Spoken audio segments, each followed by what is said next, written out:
Randy Stone. I cover the night beat for the Chicago Star. Chicago was known as the Windy City, and for good reason. The winds blow by the hour and the week and the month. Off Lake Michigan, up from the plains country, and down from the heavy timbered north. If you cock your ear, you can hear 27 languages whistling in from the suburbs. Lift your nose, and the breezes will fill it with the scent of foreign cooking, the perfume of the shop girls, and the aroma of businessmen's cigars. Push your hand into the wind, and you can feel the dampness of the tears. And if you really tilt your head the right way, close your eyes, hold your breath, and listen hard, you can hear the moans of the dying. It was a busy Wednesday night. Barnes on the city desk asked me to lend a hand, and I filled in on rewrite for a couple of hours. I just finished taking a leg man's notes over the headphones when the switchboard buzzed me on a personal. Randy Stone? Speaking. My name's Richards. I'm a doctor on a receiving ward at Cook County Hospital. Stone, an accident case just came in asking for you. A fellow by the name of John Smith. That's a familiar name. He was hit by a car on a Damick Street about an hour ago. We've done everything we could. Hasn't got long. That bad? The chaplain just administered last rites. John Smith, huh? Yeah. Tell him I'll be right over, Doctor.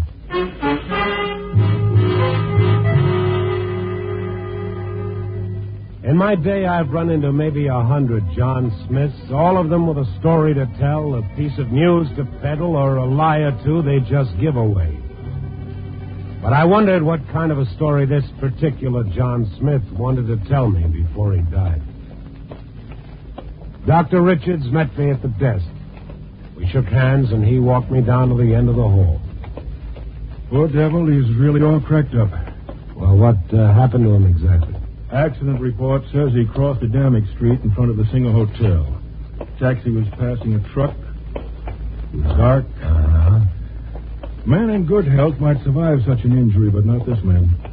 He's at a dangerous point of debility. Hasn't eaten properly for months. A lot of drinking. Terribly neglected. I see. Here we are. He's in there. Hello. I'm Randy Stone. Yeah, I know. You don't remember me, Randy? John Smith, I'm afraid. Bend down, Randy. Take a good look. No, it can't be.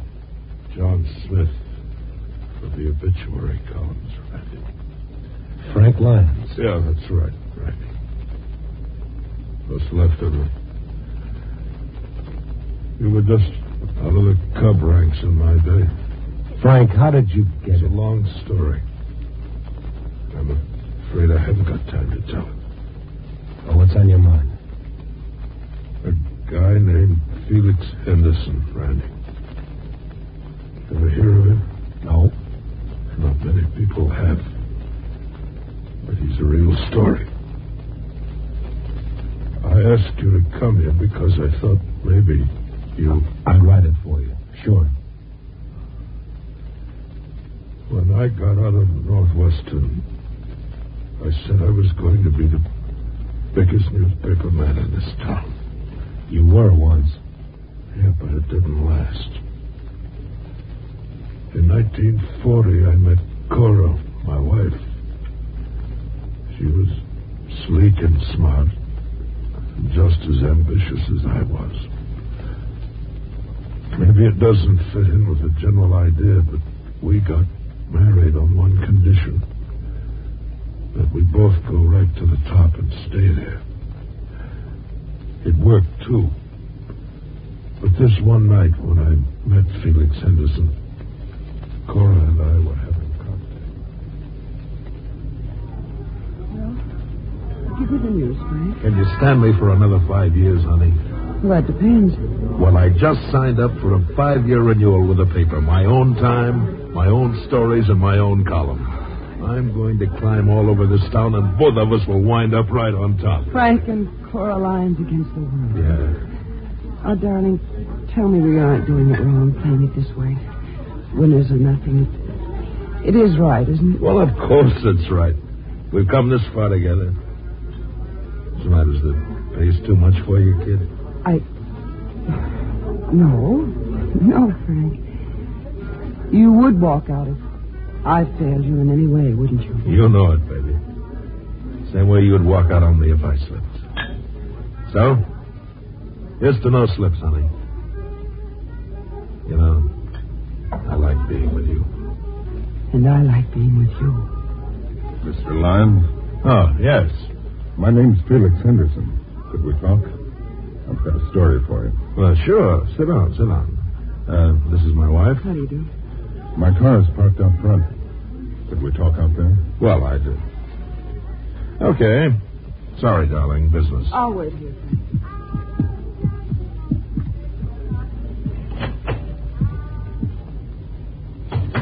Okay, Henderson, what is it?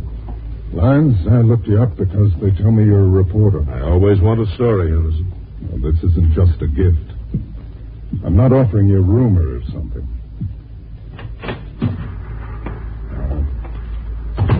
This is my car. Okay.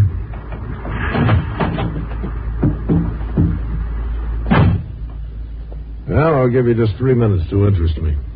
It's about old Stan Callahan, the big contractor. They're going to get him on an embezzling charge. Stan Callahan on an embezzling charge? Well, you're crazy, Felix. Yeah? I've got the proof right here in this briefcase. 500. Okay. Let's have it, but it better be straight. In a nutshell, it's this. Here's his bookkeeping records. It's all down here in fine print, how he did it. Oh. Can I borrow these? You cannot. You can sit here in the car and make a longhand copy of anything you want. Well, these look like IOUs. They are. Old Stan Callahan's daughter, Patricia, lost a lot of money to a gambling syndicate. Wrote them these IOUs. Callahan refused to come across it first, but the gamblers put the pressure on him. So old Stan stole the money from the company and paid off for his daughter. Where do you fit in, Felix? I'm a private detective. A certain gambling interest asked me to keep an eye on Patricia Callahan just in case she tried to leave town or something. Okay, Felix, this is a story, and you'll get your 500. So I wrote the story. My paper printed it. The banner was sued for libel, but Callahan was never indicted. All that stuff Felix Henderson had shown me was so much junk. I was bounced and blackballed and washed up overnight. I tried to tell everybody that it was a frame, but nobody would believe me. What about this Felix Henderson? I never could break it because Felix Henderson vanished. Whoever wanted me broken, whoever it was hired him to frame me, never had the satisfaction of seeing me run out of town with my tail between my legs. Easy, guys. I've hung around here every day since then, letting this happen to me, waiting to get hold of something that put me up there again. And today I saw it. What? Felix Henderson, walking down the Damick Street. I tailed him, and when he crossed to go into the Singer Hotel, I followed. Only, with my luck, here I am. A loser again. I'll go and see him for you, Frank. Thank you. Thank you, Stone. Frank, this wife of yours, would you like me to... No, forget her, Randy. She kept our agreement and divorced me a long time ago. She's with a new winner now. Henderson, that's who I want you to see. Just Henderson.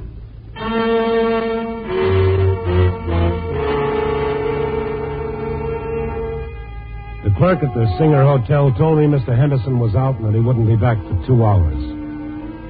So I went back to the Star Morgue file and pulled out the clippings on the old Callahan story. Everything was just as Frank Lyons had said. That is all one could see on the surface. Stan Callahan had died 2 years ago and left his daughter Patricia as the only heir. I got her address, a Gold Coast apartment, and I went over to have a talk. She was pretty as a postcard and as innocent looking as your sister. Frank Lyons? Oh, the reporter. Yes, that's the one. He's in a hospital right now. I wanted to look into his story a little. Well, after what he wrote about me and my father, you can't expect him to care, can you? He's dying. Oh, I'm sorry. Look, Miss Callahan, it doesn't make any difference now what happens. It's all over. There are no witnesses here. Tell me, did Lyons ever do anything to your father that would make him want to get even? Frankly, that's what's mystified us. We never met the man before in our lives.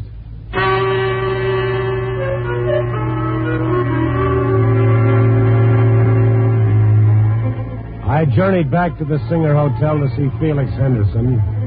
They said he was in the bar. I found him. A tall, lanky, gray-haired guy with a hard face.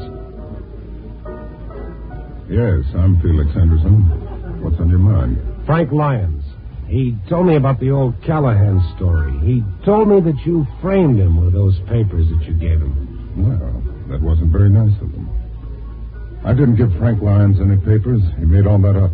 It's kind of strange you left town at the same time, isn't it? There are a lot of strange things in life. Uh-huh. Here's the way I see it, Felix. Pat Callahan is clean. You were hired to frame Frank Lyons, probably to keep him from printing some other story. That's how you figure it, eh? I said it. Tell me, how you fix the money? Well enough. All right. I'll level with you as much as I can. I'm broke. I need money. Nothing makes any difference anymore. It's all over. So if you've got a couple of bucks, I'll give you what I know. And the way you gave it to Lyons? No. But you can take it or leave it. I'm not making any apologies for what I'm selling. All right, where can we talk? Up in my room.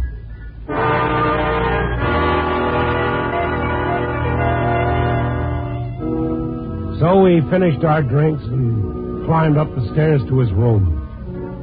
He looked nervous and a little scared, and frankly, I didn't know what to expect. I walked behind him all the way. He unlocked the door, and we went in. I never can find that light switch. Should be on the right over here.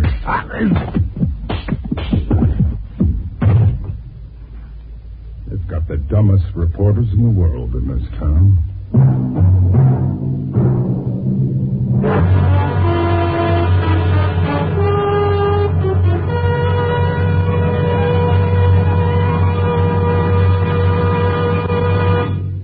NBC is bringing you Night Beat, starring Frank Lovejoy as Randy Stone.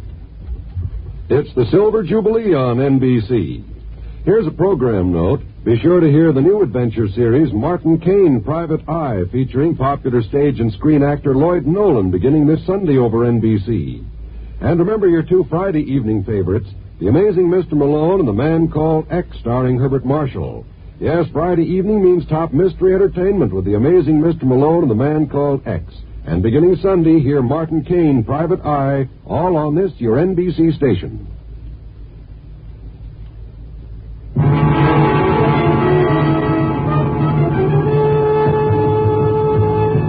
And now back to Night Beat and Randy Stone. Death is the most intense drama of all. And no matter what the decorations, gunshot, disease, drowning, or old age, you're never quite prepared to cope with this single spectacle that all men have in common. Maybe that's why I made my promise to Frank Lyons as he lay dying in the Central Receiving Hospital. What did I get out of it? A crack on the noggin by a professional bully boy named Felix Henderson. When I came to, a fuzzy glance around his hotel room told me he'd gone. And with him, he'd taken my story for the next edition and Frank Lyons' story for the next eternity. I was going through the shaking head cold water routine when his phone began jumping around on the hook. Hello. Felix? Yeah, this is Felix. Who's this? I'm told you were at my office today. Obviously, you're in town hoping to collect more money from me. Felix, 3 years ago, I explained you were to stay away from Chicago. Well, a guy gets lonesome. You were paid quite well for your service at that time. There will be no more. I sold a story to Frank Lyons once. Maybe he'll be in the market again. I think he'd like to know some things. No doubt. But your return was for nothing. Yeah? Frank Lyons was critically injured in an accident today, and at this moment is on the brink of death. Understand me. Get out of Chicago, Felix. Get out before I have you picked up.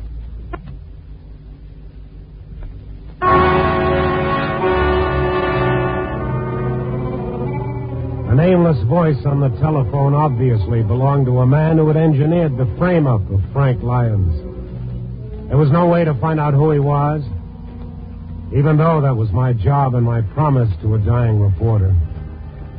So I beat it back across town to Central Receiving Hospital, praying all the way that Frank Lyons would still be alive. He's hanging on, Stone. Been conscious on and off since you left. I don't know how, but he's hanging on. Can I talk to him, Doctor? Sure, why not? As far as he's gone, it doesn't matter. Come on. Thank you. Go ahead, Stone. I'll stand by. Thanks, Doc. Hi. Randy? Yeah, it's me again. I'm like a cub, Frank. You gotta steer me a little nearer to the story. Did you talk to Addison? Yeah, but I got nothing out of him. Randy, I'm hanging on here waiting for it. You've got to get it. I'm doing my best. Don't try to talk right now. Just listen to me. All right. Frank, what did you have on the fire then? What story was so big that somebody'd want to frame you out of the business? Frank. Frank. What's that, Stone? Is he gone? About an inch away. Has lapsed again. This time it may be for good.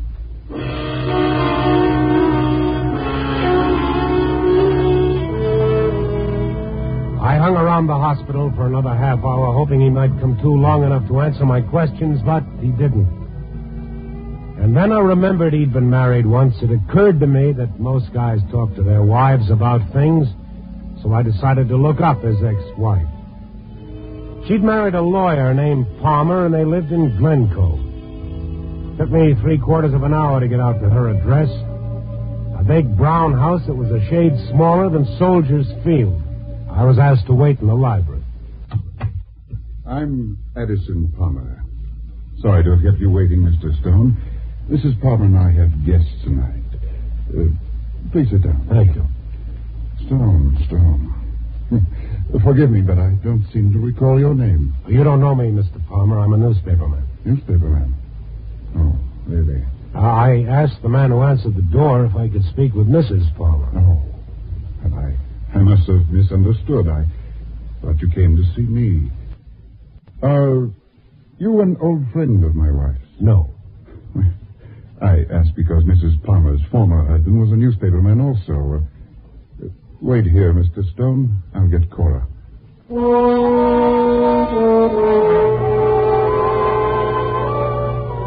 Addison Palmer went through the double doors at the far end of the room, and 3 minutes later, Mrs. Addison Palmer came in. Neat, trim, groomed, self-assured, and she was tailored for the kind of house she lived in and the kind of life she was obviously living. My husband said you came here to see me. Mr. Stone, is it? Yes, that's right, Randy Stone, reporter. I'm on a story. I thought perhaps that you might help me. Well, in what way? You were once married to a man named Frank Lyons. Yes, that's true. What exactly do you want, Mr. Stone? You're entertaining tonight.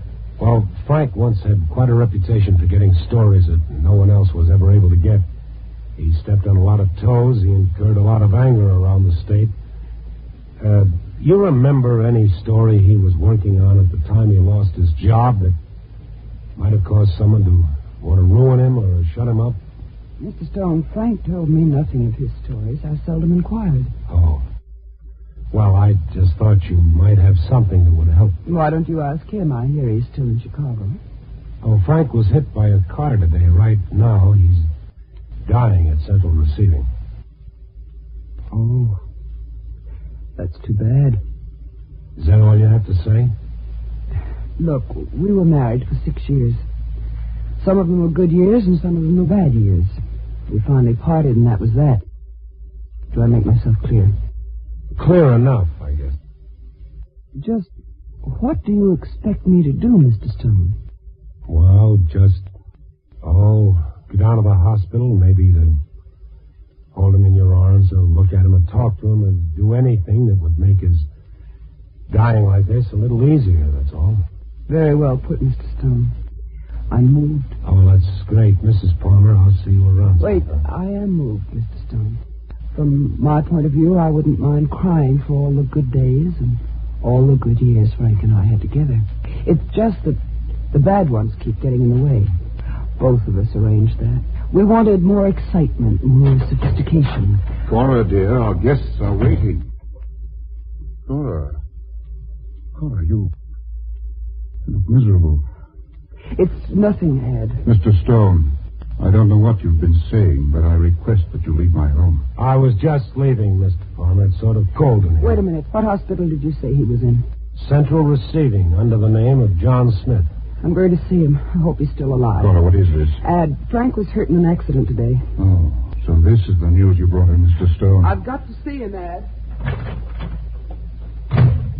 Well, Mr. Stone, I don't believe you and I have anything further to discuss. I don't think so. Oh, what paper are you on? Chicago Star. I dislike having my evening upset. I'll do my very best to have you fired, Mr. Stone.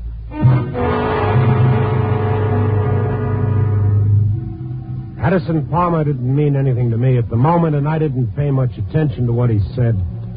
All I wanted to do was get out of there as fast as I could. I was whipped. There was nowhere to go and nothing to do. I wasn't going to be able to keep my promise to Frank Lyons after all.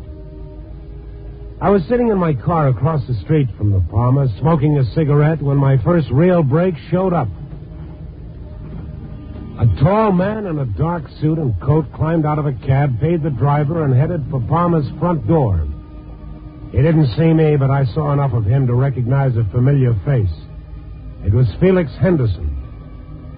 I hurried to the phone booth of an all-night drugstore and put in a call to the paper. I got Poby in the file room. Hello. This is Stone, Poby. Oh, yes. Still working on the Frank Lyons thing? Yeah, I just got something that's got to be checked. Sure. Can you tell me who handled the Callahan libel suit? Hold on. Still got the clips out. Yeah, two attorneys. Fellows named Martin Jessup and Crane Killard. Oh. If you want to talk to them, they're part of legal firm of Granger, Jessup, Killard, and Palmer. Did you say Palmer? Yeah, sure. Addison Palmer. Richards Creases, that one. Lives out in Glencoe in a 20-room bungalow. I know, Poby. And you ought to see who's on his guest list tonight.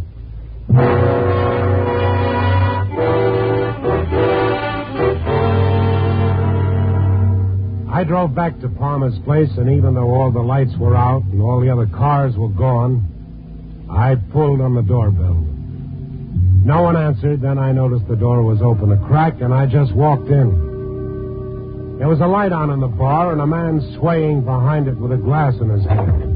Then before I could get to him, he pulled half the bar down as he fell. No, Felix. No, please. This isn't Felix Henderson. Let go of me. I'm just trying to help you up. Now stop fighting or I'll hit you with a beer mug. Oh, it's you, Stone. Yeah, and I should have left you there. Hey, come on, I'll walk you over to the sofa. Now, what was that for? I just don't like you. Now get out of here. I don't need your help. If you weren't half dead already, I'd break every bone in your face. Now, don't swing at me again or I'll do it. Now, sit down there. I'll make this short. My paper tells me you were part of the legal firm who advised Callahan to bring up the libel suit that ruined Frank Lyons. That means you hired Felix to work the frame. I won't admit anything. You did it to get Frank's wife. Although why you'd want her, I don't know. You knew she'd never leave him while he was on the top, so you kicked him to the bottom. I never had to kick anybody to the bottom. Let them alone and they'll find their own way. Well, that's the way it's going to be in the paper tomorrow. You see, I met Felix Henderson earlier tonight myself, and I also met you on the phone when I was in his hotel room. Oh. Well, you need better proof than that, Mr. Stone. I broke one man for libelous statements. I'm capable of breaking you. Mr. Henderson's testimony, if you should ever locate him again, would be of no value without documentation. There is no such thing. Do you follow me? Yeah, I follow you.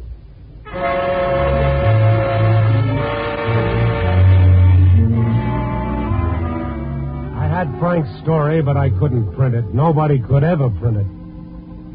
So I went back to the hospital to tell Frank about it if he was still able to listen. Dr. Richards met me. What about 5 minutes ago, Stone? Sorry.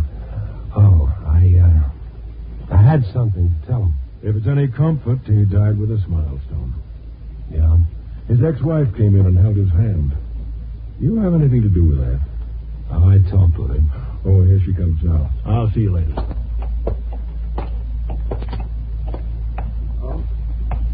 Mr. Stone, it's all over. I did what you asked me. So I heard. You see, I was moved, Mr. Stone. Buy me some coffee or something, will you, please?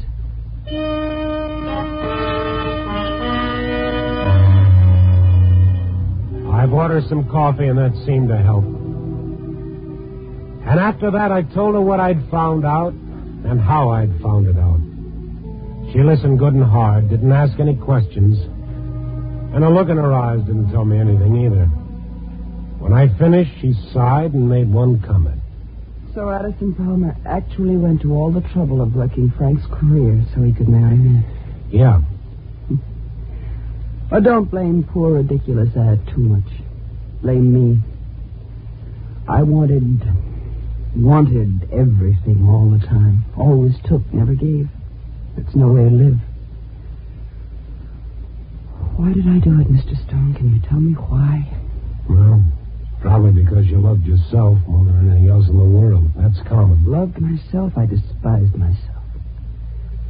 I could see myself in the mirror, watch myself wrecking not only my own life, but everybody else's.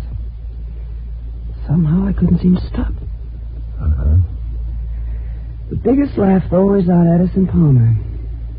Wanting me that bad. It's like wanting to get smallpox. I won't argue with you. I wish I'd get hit by lightning or something. But you're not the type that attracts lightning. No, I guess not. I don't know why I talk like this in front of you. Maybe I'm just the voice of your conscience. I don't have one. I can't change myself, Mr. Stone. I am what I am. Well, thanks for the coffee. No, sure.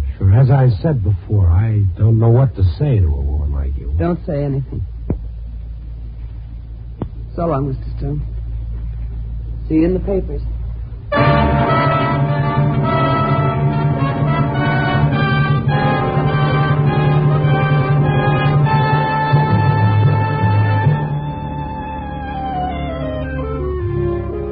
And there it was, a story I found and I couldn't print. But I made a promise to myself. The next time I ran into a story, a good big one, I'd print it and slug Frank Lyons' byline on it as a sort of going-away gift. Well, I don't know if you can see a moral in it, but I can. The moral, well, life has so many little ways of catching up with you, of balancing the budget. Right when you think you got it licked, and right when you figured you've outsmarted the whole world, Out of the blue, you come face to face with yourself. Copy, boy.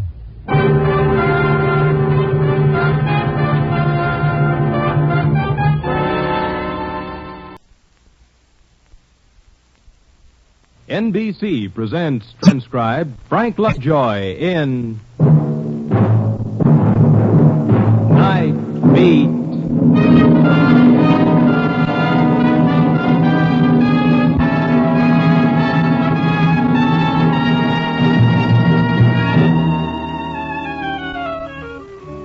Hi, this is Randy Stone. I cover the night beat for the Chicago Star. My day begins when yours ends. When we trade in the sun for the yellow incandescence and the ruby neons. And when a different kind of people come out and prowl the night to make a buck or get their kicks.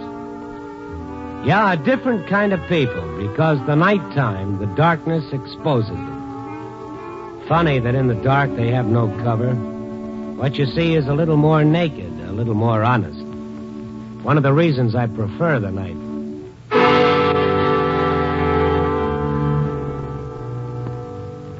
So my day began as usual about 8:30 p.m. I walked up the steps of the Star and into the city room. There were 2 telephone messages on my desk from a Corporal Bennett, and they said, please call Hines Hospital. That's the Army hospital. One stamped at 11:35 a.m. and the other at 7:40 this evening. Please call. Hello? Hello, my name is Stone. Oh, yeah, I've been trying to reach you. What can I do for you, Corporal? Well, it's not for me, Mr. Stone. It's for a buddy of mine. He just got out of the hospital today. Well, that sounds good. No, he's in trouble. Inside his head. He's out now on a 30-day furlough before they discharge him and, Well, what can I do for him, Corporal? Well, talk to him. You see, he's been reading your column, so have I. I think you might be able to help straighten him out. Oh, this is his hometown? Yeah, but he's all alone. He hasn't got anybody. Name is Perrin. Bill Perrin. He'll be in Civvies. Where? Well, I spoke to him about 15 minutes ago. He called from a bar on State Street, a hideaway club. Look, Mr. Stone, he's a buddy. I'm worried. All right, I'll check. He's all mixed up, Mr. Stone. Please go easy with him, huh? What was he in the hospital for, Corporal? Head injuries. He's lost his memory.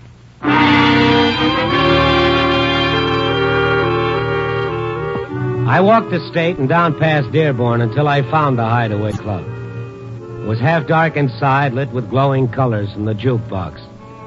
Down at the end of the bar, a young fellow leaned on his elbows, a glass of beer in front of him. About 29 or 30, well-built, lean, with a pallid face, indoors too much.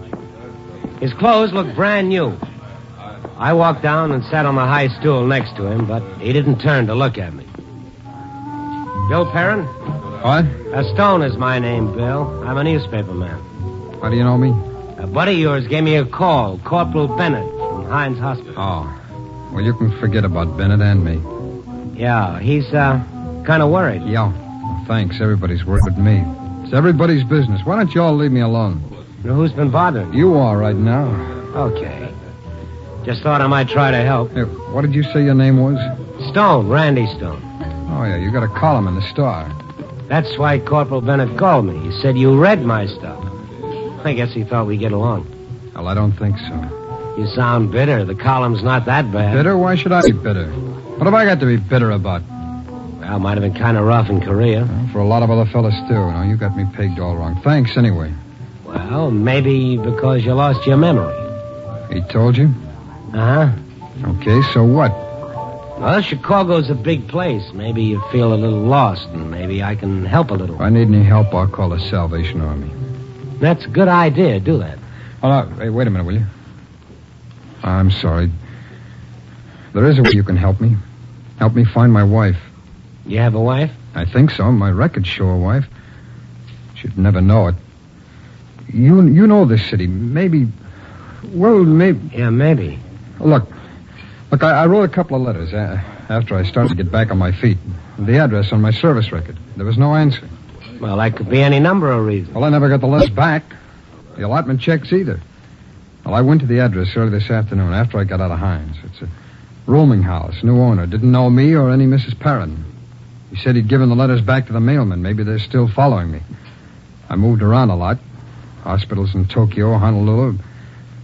Well, look, I don't know if she's alive. Well, this amnesia of yours, can't you remember anything? A lot before 6 weeks ago. Uh-huh.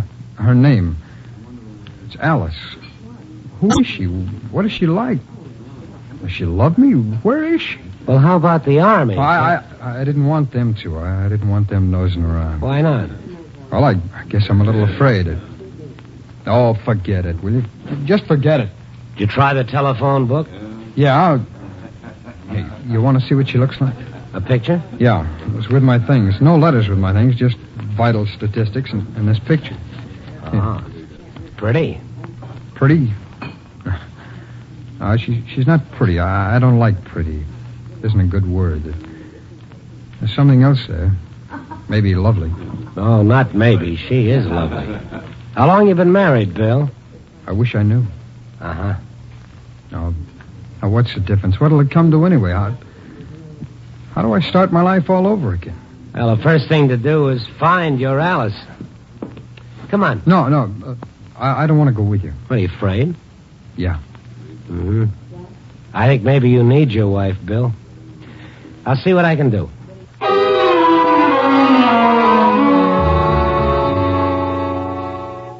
I dropped into a phone booth and called vital statistics and told the clerk what I wanted. Information on a marriage license made out to William Perrin and a girl by the name of Alice something. The clerk found a William Perrin married in 1945 to a girl named Alice Rowland. So the clerk looked up Alice Rowland in the city directory and found her now living at 1210 Waring Drive. The city on cards in a filing cabinet. 4 million lives cataloged in steel drawers.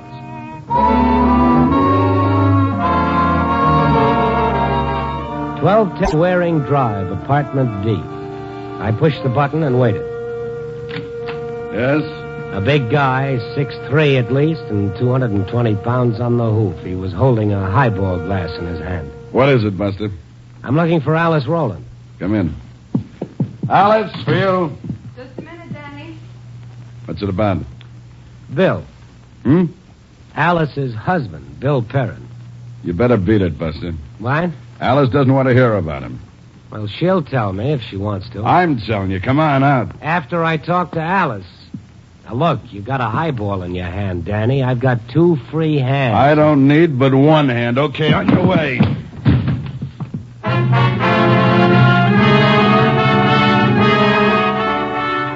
It was ridiculous, but he slammed me up against the wall with just the tips of his fingers. Not even a hand. It felt like a pile driver or a piston rod of a locomotive. He was right at home here, Danny boy. Danny, what is it? Buster's just leaving. No, she wasn't pretty. Pretty is a bad word. She was lovely. Lovely lines on her face, little puzzled, little disturbed as she looked at me. You know how just someone looking at you can hit you, like a pile driver? Well, she hit me, Alice Rowland Perrin, the soldier's wife. He didn't remember. Kind of physical, you're, Danny. What do you want? It's a tiny story. What? What do you want? I'll tell it to you. Who are you? Stone is my name, Randy Stone. I aimed wrong. I should have thrown you out the door. Please, Danny. Your husband's in town. My husband. I told you, Alice. I shouldn't have let him in. Why did you drop the Perrin from your name, Alice? What do you want? It's what Bill wants. He wants his wife. Get out. Hmm? Get out. Out. See, Buster? But Bill... Bill. I hate everybody by the name of Bill. I hate them all. I don't know any Bill. Well, he doesn't know any Alice either. What? He doesn't remember. He can't, Alice. That's why he sent me. I don't care if he's dead. Do you understand, Mr. Stone? I don't care if he's dead.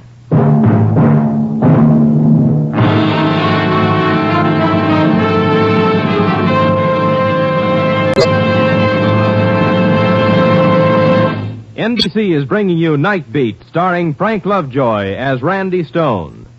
It's the Silver Jubilee on NBC. Tonight you're invited to high adventure over NBC with the amazing Mr. Malone, a hard-hitting, fast-moving criminal lawyer always out for a new client and new adventure.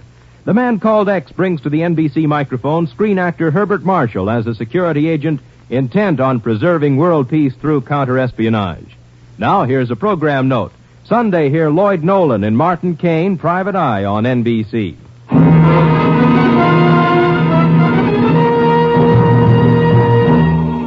And now, back to Night Beat and Randy Stone. Maybe that was the motif. Danny with a highball glass in his hand, not spilling a drop, and Alice saying, I don't care if he's dead. Well, I did, because I'd seen this kid just back from Korea without a memory. Okay, you heard of yourself now. Sure. Then on your way. I got my breath back, Danny. Save it. Just on general principles, I don't like you, Danny. You better put the glass down. I don't need to, Buster. Remember, just one hand.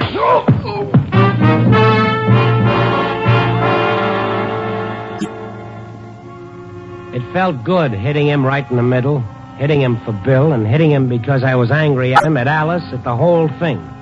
A big guy, a big target. He doubled over, and I brought one up from the floor. And I took care of the drink, too.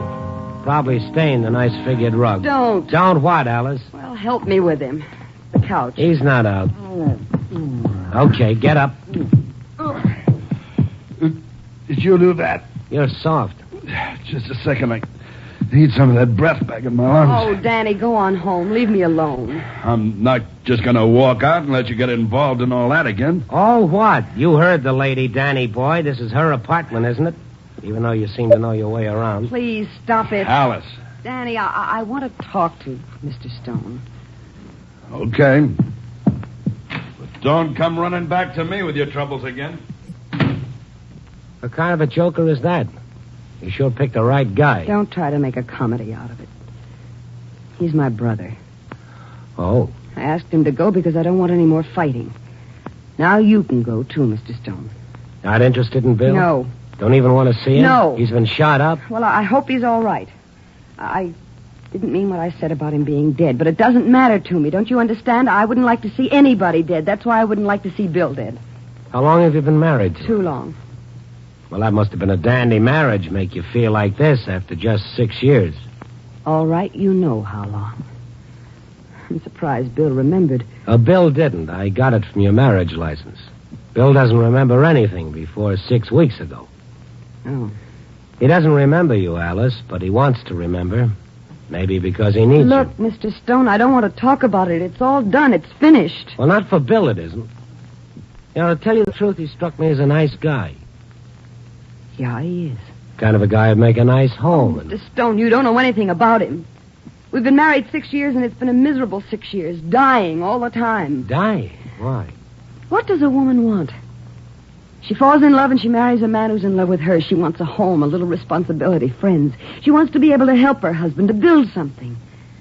She doesn't want a husband who's a good-time Charlie, a nice guy, but a gambler and a drinker.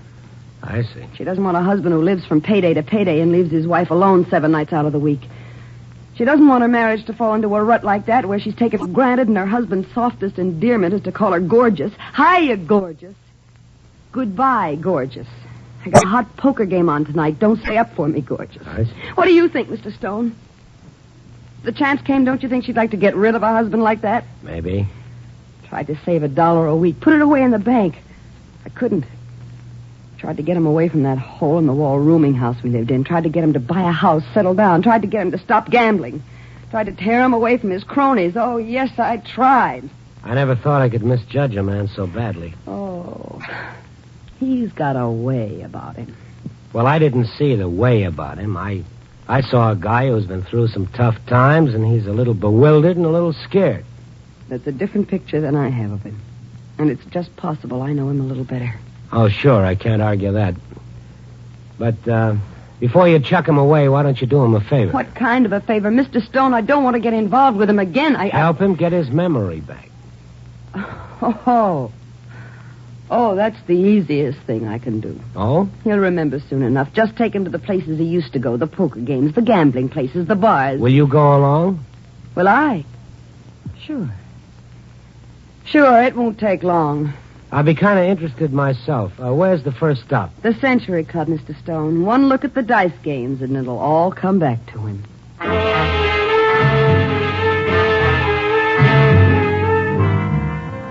I called the hotel and told Bill to meet us in front of the Century Club.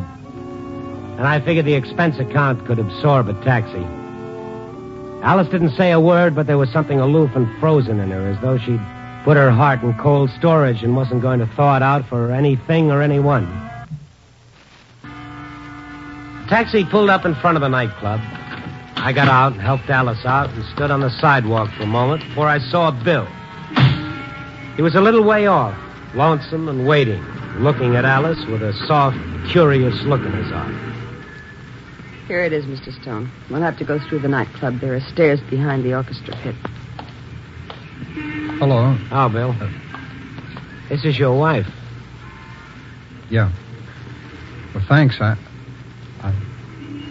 Well, do you want to go upstairs, Mr. Stone? It'll help him a lot more to see the gambling. He'll remember it a lot more than he'll remember me. What? What is it? We're going to try to bring back your memory, Bill. Oh? Something wrong? Well, let's find out. He kept looking at her. He couldn't take his eyes off her. Once, when she felt his steady stare, she looked back for a second, and he turned away, embarrassed. Kind of funny, a guy falling for his wife all over again after 6 years. But she wasn't having any. We went through the nightclub to the back. I stopped at the bottom of the stairs. No, not here, upstairs. Yeah, I know, but not much point in me rolling along like an extra wheel. Isn't there? You started this. You leave and I leave. This is no fun for me. Bill, don't you think... No. Please, Randy. Please stay with us. No, Bill didn't think so either. So we went up the stairs and down a long aisle to a door marked with a big flowery C. I knocked, the door opened. A man in a tuxedo looked out at me. Yes? Can we get in? No. Well, I'm Randy Stone. No. You know Bill Perrin. Oh, sure. Hi, Bill. Haven't seen you for a long time. Come in, if you'll vouch for this guy. You know me? Oh, that's good. Come in, folks. Make yourselves at home. Should be familiar. It hasn't changed. Same tables, same roulette wheels, even the same smoke in the air. Well, Bill? No, I never saw this place before. I don't understand. Want to throw the dice a little? I had to work too hard for my money, Mr. Stone. Why should I throw it away? No, it sounds good. It sounds awfully good. Did I gamble? Is that it? Did I throw my money away? Do you remember Arlington Park? Leaving your job afternoons to go out there and bet on the horses? I was quite a guy, wasn't I? This is just one of the places. Remember a place called the Starlight Cafe? No, What is it? It was your home, away from home. The last year before you left for the Army. Well, let's have a look. Well, why? I don't want to. It'll help you remember, Bill. It's worth a try.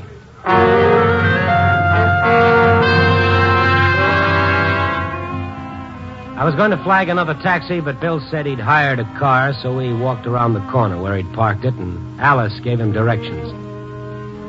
Like a guy taking his medicine, Bill didn't say anything now. He didn't even look at Alice, sitting up in the front seat right next to him. If Bill had been lonely and fumbling before, he was lost and without hope now. Now he knew he wasn't wanted. Now he was not only lonely, he was rejected. A lover without love.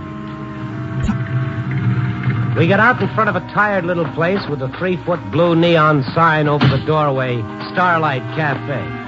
A roadhouse, one of 1,000 that grew like fungi along the highway. Bill stopped just inside the doorway, looked around, looked at everything, trying to find something to remember and not happy about it. A dirty place, dark, with booze and a girl drinking by herself at one end of the bar. A few couples down the other end. Bartender leaning a meaty arm over the bar, mopping the counter. His face lighting up as he caught sight of Bill. Well, Bill Perrin, it's been a dog's day. The usual, Harry. Sure. I heard you lost out the draft board, Bill. Sure. Some of the best people win that kind of a raffle. He wasn't drafted. No? He re-enlisted. Well, there's your drink. Maybe a couple of them will make you remember instead of making you forget like it used to. What's yours, Mac? What a guy I was. It doesn't come back? No. Harry, how many times did I have to come here and take him home? Oh, so he fell asleep here once in a while. So what? All the time we were married? Not at first. Not at all at first. Oh, nothing to live for. Let's get out of here. Your drink? I don't want it. Here, bartender, take it out of this. Why, sure, okay. What's wrong? A scientific experiment in time travel. The past and the present are caught up with each other.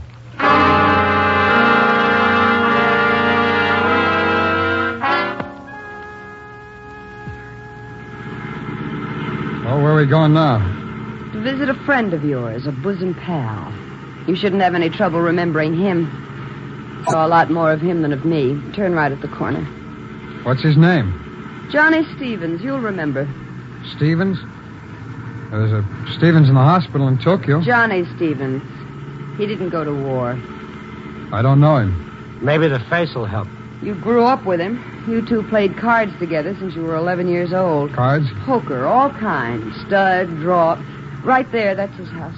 All right. And there's where we used to live. That house, the dirty one we couldn't move away from. Stevens lives 3 houses down. Why move away from your pals?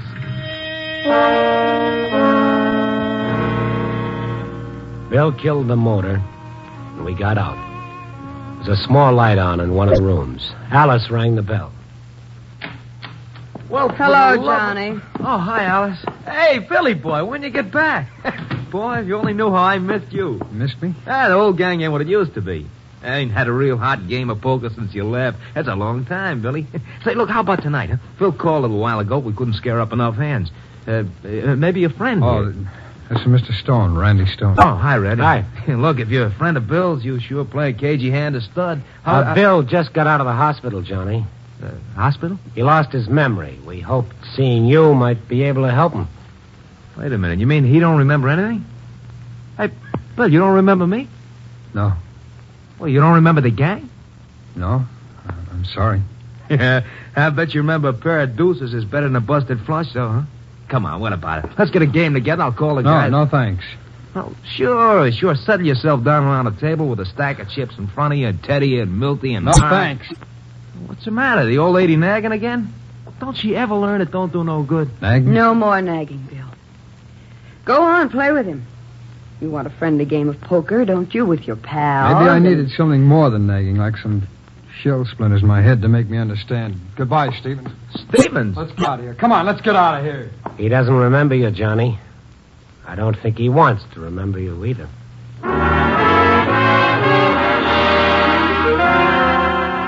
Back in Bill's car, Bill's shoulders were tense, and on his face was the discovery of the kind of guy he'd been.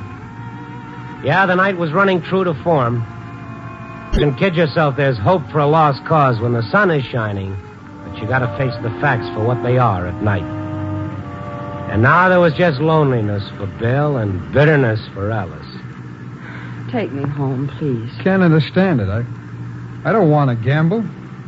I don't want to drink. I don't know how I could have been like that. It's not hard to figure, Bill. Lots of marriages fall into ruts. People take each other for granted and get into selfish ways. You do a lot of thinking in the Army. You're alone most of the time, alone with your thoughts. And you look at a picture of a woman and you think, she's married to me, and what kind of a life did I give her? Take me home. Take me home. Sure, I will. I'm sorry, Alice. You weren't drafted, Bill. You re-enlisted, so Alice says. Why? Well, To get away from me, to chuck it all.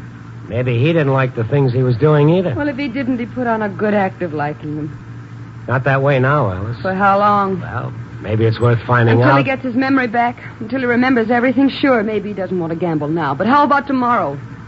When his memory comes back, all the rest of it will come back, too.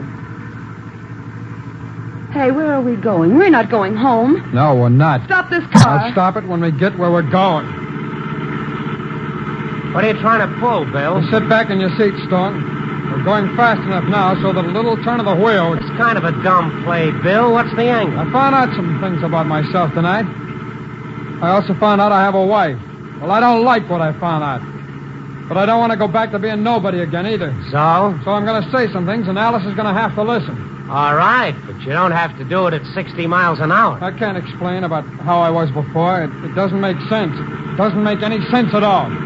Bill, there are all kinds of Week after week, lying in that hospital bed with nothing to do but try and remember.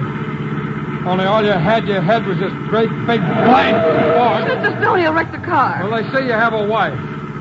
They say that picture on your nightstand. That's her. But what's she really like? Where is she now?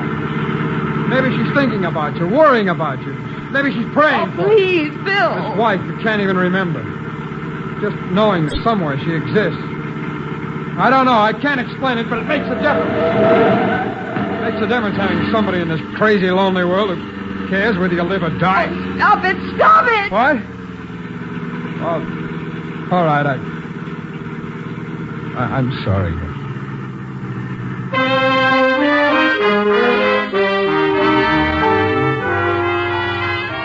I don't know if Bill Perrin should have been let out of the hospital sooner or if he belonged there for the rest of his life.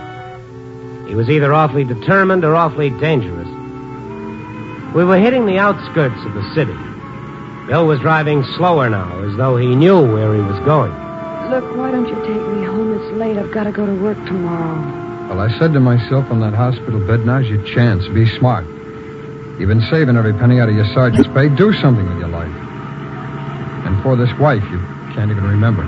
We were driving through an area of one-family houses, middle class and nice. Bill turned a corner and put on his brakes. A neat little house with yellow lights framing the door and a big sign on the lawn, sold. Bill sat there looking out the windshield, not turning to look at us. When I got out of the hospital this afternoon, I rented this car and drove out here. I wanted to take another look at it. Another? You let that slip, Bill. It was a long time ago, this same house. I wanted to buy it so bad. I know, Alice. You drove out on a Sunday. You didn't even want to look at it. You remembered this house. You remembered everything. Alice. You don't have amnesia. All those places we went to tonight. You said I'd change back to what I was when I got my memory back. Bill. Do you still believe it? Oh, Bill.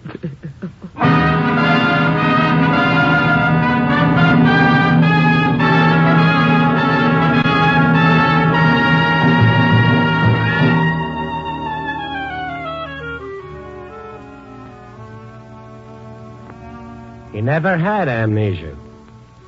He used to trick me so that I could help him get back his wife. He and that buddy of his, Corporal Bennett, used me for a fall guy. Well, I feel pretty good about it, being used as a patsy. Feel pretty good Bill understood between the lines of the things I wrote. Feel pretty good Bill had the courage and the instinct to fight his way back to health. Because he was sick at one time. And the amnesia? Well, he wanted to forget the things he'd done, and I think he did pretty good. I couldn't want to do any better with some of my own problems. Oh, well. Copy, boy.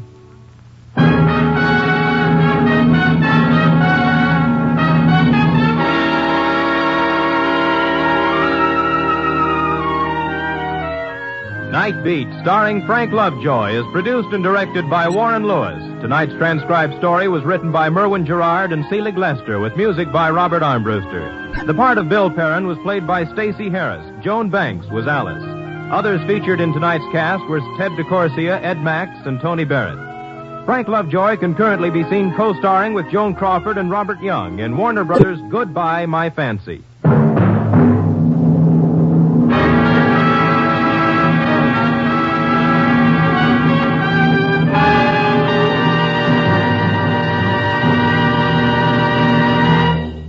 Night Beat came to you from Hollywood. It's the Silver Jubilee on NBC.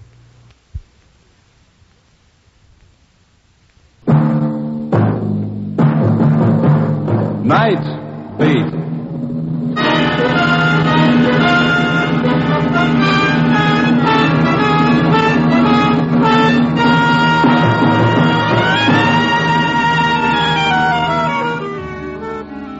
Hi, this is Randy Stone. I cover the night beat for the Chicago Star. Stories start in many different ways. This one began on an elevated train and ended in eternity.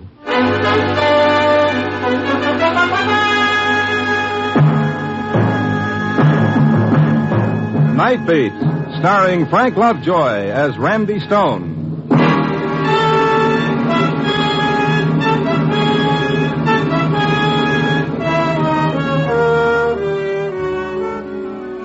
night is just about washed up. The sky is getting that tattletale gray around the edges.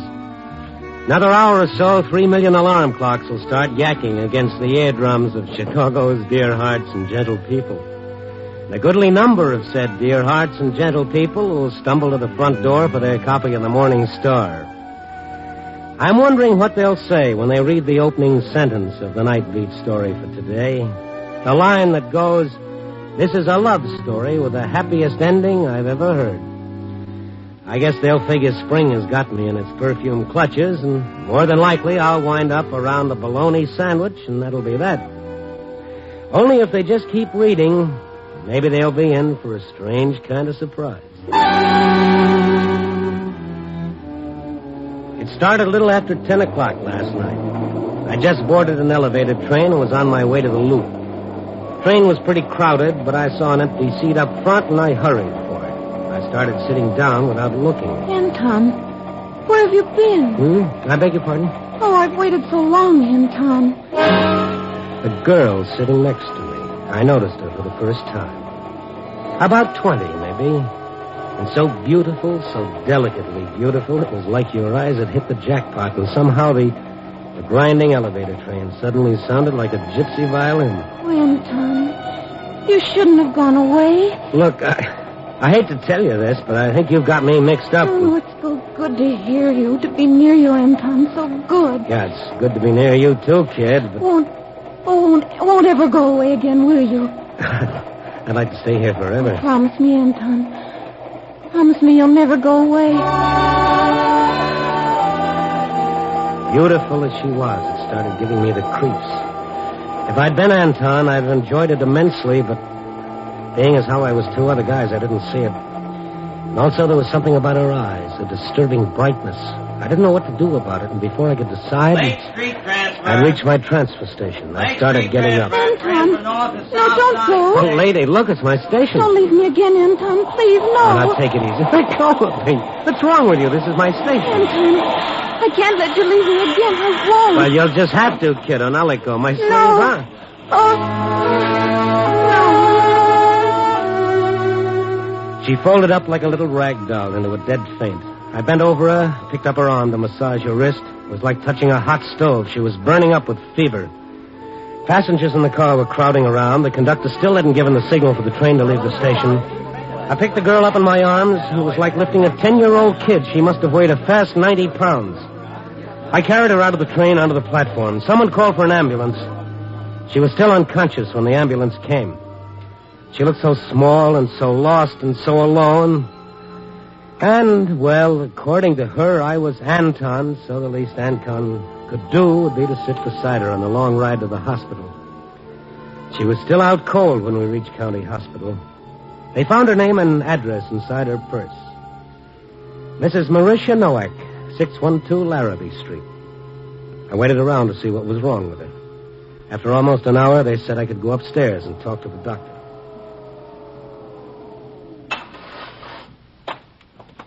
Mr. Stone? Oh, yes. Doctor, I wanted to see you about that girl I brought in, Marisha Nowak. Yes. A relative of yours? Oh, no. I just met her tonight. Oh, I'm afraid we've got to contact some relative right away.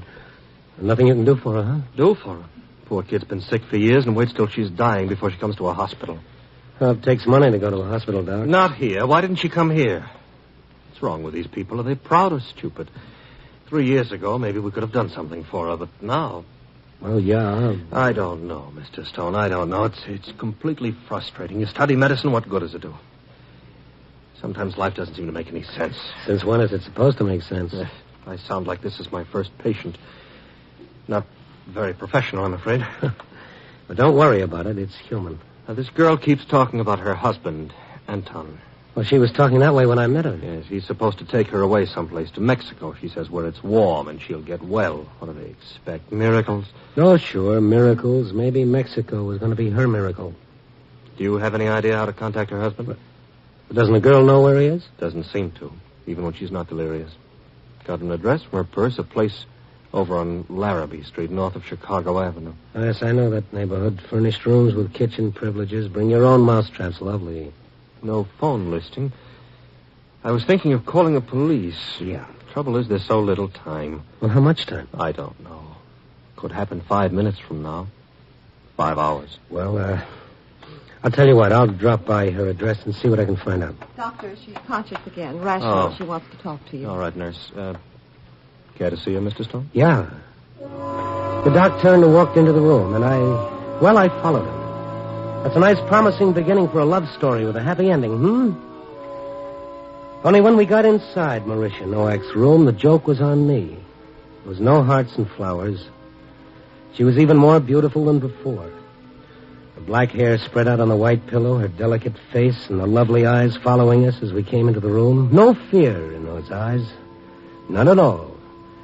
Just a sort of questioning. Doctor, have you found him yet? Not yet, Marisha. We're still trying. This is Mr. Stone. He's trying to help us locate your husband. Oh, I hope you find him. Poor Anton. He'll feel so bad if you don't find him in time. Of course he will. That's why the doctor'd like you to tell me anything you can that might help us find him. But I told the doctor. He went to find work, my Anton. So he could take me away where I could get well and could be a wife to him. Does it bother you to talk? Does it tire you? No. No, I like talking about him. And there's so little time. Doctor said you were planning on going to Mexico. To Las Flores. The little town of the flowers in Veracruz. My ring is from Mexico. See? Silver and turquoise. It's nice. We were married with 2 rings. Exactly alike. Silver and turquoise. You think Anton could have gone there, to Mexico? No. No, he'd never have gone there without me. The little town of the flowers. Like we planned on our honeymoon. Just like it said in the travel folder. With thousands of blossoms on the water. Perfuming the air. But we went to a real hotel here in Chicago on our honeymoon. Anton insisted on it. Even though we couldn't afford it. It was in the winter, and it was cold in Chicago like now. Icicles hung from the trees, breaking the branches. But in the room it was warm. And we had each other.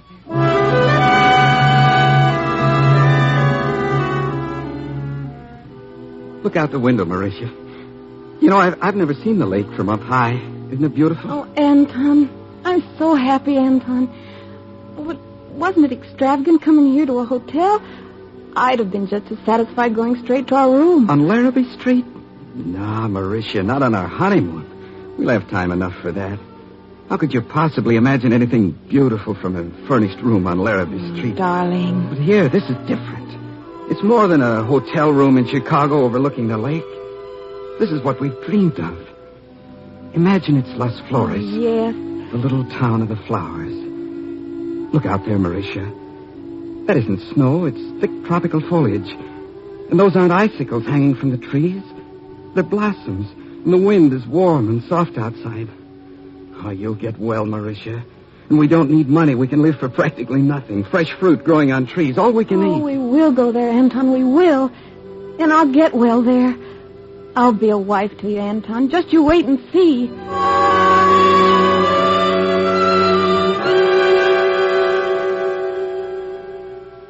But we didn't go to Mexico. And then Anton went away. And you haven't heard from him since? No. But I don't blame him. Why should a man stay with a wife who's sick? Oh, no. You said yourself he went away to earn money for your trip. Yes. Yes, that's it. But now if I could only see him once more, just once, to tell him not to feel badly, to be happy for what we had. If I could only tell him not to feel sorry. Because it was the same as if we really had been to Las Flores. Well, you better rest now. I'll try to find him. It's tough when they know they're going to die. It's not that they're scared. But suddenly there's something they feel they've got to do, and time is running out. That's how it was with Marisha Nowak. She had to find her Anton to tell him it was okay about a little town in Mexico that Neither one of them had ever seen or ever would see. How do you find a guy like that, and what was I doing looking for him? Oh, well. I took a cab back to the Loop. I picked up my car and drove over to the Larrabee Street address. It was a rooming house, all right, and the poorest-looking one on the block. I rang the bell and I waited. A middle-aged woman came to the door. What is it? Are you the manager? If you're looking for a room, I got no vacancy. Oh, no, I don't want a room. You have someone living here by the name of Noack? Yes, but she ain't home. She ain't been here all day. I know that. She's in the hospital. The hospital? Oh, the poor thing. I was worried about her. She's never been out late like this. Is her husband here, Anton Noack? Oh, I know. He ain't been here for a long time. Working someplace out of the city, I think. Well, do you have any idea where? I've got to find him. Mrs. Noack is... Well, they don't expect her to live. He's got to be notified. Oh, no. Oh, that poor little girl. For such a long time she's been sick. Come on in, please. Maybe there's something in here written down. Or maybe Mr. Noack's brother would know. Brother? Where does he live? Well, now, I don't know exactly. He's the one that's been sending Mrs. Noack money to live on while her husband's been away. That was a beginning. We found an envelope from the brother in the girl's room. Paul Noack. He lived on Clark Street in the Lincoln Park neighborhood. I drove over. There was a man coming down the steps as I got out of my car. I stopped him when he got to the sidewalk. I beg your pardon? Yes? I saw you coming out of that building. You wouldn't be Paul Noack, would you? Why do you ask? Well, I'm from the Chicago Star. I'm trying to locate Anton Noack. Well, I can't help you. I don't know anything about him. Excuse me, I'm late to work. Mr. Noack. You are his brother, aren't you? Oh, yes, but... Well, what's the matter with you? I don't know anything about him. He's gone away someplace to work. Look, fellow, I gotta find her. Marisha's very sick. Marisha? She's in the hospital. Oh, I didn't know. I gotta find your brother right away. I told you, I don't know where he is. My brother and I... Well, we don't see each other. I haven't seen him since he left. But he's written to you. He must have. You've been sending money to his wife. All right.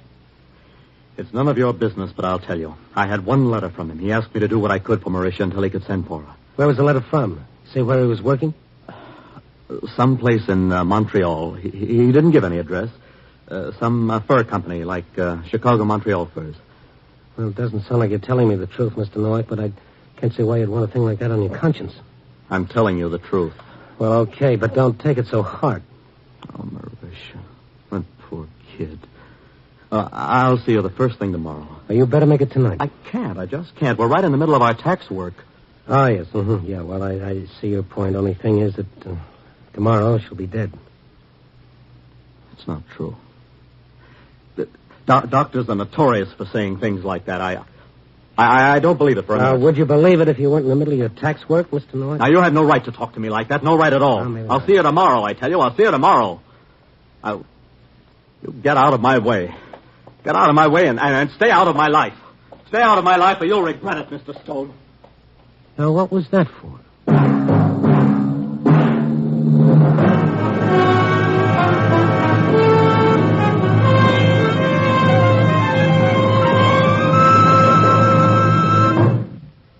NBC is presenting Night Beat, starring Frank Lovejoy as Randy Stone.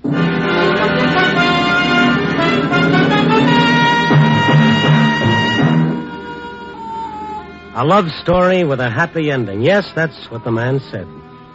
Only right at the moment, if there was any happiness in the world, it was staying out of my sight.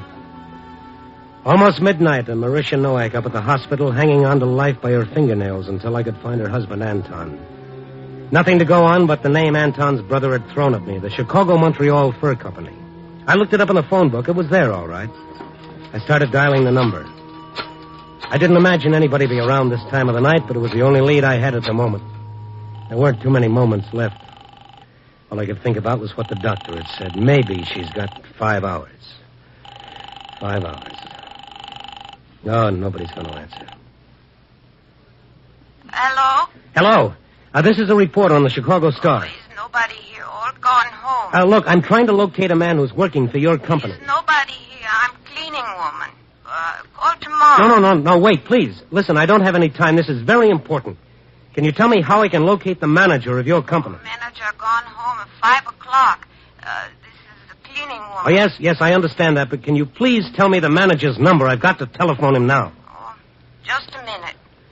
I waited. Seemed like forever while she went for the number. Hello? Yeah, were you able to find it? George Swanson. Lakeview 42311. Lakeview 42311. Thank you very much. Tell him I didn't give out the number, only because it's an emergency. Yes, all right. I'll tell him. Thank you. Goodbye.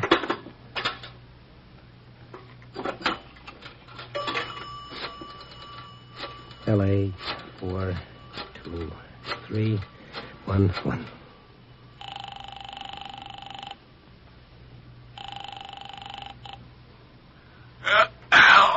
Hello, Mr. Swanson. Yes? I'm sorry to trouble you, Mr. Swanson, but it's very important. My name is Stone. I'm a reporter on the Star. I'm trying to locate a man who works for your company, an Anton Nowak. We have no one by that name working for us. What was that name? Anton Nowak. Never have had since I've been with the company. Of course, we're an old firm. May have been a way back. Oh, no. This would have been in the last year or so. No, sorry. Would you have any way of knowing if he worked at your Montreal branch? We have no Montreal branch. Isn't your company the Chicago-Montreal Fur Company? Yeah, that's right, but we haven't had a branch in Montreal for years. That used to be our headquarters when the company first started, but we're strictly a Chicago firm now. Oh, I see. Well, thank you very much. I'm sorry to have troubled you. Oh, not at all. Oh, if it's going to be printed in the papers, don't forget to mention our name. No, I won't. Goodbye, Mr. Swanson. Something was beginning to smell, and it wasn't just the west wind out of the stockyards. I checked the vital statistics on deaths. No Anton Nowak since 44. Checked the police records for amnesia cases. In the Central Bonding Company files, Paul Nowak was listed as a night auditor with the Great Lakes Bank Reserve over on State Street. I drove around to State Street and rang the night bell of the Great Lakes Reserve. The watchman wouldn't let me in, but in a couple of minutes, Nowak came out of the building alone. His face was white as he came toward me. Why did you come here? Well, your brother doesn't work for the Chicago-Montreal Fur Company. I thought you'd want to know. No, I don't want to know. I don't want to know anything about him. Your own brother? You had no right to come here. No right. Do you hear? This is my work. Well, sure, but I didn't think you'd mind. After all, you've got nothing to hide. Of course I have nothing to hide. They know me here. I'm respected. I have a position of trust. You had no right to come here and make trouble for me. It's taken me years to get where I am. All right, now, just take it easy. Nobody's interested in making trouble for you. But I am interested in finding Anton Nowak, and whether you like it or not, that's what I intend to do. Well, then find him. Find him, only stay away from me. Stay away from my work. I can't help you. I told you that. Now stay away from me. I didn't have time to twist his arm. As a last resort, I headed across town to police headquarters, Bureau of Missing Persons, of my old friend, Sergeant Adams. No, Randy, no. He's never been listed as a missing person. Somebody would have had to report him, his wife or a brother, for us to have a record on him. Yes, Adams, I know that, but the guy is missing. You say you checked the death records. That's right. How about hospital records? Well, there's nothing to go on and not enough time, Adams. I tell you, I got to find the fellow tonight, tomorrow, the latest. Yeah. Date of disappearance, May 10th, 1948. Did you check the arrest records for that date? Nothing under Nowak. How about John Doe's? John Doe's? No, I never thought of that. Yeah, well, come on. It won't take much time. You never can tell. Just might be something. Usually you find something on these John Doe's after you had them a while. FBI prints, pictures, or else they just break down and tell us who they are. Of course, if they're just John Doe drunks, just a matter of sobering them up. Right in here, Randy. Hi, Mac. Hello, Adams. Arrest records, 48, May 10th. Okay. You better make it May 11th, too. You the guy that phoned earlier? Yes, I phoned. Nothing under those names you asked about. Yeah, Mac, we want to have a look at the John Doe's. Here you are. Yeah. May 10th. A's, B's, C's, D. Day. Dalton, Denver, Dill, Doe. John Doe, drunk. John Doe, drunk. John Doe, drunk. Must have been kind of drunk out there. Here's one, John Doe, armed robbery. Let me see the file on this one, Mac. 192701. You think there'd be any information in the file? You never can tell, Randy. Personal property slip sometimes has information you can use. Here you are. 192701. John Doe, age 23, hair dark, eyes brown, height 5'10", 3/4, no identifying scars. Well, that age is right. It could be Nowak. What'd he do? Hold up. Captured by the victim. Must have been new at the game. Let's look at what else you got, huh? Yeah, we'll have a look at the personal property list, stuff he had on him when he was booked. Brown suit, white shirt, blue striped tie, no hat, white handkerchief. What is this under jewelry? One only, hand ring, Indian. Silver and turquoise. What else? Cash, 8 cents. Identification? No. That's about all. Oh, here's a note. I guess he was trying to get away. One only, travel folder on Mexico. I'd found him. Anton Nowak was John Doe, arrested for robbery May 10th, 1948, convicted and sentenced to Joliet for 2 to 5 years, still under the name of John Doe. It was beginning to fit together, sure. He didn't want her to know, that's why he hadn't written. That was the reason for the lie about the job in Montreal. He was afraid it would hurt her. And the prison record, that's why his brother wouldn't tell where he was, afraid that somehow Anton's crime would reflect on his own bank job. I jumped into my car and headed out Ogden Avenue towards Joliet, over 30 miles away. It was the middle of the night. I had no idea what I could do when I got there. All I knew was I had to get there fast. Maybe he'd been released. Maybe I could talk the warden into letting him out with me under guard. Maybe I could put a call through to the hospital. He could at least talk to her on the phone. I didn't know. When I got to Joliet, the place was lit up like Soldiers Field. The guard took me inside to the warden. He was dressed. He seemed to have been expecting me.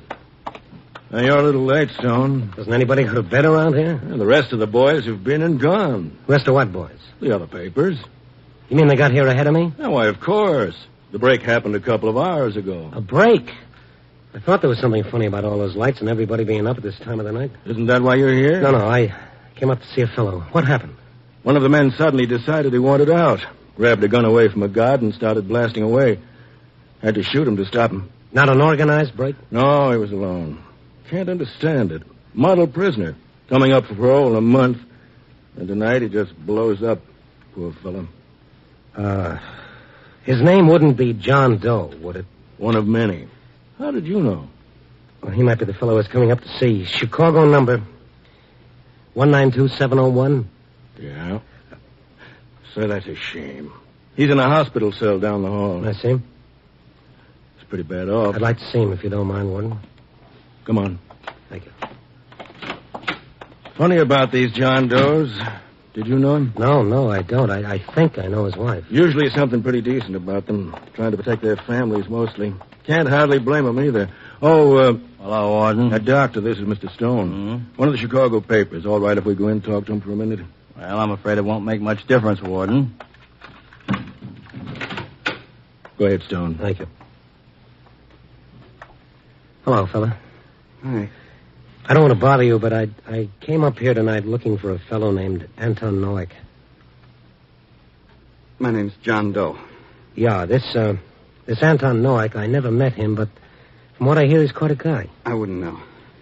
I had it from a girl named Marisha, his wife, I believe. She loved him quite a lot. By the way, that ring you were wearing, where'd you get that? I stole it. Really? Why would anyone steal a cheap little bit of silver and turquoise? I happen to like it. Uh-huh. I saw one like that on a girl once. It was a wedding ring. The girl liked it, too. This fellow Nowak gave it to her, but then he got into some sort of a jam. He had to go away for a while. Didn't tell her anything about what happened. He was afraid it might have hurt her. Would have killed her. No. Would have made her unhappy, maybe. But she would have understood. She loved him an awful lot. She would have been glad he was squaring things up. She loved him an awful lot. What do you want, mister? Well, like I said, I was just looking for a fella. Just one question for the paper. I'm sorry I have to ask you, but how did you happen to pick tonight to break out? Why didn't you wait for your release? I don't know. Something made me. Something kept telling me she needed me. Doctor, quick. Marisha. Flowers on the water. How beautiful in the sunlight. He's gone. Instinctively, I looked down at my watch. 2:35 in the morning. A nice lonely time to make your curtain call. 2:35 a.m. Fine little night I've been having. I really felt low. I telephoned the story into the paper and went back to the hospital. I wasn't going to be much help to Marisha Nowak, but I promised I'd come back. The doctor was in the hall working over some reports at the night desk. He looked up when I stepped out of the elevator. Hello, Mr. Stone. Hello, Doc. I found our Anton all right. Hmm? A little too late, though. Dead. Really? Wouldn't have made any difference. She, Yeah? I'm making out the report now. Oh, great. Wasn't so bad, Stone. Wasn't bad at all. She was happy. I've never seen anyone so happy. What did she have to be happy about? Oh, who knows? But right at the last, this wonderful smile came across her face. I guess it was delirium.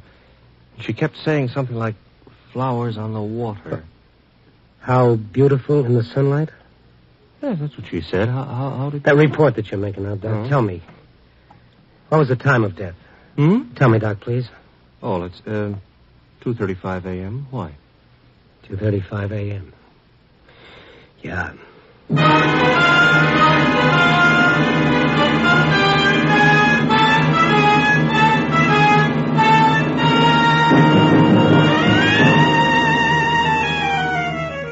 So here I sit, watching the dawn creeping up on Chicago, tapping out 30 to my story for the night. A love story, no less. A very pessimistic fellow once wrote, when two people really love each other, there can never be a happy ending. Well, it could be.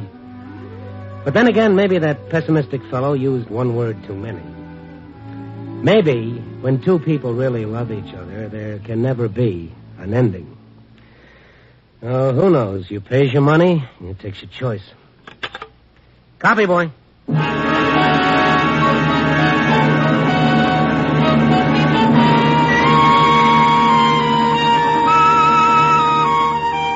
Night Beat, a new dramatic series, stars Frank Lovejoy as Randy Stone. Night Beat is edited by Larry Marcus and directed by Warren Lewis. Music is by Frank Worth. Others in tonight's cast were Joyce McCluskey, Vic Perrin, Jack Edwards, Jerry Hosner, Rena Craig, Larry Dobkin, and Charles Seal. Frank Lovejoy will next be seen in Milton Sperling's production Rock Bottom, released by Warner Brothers. Listen next week at this same time and every week as Randy Stone searches through the city for the strange stories waiting for him in the darkness. The stories that come out of the shadows to find their way into Night Beat.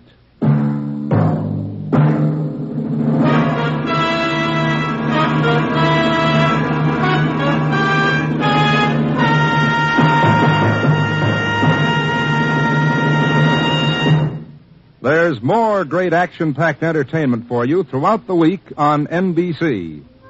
Other mystery adventure programs include such popular shows as Dragnet, High Adventure, and Night Beat.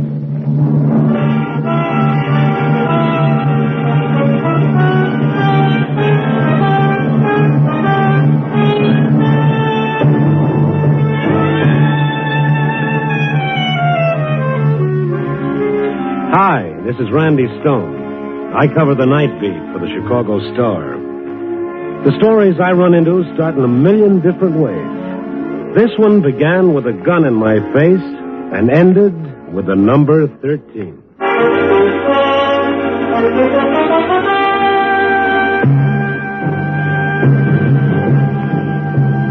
Night Beat, starring Frank Lovejoy as Randy Stone.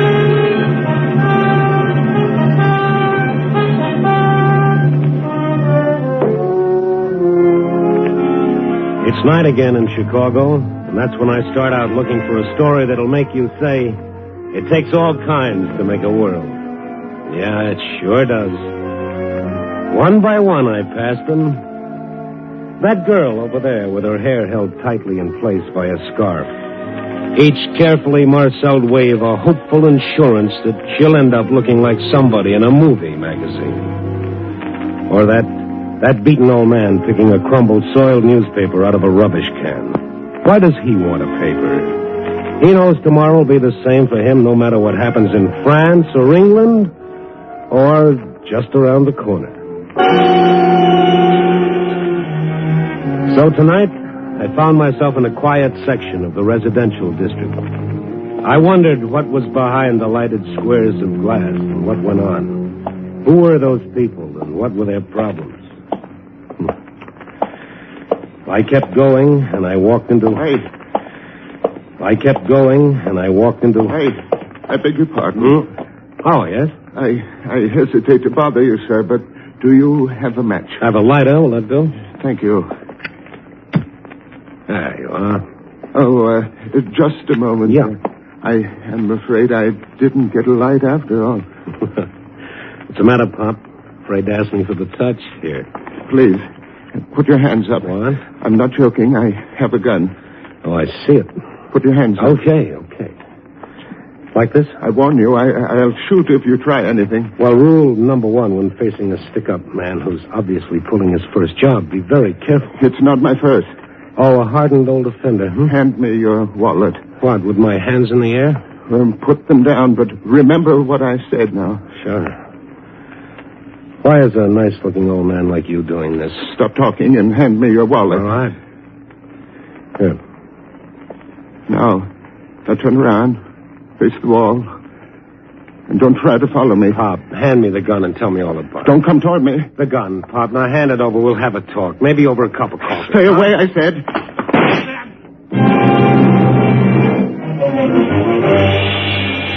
I should have had better sense.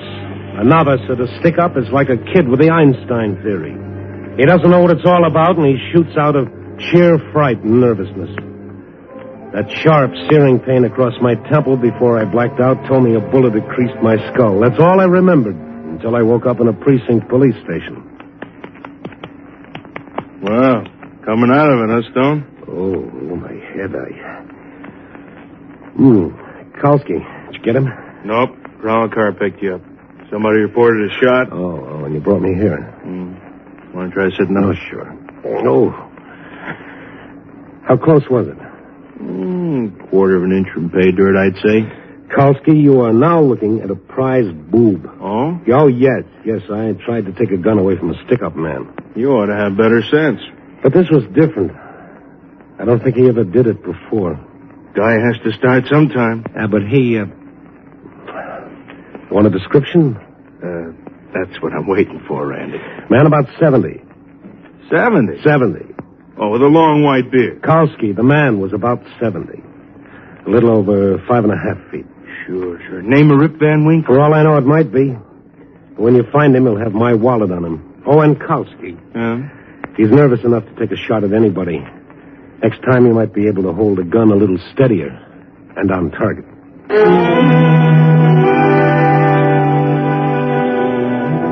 So, 10 minutes later, I left the precinct station. Kalski put out a call for the little old man who made like Jesse James. I went back to my desk at the Star. Maybe I had a story. I wanted to wait until the police picked up the old man because whatever made him turn bandit was a story. An hour passed, and I was just about getting ready to give up. Oh, hi, Mr. Stone. Oh, hello, Larry. I didn't come in this time of night. You're almost always out. Larry, you don't know how close I was to that permanently. Hurt your head? Yeah. How? Well, I was wearing my hat with a feather in the band. Huh? Yes, I got mixed up in a badminton game. I don't get it. Well, you work on it, kid. I'll see you tomorrow. Oh, I get it. Feather, badminton. A for effort, Larry. Oh, hey, I almost forgot. What? Here's a package for you. For me? What is it? Oh, no. Open it up and see. That's working them out, kid. Where did you get this? Hey, that's a wallet with some dough in it. It's mine. I said, where'd you get this? Dan gave it to him. Where is she? Left, I guess. By the elevator? I guess so. Leastways, she was waiting for it when I... You sure it wasn't a man? I'm old enough to tell the difference. Oh, I stand here chewing the feather. Hey, what's going on? Hey, Mr. Larry, stay by the phone. Take down anything that comes in. The woman who brought back my wallet had 8 floors to go down on that slow night elevator. I had a chance to beat her to the lobby, so I took the stairs 5 at a time. And then I was in the lobby, but the elevator had beaten me down. I ran over to the night man. Well, hello there, Mr. Stone. How are you? You didn't come down in the elevator? Yeah, how long you been down here? Oh, just a couple of seconds. A woman ride down with you? Yeah, from your floor. She go outside? Yeah. Hey, something wrong? Come on with me, will you? Why all the fuss? Would you recognize the woman if you saw her again? Oh, I guess so. Now, take a look both ways. Tell me if you see her. Had on a little hat, old lady, too. Old? How old? 60, 65, thereabouts. You see her? Ain't sure, but I think that's her at the bus stop. Which side of the street? Other side, next block. Okay, thanks. See you later. Maybe it was she, maybe it wasn't. I hurried across the street just as a bus pulled up and took on a passenger. A little old lady wearing a little hat. I reached the stop as the bus was pulling away.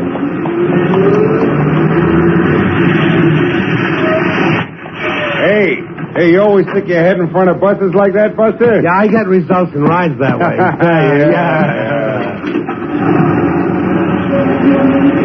There were other vacant seats in the bus, but the one I wanted was next to a little old lady.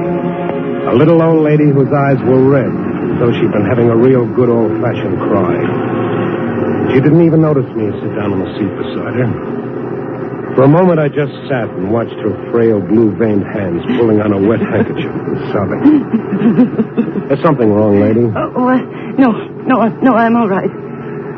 Thanks for returning my wallet. There's $10 missing. Oh, I don't know what you're talking about. I don't know anything about your wallet. You know, be easy to check that. We get off, we take a bus back to the Star Building. There's a night man and an office boy who saw you. This is my stop. 2 blocks from the paper? That's a short ride. Now, look, I don't know what this is all about, but I'm willing to learn. Now, you can either tell me here or we can go somewhere else. Can't you just forget it, please? Forget it. I could have been killed. I know, but he didn't mean it. Who was he, or who is he? He's my husband. Oh. Well, do you want to talk about it? If I tell you why he did it, will you help him? Look, let's get off this bus. We'll take a cab to... Well, where? I want to go home. All right, I'll take you home. But something tells me I'm sticking my neck out.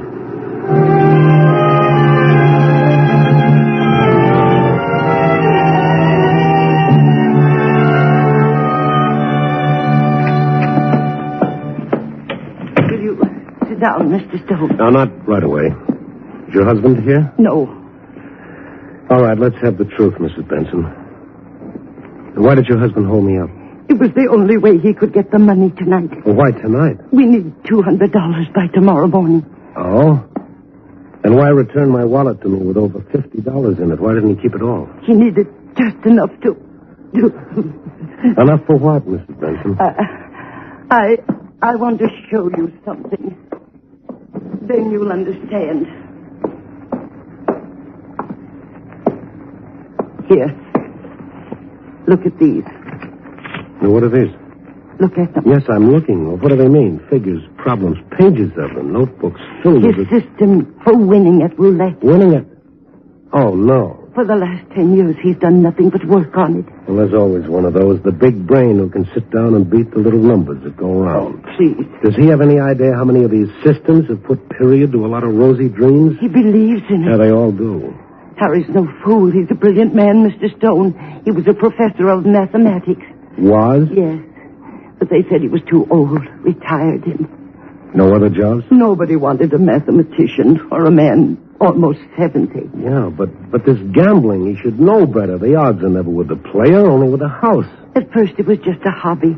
He liked to work out the odds, and then when things got desperate... Yes, and now? We have the same. And tonight he's going to play his big system. Where? I don't know. I told you, I don't know. Did he take the gun? No, he left it here. Well, that's one good thing anyway. What will you do now? I don't know. And the police? They're looking for him already. Oh, get to him first, Mr. Stone. Why? He won't let himself be arrested like a thief. That's the last thing he said. He wouldn't let the police arrest him.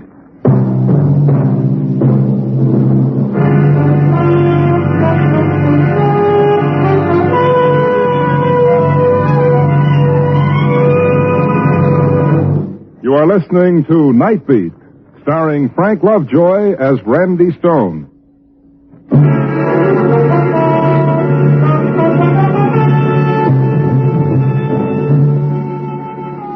So there I had it, a little old ex-professor of mathematics with another system for beating an unbeatable game. There's something in each of us that makes every individual believe he's different. The I can do better philosophy is human. If it weren't, we wouldn't have the Brooklyn Bridge, the better mousetrap, or the fellow who blinks his eyes in bewilderment and says, I thought I had it all figured out. Okay, I decided to go after Professor Benson. I headed for a spot where I thought I might pick up some information.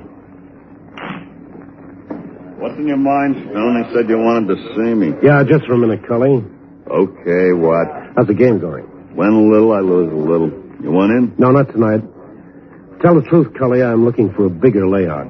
Blue chips here are 500. How big can you get? Oh, some. But this is a private poker party. Yeah, I wouldn't want news of it to get around. Oh, don't worry, Cully.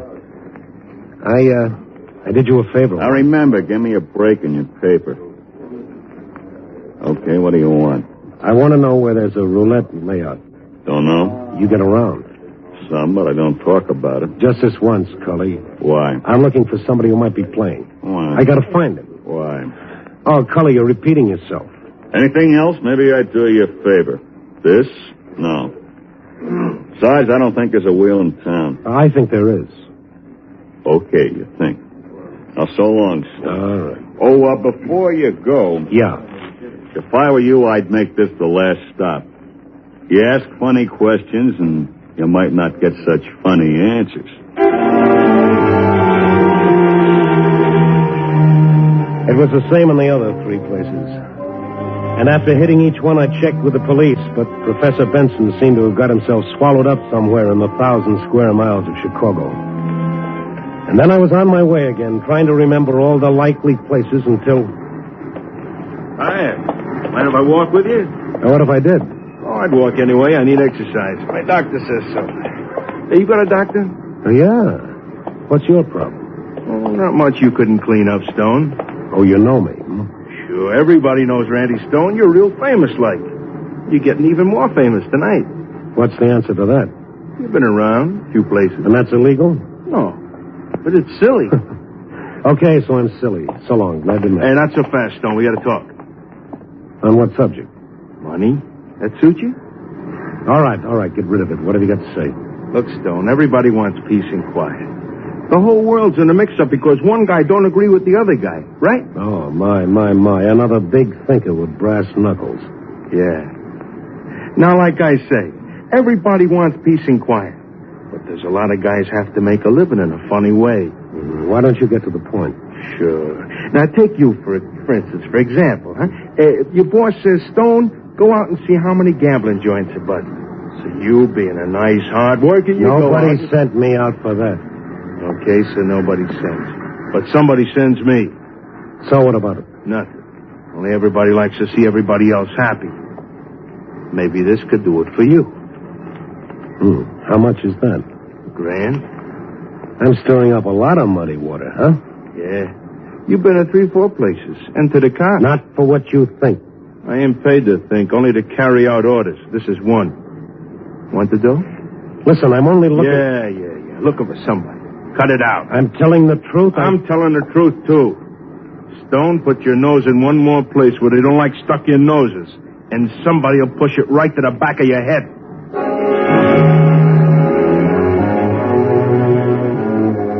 Sometime, somewhere, somebody said there's nothing like a quiet fireside, complete with pipe and slippers. But can you make a career out of it? For that matter, can you make a career out of a hold-up, a creased skull, and a nasty little hoodlum? Well, I was trying to.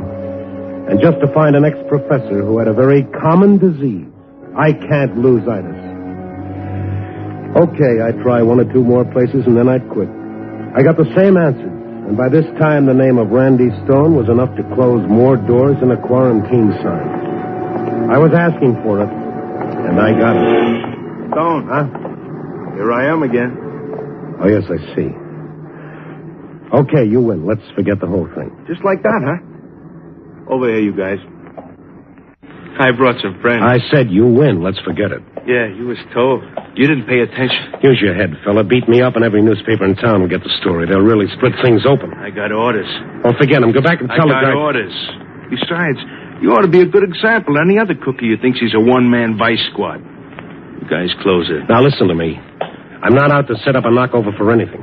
I'm hunting for someone. Don't go through that again. It's the truth. Max, start the ball rolling. You're an idiot. To think you could have had $1,000 instead of this.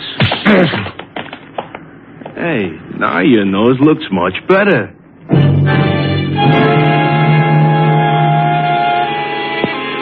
A professional working over is done with finesse. It's meant to stop just short of murder, but leave a nasty memory. When I came to, I was propped against a building in the alley, and the world at that moment was a bad place. And I was mad, and my anger was for the little professor with his system. Now I really wanted to find him and turn him over to the police. But I couldn't find him the way I'd started out. No one had talked. No one except perhaps one person. One of those strange, pathetic creatures known as a stoolie. I cleaned myself up at the nearest washroom, grabbed a cab, and went to see him at a dirty, shabby rooming house. He was there. Look, Randy, you got yourself worked over already. What do you want from me, huh? Just a little information, Gus. Yeah, I know. Nobody comes to me except for that. Someday I'm going to buy a chicken farm and get out of this business. Yeah, now listen, you know everything that goes on in this town, within limitations. Yeah, I know plenty, but not everything. Well, most of it. I want you to find out something for me. Yeah? There's a roulette wheel somewhere. I don't know nothing. Oh, come on, Gus, come on. Randy, sir, help me. Hope to kiss a pig. Nothing. Don't be afraid, Gus. I'm not starting a cleanup. I just want to find something. I know from nothing. For $50? Huh? $50. It ain't good, Randy. I done a lot of favors for the cops. They shoot square with me. They kind of see I don't get hurt, but you... This isn't a crusade. I want to find someone. You leveling, Randy? I'm leveling. Well, if you ain't, if anything happens, both of us could end up real bad in the red. I do a nice business. All right, just between you and me, Gus. Now, how about it? $75? Okay, 75. Now? I haven't got it on me. You know I'm good for it. Then send it to me, not bring it personally. All right. I'll send it to you. Uh-huh. Now, who do you want to find?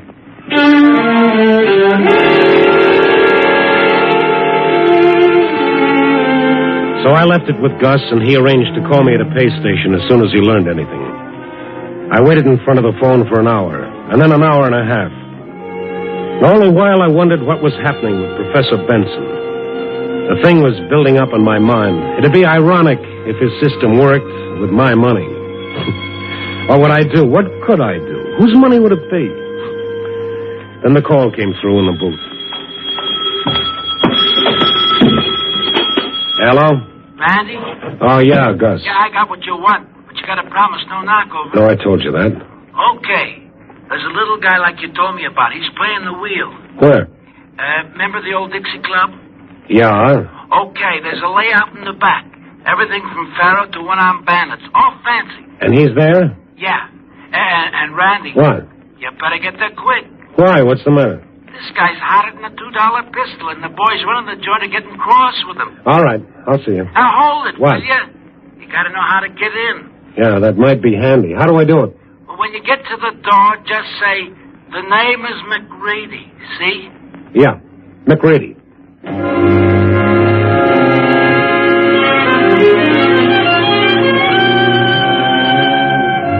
I went back to Mrs. Benson because I figured I might need her. And then the two of us went to the old Dixie Club. From the outside, it looked like a boarded-up house.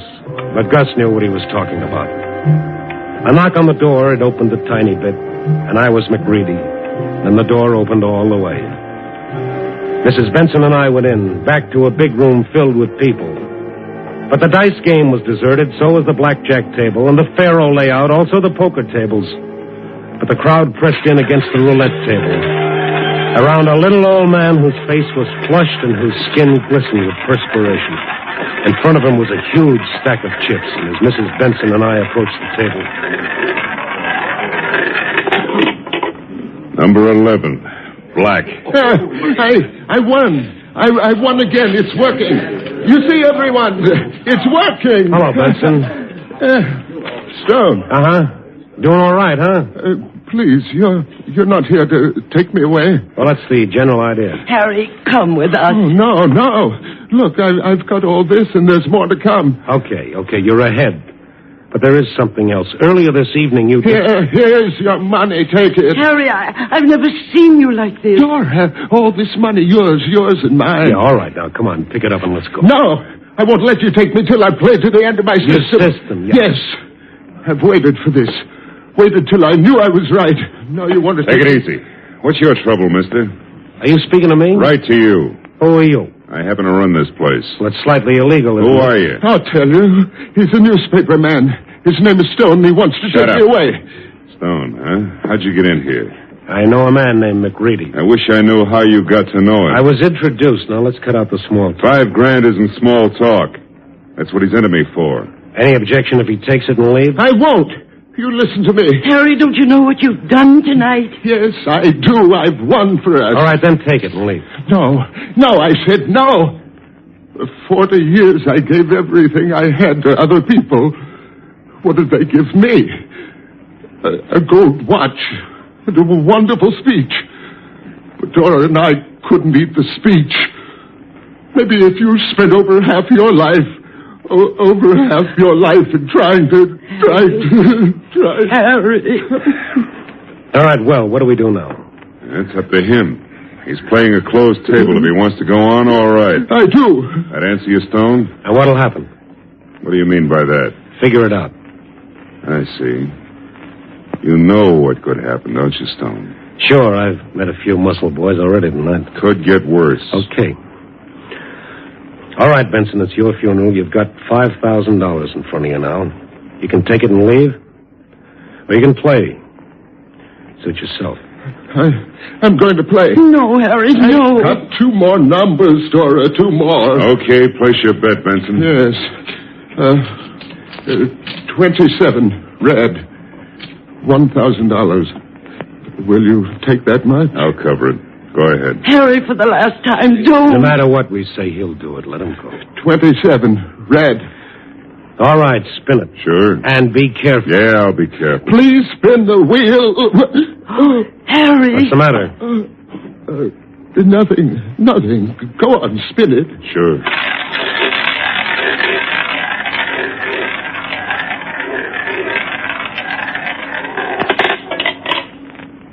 Number 27, red. You see, you thought I was crazy, but look at it. I've won again. Harry! Benson. Come on, help me get him away from the table. Take him into my office, will you? Get him away from here. I've got to play one more. Yeah, sure. You've got to play one more number. Give me a hand, somebody, please. That's it, thank you. Don't Come on, take me away. Benson. Please, Come on. Please. All right, on the couch. You don't understand. There's one more number. My money. Where is it? It's at the table. Now, take it easy. No, my money. Somebody will steal it. It'll be all right. Dora, go back and get it. Dora, go I'll back. call for a doctor. No. Let me up. Let me... No, Harry, lie down. My money. Get it, Dora. Get it. All right. Stay with him, Mrs. Benson. Don't let him up. Yes. Well? How much does he have coming? Including the last spend, $41,000. Can you cover? I'll cover. All right, cash these. Wait a minute. Maybe he wants to play some more. He's finished playing. Cash these. Okay. Eddie, get $41,000 in the safe and... No! Leave it there! What? Leave it there! What are you talking about? He wants to play it. Oh, he's crazy. Let me talk to him. No, he won't listen. He wants to play it to the end. He made me promise I would. What? Well, do you want to? I promised. All of it? Yes. Can you cover that much? Not at 35 to 1. 20 cents on the dollar, take it or leave it. Take it and I'll spin. Leave it and I'll close the wheel now. I'll play it. Oh, for the love of heaven, Mrs. Benson, there's $41,000 here. Do you realize you can lose? He said I couldn't. But he's got... I promised I'd play it on number 21. Oh, let me talk to him. Let me... No, I made a promise. Play it. 41,000 on number 21 red. Is that what you want? Yes. All right. A fair spin. A fair spin. And the last one. Go ahead, please. Go ahead. All right. 21 red.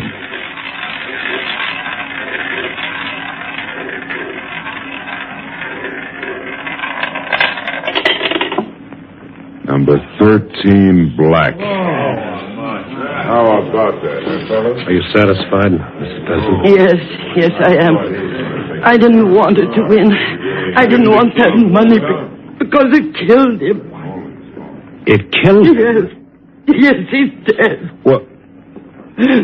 Oh, Mrs. Benson, what can I say? Oh, I was so sure. And I lied to him. I lied. But I didn't want it. It killed him. You lied. No, you kept your promise. You played for him. Here. But his system, it's... Well, Mrs. Benson, you played 21. I know. And his last number was 13.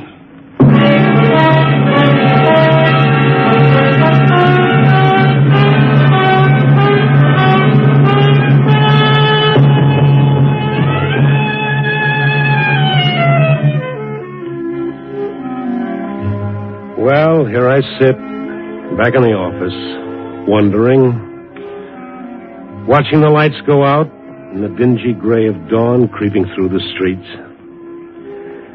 And somewhere out there is an old woman, a lonely old woman who could have had almost $50,000, but at the loss of something that no amount of money could buy back for her. The man who quit while he was ahead. Yep. Where there's a winner, there's a loser.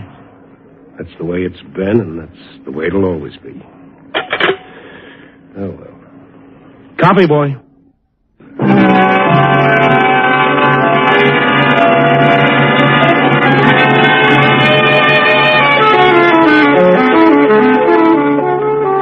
Night Beat, a dramatic series, stars Frank Lovejoy as Randy Stone.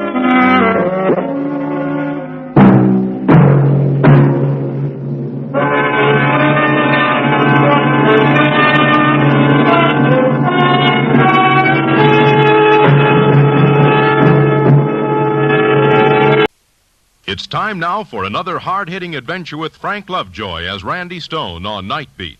But first, a reminder. Tomorrow evening, join Brian Donlevy as he takes you on another dangerous assignment. Sunday, Douglas Fairbanks brings you authentic action stories based on activities of your government security agents. This new series is The Silent Men, and you'll enjoy the pulse-quickening adventures which the silent men bring to the NBC microphone.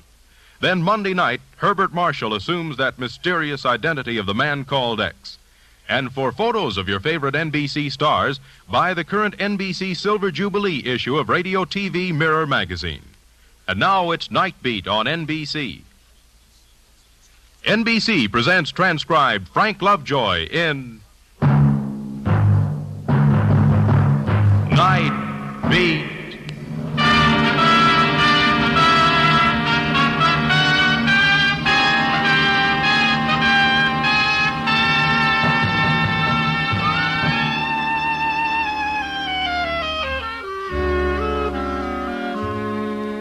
Hi, this is Randy Stone.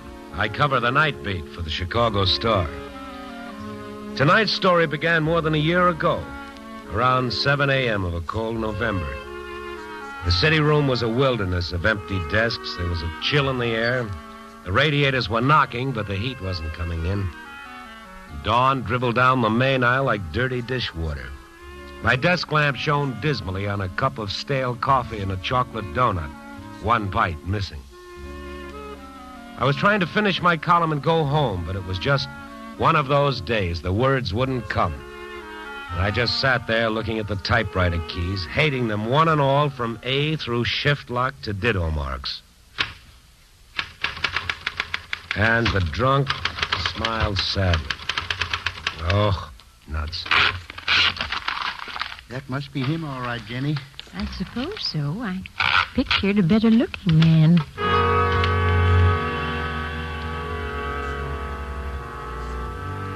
I looked up. The old guy was as twisted and gnarled as an old shillelagh. If you can picture a shillelagh in a seedy mail-order suit. The old gal was dressed in shapeless black crepe. Looked like something left over from a rather unsuccessful funeral. Yeah.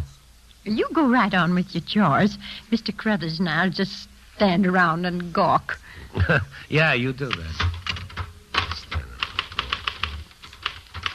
Looks a lot easier than seeding an acre of barley, huh, Mr. Carruthers? Yeah, but watch them fingers go. Like a bunch of beavers. Oh, beavers. Look. You are Randy Stone who covers the night beat? Mm-hmm. And you two, I presume, are the Livingstons. The Carruthers. Jenny and S.B. Carruthers of Burroughs Junction, Illinois. Well, I'm pleased to meet you. You know, I bet you we've got every last column you ever wrote, Mr. Stone. Pasted in our Chicago scrapbook. Mm-hmm. Yeah, along with Irv Kupsonet's column. And the writings of that dear Mr. O'Brien before that sweet soul passed on. All you people who write about Chicago. And now we're really here ourselves. Oh, it's like a dream come true. 55 years we waited. Well, it doesn't seem that long, does it? Well, it's been fine seeing you. Now, if you'll excuse me. Yes, sir. Jen and I met at the Columbian Exposition back in 1895. That's why we have such a warm spot in our heart for Chicago. She worked in a cigar factory up in East Chicago. That's what attracted me. Had nicotine on her fingers. Figured she must be one of them bad girls you're always hearing about and never lucky enough to meet. Now, Mr. Carruthers, you stop that. Oh, that fair was quite an extravaganza. Of course, you heard about Little Egypt, Mr. Stone. Oh, sure. Oh, no, you stop that this minute, Mr. Carruthers. Oh, she had it, Mr. Stone. That little lady had it. Will you listen to this dried-up old man? If that just doesn't... Look, I'm sorry, but I've got to finish my work. Is there something you wanted? No.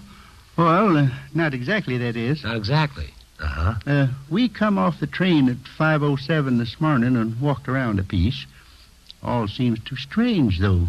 You know, the only place still standing is the hotel where Jen and I spent our honeymoon. But what a ruin that is today. And you registered there? No. That's it. That's what we want to talk to you about. Where's your luggage? Didn't bring any with us. Oh, I see. I know Jenny's pretty hungry and tired. Now, you're the ones hungry and tired. But I just couldn't go into any place and, well... Oh, yeah, sure, I understand. Only the flattery about the column and the just folks talk, that wasn't necessary. Here. This 5-spot help? Stand up.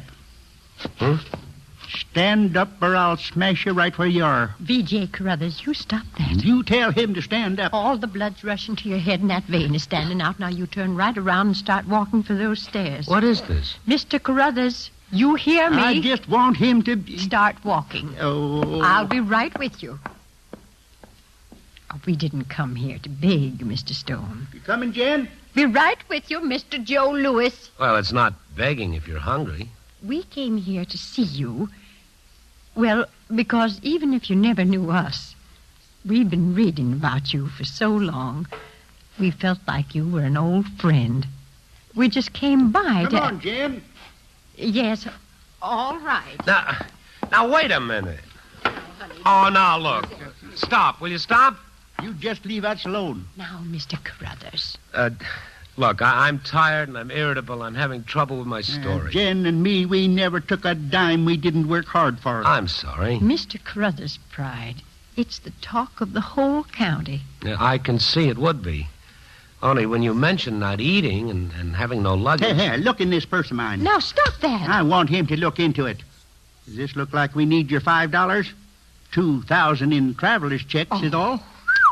Now, Mr. Carruthers, I don't like that, not one tiny bit. Well, I want to show him. That's just plain boasting. I just won't stand for it. But, Jen... You just better also tell him that it's the last red cent we have in the whole world, plus all the money from next year's crop advanced by the bank, plus $500 from a second mortgage on the property. Still don't need his $5. I told you, I'm sorry. Well, all right then. Now, what are you going to do with all that money? We're going to make a dream come true. A dream? We only had about $12 between us when we got married. Less than 5, you boaster. Well, whatever. Let me tell him, will you? Well, just keep the facts straight. Ever since then, we always dreamed of coming back in style.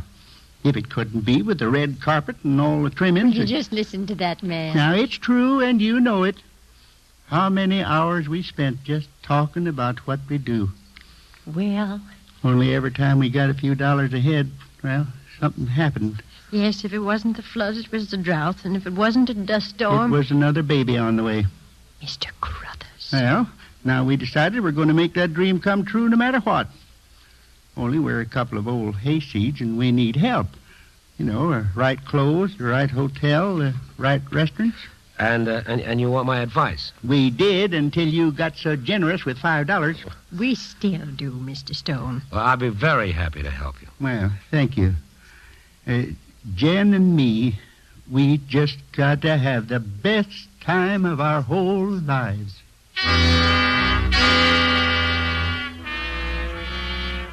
His voice had suddenly changed, and somehow the city room seemed to have grown much colder.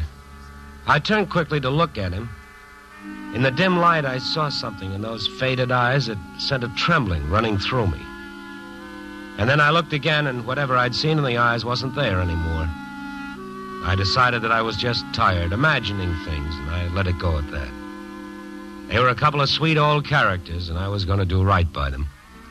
I poured enough coffee down my throat to push the cobwebs away, and then we started out on the town. First stop, of course, was an exclusive dress shop for stylish matrons on Michigan Boulevard. That's where all the lovely mannequins come equipped with soft gray wigs, and the indirect lighting and the specially designed mirrors were more than kind. Well, what do you think of this dress, Mr. Carruthers? Same as I thought of the others. Makes you look too old. Oh! Haven't they got something that shows a little of the foreleg? Foreleg is what horses have. Yeah, on a woman. The word is calf. Well, whatever it is, I want to see it. So you just tell the young lady to bring out something else.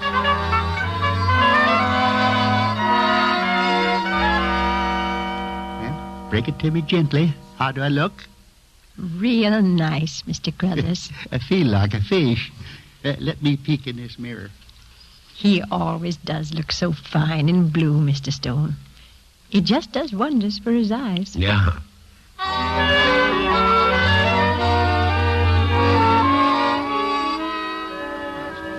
Well, it's a mighty fine hotel, and I'm glad that Mr. Carruthers is registering. But... Yeah, I know how you feel. $38 a day. It makes me a little weak in the knees. No, it's not that. I want us to have the very best of everything. It's not that at all. It's just... Well... Yeah? Well, we're country people, Mr. Stone.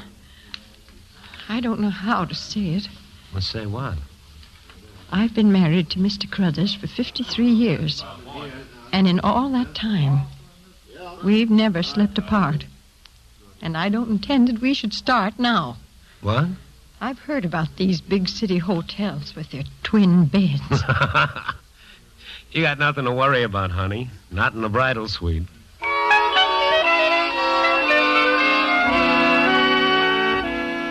Well, after that, I gave Mr. Carruthers my telephone number should he need me, and then I staggered home for a couple hours of sleep. I was dead tired, but I wouldn't have traded this day for anything in the world. But then, just as I was about to doze off, all the warmth suddenly left me again, and again I heard what should have been just a nice bit of dialogue from a sweet old guy. Jen and me, we just got to have the best time of our whole lives. And for a moment, all the sleep was gone. I sat up, and when I tried to light a cigarette, my fingers trembled. And I didn't know why.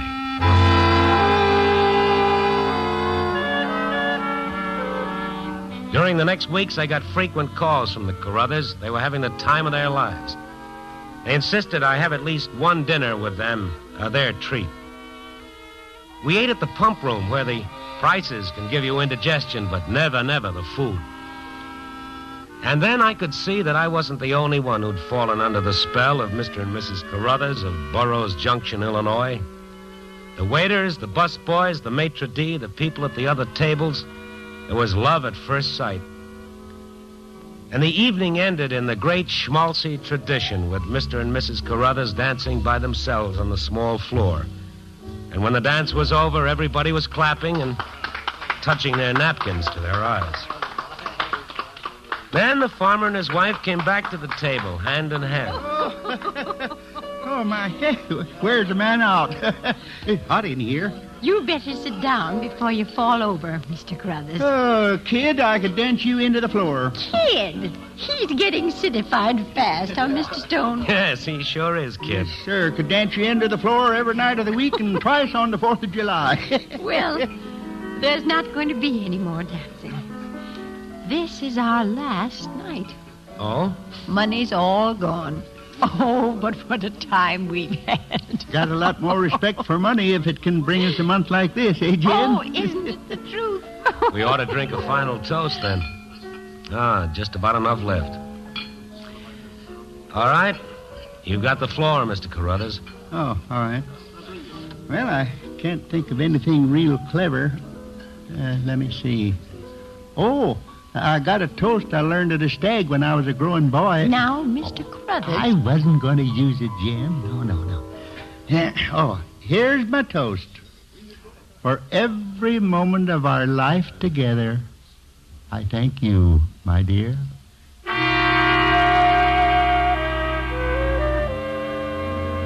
I went on about my work, checked in with the office at midnight as usual, and the girl at the switchboard had a message for me. Called Central Police Station and asked for Captain Barton. I put in the call thinking, well, laddie, back to the old routine. Then the captain came on the phone. Stone, we got a torn jacket down here with your name and telephone number scribbled on a slip of paper in one of the pockets. Well, all my jackets are accounted for, Captain. I'm wearing it. No, this one belonged to an old fella around 70. Dark blue, good material. Well, that sounds like it belongs to Mr. Carruthers. Now, how do you spell that name? Where can I get a hold of him right away? Wait a minute, not so fast. What's up? Plenty is up. Your Mr. Carruthers is on his way to commit murder.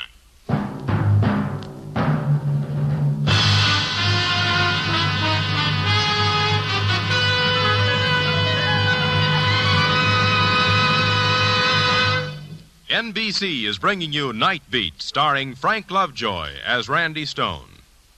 Before we begin Act 2 of tonight's exciting adventure with Randy Stone, we'd like to pause and salute station WKBH in La Crosse, Wisconsin.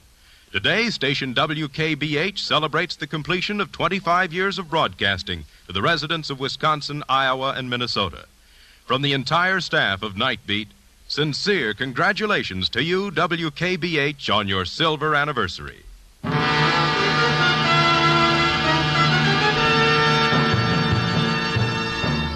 And now back to Night Beat and Randy Stone. Captain Barton sat on the edge of his desk while I examined the jacket. And across from him was a mournful-looking man with a fresh bandage plastered to his forehead. Barton stood up. Well? Yes, it's his. What's it all about? How'd it get torn? How did he get torn, he asks. Suppose you tell him, Mr. Hartman. What's to tell? He's strong for an old man like that. Well, he did farm work all his life. I could make a joke and say he sure plowed into me. Big joke. Mr. Hartman operates a pawn shop on Milwaukee Avenue. Well, what was he doing in your pawn shop? He was attracted by a revolver display I had in the window. Revolver display? Particularly one Colt .32, priced $35. Worth every penny.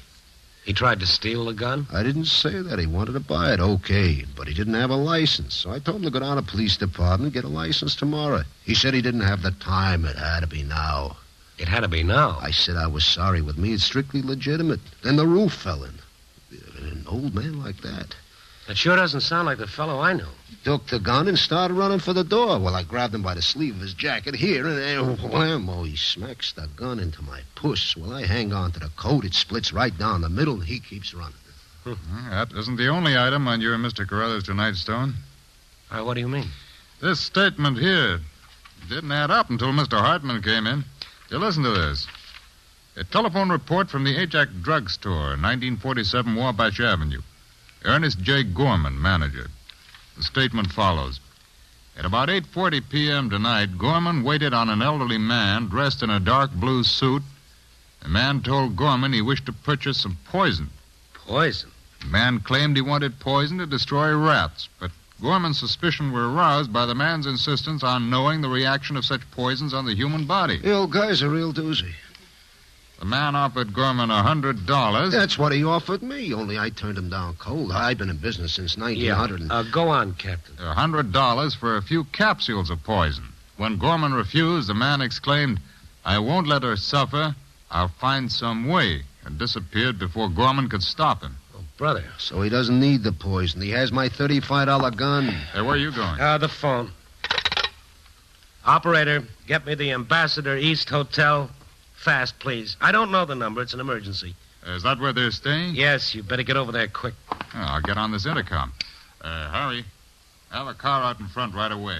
We'll be right. Oh, hello. I want to speak to Mr. Carruthers, room 1217. Yes, hurry, please. What's that? When? I see. Okay. Thank you. You can cancel that car, Captain. Huh? Mr. and Mrs. Carruthers checked out of the hotel 3 hours ago. Left no forwarding address.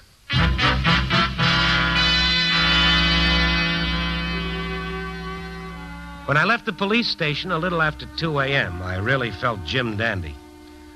I tried to get back to work, but that was a lost cause. Trying to kill his wife, it didn't make sense. It just didn't make sense. I recall the first time I'd seen them, the old guy shooting off his mouth about the Columbian Exposition of 1895, Little Egypt, and how changed everything was. And then I stopped dead in my tracks. That hotel that they'd stayed in back in 1895. I started running for the nearest phone booth. I woke up half a dozen people all over Chicago, local historians, hotel keepers. Finally, a sleepy-voiced fellow in charge of the Hotel Association of America gave me an answer. Must be the Gulliver House. Gulliver House, Yeah, that's what you must mean. Built for the exposition. Where is it? Let me try and clear my head. Woke me up out of a sound sleep. Will you please hurry? It's urgent. 93rd Street, it was considered very elegant when it was built. But now it's practically a flop house.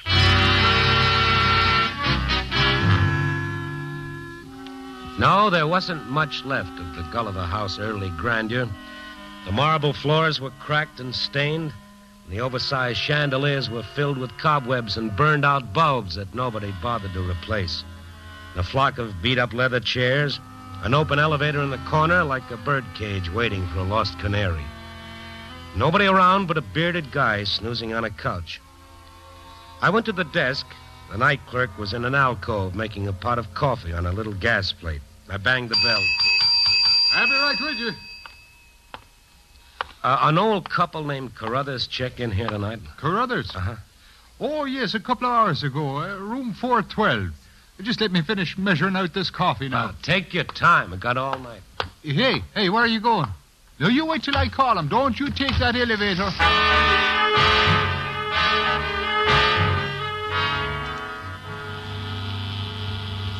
The elevator was another relic of the Columbian Exposition. And for the sake of the older generation, I only hope Little Egypt had just half the vibrations. It seemed to move in all directions except up. Oh, come on. What was I going to find in room 412? I didn't even want to think about it. By then, I'd reached the 4th floor. And through the iron grillwork, I saw Mr. Carruthers standing in a faded bathrobe and holding a Colt revolver that would have looked much better in the hock shop window. Well, open the door and come on out. What have you done to Jenny? The clerk called up and told me you were on your way. That open door down the hall, that's your room? Stay right where you are, Mr. Stone. That must be the manager ringing for the elevator. What have you done to your wife? Keep your voice down. Folks sleeping. Tell me. My nephew, Martin, that's my sister's boy. If he hadn't got out of medical school last June, well, you know how it is. We wanted to give him a start. figured it was time for a physical examination anyhow. Uh-huh. I guess I ain't been to a doctor since maybe 1927 when I tore a ligament in my back.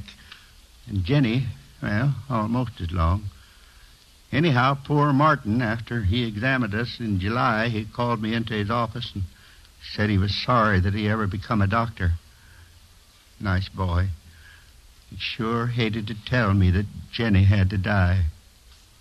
Die? One of them incurable things. Too late to do anything about it. No pain yet. Another couple of months for that. And then maybe 2 more months at the most. Oh, I wish he'd stop that. That's when you decided on the trip to Chicago? At least we did have that, huh? Forget everything but how happy we were. Yeah. But in the back of my mind, I decided that when the trip was over, well, I hadn't been able to do very much for Jenny. Maybe I could fix it so she wouldn't have to suffer. And so you got the gun, huh? Yeah, that's right. Where are you going? Your room? I'm warning you, don't. Don't. You'll wake her up. What? Here's the gun. Take it. It hasn't been fired. I couldn't even do that for her. I sat there and I tried, but I couldn't even do that. I see. I can't help it. I'm selfish, I guess. I want every minute that I can have with her. I don't care how or why or anything. You better take that elevator down before he has a conniption. Yeah, I guess I'd better. Mr. Carruthers. Yes? Nothing. Give Jen my love. Goodbye.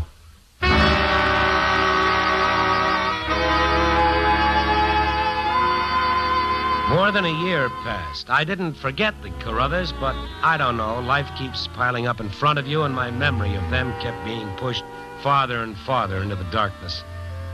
But early this evening, all the lights went on again. Fast. The paper sent me up to the Capitol at Springfield to cover a political story. I was driving back to Chicago the same day. Around 5 p.m., I saw that I was getting low on gas and I'd better fill up at the next town. And then I was passing the highway sign of the next town. Elevation, nil. Population, even more so. But I forgot all about that when I saw the name of the place. Burroughs Junction.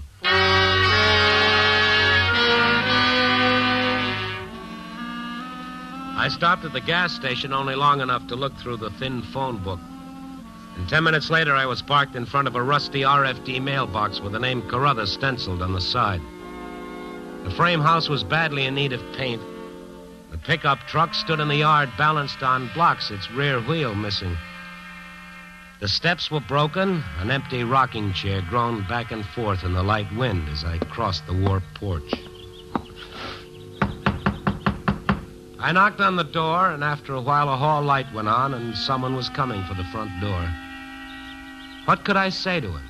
What could I tell him? And then the door was open.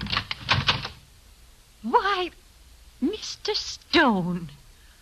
Oh, how nice to see you again. Mrs. Carruthers. Come in. Come on in. Oh, sure. Well, it's not much like the bridal suite at the Ambassador East now, is it, Mr. Stone? Let me look at you. Oh, you look fine. Well, I feel all right for an old lady. Oh, man, do I feel relieved. I thought that... Huh? Well, a young doctor, I guess he's entitled to one mistake, especially this kind, huh? Oh, I see. Mr. Carruthers told you. Yeah. Well, my nephew and I, we played a trick on the mister. Huh? I guess it's hard for you to understand about taking that trip to Chicago. It just grew out of all proportions. I mean, it became, I guess the word is obsession. Is that the word? Yeah. Well, as time went on and all our plans for the trip fell through again and again. Well, in Mr. Carruthers' mind, not taking the trip became like a sign of his defeat. Just listen to me talking like one of those psychiatrists or whatever they call them. Well, you're talking fine. But for him, it was the one thing that made our life together incomplete. Like he'd failed me. Of course, that sure wasn't so. I had the most wonderful life with him that any woman... But men think different than women about what's important and what's not. Yeah. And if he'd known the real truth, he'd never have taken that trip. All he'd think about was providing for me. He was that way. He sure was. He passed on 6 months ago. 6 months this October. What? My nephew and I, that was the trick, Mr. Stone. You see, it was Mr. Carruthers who had the sickness.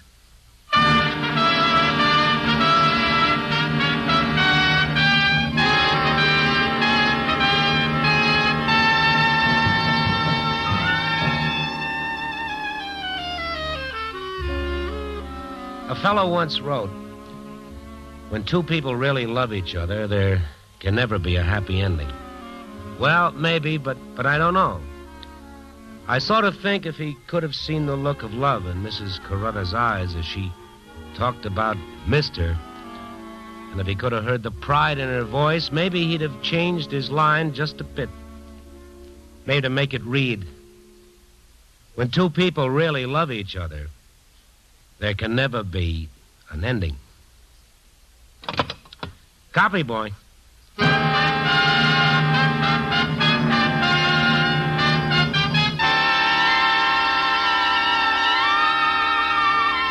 Night Beat, starring Frank Lovejoy, is produced and directed by Warren Lewis. Tonight's transcribed story was written by Larry Marcus, with music by Robert Armbruster. The part of Mrs. Carruthers was played by Jeanette Nolan. Ralph Moody was Mr. Carruthers. Others featured were Ben Wright and Lou Krugman. Don Rickles speaking. Frank Lovejoy can currently be seen starring in Warner Brothers' Force of Arms. Listen next week at this time and every week as Randy Stone searches through the city for the strange stories waiting for him in the darkness.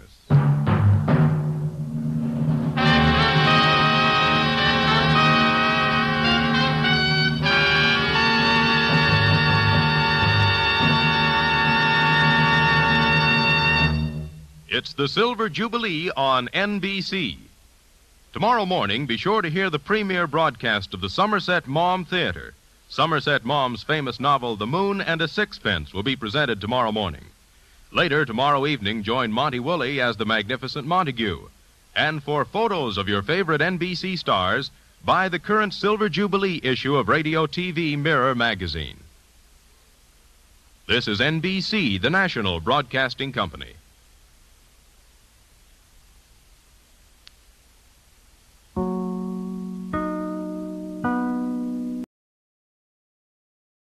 Now, screen actor Frank Lovejoy comes to the NBC microphone as reporter Randy Stone on Night Beat. But first, let me tell you about our other mystery features on NBC. Saturday night, Brian Donlevy brings you international intrigue as he accepts another dangerous assignment. Then on Sunday, Mike Waring as the Falcon becomes involved in a murder. Later, Martin Caine, Private Eye, featuring Lloyd Nolan, investigates a mysterious case concerning jewel smuggling. Yes, stay tuned to the NBC Radio Network. The NBC Radio Network is now entering its second quarter century as a great entertainment medium. And now from Hollywood, it's Night Beat on NBC. NBC presents transcribed Frank Lovejoy in Night Beat.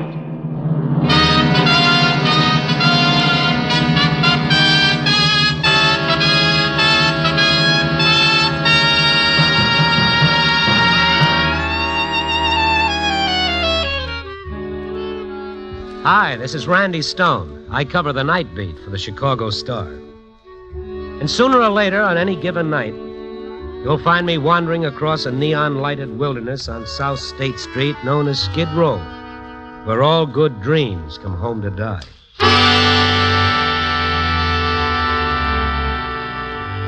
That night, the moment I reached the street, I knew that something was decidedly different. Up ahead was Rescue Mission, a shabby little store with a crudely crayon sign offering salvation and vegetable soup to one and all. Tonight, Rescue Mission had a lineup of lost souls half a block long. I went over to see what the excitement was all about, but a bearded old gent in gym shoes and an army overcoat held together by safety pins barred my path. Don't get rambunctious, buddy boy. Stand in line like a good soldier. Yeah, well, I just want to get through Stand in line, or I warn you, I'll wake up. You'll what? And you'll be gone. Huh? Kindly remember you're just an insignificant figment of my magnificent dream. Oh. That old wives' tale about pinching yourself, and if you feel pain, then you're awake. Yeah? There's nothing to it. Observe, figment of my imagination, I pinch myself. Ouch! The pain is fearful, and still I dream that the rescue mission on Skid Row is serving filet mignon.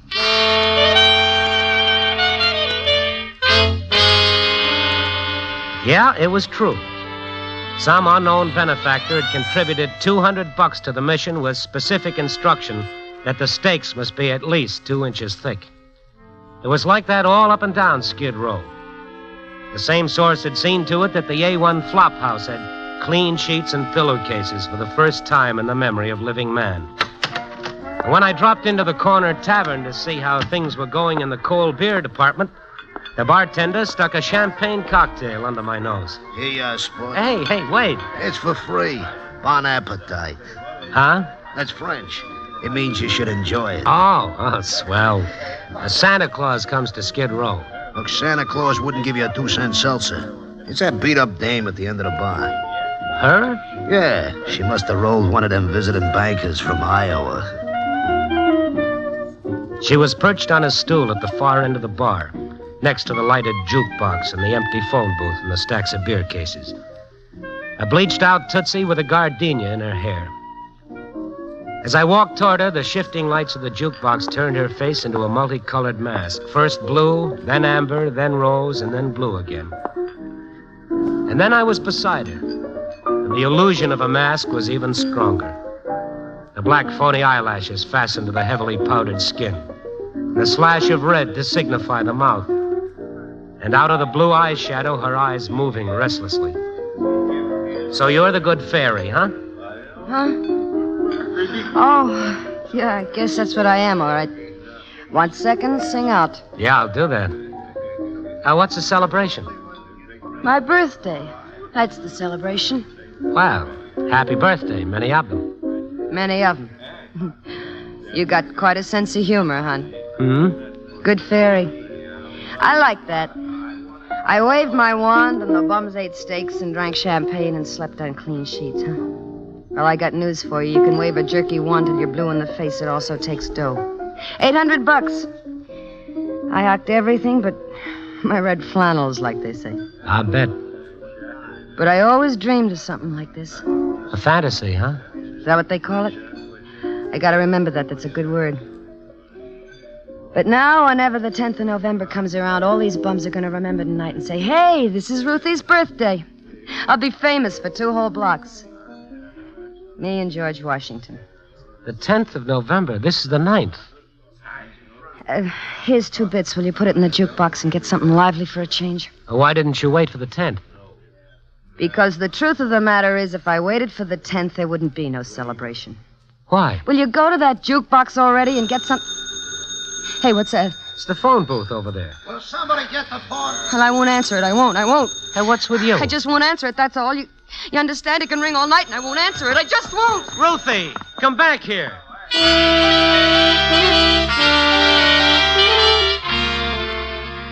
I looked back at the bar and saw that in her terror the dame had forgotten her purse.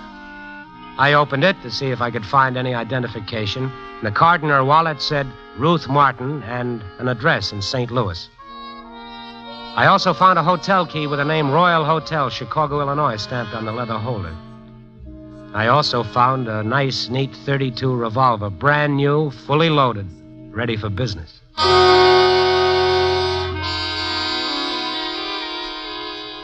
They called this hotel the Royal for the same reasons they call a fat man tiny. I parked myself in the cramped little lobby and waited. A little before 11, Ruth Martin entered the lobby, asked for a key at the desk, and rang for the automatic elevator. I went on over. Hi, Ruth. Oh, it's you. Yeah, me. Your purse. Thanks. I went back to the bar and it was gone. I thought you turned out to be a common thief. You'll find everything there. I didn't even steal a bullet from the gun. Well, that's real considerate, and I thank you kindly. Oh, this elevator takes all night. You're not registered under your right name. I couldn't be bothered with the press and those awful autograph hounds. You know how it is. You want to tell me how it is, Ruthie? Here's my elevator. Thanks for every little thing, hon. Look, I hate to keep repeating myself, but if you waited for the 10th of November for your birthday, why wouldn't there be any celebration? What's to celebrate about a funeral? Good night.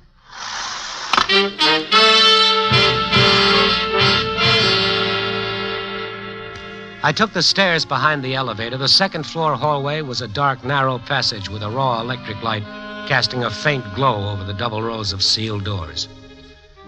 Ruth was already opening her door halfway down the hall. As I started toward her, she reached into the room and snapped on the lights. No! No! I ran the rest of the way. Her room was a dismal cubicle of curling wallpaper and cracked calcimine. She was at the mirror, frantically rubbing the glass with her hands, trying to erase a message scrawled in lipstick.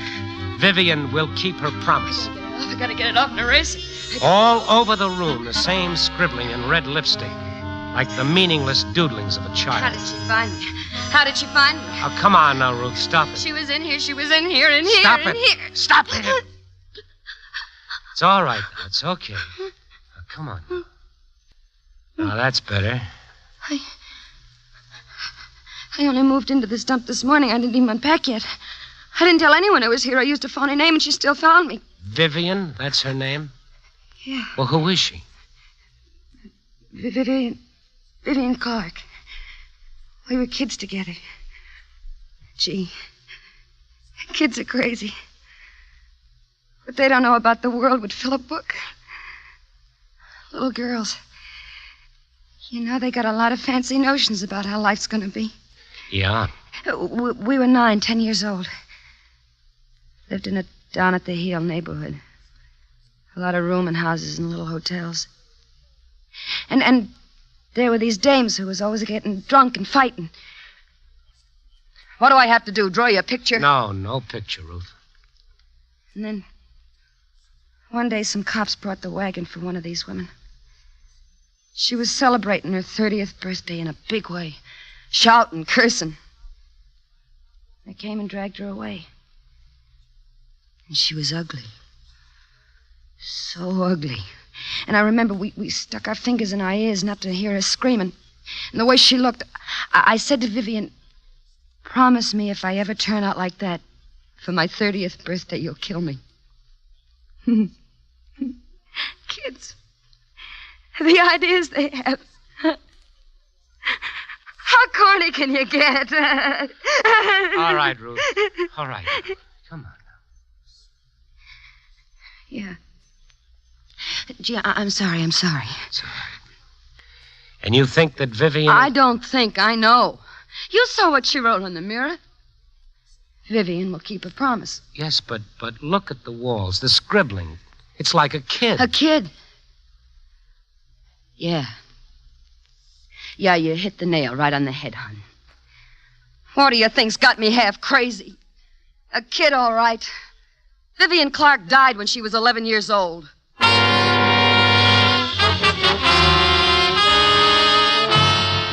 That was a small statement that called for coffee, strong and black. So I took Ruth downstairs to a deserted little restaurant next to the hotel.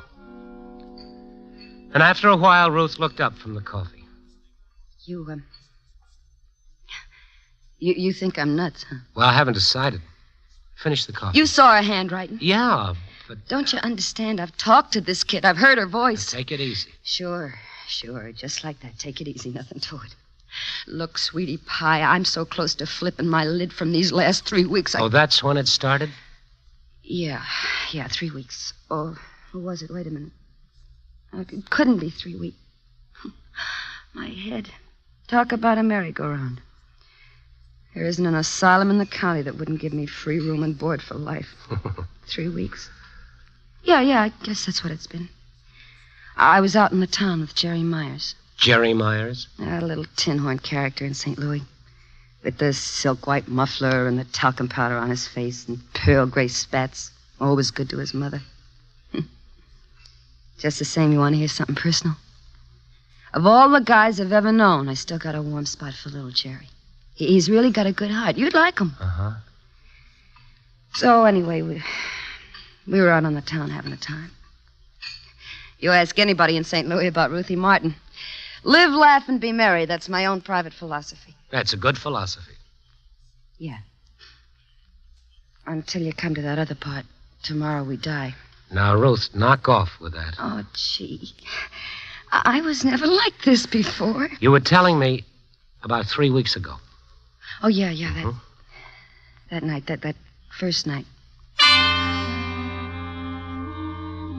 Boy, did I get stinking that night. Me and Jerry. Sweet little guy.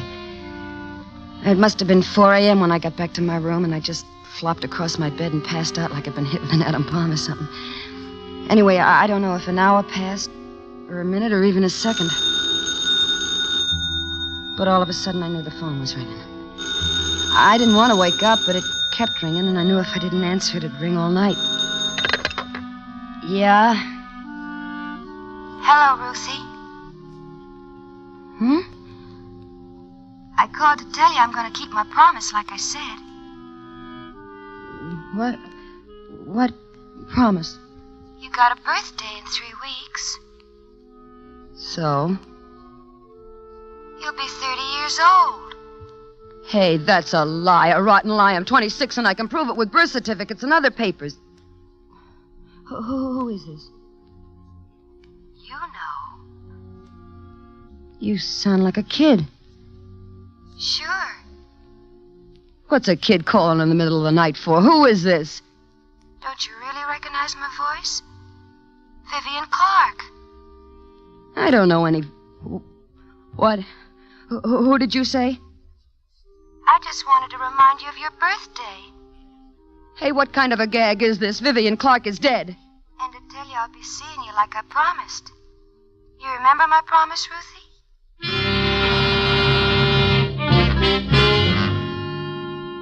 When I woke up the next morning, I thought it was all a dream. And by nighttime, I'd forgotten all about it. And then, just like before, right after I'd fallen asleep, the phone again. This is Vivian. Look, who's ever pulling this lousy gag, I think it stinks. And if you keep on doing it, I'm going to make plenty of trouble. Vivian, and I promised. Stop it, will you? Stop it!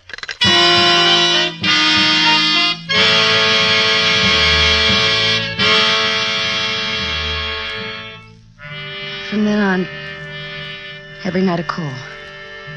After about 10 days of that, I couldn't take it anymore. So one night on the spur of the moment, I decided to clear out. Without saying anything to anybody, I packed a bag and grabbed the night train for Kansas City. I got in around 2 a.m. and just looking at a town where no one knew me or anything about me made me feel better. I found a nice hotel. I took a hot shower and had a little nightcap. And I really felt okay. Ready for the first good night's sleep in a long time. Snapped off the lights and I crawled into bed. And then I saw I was looking right at the phone on the nightstand. It gave me the jitters, you know. I reached for the phone to put it on the floor out of sight. But the minute I touched it... Well, I told myself it was just the manager wanting to know if the room was okay. Who else could it be? No one knew I was here. Just the same, my fingers really shook as I reached for the receiver. Yeah? This is Vivian.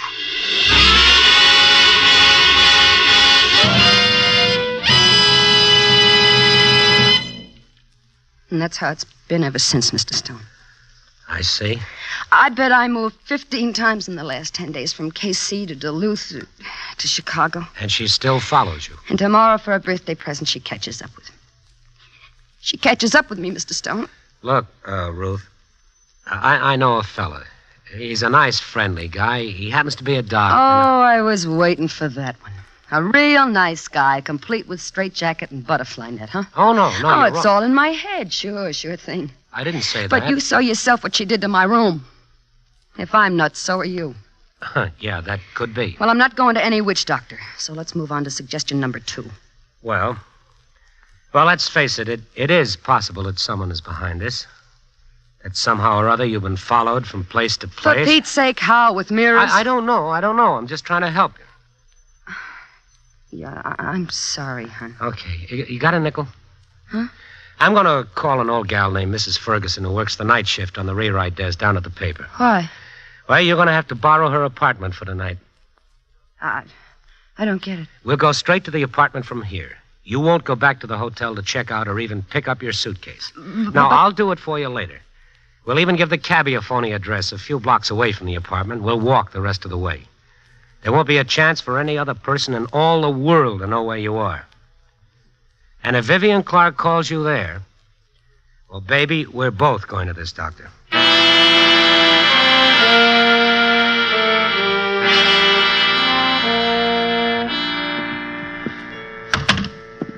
Hey, this place is kind of cute. Yeah. You get so tired of hotel rooms. They're lonely. Uh-huh. Say, you think she's got any aspirin in the medicine cabinet? I got a headache to end all headaches. Boy, I'm really knocked out. Well, why don't you take a hot bath and try to get some sleep? I'll go and get your suitcase. I just hope the minute you're gone, the phone don't ring. It won't ring, Ruthie. Double lock the door. Hey. Hmm? Why are you doing all this? Oh, well, I'm an overage Boy Scout. No, I'm serious. Well, I don't know. I guess maybe you've been hit on the head long enough. Maybe that's it. Look, before you go, would you kiss me? Not hard, not ugly, just soft and sweet. For luck. For luck, Ruthie.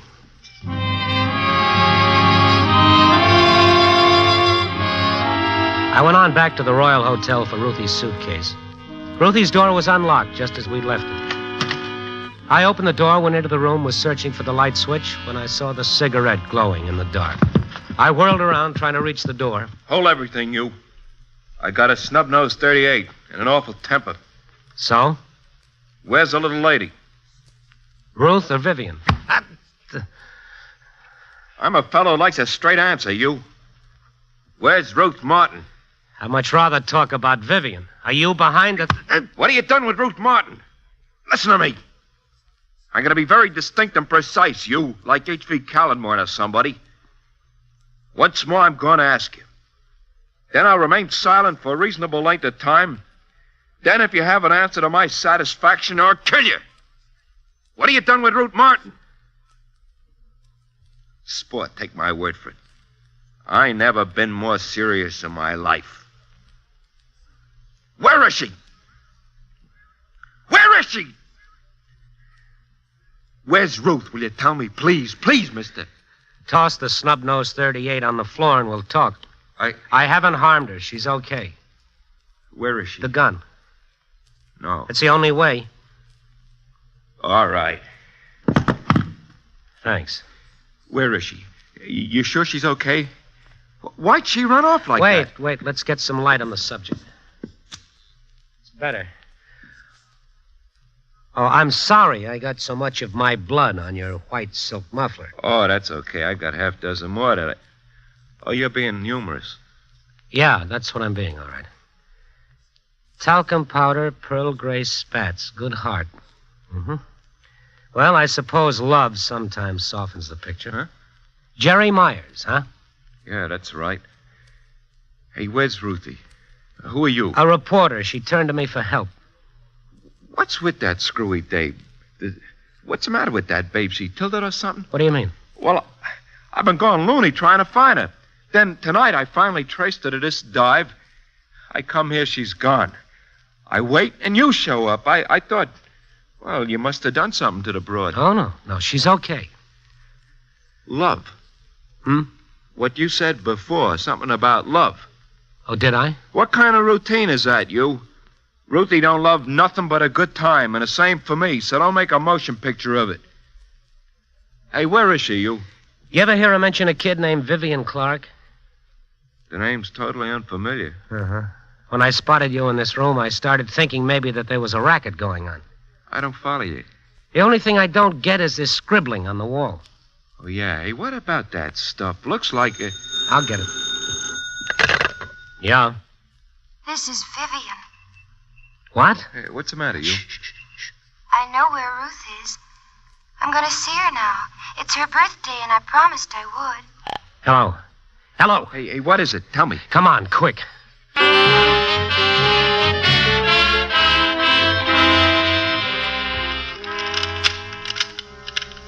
Hurry, will you? Yeah. Ruthie! Ruthie! I'm back here in the bedroom, Mr. Stone. The bedroom? Don't let it trouble you. Come on. What is it? Is something wrong? Jerry! Hey, Bagelhead, where you been? I spent maybe $200 digging you up. You scram into the other room. I don't like you to see me like this. Let me put myself together. Well, you look okay. I look like something left over from the flood. Now, go on, get out of here. Where's the suitcase, Mr. Stone? I got all my makeup in Ruth, anybody call here? Well, if you mean that certain party, no.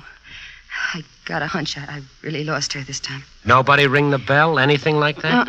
Well, maybe you fell asleep, didn't hear. I couldn't fall asleep. I couldn't find the aspirins. Oh, I got a headache. Shouldn't happen to two dogs. One couldn't stand it. Same old Ruthie. Yeah. Big deal. Are you sure about no calls? Hey, what's all the questions and answers about, huh? Come on, tell me. Nothing. But the way you... Oh, boy, my head. I almost passed out from the pain. Look, Jerry, would you be a doll and run down to the drugstore for some aspirin?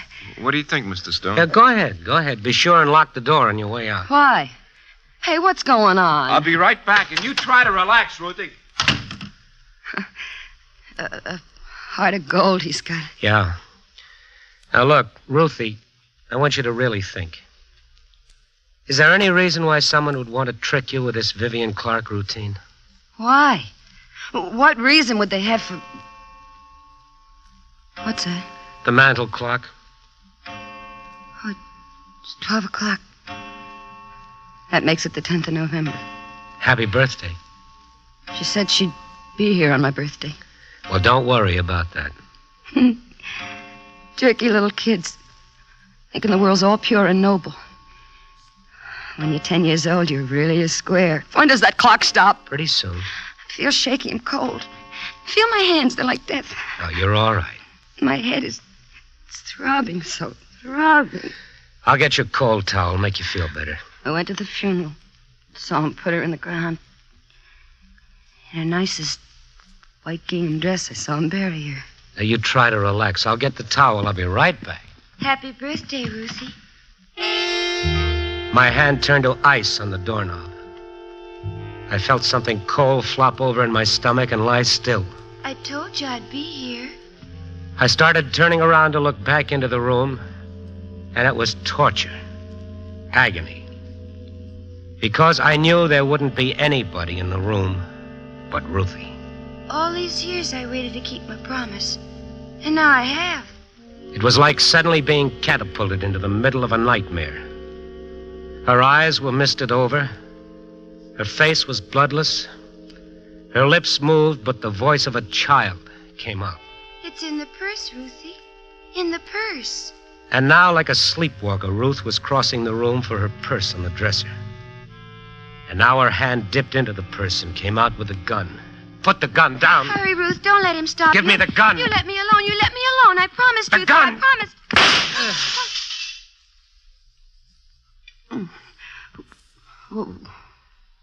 What was that? Ruthie, you, What happened? What are you doing with my gun? It went off by mistake. Look what it did to Mrs. Ferguson's mirror. It woke me up. Yeah. I feel funny.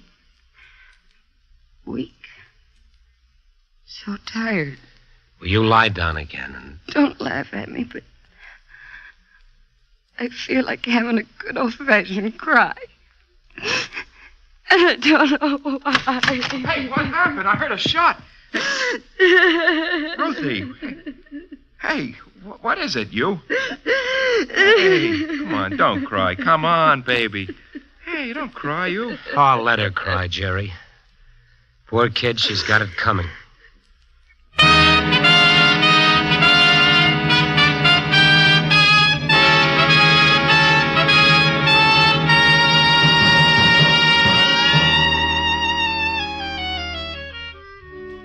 It would be nice to say that that was the end of the story and that Ruthie and her Prince Charming went back to St. Louis, and lived happily ever after.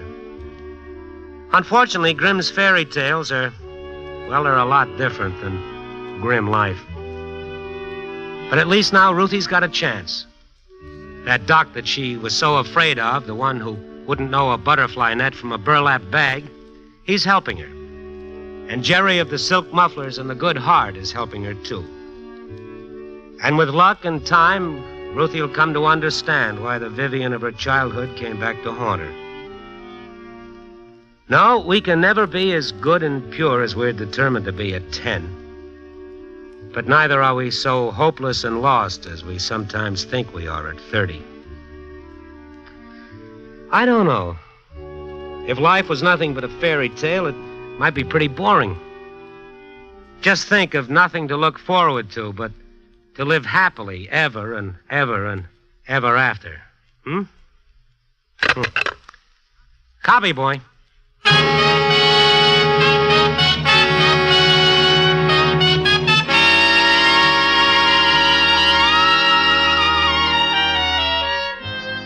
Night Beat, starring Frank Lovejoy, is produced and directed by Warren Lewis. Tonight's transcribed story was written by Larry Marcus with music by Robert Armbruster. The part of Ruth and Vivian was played by Joan Banks. Others featured were Tudor Owen, Lou Krugman, and Jeff Corey. Don Rickles speaking. Listen next week at this time and every week as Randy Stone searches through the city for the strange stories waiting for him in the darkness.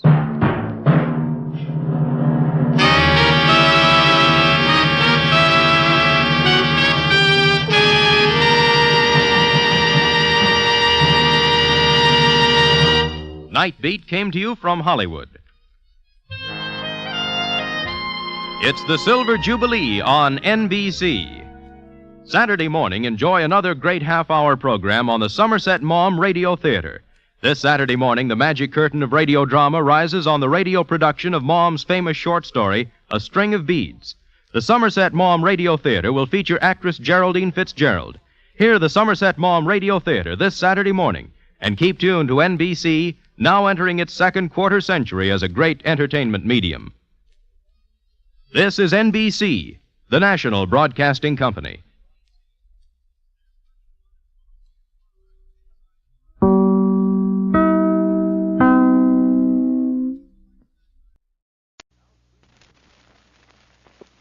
Now screen actor Frank Lovejoy comes to the NBC microphone as reporter Randy Stone on Night Beat. But first, let me tell you about some of our other mystery features heard on this station of the NBC Radio Network. This Sunday, the Falcon brings you mystery, adventure, and intrigue as he investigates the case of the Helping Hand. Later Sunday, make a date to hear Lloyd Nolan as he brings you thrill-packed listening as Martin Caine, Private Eye. And every Monday evening, you're invited to tune to this NBC station for Dangerous Assignment, starring Brian Donlevy. Now there's Adventure with Frank Lovejoy, starring on Night Beat on NBC. NBC presents transcribed Frank Lovejoy in Night Beat.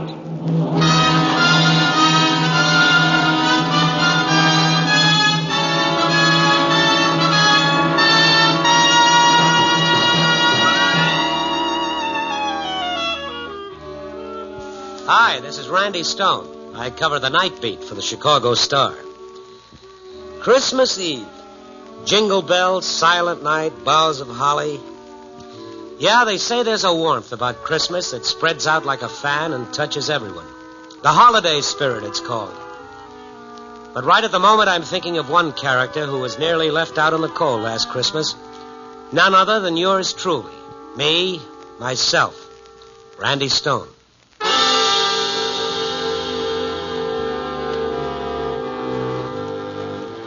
It started out like any other Christmas Eve. An exchange of gifts, a few drinks, some off-key caroling. Everybody killing time until the going home nod from the boss. Everybody, that is, but me. No, I wasn't going home, because as far back as I can remember, Christmas has been another work day for Stone. I waited around for the noisy holiday gang to leave so I could settle down to work. And then Sam Bullock, the big boss, sent for me, and I walked across to his office. Oh, come in, Randy, come in. How are you, boss? Sit down, Randy. Oh, such politeness can mean only one thing. I'm fired. No, this is even more embarrassing, Randy. I'm going to give you a little something in the way of a present. Ah, I'll come back when you're sober. When's the last time you had Christmas off, my boy? I can't remember why. Well, you're having this one off. 5 days of it to spend with your family. Well, what family? Boss, you know better than that. What'll I do with myself? Well, a man who knows as many people as you do, well, it'll be the best thing in the world for you. Hey, yeah. Yeah, it might really be something. Say, I could call Alex Stevens. He's been bothering me for 8 years to spend Christmas with his family. Sure. Or maybe Alice over in Classified. You know, I'm beginning to like the idea. Okay, well, you'd better beat it before this noble impulse of mine evaporates. Well, you hang on to it. I'm leaving now. And, Randy. Yeah? Merry Christmas to you. Right back at you, Chief. And thanks for the break.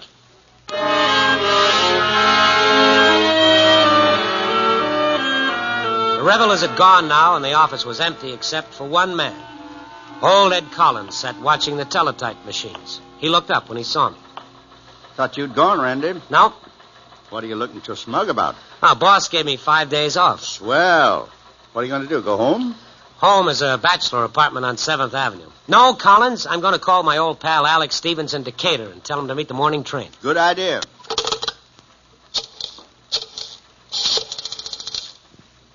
Long distance?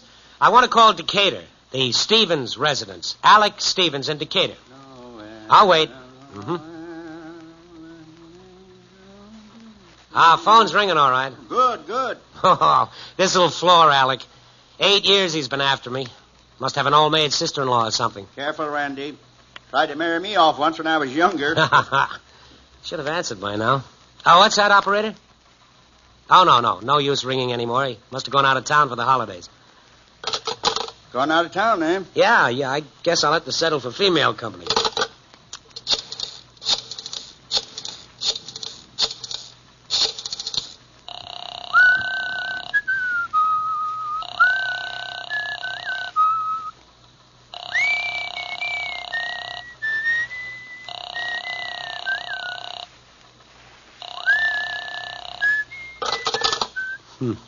Not home either?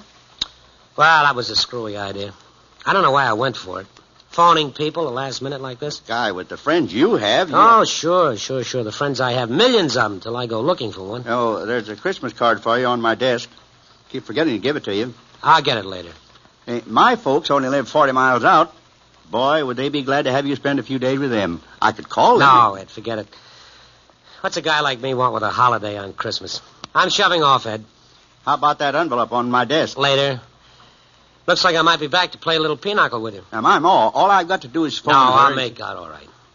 See you later. And have yourself a time. Merry Christmas. Yeah. Merry Christmas.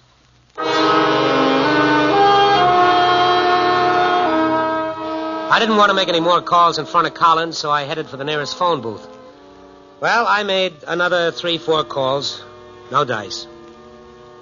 Randy Stone, a guy who couldn't walk a downtown block without saying hello to half a dozen people, couldn't find one lousy bum would be his friend tonight, Christmas Eve. I went back to the office hoping some big story had broken so that I could put myself to work. Nothing come in, Ed? Not a thing.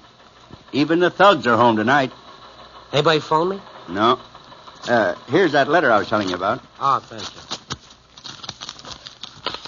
What's that, money? It's a 50-cent piece. What's he want, your autograph? It just says, God bless you, Mr. Stone, signed Catherine Malloy. I don't know any Catherine Malloy. Hey, this is all the earmarks of an office gag, and a pretty poor one at that. It's $50. Yeah, it'll buy a drink. Say, Randy. Yeah? I thought maybe you'd change your mind about going out to my folks' place. No, thank you, Ed. No, thank you. My ma, she... No, I said no. Ed, no, thank you. Outside it was snowing, light and fluffy, like it had been specially ordered for the occasion. And the people went about their business humming and singing little snatches of song. You know, oh, what fun it is to ride in a one-horse open sleigh. Yeah, there was warmth and good feeling everywhere. But my mood was more than a match for it, and I was beginning to feel sorry for myself. Like an unwanted cat, I took my mood out to get it drowned at Bobby's bar. Randy, how are you, boy? How are you? Wow. What's with this place? It's like a morgue. Well, haven't you heard? It's Christmas. Yeah, I've heard. Will you put a dime in that thing, get something snappy? Okay.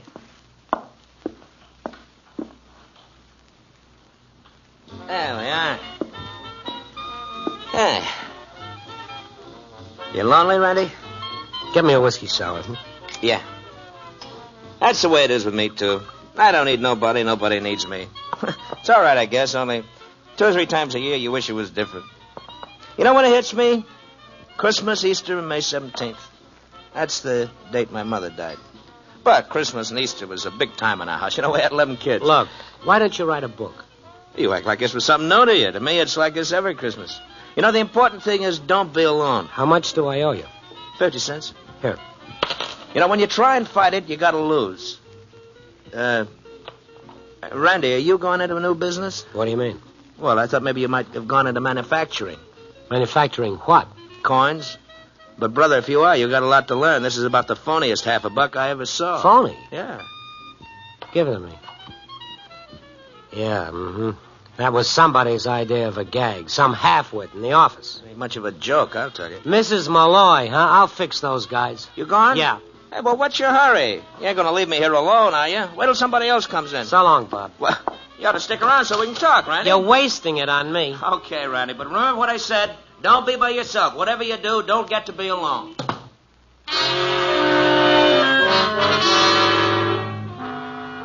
I stopped at the corner drugstore and bought a couple of magazines and went to my apartment ready to spend a quiet holiday. 7 o'clock. Great. Nice, long evening ahead of me. Lots of time to hate the world and feel sorry for myself. I poured myself a quick drink, and then somebody rang my doorbell. Yeah, just a minute. Hi. A 10, 11-year-old kid stood in the doorway looking up at me. His face was clean, but his clothes were patched and ragged. He wore a red pullover sweater at least 5 sizes too big for his skinny frame. Hello, Mr. Stone. Wow, what do you want? Don't you remember me? I remember 10,000 of you. What do you want, a handout? I'm Jerry Malloy. Remember Mrs. Malloy? Who sent you up here? Whose idea was it? McFarland's, the office-wise guy? My mother sent me. Well, you go back and tell your mother not to send phony coins through the mails. And if your mother happens to be McFarland, tell him that... She said for me to give you this letter. I'm to wait for your answer. Look, kid, take your letter and beat it. Enough is enough. She said maybe... Will you take the letter? Now, come on. What are you waiting for? I'll leave it with you. No. Here's 2 bits for you. Now, go tell McFarland the joke is over. Now, beat it before I get mad. Mother said to wish you a Merry Christmas. Beat it. I no sooner slammed the door shut when I began feeling like a heel. And I opened the door half hoping I'd find him standing there. But he was gone. But resting on the mat in front of my door was the quarter I'd given him. I picked it up and I stood there with the coin burning my fingers. I knew I wouldn't feel quite clean again until I'd found that kid and made it right with him. Somehow.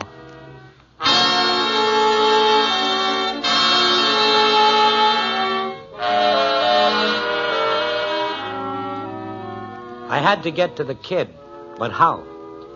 The logical starting point seemed to be the newspaper office.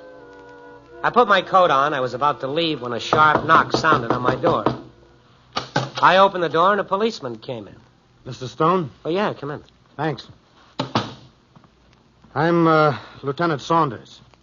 Know anything about this? Well, this envelope's addressed to me. Where did you get it? Do you recognize it? A kid came in here about 15 minutes ago and wanted to give it to me. You sure this is the same letter? Well, the writing's the same as another letter I got at the office. Why? What happened? The boy who brought you this letter. What's his name? I don't know. He said it was Malloy, but I don't think it is. Give me a description. Oh, he's, 10, 11 years old. 95 pounds, light brown hair, wearing a faded red sweater, patched trousers. What's this all about? Hit by a car. Driver picked him up and took him away. Hit? How bad? Nobody knows. Woman who saw it from a window thinks the kid was dead. The car got away? Yeah. She didn't see the license number. When we got there, we found this letter on the street. And the kid may be dead? Yeah, it looks like it. Said his name was Malloy, huh? Yeah, that's what he said. Can I see that letter? Maybe there's something in it. Sure. What's it say? It's kind of hard to read. Looks like some kid wrote it. Dear Mr. Stone, we're hoping that you'll come out to have Christmas dinner with us. I've told Jerry not to leave till he brings back your answer saying yes. It's signed Mrs. Catherine Malloy. I don't know a Catherine Malloy. Well, maybe they mistook you for somebody else. I thought it was part of an office gag, and I still think so. Let me go back there and check. I'll call you later. Where do you work, Mr. Stone? Chicago Star. Oh, you're that Randy Stone. Well, look, if you get any information, phone it into the precinct.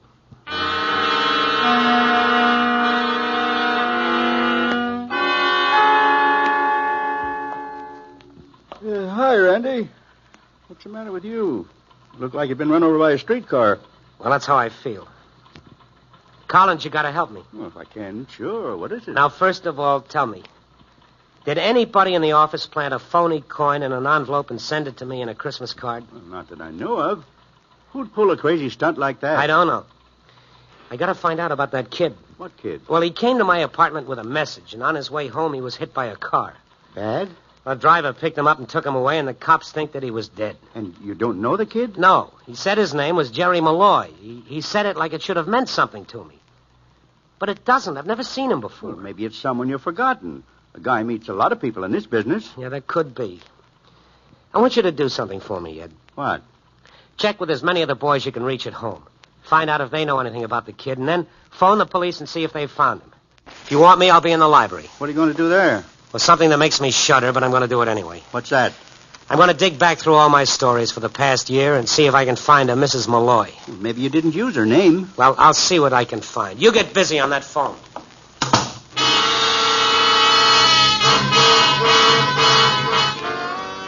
Collins left me alone, and I went to work. It's funny how inane some of the stuff you write seems after it's been buried. Only 3 of the bits offered any idea of who Mrs. Malloy might be. One about a woman who'd refused to leave a cat in a burning house. Another about a middle-aged lady bookie. And the last about a woman and her family who were being evicted from a slum apartment for lack of rent money. The story was about the bystanders and how they dug into their pockets and raised $40 so the woman could get back into her place. How you doing? Well, I'm not sure, but I think I've got something. Well, I called the boys. They don't know anything about the kid or the letter. You phoned the police? Yeah. Well? They want you down to headquarters.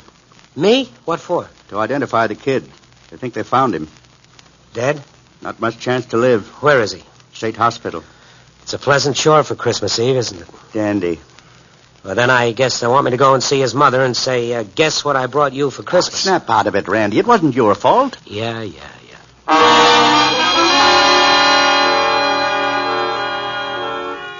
I phoned headquarters, and they sent a radio car to get me. From there, we went to State Hospital. Lieutenant Saunders was there waiting for me. A nurse led us down a long hallway. Severe concussions and possible internal injuries, the doc said. Doesn't think he'll live. In here.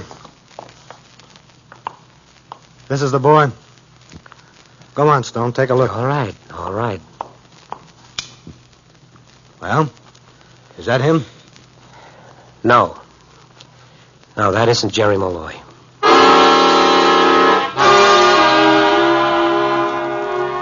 For a minute, I felt a sense of relief, but I knew I was kidding myself. Sooner or later, Jerry's body would be found, and until then and after then, I'd feel the guilt to be mine. You see, by now I knew the kid was on the level.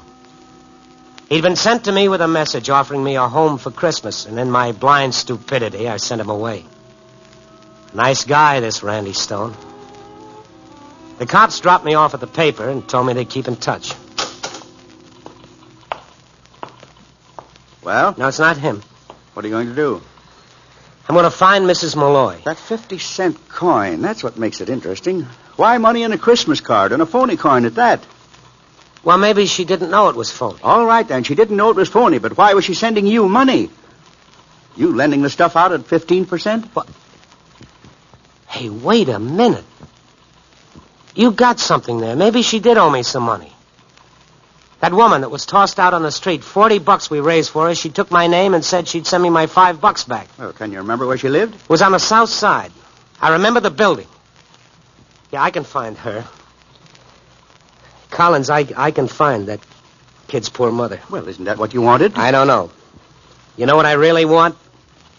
I'd like to start this whole evening over again. Think you could arrange it for me?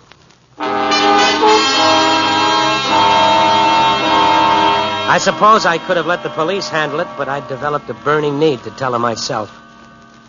I hopped into a cab and went scouting for the building she'd lived in. I hoped I wouldn't find it, and yet I knew I wouldn't stop until I did. I found it all right where it had always been, pressed between the ugliness of two warehouses. I hung around outside for 10 minutes before I could find the courage to go and face her. Apartment 6 she'd lived in. I stood in front of it and listened to the muffled sounds of a radio playing dance music inside. Well, hello. May I come in? I've got to talk to you. Oh, I'd like very much to have you come in, but my husband, he's a bouncer in the nightclub. Maybe some other time. Look, Mrs. Malloy, I've got to talk to you. What about Christmas Eve? Go away. Hey, what Mrs. did you say I was? Malloy, Catherine Malloy. I'm not Mrs. Malloy. I never was, never will be. My name's Mrs. Manty, Carol Manty. You know, the more I look at you, the more I wish I was your Mrs. Malloy. But I'm not. I'm really not. How do you like that? Well, I like it a lot more than you'll ever know. You know where I can find her? She lived in this apartment 4 or 5 months ago. Never heard of her. Maybe if you ask the caretaker, he'll know. Thank you. Thank you. I'll do that.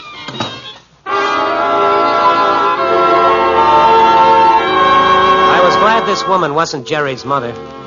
I'd built a picture of Mrs. Malloy that didn't jive with a slightly tipsy frump staring at me out of hazy eyes. I called him the caretaker. Yes, Mrs. Malloy lived here, but she'd moved a couple of months ago, and he didn't know where to. He told me to try Kozlov's grocery store. The storekeeper there was a living city directory. Mr. Kozlov? None other. What can I do for you? I'm looking for a Mrs. Malloy who used to live in the Elkin Apartments. I was wondering if you knew where she'd moved to. Malloy? Uh-huh. Oh, yes, I remember her, but I don't know where she moved to. A good woman. Didn't owe me a penny when she left. I've got to find her. She was working steady when she moved. Wages every week makes difference. You think some of her neighbors would know where she moved to? Oh, they do a big turnover in some of those places, but with wages coming in regular, I think I know how you can find her. How? It's a pattern people follow. When things can't be worse, then they live in places like the Elkin Apartments. But when they're working and a little money is coming in, they move up a notch. That's the way it works. Where is this notch, this step up? It's a gamble. But if I was you, I'd try Blake Avenue, somewhere around 20th. That's the way it goes, from Elkin to Blake. Sometimes back to Elkin. Sometimes not.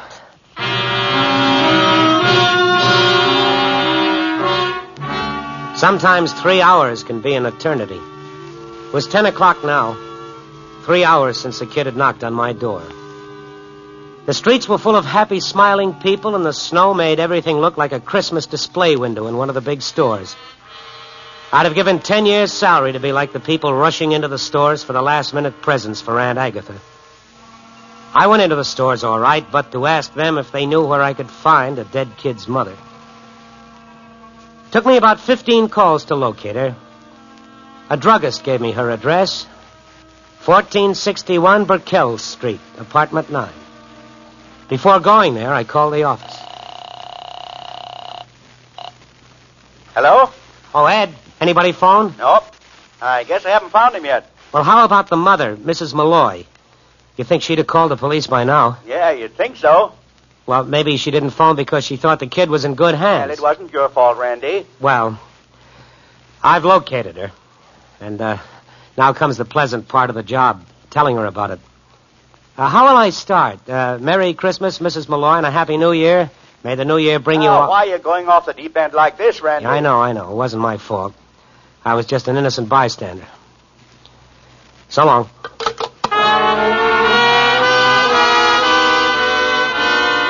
I made another call, police headquarters. They had nothing new on it. The kid would turn up, they said. He'd be pretty dead, but he'd turn up. I told them I was going to see the kid's mother, that I'd located her. Lieutenant Saunders thought that would be a swell idea. I walked down the street to Mrs. Malloy's apartment house, and I stood there a minute. From where I was standing, I could see the sign on top of the Chicago Star building. Mrs. Malloy lived only 3 blocks from my smug little tower. From Star to empty apartment to Malloy and back to the Star. But that's the way it looked geographically as well as symbolically. Another 20 minutes wouldn't matter much, I thought. So I walked the couple of blocks it took me to get back to Bobby's Bar and Grill. Hi, Randy. You're not making the rounds of the bars, are you? No. Make it a double bourbon. Water. Double bourbon? Yeah, double. Not much trade tonight. Oh, later they come. Randy, why is it hitting you so hard? You scratch a little of the veneer off, and what do you find? A sentimental slob. What's bad about that? Well, then you find that you can't do things that have got to be done. Like what? What needs being done tonight? Like telling a woman that her young son is dead and that I had a lot to do with it. You're kidding. I'm not. How do you go about a job like that? Well, how did it happen? Does it matter? No. You think whiskey will help? Close the place up, Bob, and come with me. You don't have to say anything. Just stand there with me. No. It's a one-man job, huh? As far as I'm concerned. Well, maybe you're right. I'll see you later. Yeah, I'll see you later.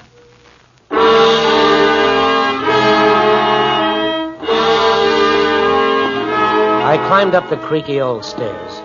It was no better than a tenement house. Only one thing distinguished it from a slum, and that was a cool, clean smell. The walls were torn and the woodwork was scarred and marred, but it was clean. I know it's crazy, but I got a lot of courage out of that feeling of cleanliness. I stood in front of apartment 9, listening. Then I knocked on the door. Who is it? It's me, Randy Stone. Mr. Stone, how welcome you are. Come in. Thank you. I'll close the door to the children's room. They are only fallen asleep, and if they hear us, they'll be sure you're Sunday. She walked away to close the door, and I wondered how I'd ever come to forget Mrs. Malloy. Her face was overflowing with a deep spiritual beauty that lighted up the whole room. She came back and sat down near me. I'm so happy you hadn't forgotten me, Mr. Stone. I was afraid you might have. Then when I was able to make a small payment on that loan, I thought I would ask you to come to see us. God will never let me forget what you did for us that night, Mr. Stone. Mrs. Malloy, I don't mean to embarrass you, really, I don't. But I knew if you possibly could, you would share some part of Christmas with us. I knew that the old and shabby furniture would make no difference to you. This humble home... Well, Christmas began in a humble home. Yes, that's what I told Jerry. Mrs. Malloy, about Jerry, I don't know how to say it. Say what? What is it, Mr. Stone? Well, about Jerry not being home. I don't understand. The bedroom door opened and a boy walked out. I caught my breath and held it. It was Jerry. Jerry! Hello, Mr. Stone. Jerry Malloy, go back to bed this minute. Oh, no, please, let him stay. Jerry, I heard that you were hurt. Oh, that. I was just shook up a little. The man drove me home. Jerry, you didn't tell me about that. It was nothing. Jerry, when you knocked on my door... I told Ma all about it. about the way you made me come into your room and have some fruit and candy? And how glad you were when you read that letter. That's right. And he told me how you said you would get down to our house tomorrow night if it was the last thing you ever did. That's what you said, wasn't it, Mr. Stone? I tell you, Mr. Stone, this boy of mine is uncanny. Do you know what he told me? He said he shouldn't be surprised if you came down to visit us tonight. Did you say that, son? Didn't you, son? Yes.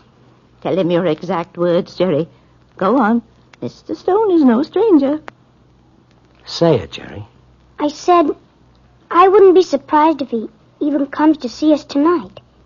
He needs us that bad for Christmas.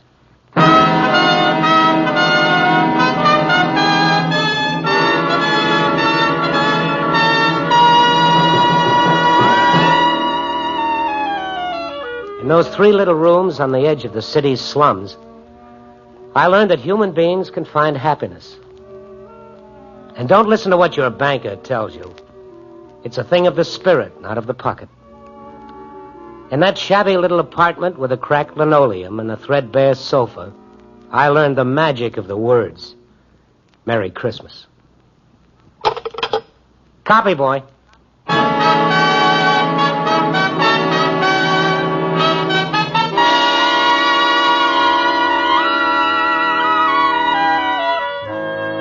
Night Beat, starring Frank Lovejoy, is produced and directed by Warren Lewis, edited by Larry Marcus.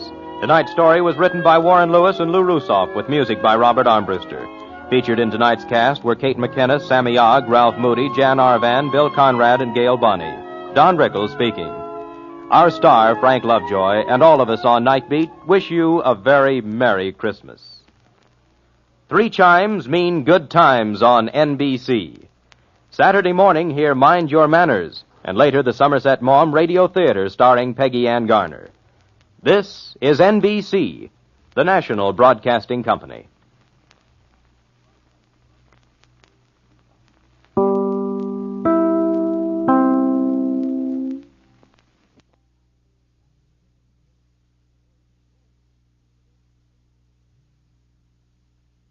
NBC microphone is Randy Stone on Night Beat. But first, let me take a moment to tell you about 2 of Sunday's great shows on NBC. This Sunday, the big show will feature Joan Davis, Fred Allen, Georgia Gibbs, Johnny Johnston, Gertrude Berg, and your charming hostess, Tallulah Bankhead, with Meredith Wilson directing the orchestra and chorus. Then later Sunday, Theater Guild on the Air presents James Hilton's famous story, Goodbye, Mr. Chips.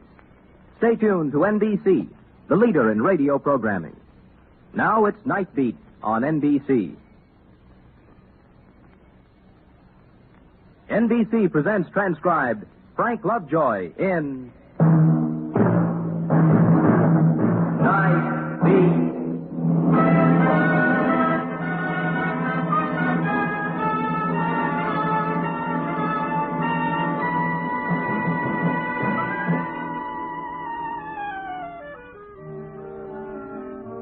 Hi, this is Randy Stone. I cover the Night Beat for the Chicago Star. Now, imagine this scene to yourself. You're sitting at the typewriter in a city room. There's nobody around. You're just finishing a real good yarn about an old lady and how she pioneered in the Middle West. The typewriter's clacking merrily on its way when a guy walks in. A fellow reporter, slightly tipsy, overcoat, tie, collar unfastened, and he flops down beside you. He throws his hat on your desk, and his hair looks like it had just come back from a Florida hurricane. Hello. Ben, you look awful. Peculiar, I feel awful. Ben, what's the trouble? This is Hilda's great moment. Hey, no kidding. I just came for her. Well. Yeah, I wasn't even home. She called the hospital herself. You know, I wouldn't feel so nervous, only nothing like this ever happened to me before. Well, why aren't you down at the hospital? Not for me. All those guys walking the floor, reading magazines upside down, smoking. Besides, I'm a jinx. A jinx? Las Vegas. She was playing blackjack. She was winning. I sat down beside her. She started to lose. I left the table. She came away winners.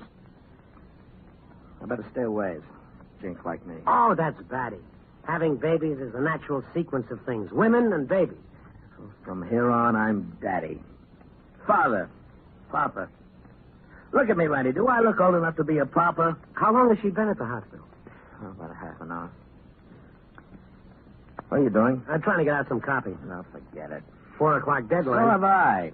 I'll take care of your copy. You go on to the hospital. I'm driving myself crazy. I just came from there. Guys pacing the floor, reading magazines upside down, smoking. Give me another cigarette. This tastes lousy. Here. Thanks. Listen, come on downstairs to the bar, huh? Wait a minute. Sit down. Thought you wanted to get a drink. No, I got to make a phone call. Can I use your phone? Thanks.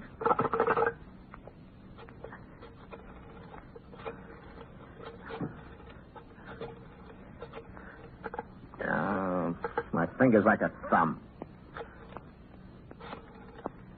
7, 9, 0, 8. No, I can't dial this thing. All right, give it to me. What's the number? Never mind, I'll get the operator.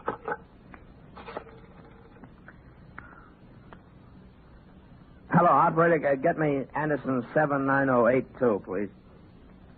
82. Yeah, thanks. You got a paperclip? Paperclip? Paperclip. Well, sure. Hey, what for? Kill me. I like the bin paperclip. Hello, Dr. Weiss, please. Weiss. Weiss. Thanks. Stupid woman. She's been here for 10 years and she doesn't know. Yeah? Give me the floor nurse. I don't know what floor. I wasn't even at the hospital when they brought her in. I don't even know the room number. Milton Weiss. Dr. Milton Weiss. What? Not on the staff. Now, look, what's the pitch, lady? You crazy or something? He's not on the staff. What hospital is this, huh? I'm sorry. Wrong hospital. I looked on the hospitals in the phone book. They got little black dots from the names to the number. I guess I must have followed the wrong. All right. Now, calm down, will you? I'll calm down when either I get a drink or a baby.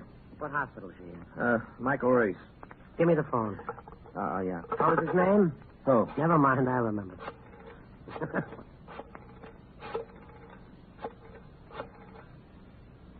Oh, hello. Dr. Weiss, please. Yes, thank you. Wrong hospital. I've heard of nervous fathers, but I never... Oh, hello. Yes. In delivery. Oh, I see. I just wanted a report on Mrs. Ben Troy, please. Oh, I see. Well, thank you. Now, they can't ring the room. What do you mean? Well, they can't ring the room. There's no phone calls. That's the order. And Dr. Weiss is in delivery. Well, what's he doing in delivery with Hilda sick like that? Maybe he's in with Hilda. What? Is that what they said? He was in the delivery room with Hilda? Is Hilda having the baby? That's not what they said. All they said was they couldn't ring the room, and the doctor is in delivery. Then they're going to come and get you with a jacket if you don't calm down. Let's go down for a drink. What are you sitting around for? You're the one who wanted to make a phone call. Don't argue with me. I'm coming. Hey. Yeah. Hand me a paperclip.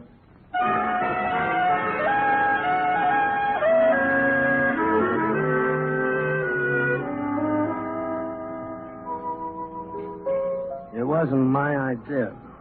It was somebody's idea. She wants a family. I can't blame her. I want a family, too. I wish I were having a baby. I wish we could trade places right now.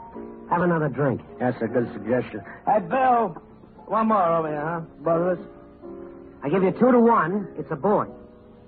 That's only even odds. Are you kidding? Well, let me be a sucker. 2-1.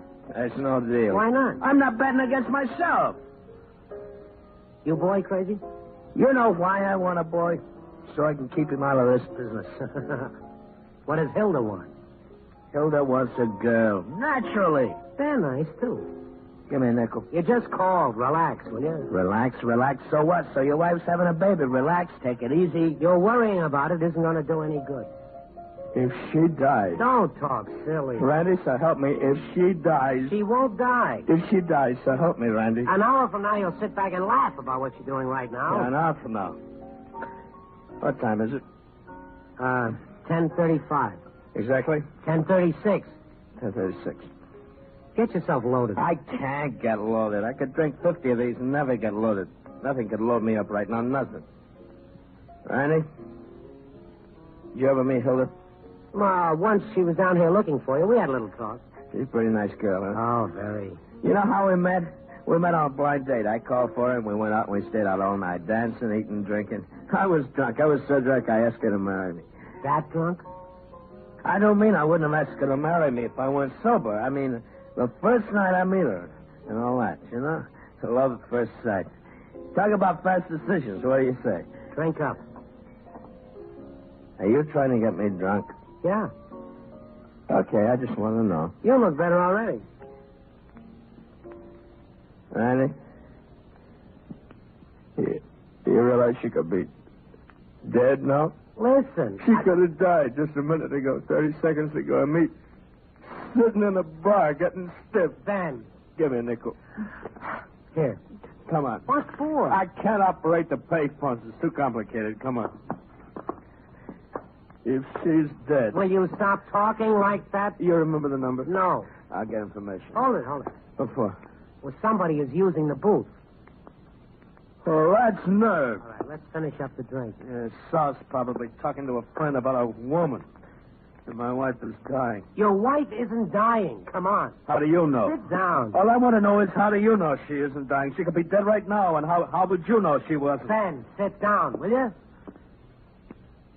You know something, Randy? What? Hilda and I fight sometimes. Oh, everybody has tips. Tips? This was a lot more than a tip. We had a real out-and-out drag-out fight. I don't mean with fists, with words. Bitternesses were exchanged. I called her names. How low can a man get after a woman slaves for you for so long and you turn around and you call her every name in the book? Quit beating your breast. It would serve me right if she died. It would serve me right. Ben. Give me a nickel. He's not out of the phone booth yet. Good luck. This is an emergency. Ben, come back If here. he doesn't know an emergency when he sees it. All right. You tough long enough. Come on, out. Out, I said. I can't look. Get out of there. This is an emergency. My wife is dying. I'm trying to call a hospital. Get out the phone. What's the idea of keeping the phone so long? You crazy or something? It could be an emergency. All right. You don't need to get excited. Take it easy. Take it easy. He's big. Yeah, with one hand, brother. You and who else? Bully. He uses his size to lord it over everybody. Finish your drink. You're trying to get me drunk. Anything. I'm not going to get drunk. Well, you must have had 3 before you came to the office. I mean, I'm not going to get any drunker. Randy? That's the name. Make it a boy. I'll do my best. You know, I came this close to being on the first string of the football team at school. Some guy beat me out. Oh, he'll be on the first team, though, huh? A backfield man. No lineman. No, not a lineman to get his brains beat out. Maybe it'll be a girl. To marry some slob who can't make a living? Or a millionaire. A rat of a millionaire? A spoiled playboy? Oh, no, not my daughter. The guy just got out of the phone booth. Now, give me a nickel. Your pockets are full of my nickels. Well, come on. I need a good diver. I'm coming. Oh, I'm drunk. Hang on. You know, it's the dizziest bar I've ever been in. Well, I'll hold the door.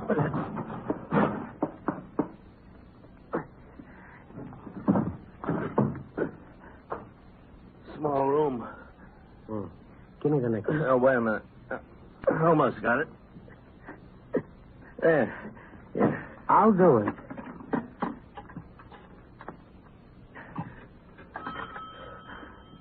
Where's the dial? Right here. Thanks. You're a good guy. How can you see all those blurred numbers? I'm remarkable. You better close the door. Come on. It's tough enough 2 of us in a phone booth without closing the door. No, wait a minute. Be quiet. I think somebody answered. Hello? What hospital? Hold the wire a minute. What's the name of the hospital? Michael Reese. Oh, that's what she said, Michael Reese. You check. Hello? Get me Dr. Weiss, please. Thank you. Polite. Oh, swell. I'll see you. No, we'll stick around. It's getting hard to breathe. Quiet, will you? Hello, doctor? Doctor, this is Ben Troy. I'm calling about my... What? What? Are you kidding? No, say it again. No, I don't believe it. No. Yeah. Yeah. Okay, thanks. Yeah, thanks. Well? A drink, quick. Tell me. A boy. Ah, congratulations. Thanks. What's the matter? You look sick. There's one more to go. What? One more to go. You mean? Twins. Let's get out of the phone booth. I need a drink. He needs a drink. Twins. That calls for a double.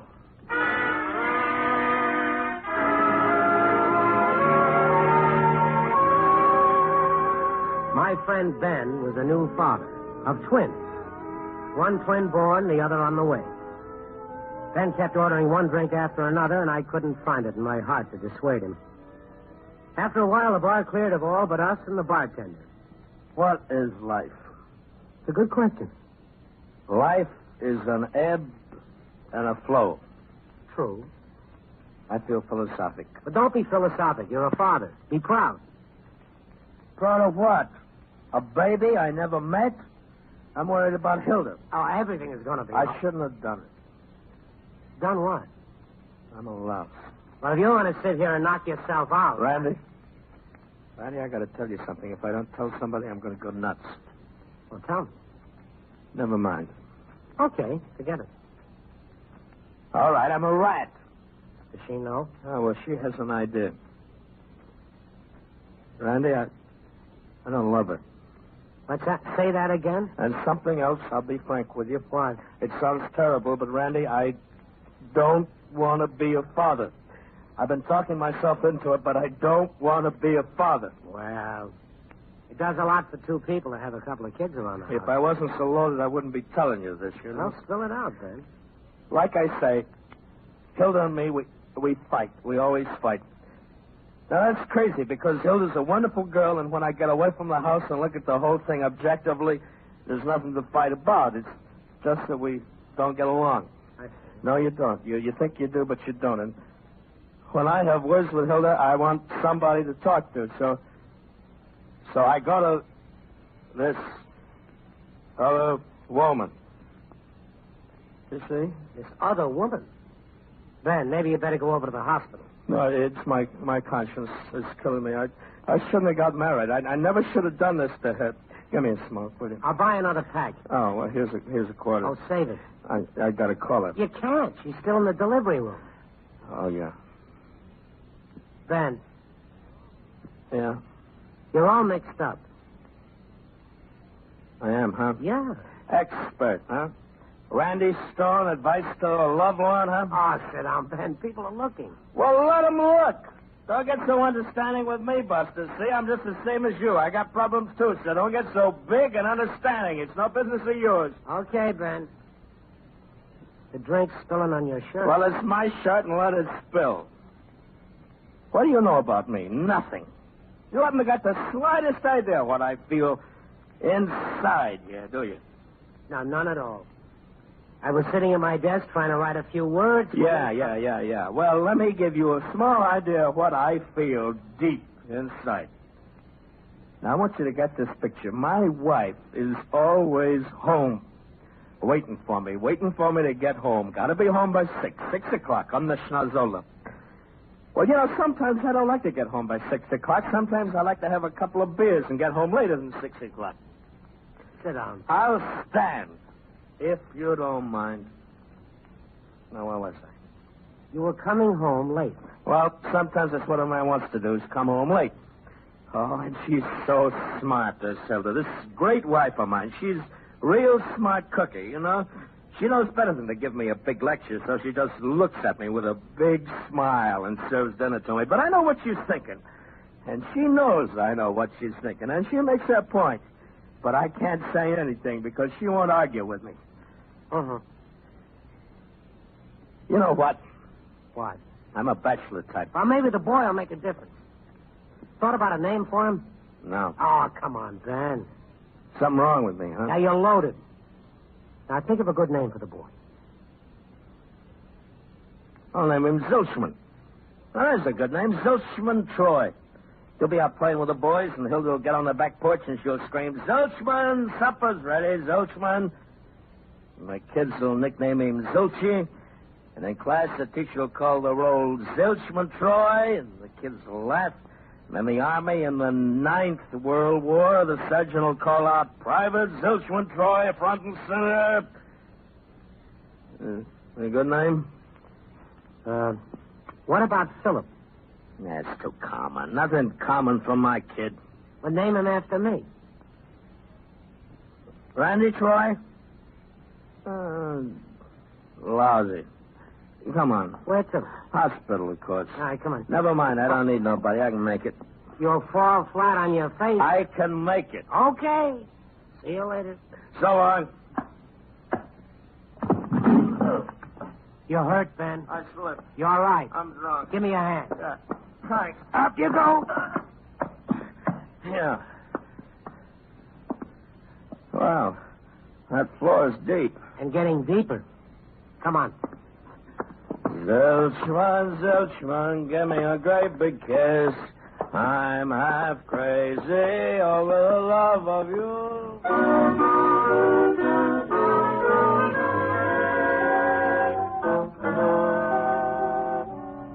Hospitals.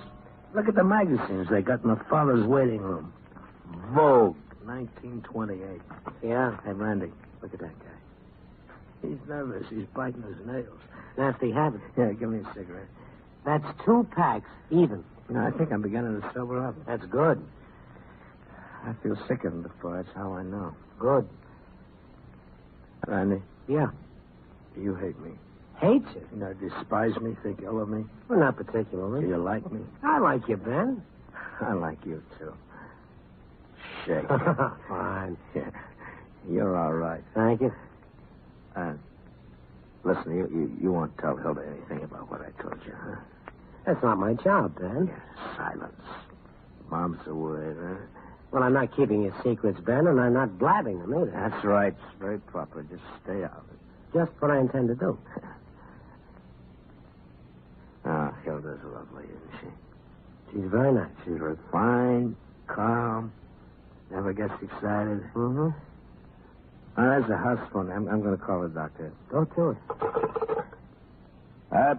Dr. Weiss, please. Don't you want to light your cigarette? Oh, yeah. Hello, doctor. How is she? Transfusion. Well, doctor, let me.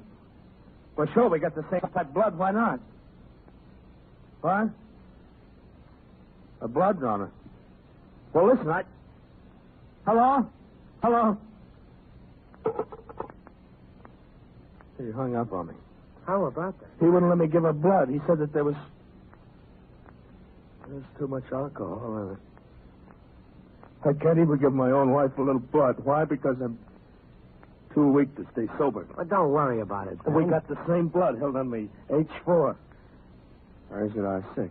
Oh, yeah, that's right. R6. Well, something like that. Come on for a walk, Ben. Transfusion. She's dying. Come on. Don't figure that at me. Let me alone. I'm miserable. All right, you win. I wonder who he is. Who? The blood donor.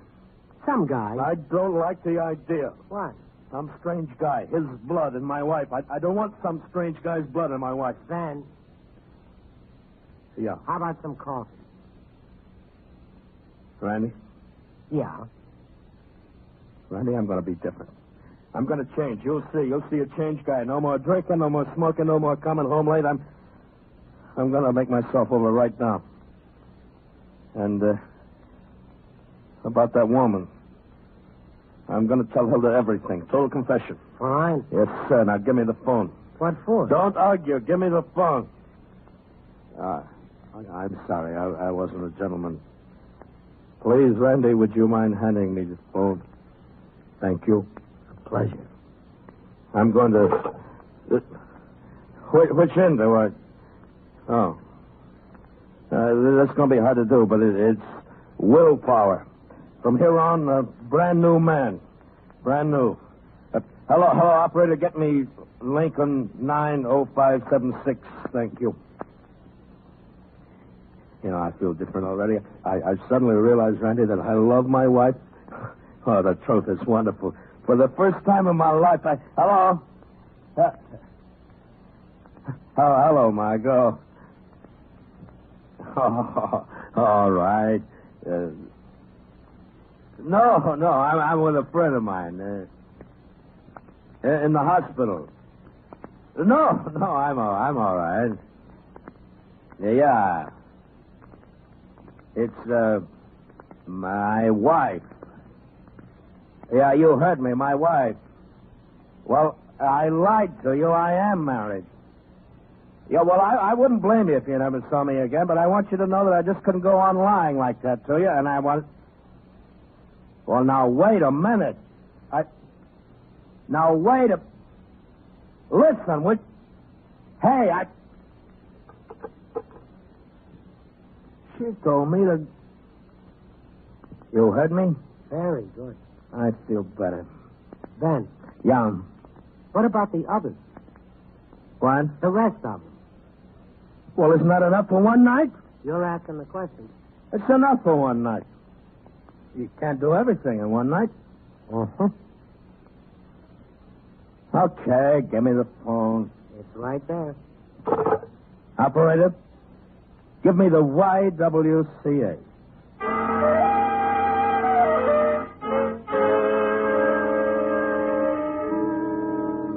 You're quite a boy. Call me a rat. To err is human. You're thinking it? Say it. Let he who is without sin hurl the first stone. I feel better already. You should. You realize what I did? What I sacrificed? I think so. For the sake of a permanent relationship with a good woman? Right. You come home at night, tired, 6 o'clock. She meets you at the door with a great big kiss, and there's dinner on the table. Rib roast and apple dumplings, and the kids are there, the twins. And you take them in your arms, and you give them a big hug, and you sit down to eat and talk about the day's happenings. It's a wonderful life. Yep. Yeah. Better than the Rolling Stone bachelor life. That's the ticket, Ben. Nah. What's the matter? That's movie marriage. All right, what's marriage? I'll tell you what marriage is. You come home at night late, and she meets you at the door, and you say you're late. She pecks you on the cheek. The dinner's cold, the kids are there, and the food's missing in the mouth. Oh, no, I'm Ben. trapped, Randy. I can't get out of it now. Before the babies, I could have got out of it, but not now. I'm trapped. I got twins. A baby's in her for the rest of my life. I can't face it, Randy. I can't face it. Ben. Yeah. The nurse. She's waving at you. Huh? She wants you. Me? You. Me? Well, come on. I'll wait here. No, come on.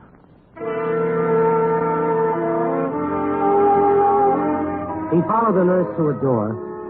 She opened the door and stepped to one side, and he stood there for a moment, looking in. He walked over to the bed. She smiled at him, and two wrinkled, red-skinned babies lay beside her, snuggled close to her cheek. And Ben stood there. He stared with wonderment. Twins. How about that? Twins. Oh, Randy, how about that? Yeah.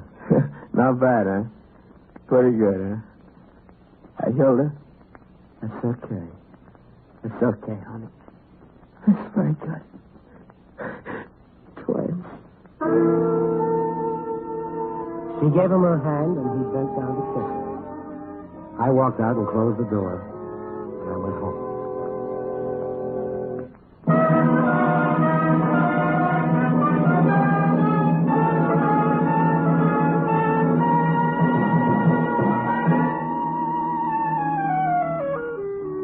End of a story? No, not by a long shot. That was 2 years ago. Ben still comes home late. He still likes beer. You can see him around the office teasing the girls we keep around the city room. There are poker nights and stag parties and conventions in the lodge. But if you pass by his desk, you'll see the family portrait. A man and a woman holding a pair of twins. One boy and one girl. My personal opinion? Well, Ben and Hilda are going to be together a long, long time. Copy, boy.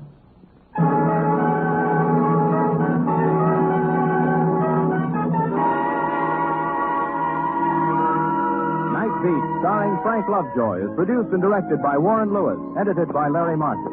Tonight's transcribed story was written by David Ellis with music by Robert Armbruster. The part of Ben was played by Bill Conrad. Don Rickles speaking. Frank Lovejoy can currently be seen co-starring with Doris Day and Danny Thomas in Warner Brothers' I'll See You in My Dreams. 3 chimes mean good times on NBC. Saturday morning means Mind Your Manners, the program designed to bring teenagers tips of dating, manners, and morals, and presided over by Alan Ludden, Young America's favorite advisor. Then later enjoy drama on the Somerset Maugham Radio Theater. And starting Saturday, January 5th, Vaughn Monroe joins NBC. This is NBC, the national broadcasting company.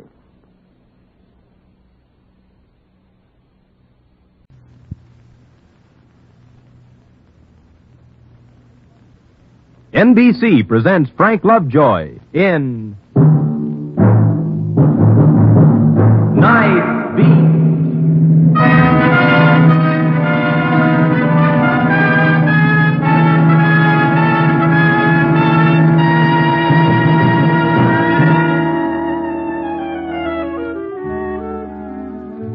Hi, this is Randy Stone. I cover the Night Beat for the Chicago Star. Behind the business suit respectability of the big city lies another world, a world of other standards and other laws. It's the rich world of chance, rich for all but the suckers on the outside. Your choices are many. Backroom roulette, nickel and dime policy slips sold on many a corner, and upstairs poker clubs for the tuxedo trade. For all its profit, feeding the public urge to get rich on a spin is a tough business. The men who run it live steady and die hard. The most recent boss of Operation Wager, Sligo, Joe Sligo, wanted in New York for extortion, in Illinois for murder.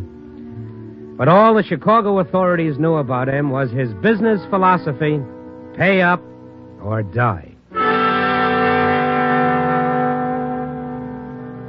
I was just straightening up everything preparatory to a night on the town when I remembered I'd left a story lead on my editor's desk. I walked upstairs and along the corridor toward his office when I heard steps behind me. I turned around. It was Charlie Robbins, who worked in accounting. And when he got to me, he grabbed my arm. Randy, boy, I'm glad I caught you. What's up? I got to talk to you. It's important. Must be. Let's go downstairs to the coffee shop, huh? Well, as soon as I pick up some copy. No, there isn't time, Randy. Come on.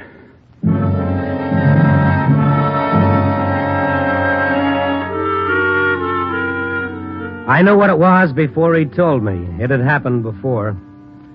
Charlie was a family man and a hard worker. A guy with a future, they said. His only trouble was he liked the rattle of dice, and once Charlie started losing, which was most of the time, he'd throw every cent he had to the wolves and then start playing on his credit rating. Charlie's ventures at the tables hadn't leaked through to his boss as yet, only because his friends had kept him out of trouble with cash loans. We crowded into a back booth at the cafe, and I made up my mind I was going to let Charlie sweat this one out alone. Gee, I'm glad I ran into you, Randy. I don't know what I'd have done if I hadn't run into you. Well, the answer is no, Charlie. Listen, Randy, this is the last time, I swear. Every time I bail you out, you only get in deeper. The last time, so help me, Randy, the last time. That's been the story for 2 years, Charlie. What do you let yourself get in so deep for? I don't know what it is. It's something that gets you. Every time I go in there saying, I don't care whether I win or lose. I'm just doing it for the fun of it. That's what I say. Then I start to drop some dough. It's like I'm drowning. I got to get back. Then it's all gone, and I come out of it, and there's the guy with my money. I want to reach across and grab it back. And then I remember I lost it. And I got to go home. Can't stay away from it, huh, Charlie? No.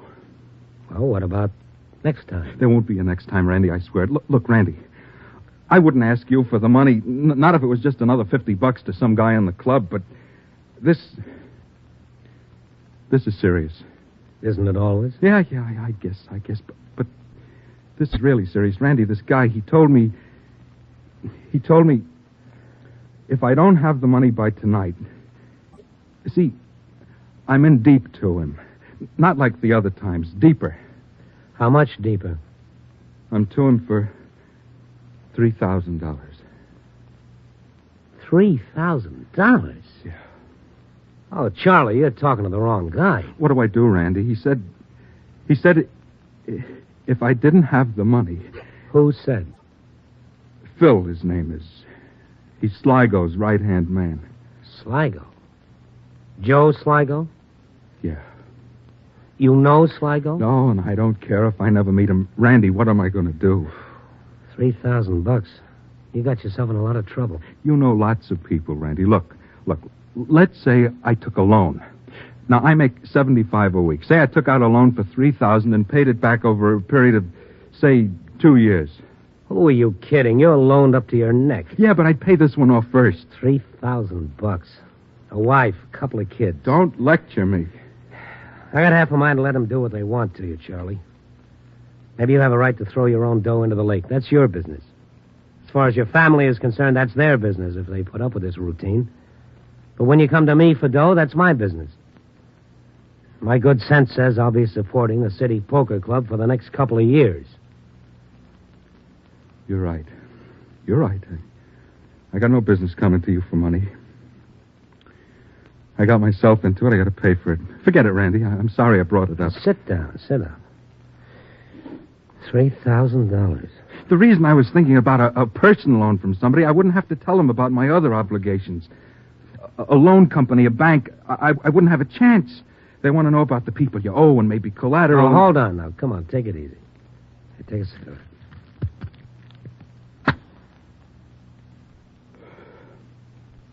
Thanks. What did they do, Randy?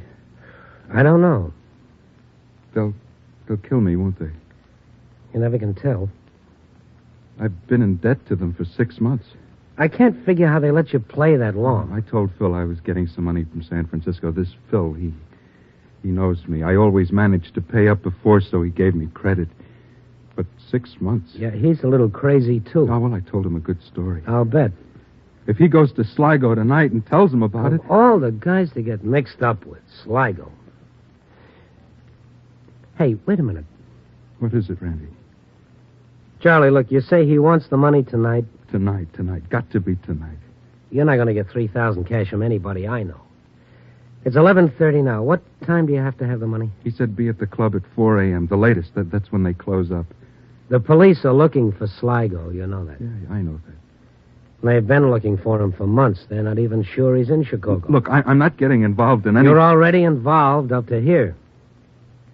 Now, the police want Sligo. Without Sligo, you don't owe $3,000. No. Count me out. Okay, forget it.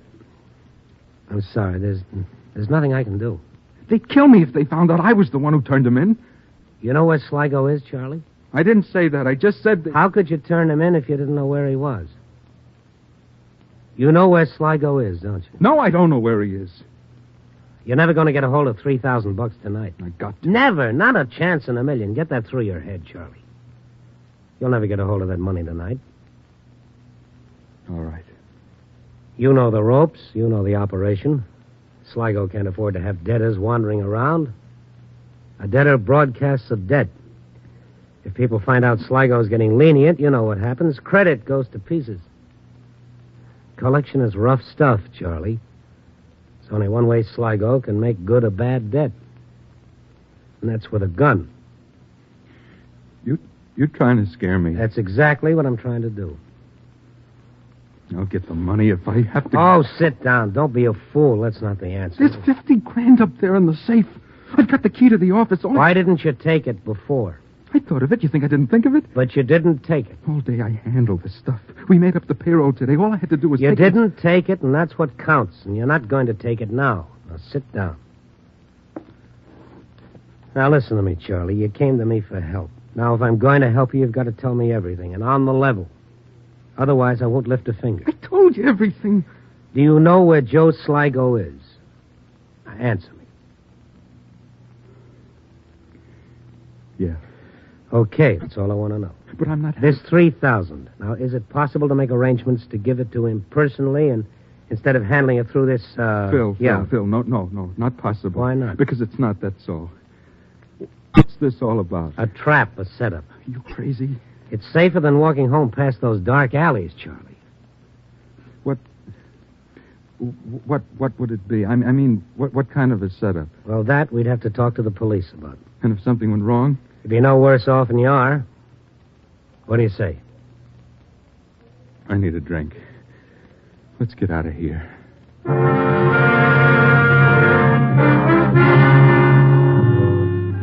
Across the street was a little bar. Blue lights and soft music. We sat down. I bought Charlie something to settle his nerves. He gulped it down, made a face, and then fell to dipping the bottom of his glass in the wet spot on the bar. I asked him if it was all settled, if he'd go through with it. He didn't answer me. I got up, called Lieutenant Peterson, told him where to meet me. In 15 minutes, the three of us, Charlie, the lieutenant, and I, were sitting in a back booth making our plans. 4 o'clock, huh? That's what he said, didn't you, Charlie? Did you say 4 o'clock, Charlie? Come on, Charlie, snap out of it. Look at me. Did you say 4 o'clock? 4 o'clock, yeah. What's the address? He's got friends. They'll get me. If he doesn't get me, his friends will. If everything goes right, you'll be okay. If it misses, you're in trouble. Just make sure it doesn't miss. That's the way to play it safe. Either you get Sligo or Sligo gets you, Charlie. It's as simple as that. I'm not going through with it. Well, you said... I never said I would. What's the address, Charlie? I'm not getting myself killed. He'll do it, Lieutenant. He'll do it. Charlie, now what's the address? We haven't got much time. It's 1:30. I've got $3,000 marked bills. It's right here in my pocket. It's the only way you'll ever beat him. Now, come on. What's the address? Blanchard Hotel, 307. We'll do it this way. You go upstairs, give him the money. Not before 4 o'clock. Do you understand that? Yeah, I understand. Not before 4 o'clock. That's right. At 4:05, get out of here. And if I can't? What if I can't get out of there? It won't matter. We'll have the place covered from a place across the street, from the door, from the room adjacent. They'll hold me hostage. The best way to ensure your safety is to do what you're told. I can't do it. I can't do it, Lieutenant. Why can't you? They'll hold me. Charlie, look. What's going to happen if you don't have the money? Oh, don't tell me again. I know it. It's very easy if you remember what to do. You hand them the cash. Why do I have to be in there? It's the Blanchard Hotel, 307, 4 o'clock. Why do I have to be in there? You tell me. Well, maybe you don't. Do you, Charlie? I'm supposed to pick up the key at the desk and wait for them upstairs. If I don't pick up the key, if I'm not in the room, they don't come in. Well, maybe just pick up the key and then... They'll be watching from down the hall, they said. Here's the money, Charlie. I'm depending on you. Stay with him, Stone. I've got to get busy. It's going to be all right, Charlie. At 4:30, you'll be home in bed and you won't owe anybody anything. I'm scared. Take care of him, Stone. See you at 4:05. Well, let's get out of here. What do you say? Yeah.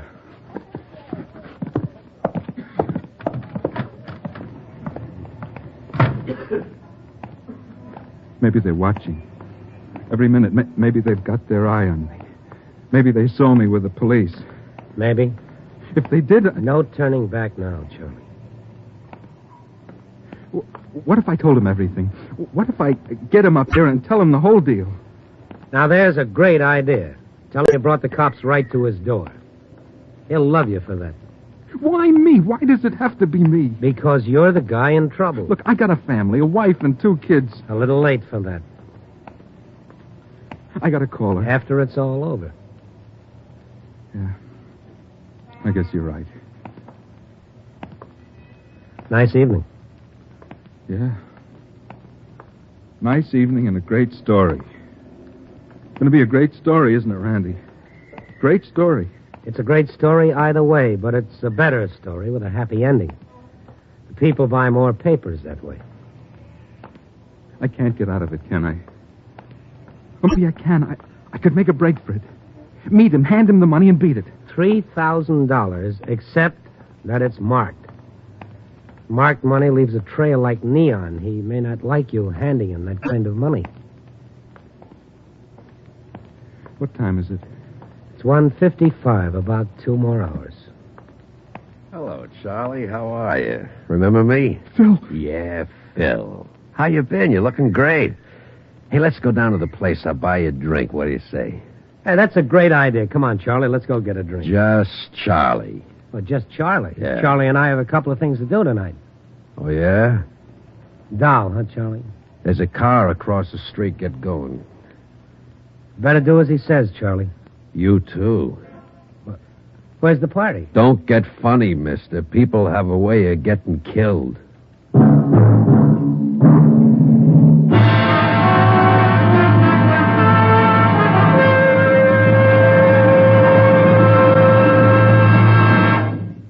NBC is bringing you Night Beat, starring Frank Lovejoy as Randy Stone. A child with cerebral palsy has only half a chance. Won't you give him the other half? He needs costly, highly specialized care. He needs to learn to walk and talk. He needs to learn things everyone else takes for granted. But does he get them? He gets less than half because the care just isn't there. Right now, the tragic truth is that 92 out of every 100 persons with cerebral palsy must struggle along without any care at all. Give them a chance to lead useful, active lives. Give them a chance to become self-sufficient. That's all they ask, just a fair chance. You can help them lead active, useful lives by supporting United Cerebral Palsy, care of your local postmaster. Remember, a child with cerebral palsy has only half a chance. Won't you give him the other half?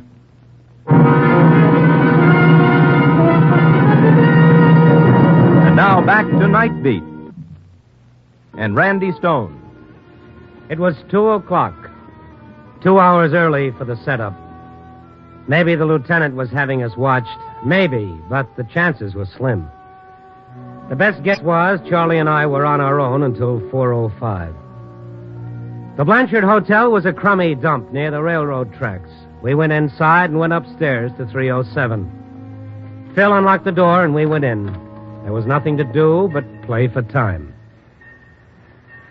We sat down, and through the window I could hear a switch engine doing its chores. I looked at Charlie. He was white, his eyes big with terror. Phil sat near the door smoking. We watched until 3:45. Then the door opened and closed quickly. It was Sligo, 15 minutes early. He was a big man with an ample bubble of paunch under his gabardine and a white, broad-brimmed hat and 4 or 5 extra chins packed between his jaw and his collar. His pinpoint eyes and pat smile were all business and cash on the line. Well, do me a favor, pull down the blinds. I don't want the nosy neighbors peeking in. Blinds, right. Close the window. It's dusty. Window, right. What'd you bring this other one for? I had to, Sligo. He and Charlie. I thought maybe Charlie tipped or something. You tip anything, Charlie? Me? Not me, Sligo. I'm just a friend. You gave me till 4 o'clock. Phil, you got the money? He's got it. He was in the back booth of a bar. I saw the 3 of them. I watched them just like you said, Sligo. He got the money from some guy. What guy? Some guy, I don't know. A personal loan from a friend. I didn't ask you. That's all I know about it, Sligo. What's your name, you? Stone, Randy Stone, Chicago Star. Newspaper reporter. That's fine, Phil. A newspaper, man. Let's bring the whole city in on this deal. What'd he say? I was scared he knew something, Sligo. I thought... Every time you think, I end up in trouble. You gave me till 4 o'clock. You got the money now. What's the difference? Collateral. What collateral? He promised the guy he borrowed the money from to give him a note on his house. I had to mortgage the homestead, eh, Charlie? That's tough. He said he'd have the note by 3:30 tonight. Well, that's too bad, Charlie. You gave me till 4 o'clock. Do me a big favor, shut up. Phil, give me a cigar. A cigar, you bet. Here.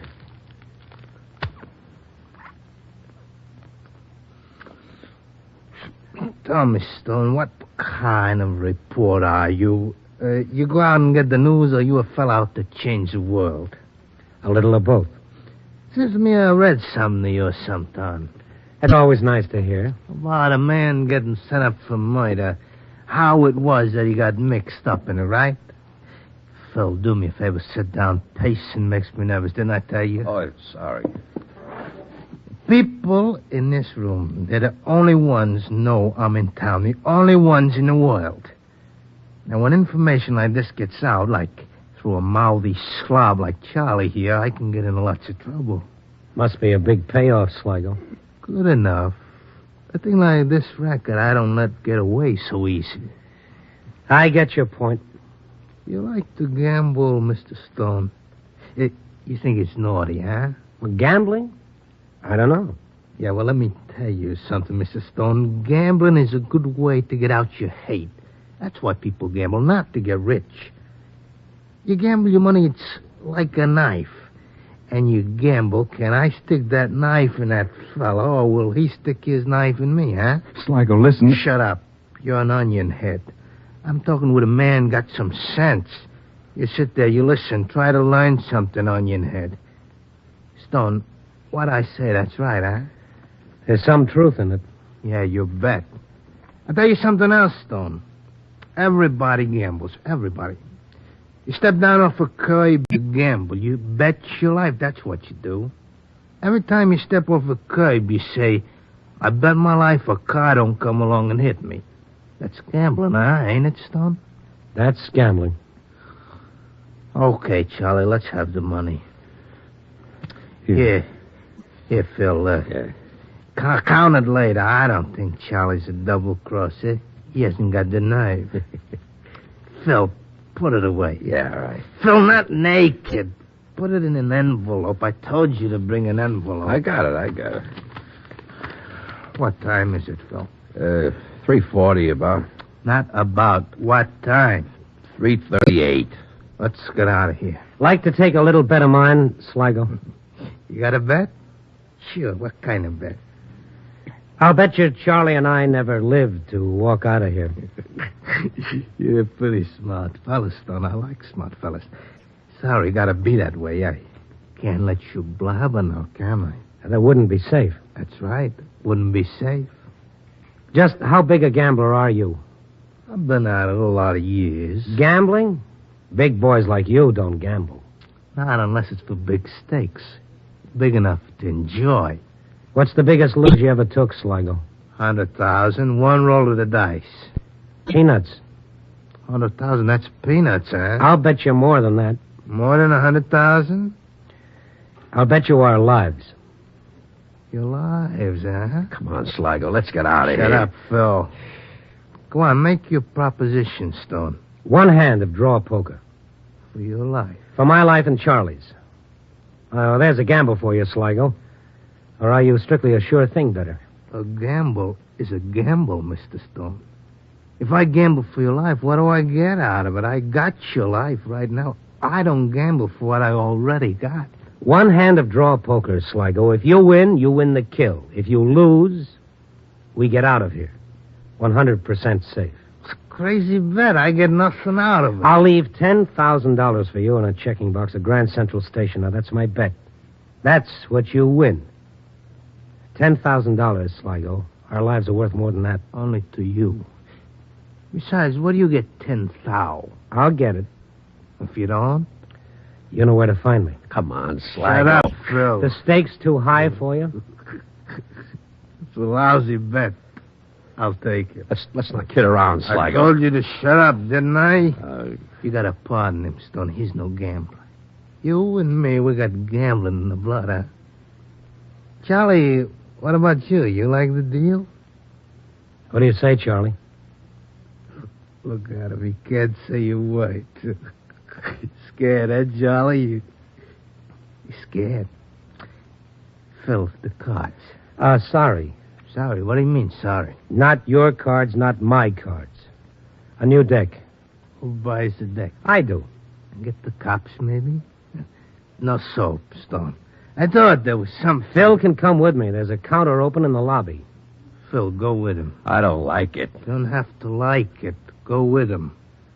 I'll be waiting for you, Stone. Come on, Phil.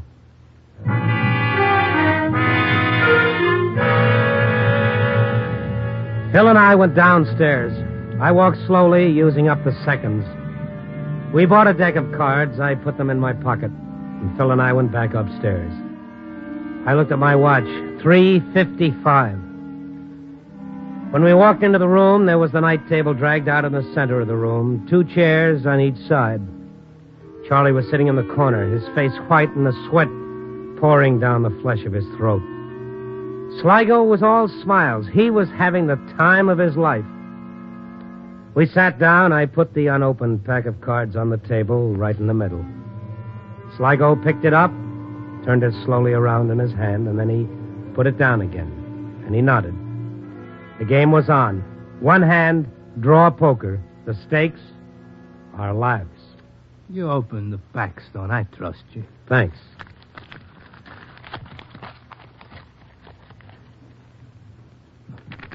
Nice and shiny, huh, Phil? I don't like it. That's because you're stupid. Cut for deal, Stone. Cut for deal. You first. After you. Okay. Queen. Pretty good. Your turn. All right. 10, your deal. No, please, no. Shut them up, Phil. Yeah. No, hold it. Let him watch. If he makes too much noise, give it to him, but good. But I like when he watches. Deal. A 5-card draw, that's what you said. 5-card draw, that's right. Fine.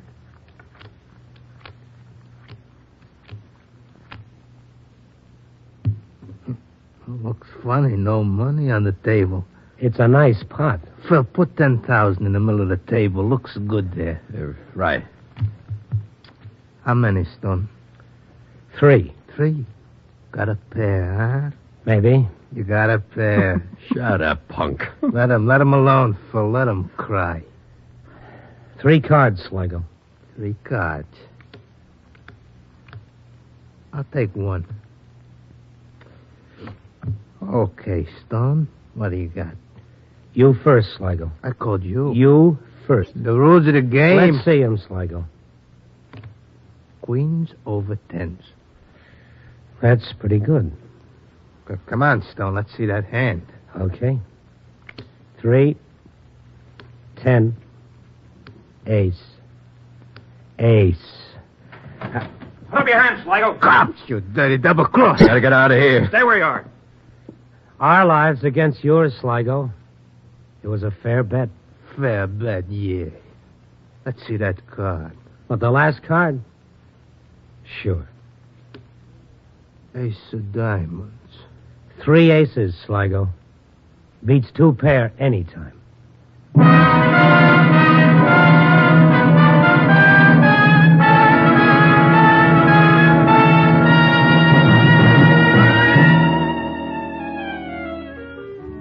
Yeah, Joe Sligo, gambler, got fat on his own odds. The cards were always stacked, and the wheel always favored the house. But when he played a straight hand of draw poker for human life, Joe Sligo just didn't have enough aces. That's because he forgot that luck and rackets don't jibe. When you're betting murder against the chair, you're up against the United States population. And you know what those odds are. 150 million to 1.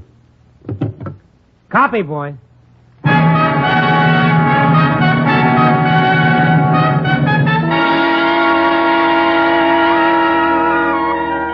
Night Beat, starring Frank Lovejoy, is produced and directed by Warren Lewis. Tonight's story was written by David Ellis with music by Robert Armbruster. Featured in tonight's cast were Shep Menken, Jeff Corey, Hal March, and Don Diamond. Don Rickles speaking. Listen next week at this time and every week as Randy Stone searches through the city for the strange stories waiting for him in the darkness.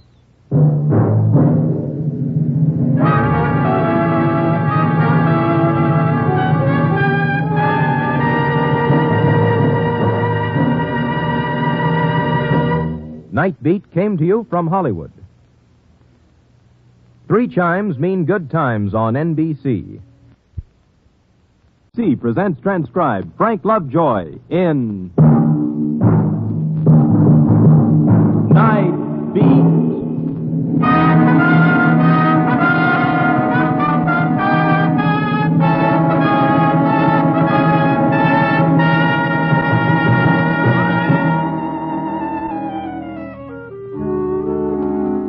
Hi, this is Randy Stone. I cover the Night Beat for the Chicago Star.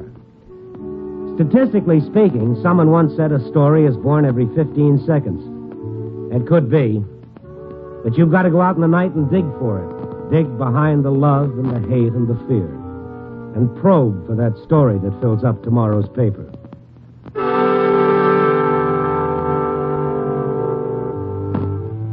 I had a couple of tired items that I've been keeping for just such an occasion.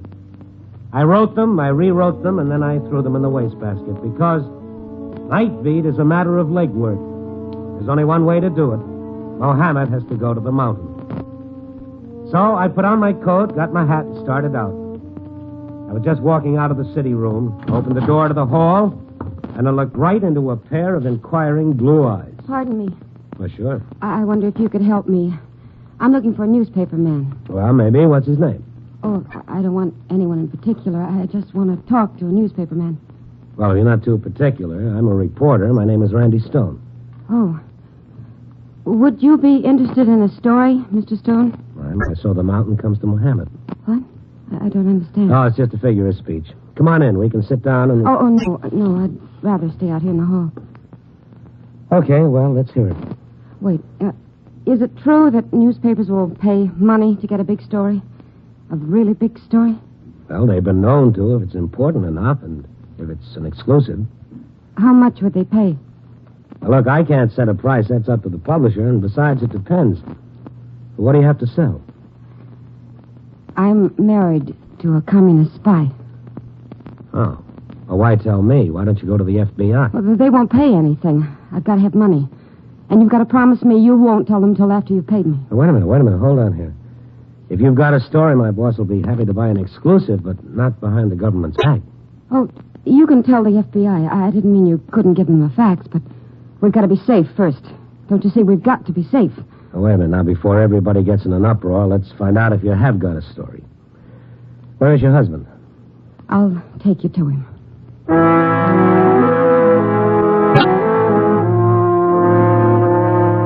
In my trade, you can't ever afford to overlook a lead because the most implausible thing turns out to be true and the most plausible, phony. I went down the elevator with the girl. And it stopped on the ground floor, and we walked across the lobby and out onto the sidewalk. And as usual, there was no cab in front. Mind walking around the corner of the cab stand, Mrs. You didn't tell me your name. It's Jane. Mrs. Jane Greash. No, I don't mind walking. How long have you known about your husband? Mr. Stone, there's somebody following us. No, there's nobody. Yes, there is. Back there. He just stepped in the shadows of that doorway. Oh, yes, there is someone. You wait for me at the cab stand.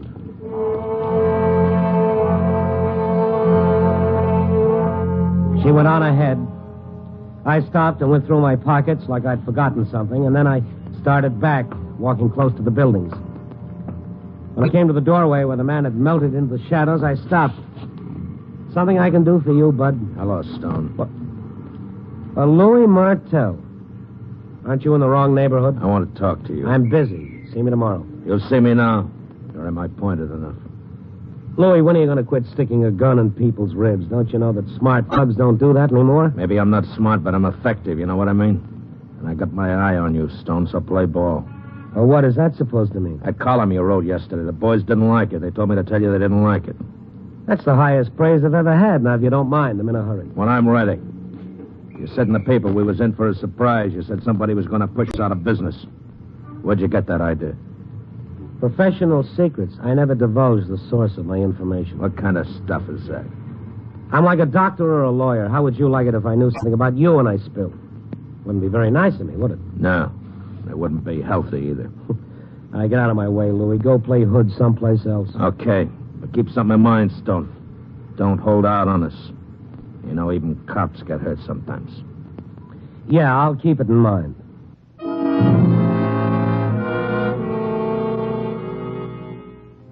I walked away from the Gunsel. By the time I got around the corner, the adrenaline in my body had subsided to something like normal because I'm no different than anybody else. You stick a gun in my ribs, and I turn cold inside. By the time I got to the cab stand, Mrs. Grease wasn't there. But I wasn't especially surprised. If she had been telling the truth, she'd run out of fear, and if she hadn't, Well, you run into it all the time. Somebody promises you a great story, and it blows up in your face. I walked along the street wondering if she'd been on the level or if it was all a lot of hogwash. Either way, I still had a story to dig up before the night was over. I'd walked about 2 blocks and was crossing the street when a cab pulled up. Mr. Stone. Mrs. Grace. Get in.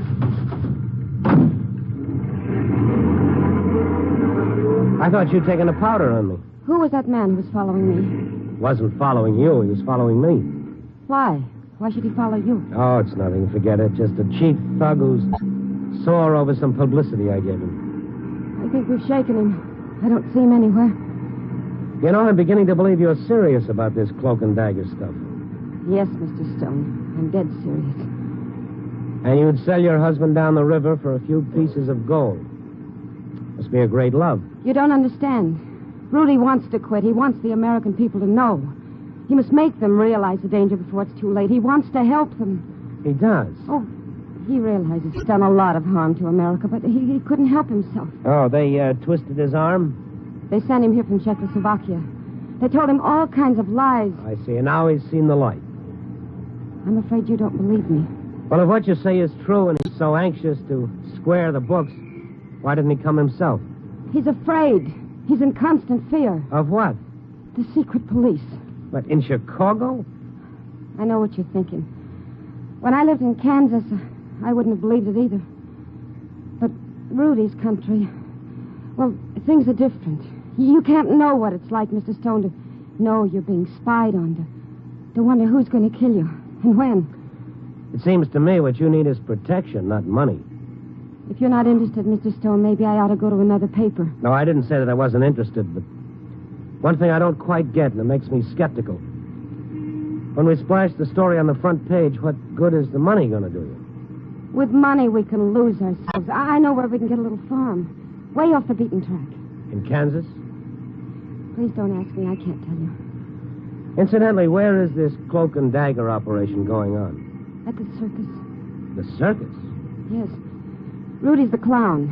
The high-wire clown.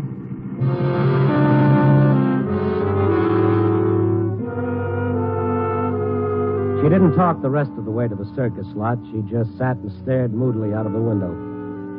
The circus was in progress when we got there. Had about half an hour to go before it broke. Mrs. Grease took me in through the back way, zigzagging between performance trailers to a dressing room tent.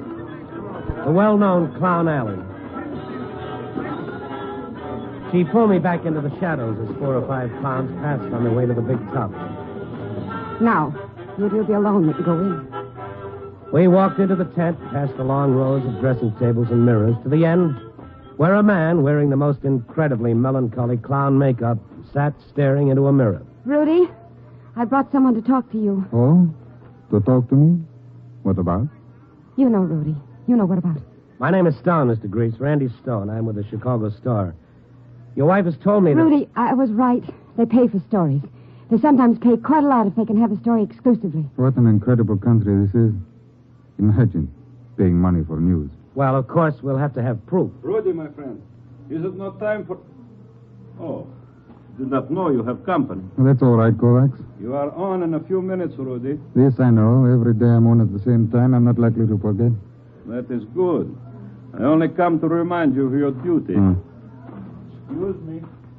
Who is that man, Rudy? But that is Kovacs. You know Kovacs?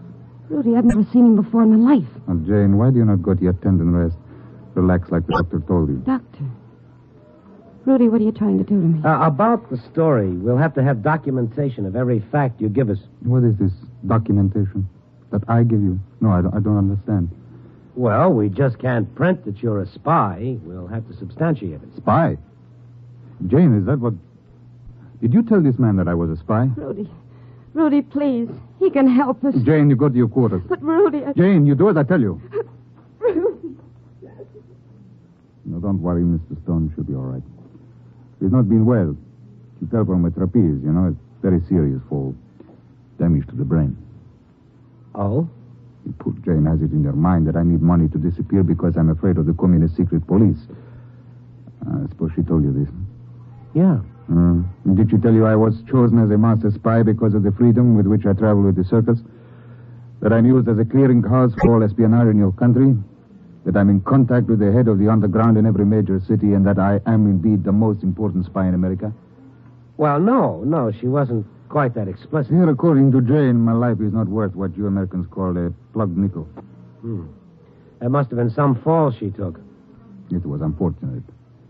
Any minute she expects none other than Mavlik to appear and eliminate me. Mavlik?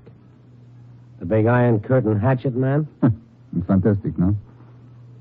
And poor Jane, she worries more about foreign intrigue than the State Department. No, Mr. Stone, I'm afraid I'm just a clown. I'm just a simple clown who knows how to stay on a high wire without falling off and breaking his neck. I'm sorry I've been caused so much trouble. I have to go now. I'm on in a few minutes. Oh, yeah, sure. Why do you look at me like that, so searchingly? I was just wondering what you look like under the makeup. Well, I'm just an ordinary fellow, Mr. Stone, like anybody. No, there's no story in me, Mr. Stone.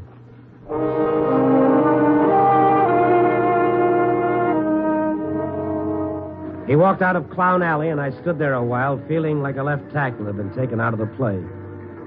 Big international story, and it ends up to be a mental mirage. I heard a big laugh go up. Somebody was having fun. And since I'd gone to all the trouble to come to the circus, the least I could do was to catch Rudy's act. I slipped into the big top, feeling like a kid who'd sneaked in for free. And from the performer's entrance, I watched Rudy, the clown with a sad face, high on the top of the tent, killing the crowd with his crazy antics on the high wire. He'd take a couple of clumsy, uncertain steps. He'd start the fall with no net beneath him. The crowd shrieked. He grabbed the wire, regained his footing, scratched his ribs with one hand and his head with the other. And they roared with laughter. Then they shrieked again, but this time they didn't laugh, because there wasn't anything to laugh about. Because Rudy wasn't on the high wire anymore. Rudy had plummeted to the ground.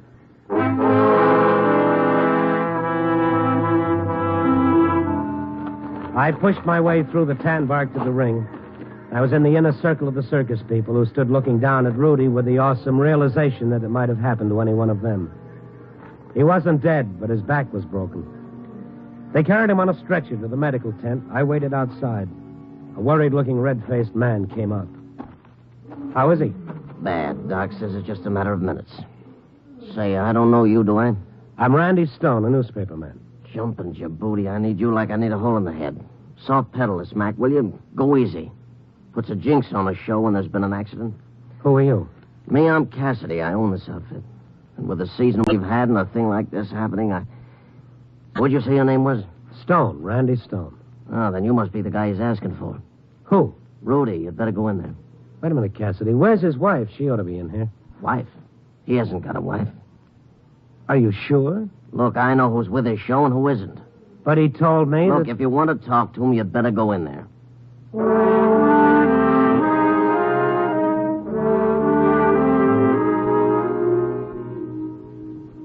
Stone? Stone, Mr. Stone. I'm here. I'm right here. Are you alone? Yeah. Haven't much time. Listen carefully. Don't let anything happen to Jane. They mustn't do anything to Jane. Who, Rudy? Who would hurt Jane? Kovacs. Mavlik. It's all true what I said. Jane imagined. It's all true. She thought we could get a farm. It would have been nice. Farm. Lose ourselves. But you don't... You can't... There's no hiding. Easy. Now, take it easy. They'll get our Mr. Stone, and you must protect her. I'll do what I can. Kept it secret, our marriage, to protect her, but I was wrong. Wrong to dream. There are no secrets from Mavlik. Rudy, what happened up there on the high wire? How did you fall? My shoe. My shoe? Rudy.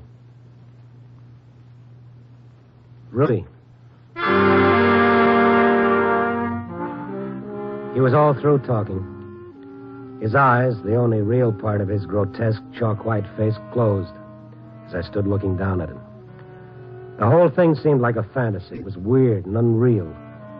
I felt like the ball in the pinball machine that's been bounced off every post without scoring. As I stepped back away from him, I saw the only thing that made sense. His shoe. The sole of it had been cut and stitched back, but off-center. This was no accident. This was murder. Yeah, the clown is dead. Long live the clown.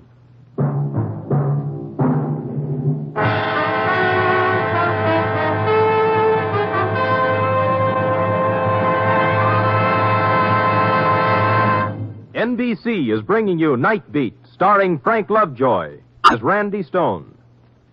As a civilian at home, what is your obligation to a soldier in a foxhole in Korea? Maybe you haven't considered that question. If you haven't, it's understandable. The foxhole in Korea is a pretty remote, after all, from your everyday life. And it wouldn't help if you were constantly worrying. But if you've stopped to consider it, the least we can do here at home in the States is to help keep America financially strong. That's the best way to back up the men in the Army, Navy, and Air Force. One of the best ways to help keep America financially strong is to buy United States defense bonds regularly. If you think you can't afford it, look into the payroll savings plan where you work, and you'll probably change your mind. You can have any amount you specify saved from each paycheck. When there's enough for a defense bond, it's purchased and turned over to you. And remember, today, defense bonds offer you more interest, a quicker return on your money. They're now even better. Invest more in defense bonds.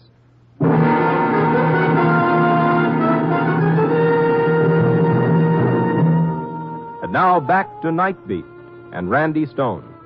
A clown falls off a high wire and dies. This is a story. But not the story that pulled me to the circus. I was interested now in his wife. What had happened to the wife of Rudy Grish, the girl who had been so mortally afraid for him? Why hadn't she been there when he died? These were some of the things I tried to find out from Cassidy. So Rudy had his shoe repaired. That doesn't prove anything. He was a tightwad. He never spent money on anything. I have a feeling even a tightwad would spend money on his shoes if his life depended on them. Hey, what are you reaching for, Stone? You think somebody in my show killed him? Now, that's for the cops to figure out. What do you know about Rudy Grish? Oh, not much. He was a good performer. How'd he happen to come with you? He was in this country on a visa. He was anxious to work, so I hired him. I got him cheap.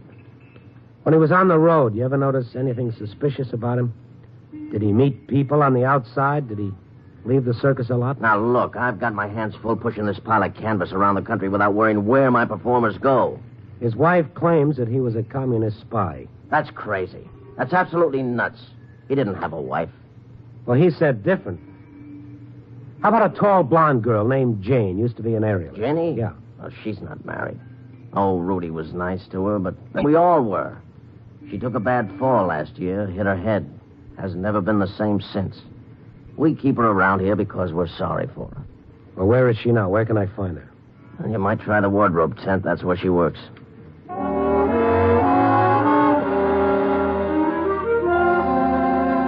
But she wasn't at the wardrobe tent. I checked all over the lot. I couldn't find her anywhere. The circus grounds were almost deserted. The crowds were gone. The performers had disappeared into that world of tents and trailers that belongs exclusively to them. Everything was battened down except the shooting gallery. As I passed by it, one man was putting out the lights and racking up the guns. The man who had reminded Rudy of his entrance cue, Kovacs. Do not move. Stand where you are. I could barely see him in the dim light, but what I saw made me do exactly as he ordered. He had a rifle trained on me. Come over here.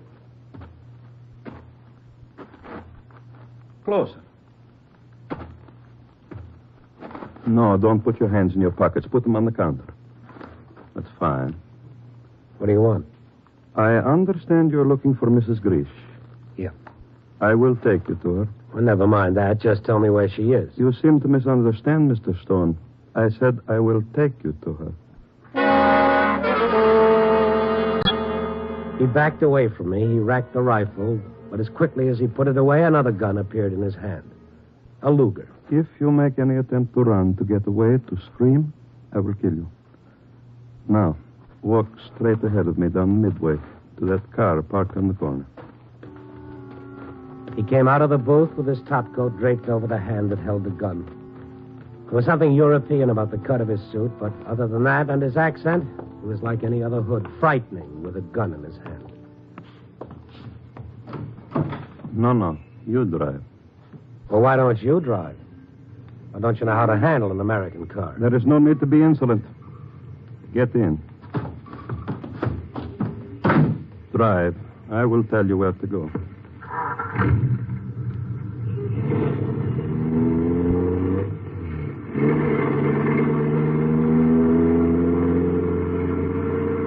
I thought I knew Chicago, but so did my friend with the Luger. He gave the directions, and I followed them. North on Lakeshore Drive, left on Randolph, down Michigan, over to State Street, and back to Michigan. We didn't cover much territory. Actually, we kept circling around the same area. Pretty soon he got tired of it, or else he felt safe. We drove back the way we'd come, past Grant Park, Shed Aquarium, Soldiers Field. And there, at the far end of the circus encampment, out of hearing of any other trailers, we stopped at a luxury house trailer parked on the lakefront. He got out of the car, held the door open for me, and we walked to the trailer steps. Go on. Open the door. Now step inside.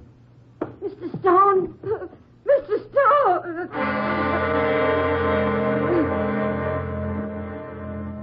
It was Mrs. Jane Grish. I recognized her from the clothes she wore. Would have been hard to recognize her from her face. It had been beaten almost beyond recognition. She was huddled in the corner, sobbing.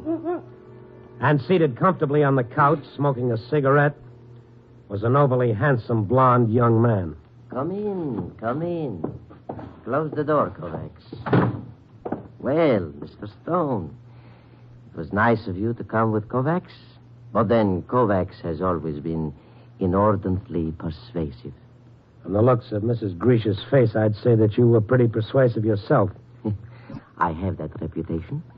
You wouldn't be Maverick, would you? Oh, you have heard of me, eh? This I do not like. Maverick, he knows about the shoe? Your situation becomes more and more unfortunate, Mr. Stone. But you are just in time for what you Americans call the second show. Mrs. Grish, where is the information that your husband has collected for us? I don't know. I told you I don't know. You're lying, Mrs. But Grish. I don't know. I don't know anything. You do know. I don't even know what you're talking about. Then let me refresh your memory. Rudy Grish was sent here for a very definite purpose. To correlate information from our scattered agents all over the country and to pass this information on to us. And he did his job well until he married you. That was his mistake. No. You made the mistake. It wasn't me. I didn't change his mind. It was being able to go from state to state without showing papers, to do what he wanted without asking permission. For the first time in his life, think for himself. All right. If you won't cooperate, we go back to the first way. Leave her alone. Kovacs, hold him. You stupid, let go of me. Don't be so impatient, Mr. Stone. Your turn is next. Scream all you want. No one will hear. Oh, please. I'll tell you anything. If you promise, leave Rudy alone. Of course we will, my dear. Where is the information? Don't sell out, Mrs. Grish. It's too late. Rudy's dead. Dead? Shut up. You shouldn't have killed him. Now you'll never find out because I don't know. No one knew but Rudy. Rudy. He was with Rudy when he died. Maybe he told him. Excellent, Kovacs. Well, Mr. Stone, aren't you frightened? Of what? Thugs like you? Don't get me wrong. I'm no hero, but I cut my teeth on your caliber. This is Chicago, remember? Yes. Yes, I've seen your gangster movies. Effective but blunt. Very blunt indeed. You will see we are going to give you a night you won't forget. I'm sure I can depend on it. Oh, yes. Yes, you can depend on it. Like you can depend on our one day liberating your people, too, from your antiquated ideals. If it weren't so ironic, it'd be funny. It amuses you? No, not that. I'm just thinking about a guy I know named Louis Martel, whose biggest worry in life is that some other gang might take over one little neighborhood in Chicago. When we take over, it will be definite, conclusive. It will be everything. Well, this you'll have to prove. Don't worry, Stone. They'll never make it. Marines had landed. It was the right entrance, but the wrong character. Louis Martel standing in the doorway with an automatic in his hand. Why? So you're the guys that are going to take over, huh? Correct. No, you don't, sweetheart. Yeah. That's what happens to guys that try to muscle in. Now, you, Stone, you're quite a cute character. Thought you'd shake me, huh? Trying to lose me at the circus while you made contact with these out-of-town punks. You got it all wrong, Louis. Yeah, sure. Now, the point is, what am I going to do about you? And the dame. Louis, behind you. Look out. Won't work, Stone. Kovac's going to shoot. That's as old as... Dirty rat. In the back.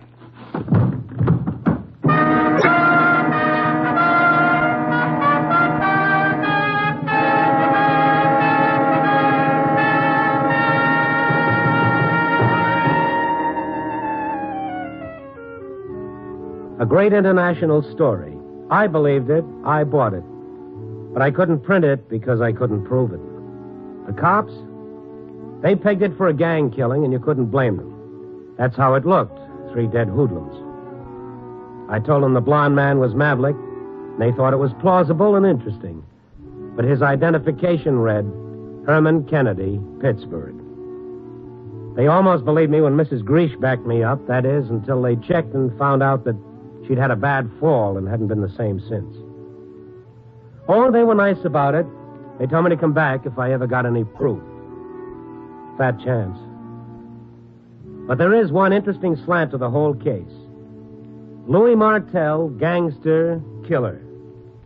Yet, although he never got to know it, in life's crazy way, he was the right guy in the right place at the right time.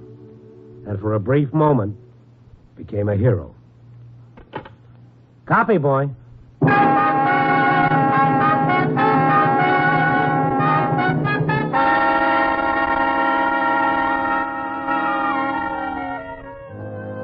Night Beat, starring Frank Lovejoy, is produced and directed by Warren Lewis. Tonight's transcribed story was written by John and Gwen Bagney with music by Robert Armbruster. Featured in tonight's cast were George Ellis, Bill Conrad, Ben Wright, Sidney Miller, and Lou Merrill. Don Rickles speaking.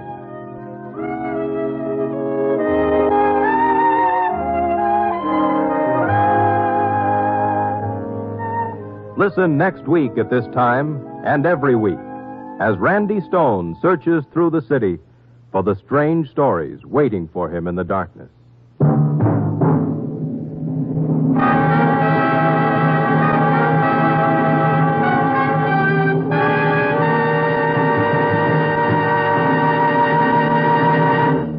Night Beat came to you from Hollywood.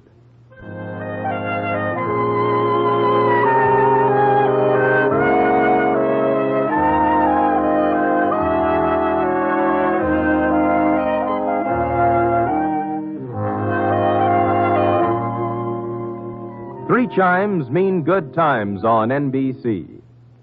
Every Friday evening on most NBC stations, you'll hear a trio of stellar shows for your listening enjoyment. For top satire and lots of laughs, it's Inside Bob and Ray, the 2 boys from Boston who won this year's Peabody Award for top radio achievement in their field. For music, tune for the Mario Lanza Show with his guest Margaret Whiting. And NBC presents, transcribed, Frank Lovejoy in Night Beat.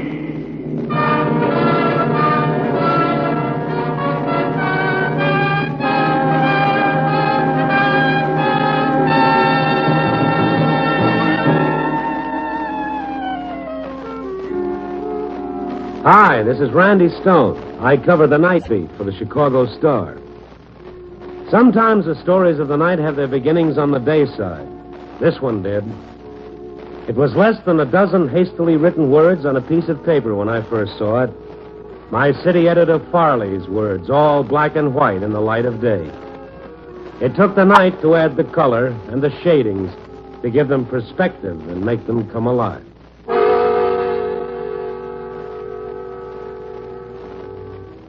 It wasn't quite 5 o'clock in the afternoon, but the lights on Michigan Avenue were on. And I was going to work with Farley's words folded in an inside pocket. Specifically, I was on my way to meet a man named Riley Johnson. More specifically, Mr. Johnson owned a small plastics manufacturing plant on the south side.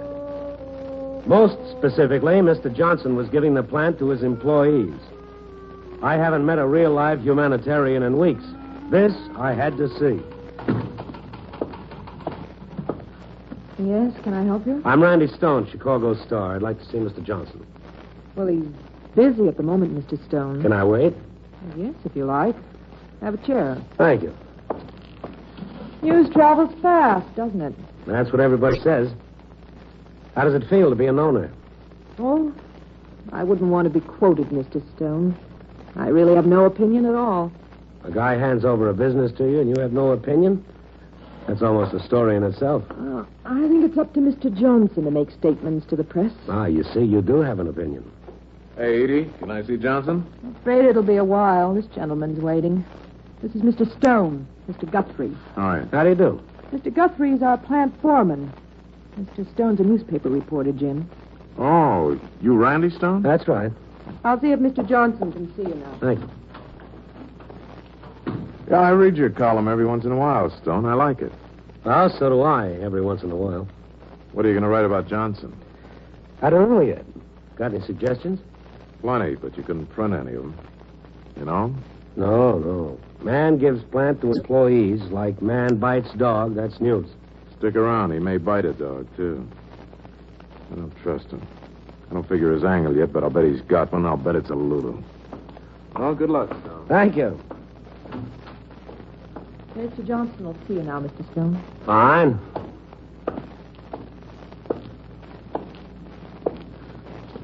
I'm Randy Stone, Mr. Johnson. Yeah, I know. Sit down. Close the door, too. Not that she'll miss anything.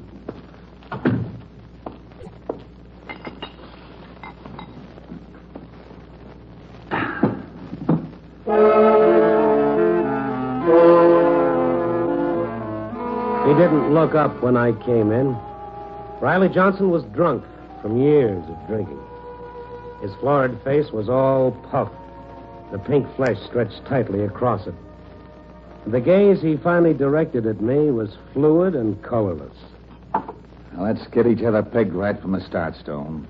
If you expected a wide-eyed visionary, you could save yourself a trip. Well, it's too late to save the trip. I understand you're giving your plant to your employees. I already have. Everything's signed over. And get this. I'm no philanthropist, so don't be writing any fine motives into it. Well, I haven't written anything into it yet. Just cut out all the humanitarian stuff out of it and get the facts straight. I'm just giving them one big headache back for the many little ones they've given me. Let them try to run it. All the little people working together for their common good. They'll murder each other. You could have sold the plant and saved all those lives. I'd have sold it if I could have kept enough money to matter. Let them kill themselves. One of their inalienable rights.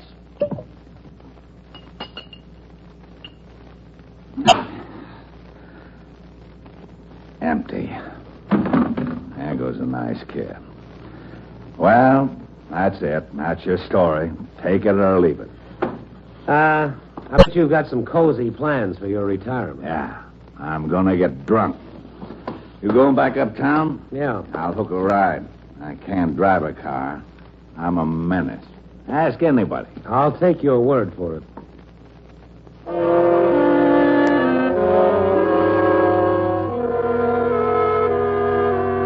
He hooked the ride as far as a walk down a flight and saved saloon. Before the night was over, I tried to write the story about Riley Johnson. No humanitarian stuff, just facts. And leaving out the undertones, the things Guthrie said, the things Edie didn't say, it became a simple one-line story. Riley Johnson, Southside Plastics manufacturer, gave his plant to his employees yesterday. I went to bed at dawn still wondering who was giving who the business. Oh, dear. Yeah. I'm afraid I've awakened you, Mr. Stone. Yeah, I'm afraid you have. Who is this? I'm Edie. At the plastics plant, remember? Oh, yeah, sure. I hate to bother you with this, but have you seen Mr. Johnson recently? Well, recently, I've been asleep. Last time I saw him, he was doing a half gainer into a basement bar and grill, but that was 12 hours or so ago. You must mean the foxhole. Might have been a foxhole, I don't know. On South Shore Drive? Now, that's the one. I've called there. That is, I kept calling until it closed around 3. Tincher, he's the bartender, said he left there the middle of last evening. Maybe Tincher knows. I don't. Mr. Johnson's a sick man, Mr. Stone. His drinking, it's an illness with him. I'm very worried about him. Yeah, well, maybe he's worth worrying about, but I'm... I'd be apt to think he was, Mr. Stone. He's my husband. I didn't know. I don't think Riley knows anymore either. He didn't come home last night, then? He hasn't been home in years. But that's not important right now. I have to locate him, that's all. Guthrie says the employees, that is, the people here at the plant, are planning some sort of farewell party or something here today, and, well, he ought to be here. Yeah, well, the chances aren't good that I'll run into him anywhere, but if I do, I'll give you a call. Would you? I'd be very grateful. I'll be at the plant all day. And I'm really sorry about waking you, but it is morning. That's all right. I'll get back to sleep, okay.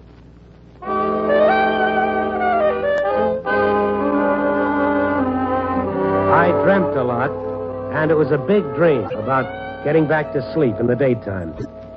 Edie's call at 7:30 a.m. was some sort of psychic cue for the kid across the hall to get a toothache and yowl his head off. This touched off a chain reaction.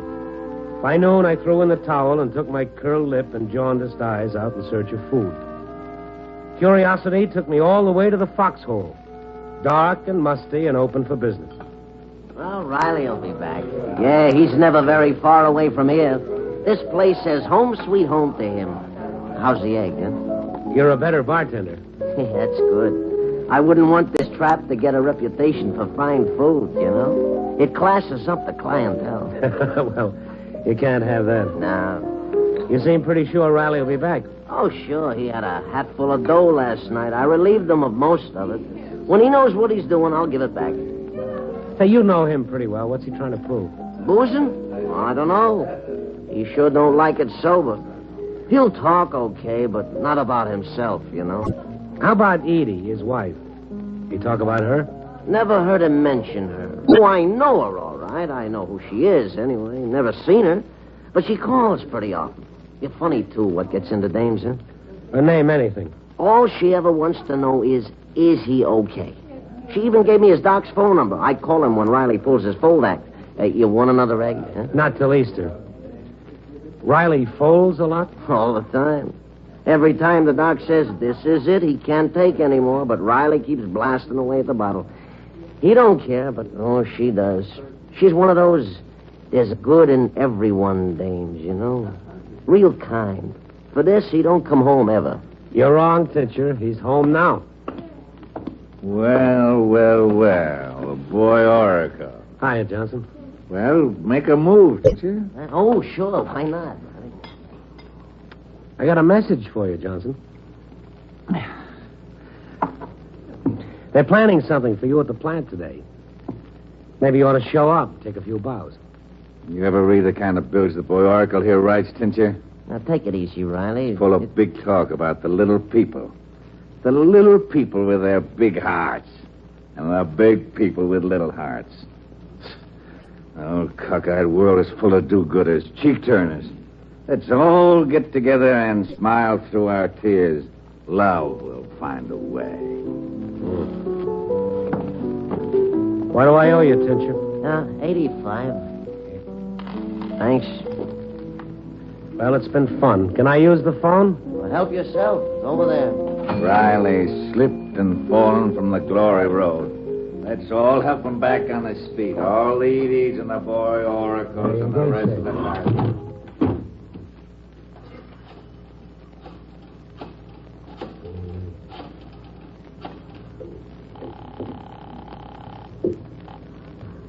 Johnson's Plastics Company. Oh, Edie, it's Randy Stone. Oh, Mr. Stone. I haven't found Riley yet. I'm just beside myself. Well, he's at his natural habitat, the foxhole. Oh, thank God. Is he all right? Well, I wouldn't plan on him showing up at the plant. Oh, I see. Well, I guess I didn't really expect him. Thanks, Mr. Stone. Sure. Bye, Edie. Goodbye.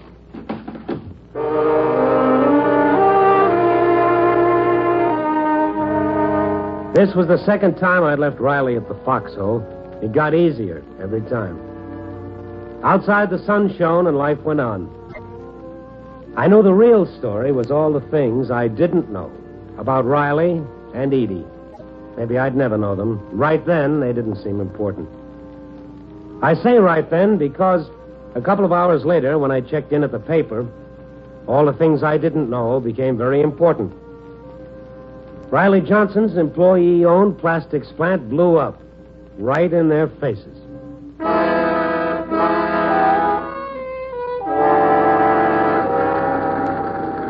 It was still smoldering and still burning, but under control when I got there. I found the fire captain over by a pile of rubble. Happened right around 1 o'clock. About half the employees were out to lunch. The rest of them? Took them to the Mercy Hospital. We're pretty sure we got them all out. Was anyone killed? Oh, not outright. One woman's supposed to be in the worst shape. Wife of the owner, according to a couple of workers. Edie Johnson? Johnson, yeah, I think that's the name. I don't suppose you know yet if it was an accident or not. The arson boys are checking. We ought to know before too long. Well, if someone blew it, they did a real thorough job. Yeah, kind of complete.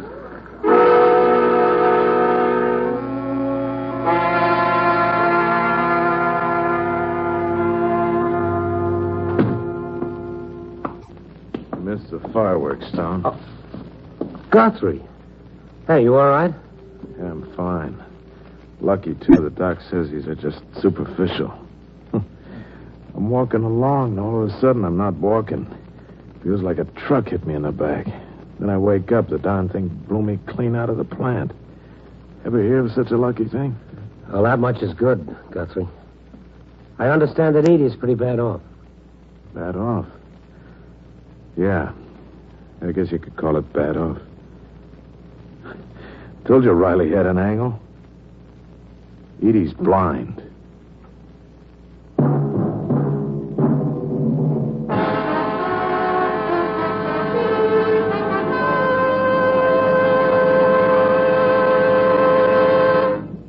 NBC is bringing you Night Beat, starring Frank Lovejoy as Randy Stone.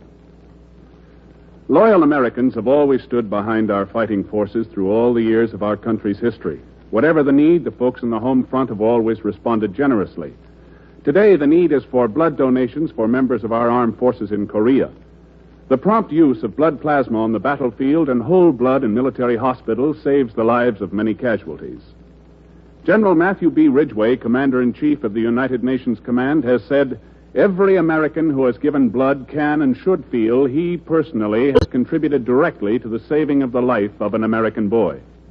Today, with the reserve of blood plasma virtually exhausted by GI requirements, an emergency exists. The Department of Defense is calling for an immediate stepping up of blood collections. This is an opportunity for you to have a part in this program, a program vital to our fighting men in Korea. Call your Red Cross chapter or local blood donor center for an appointment to make your donation of blood for the armed forces. All types of blood are needed.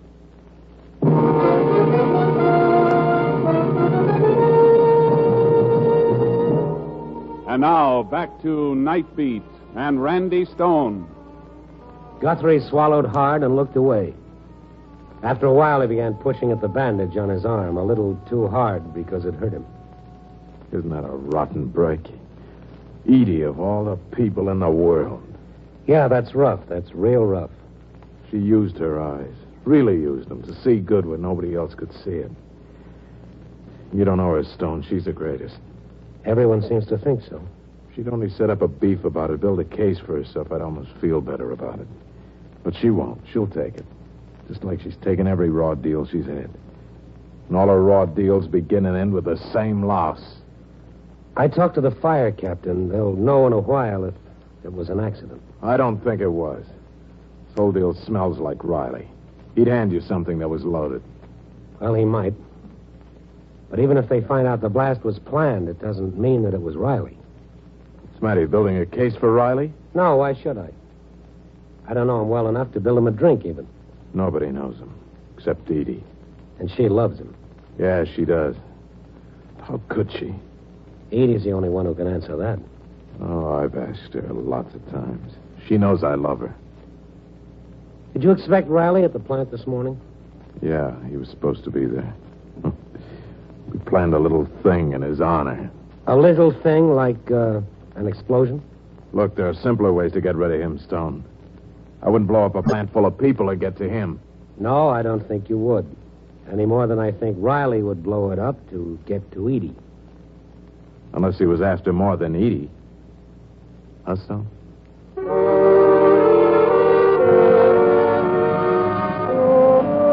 It wasn't far from the Mercy Hospital to the Foxhole.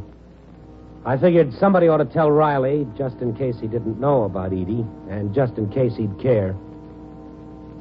Tincher was half-seated on a bar stool, and at first I thought he was all alone, until he nodded across the room. Riley was lying flat, fit to the curve of a booth, and a man was bending over it. He pulled a real fold this time. His doc? Yeah. Yeah, he's been working over him quite a while. I don't know how you keep a guy from taking on such a load. If I didn't let him have it, he'd get it somewhere else. A guy don't know what to do. When did it happen? Well, not long after you left. He just ups and keels over.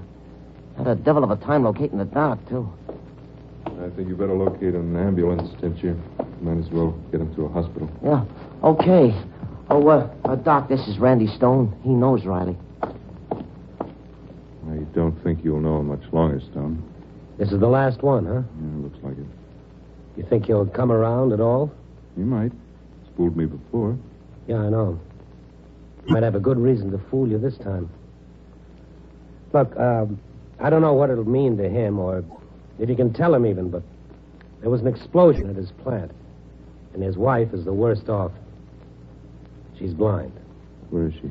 Mercy Hospital. That's where I'm taking him. I'm on staff there. Yeah, sure, I'll tell him. If I get the chance. I get nothing but busy signals, Doc. Maybe there's a run on ambulances right now, huh? Well, it's that. We can't wait for one. I give you a hand, Doc? Yeah, in the back seat if your car's got one. I'm in a coupe.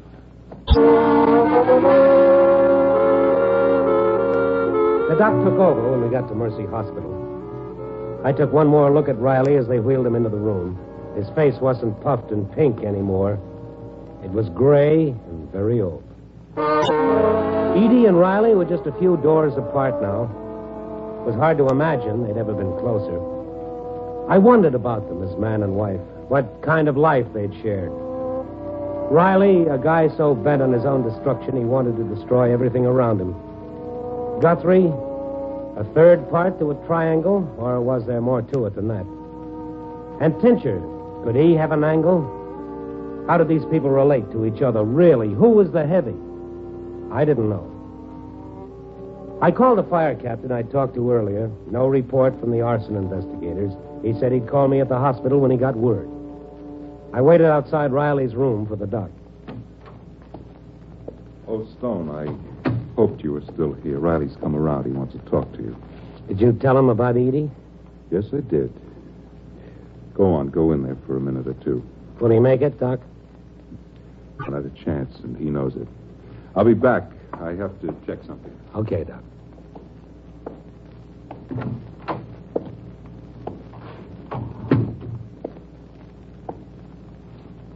Hello, Riley.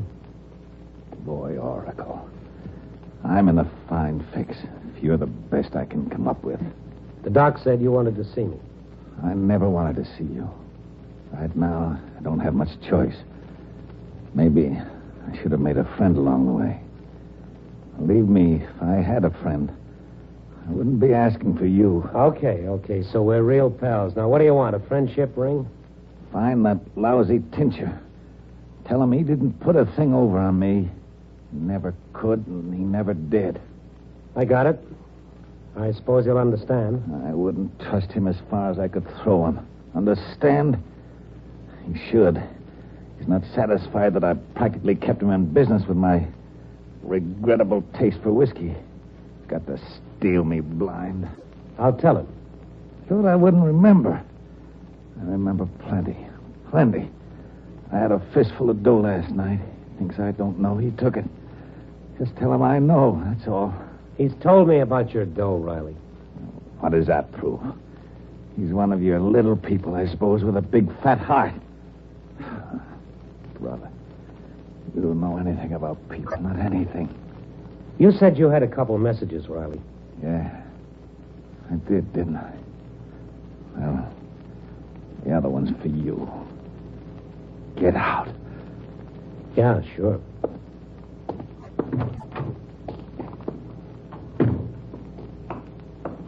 Oh. Hi, Doc. How is he? Oh, he's normal, I guess. He doesn't change much in my book. Stick around, will you? I want to see him, and then I'd like to talk to you. Yeah, I'll be around. I'll go down to the drugstore and get some coffee.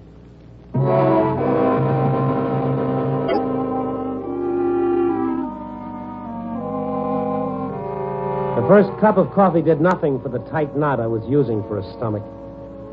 I wanted a phone call from the fire captain to point the blame for the explosion. I couldn't figure Riley. Did he fold because he couldn't handle any more alcohol? Or because he couldn't blow up a place without having a reaction to it? I stayed with the coffee, but it didn't produce any answers.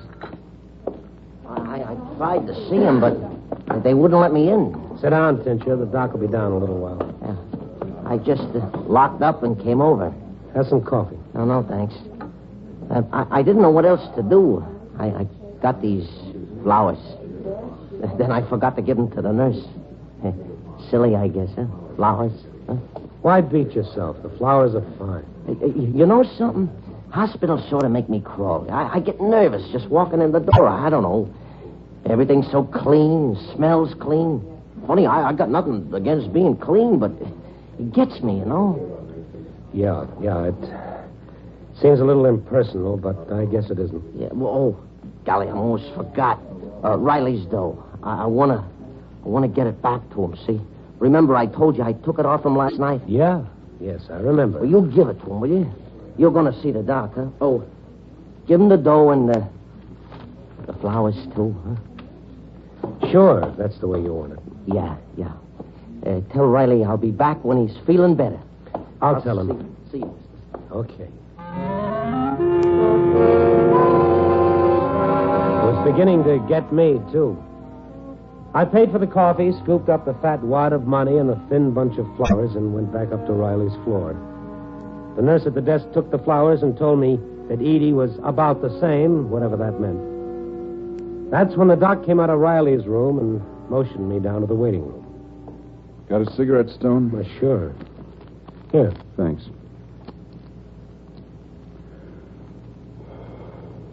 Well, he's dead.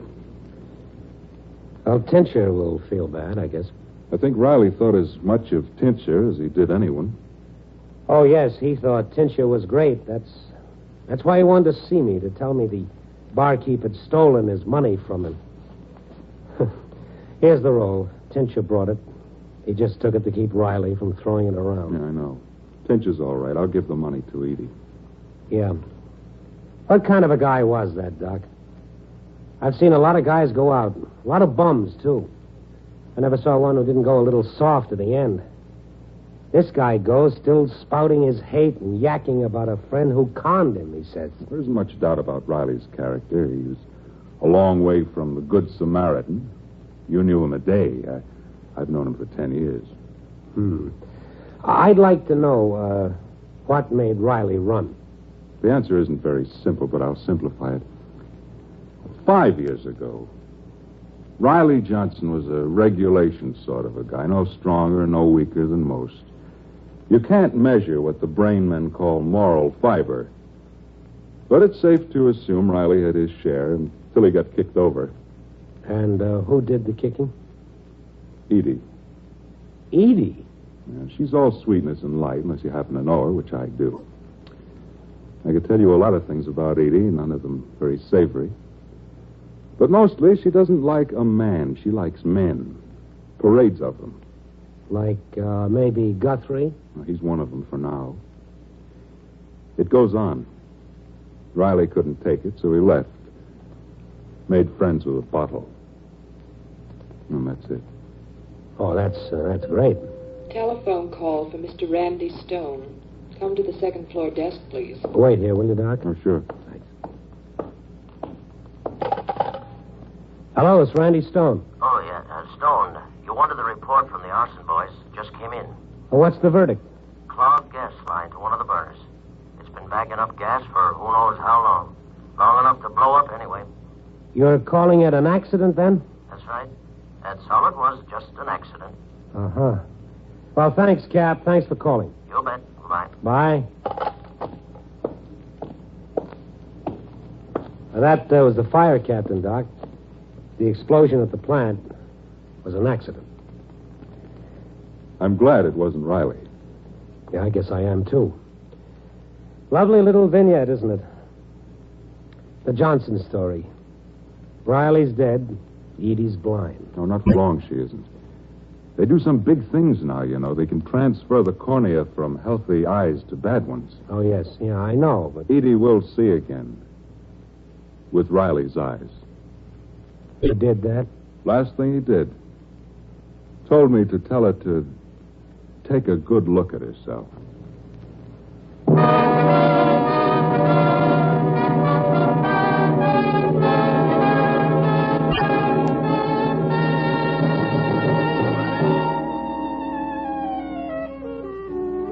It wasn't quite 5 o'clock in the afternoon, but the lights on Michigan Avenue were on. The traffic was taking on that rush hour look, and most of Chicago was getting ready to call it a day. Another day was giving way to another darker night. This was where I came in just 24 hours before. I still had the slip of paper Farley had given me, and it read, Riley Johnson, Linton Avenue, South Side, giving plant to employees. Might be a story. Yes, Farley. It was a story. Copy, boy.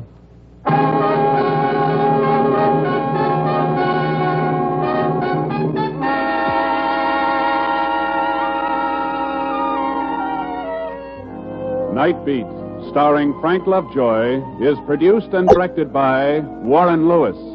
Tonight's transcribed story was written by Kathleen Haidt, with music by Robert Armbruster. Featured in tonight's cast were Ed Begley, Gene Bates, Paul Frees, Sidney Miller, and Shep Menken.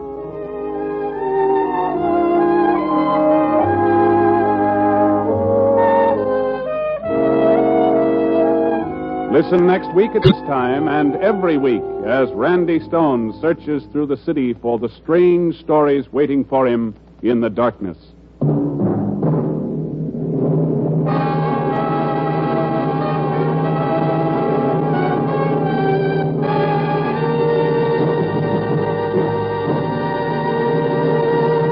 Night Beat came to you from Hollywood. 3 chimes mean good times on NBC. Friday, enjoy sparkling comedy and musical variety with Inside Bob and Ray. And for pictures of Bob and Ray, the winners of radio's coveted Peabody Award, be sure to get this week's issue of Life magazine. Tomorrow evening, enjoy Western Song and Adventure on The Roy Rogers Show. You'll hear another story from the Double R Bar Ranch in Paradise Valley. Also tomorrow evening, the Mario Lanza Show stars Mario Lanza and Lisa Kirk in 30 minutes of your favorite songs. Dragnet, Authentic Adventure is next on NBC.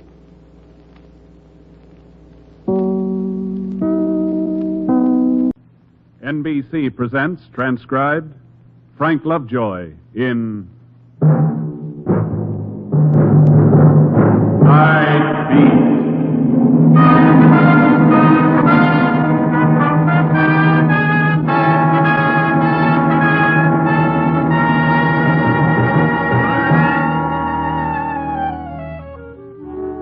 Hi, this is Randy Stone. I cover the Night Beat for the Chicago Star.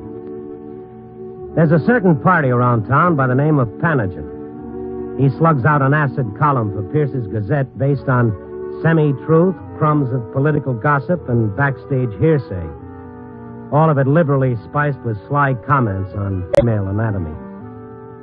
His major pitch is what he calls his Target of the Week, in which some unfortunate citizen gets a 6-day mud bath. As a result, those broken in Panagen's column are beyond count. Well, last week, the color of his ink hit home, and hard. Believe me, friends, it's something of a shock to pick up the opposition paper, only to read that you're a killer. I was pounding out the final paragraph a few hours from deadline when a copy boy burst into the city room and told me my boss man, Joe Phillips, wanted to see me quick. I walked up a flight of stairs, down a hall of frosted glass doors to one marked Night Editor. Phillips was leaning over his desk, his heavy brows squeezed into a familiar frown. And the minute I came in, he picked up a clipping from the Pierce's Gazette and bade me take a chair. Sit down, Randy. Pleasure. What's up? You won't believe this. Even after you read it, you won't believe it. Well, let's hear it. Hold on to your seat. No surprise is the rumor that Randy Stone, Chicago Star newsman, triggered Harry the Slicker Borenson. What? There's more, Randy. It is said in the more authoritative circles here that the boys in blue rigged a confession from ex-con Johnny Liggett to protect the Star's fair name. With Liggett due for electrocution tomorrow at 12:01, wouldn't you say, Governor, that something should be done about this? The end. Let me see that. In black and white. Triggered Harry the Slicker Borenson. This must be a gag. You can buy that gag at any newsstand. Wow. Yeah, wow. I feel like somebody just smacked me in the basket. You look green, all right. Well, what's the answer? Nearest I can figure, Randy, it's that series you did on Borenson about 6 months ago. 4-time loser? That was the title. Oh, no, Phillips. You got any better ideas? That's your only connection with Borenson. Oh, this thing was picked straight out of the air. Why, I don't know. I never had a run-in with Pierce's Gazette. Of all the 4 million people in the city, why me? Maybe because you work for the Star, the Gazette's stiffest competition. But it's such an obvious lie, Phillips. How can they hope to get away with it? Liggett was convicted of Borenson's murder. 1, 2, 3. The jury was out 30 minutes. What about proof? Hannigan never let facts stand in his way. Whatever he gets into his head would be good for circulation. That's what he writes. That's why George Pierce keeps him on. He wants to get the Star in a big feud, so Chicago will start talking about it and boost the Gazette up to our level. Well, we're not playing. You mean you're letting this go without a fight, not a word of denial? We can't get sucked into this thing, Randy. Now, wait a minute. This isn't just a personal matter between Panagen and me. The Star is in it neck deep. Look, Randy, I know how you feel, but everything we print, good or bad, means a big plug for Pierce's Gazette. Well, make me a bargain, Phillips. If I dig up the Panagen story with facts, documented, authentic, if I bring you the whole story, will you print it? What kind of story? I don't know. Maybe that Panagen and his big boss, George Pierce, are covering for somebody. I don't know. Yeah, it could be. I wouldn't put it past them. Well, what do you say? Well, if the story's really hot, okay. Thanks. Where you going? I'm not about to laugh this off, Phillips. Randy, now, look, take it easy. Don't get yourself into trouble. In trouble? Listen, from now on, Panagen's my target of the year. I'm making him a cause. I'll write that disease out of this town if I have to use handbills.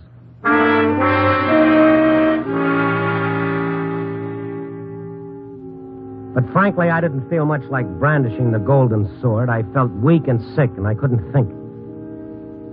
I went outside into the biting wind, hoping it would beat the nightmare out of my head.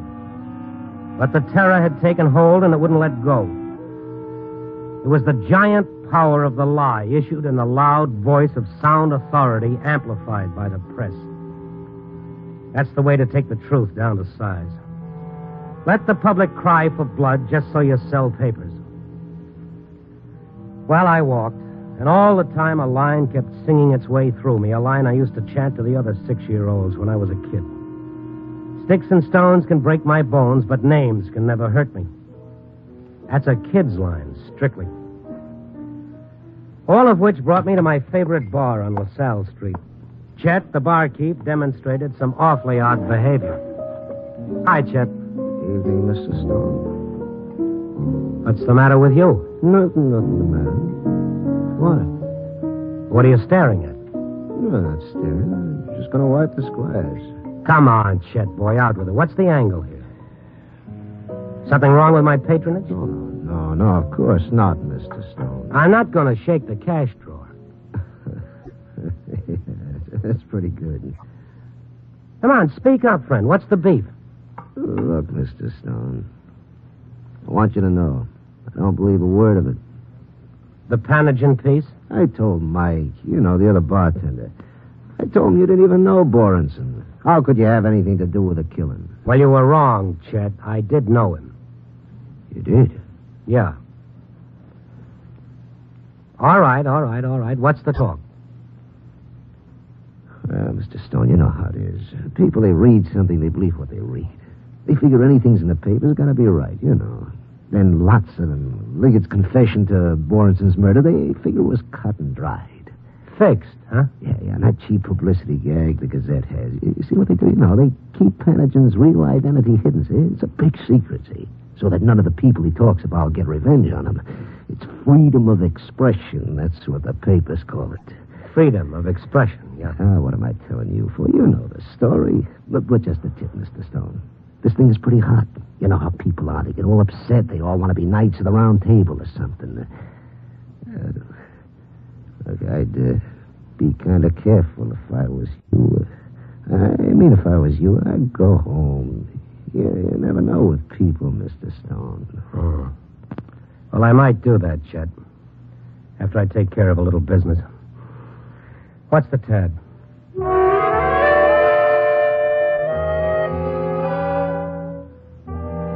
My business concerned the owner and publisher of Pierce's Gazette.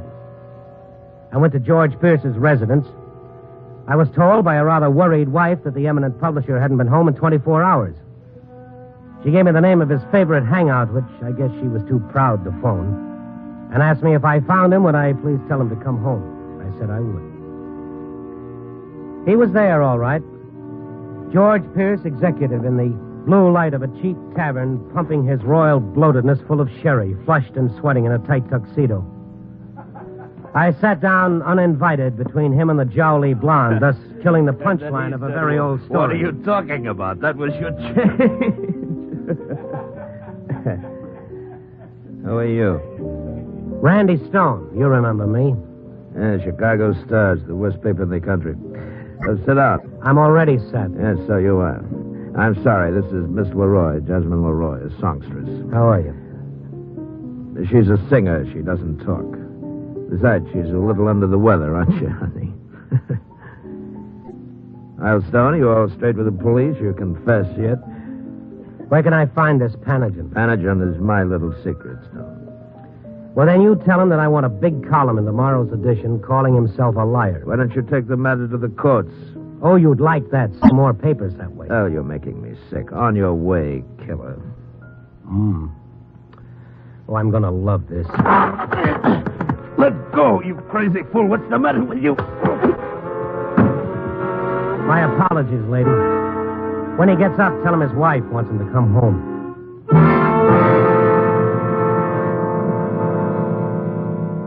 I'm no lover of the quick punch, but I'll admit it, I walked out of there feeling singularly better. A solid left for myself and a few thousand other newspapermen who still believe the morning bundle of print was created for facts, honest comment, and the funnies. It was almost morning. I went home. I pulled up a chair, propped my feet up on the windowsill, and stared out at Chicago at dawn. A swirl of soft snow circled the black pavement. A kid in corduroy knickers went by, bucking the wind, a bunch of papers under his arm. Peddling what? The news of the world? Or another pack of lies? I was so lost in the question, I hardly noticed the shadow move over the carpet. The saccharine fumes of cheap cologne. Then she came into the light. White cheeks spotted with rouge, penciled eyebrows, too young for the makeup. But the gun in her fist was steady. You could tell the feel of it wasn't new to her. Yes, she was an old hand. How long have you been here? I thought you'd never get back. I worked nights. You know me?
NBC presents, transcribed, Frank Lovejoy in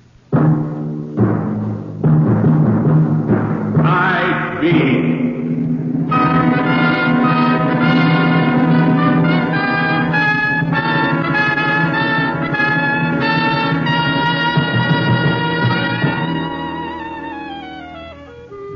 Hi, this is Randy Stone. I cover the night beat for the Chicago Star. You know, in the long story of human relations, conflict between brothers is no new item. It goes all the way back to Cain and Abel. Yeah, you can see it all the time if you care to look, but most people don't. It's not always pleasant. Anyway, I want to tell you a story about two brothers. They were jockeys, and when they started knocking up against each other, coming down the stretch in a drive for the wire, all mixed up with a ton of horseflesh and a mess of pounding hooves, well, somebody should have run up the red flag of danger. It all goes back to yesterday morning. I was sitting in front of my typewriter trying to get a story to fit into place. It was close to 5 a.m., and the clock on the wall was sticking its tongue out at me. I just about decided to turn in what I had and let it go when I felt someone move up to my desk. Hi, Randy. It was Ben Clark, a jockey fellow I'd known on and off for years and a pretty good friend. Well, Ben, you old son of a gun, how are you? Pretty good, Randy. Good to see you. Where'd you pop out of all of a sudden? Well, a meet's opening this afternoon. I was on my way out to the track for a little morning workout. Saw the light on up here. Wondered if it was you. Well, I'm glad you came up. Sit down. Yeah, thanks. Cup of cold coffee? I keep it around for special friends. Oh, no thanks, Randy. I haven't got much time. Gonna have to shove in a minute. How's the wife? Oh, Stella's swell. We just got in from California a couple of days ago. Been riding out there. Yeah, I know. I've been keeping tabs on you through sports. Randy. What's the matter, Ben? You look kind of beat. Tired, I guess, that's all. Randy, you seen Keeney?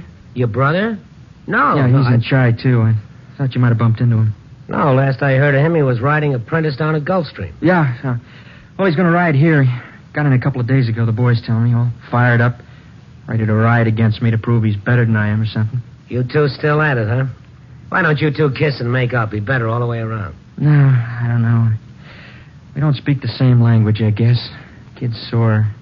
Figures I was trying to hold him down when I wouldn't give him permission to ride before he was 18. I was his guardian. It's a laugh, isn't it? Yeah. I couldn't let him ride then, you know that. He was like a maniac on a horse. He'd get out there and he didn't care what happened, what he did, as long as he won. He's got to get himself killed, you know that. Couldn't let him ride for his own good. Well, he's old enough to call his own shots now, Ben. I wouldn't worry about it. No. The way it looks to me, he waited till I signed to ride here, and then he wangled himself some mounts so he could go against me. Just hope he's got a little more sense now, that's all. Just hope he's settled down some since I saw him last. Oh, sure he has, Ben. He was just a kid then. Riding was a game to him. Winning was fun. Now it's a business to him. He doesn't want to break his neck any more than the next fellow. Yeah. Oh, look, Randy, give us a ring at the hotel tonight, will you? Stella'd love to see you. Maybe we can take in dinner? Sure, that'd be swell. Say, wait a minute. You going out to the track now? Yeah. Why don't I come along? You mind? No, not at all. Come on. Maybe that's what I need, a little fresh air. That's my trouble, too much indoor living.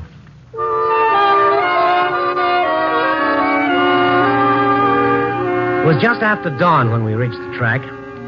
Ben went on into the jockey room to suit up, and I ambled over to the rail.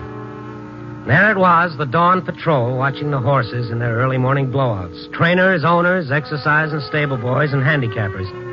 Each of them with a stopwatch in his hand or in his head. And most of them looking for the pot of gold at the end of a mile and an eighth. A big gray was thundering down the track, and I recognized the jock, Keeney Clark. I knew right then and there why I'd gone out to the track.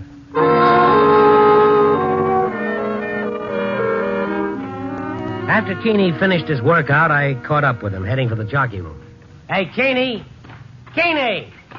Huh? Just a minute. Oh, Randy Stone, hi. Hi.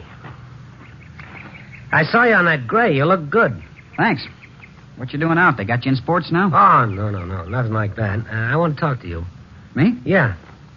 Come on, let's sit down over there. Yeah, all right. How you been, Keeney? Hey, you did pretty well down at Gulfstream. Yeah, I did okay. Okay. Leading apprentice, that's better than okay, isn't it? It's all right. Here, sit down. Yeah. Well, What is it, Randy? Well, Go on, I'm listening. you know, you're looking at a guy who's just about ready to put his foot into something he'd do better to keep it out of. Go ahead, shoot. I talked to Ben a little earlier. Oh. He's kind of worried. He is, huh? About you. Me? What's he worried about me for? Well, I told him it was silly, but you know Ben sometimes. He's a little old woman. I hadn't noticed. Well, he's worried about the way you ride. He's afraid you're going to bust yourself up or something. You know, I think it'd be pretty nice if you went up to see him. I'll see you around, Randy. Now, Keeney, wait a minute. You got things mixed up, Randy. Ben's not worried about me. Not one bit, no. What do you mean? He's worried about himself like he's always been. That's what I mean. He's worried I'll become something and beat him out of some headlines. Ben? He's worried about two guys with the same name. He's worried he'll have to share the glory. He's been stepping on me all my life. He wants me down. He wants to be up. I don't like that. And I'll tell you something else. Oh, now ease off. He's scared. Yeah, Ben's scared. Deep down in him, he's scared because he's getting old for a jock and soft. And it eats him because he thinks I'm better than he is. And he's right. Uh-huh. Okay, you run down now? Just a pause for a station break. Well, I think you got it wrong, Keeney. You do, huh? Okay, I got it wrong. You got it right? You got all the facts? Well, no. You know everything that's going on between us? No, I don't. Okay, you gave yourself an answer. Now, listen, Randy. Ben's business is Ben's, and mine is mine. Yeah, and neither of them is mine. Yeah, I know. Okay, Keeney, you told me. I'll see you around.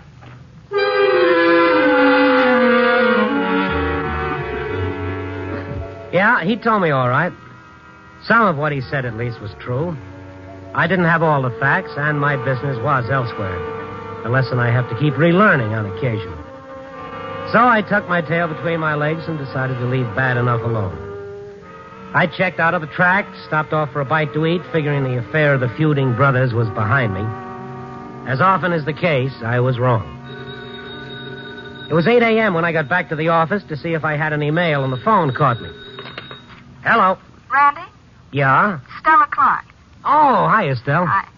Busy? No, I saw Ben today. Uh-huh. He told me. Randy, I got an extra ticket for the races this afternoon. Same box as me. Do you want to come? Well, I don't know, Stell. That's usually my... I wish you'd come, Randy. Please come. I want to talk to you. It's important. Well... I'll leave the ticket at will call. Bye. Stell, hey. Oh...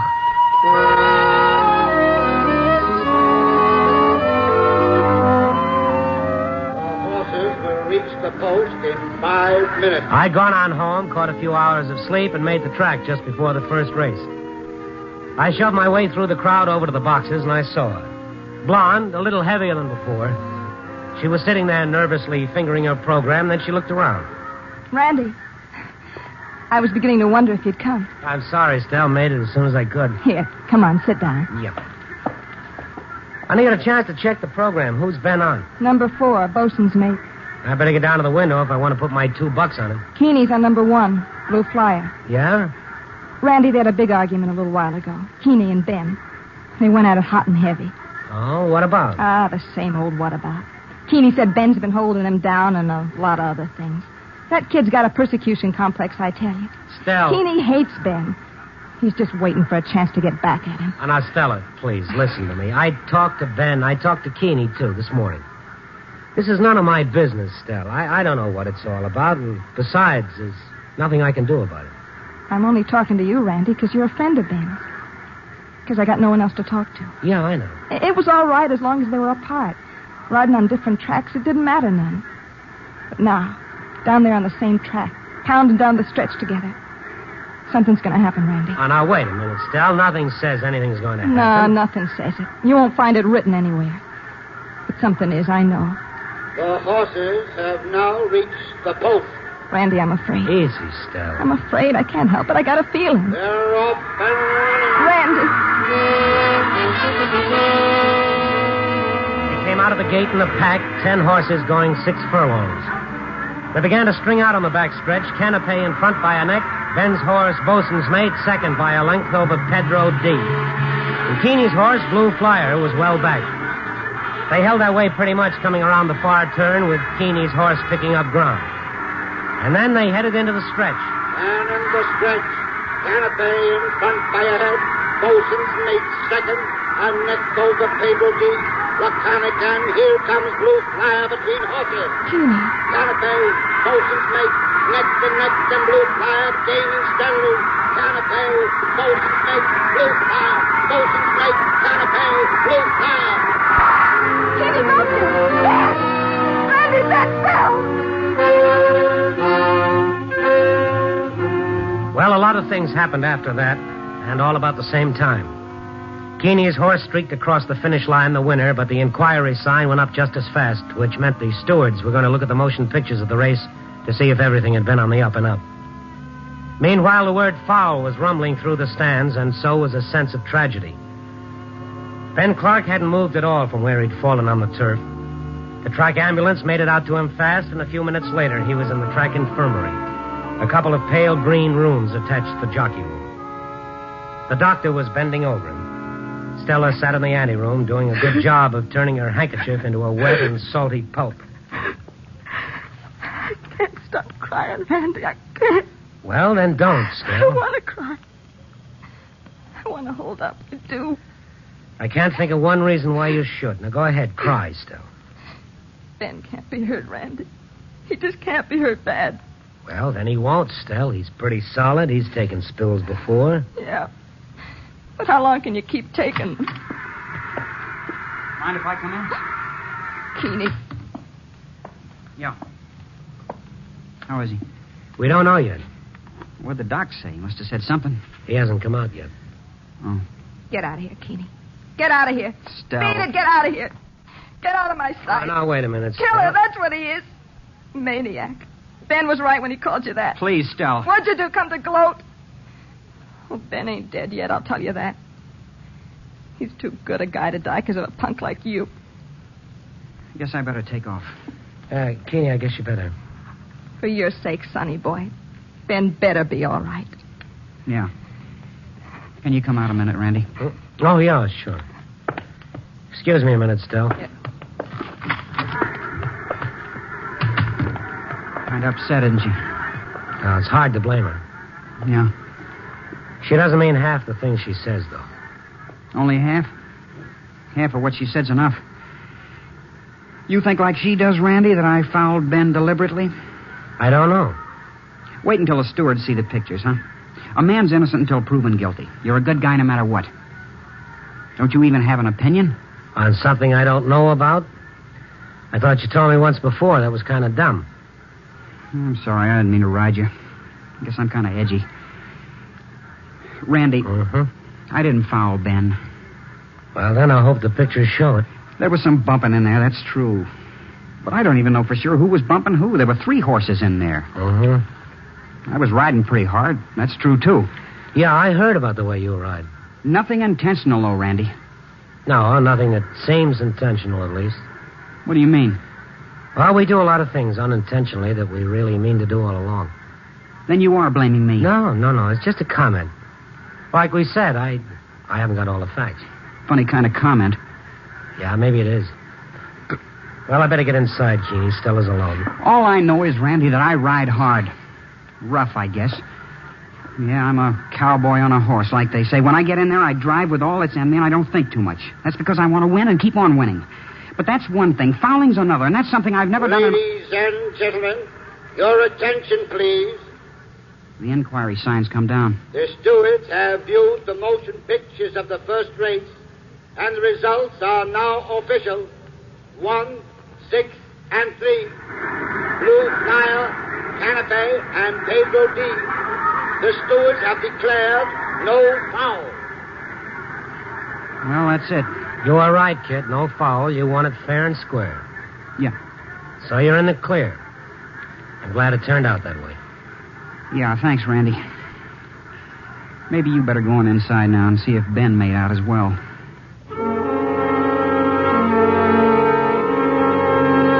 I went back on into the infirmary. The doctor was there, and Stella had her head buried on his shoulder. At first, I couldn't tell whether her crying was from sorrow or relief. The doctor soon enlightened me.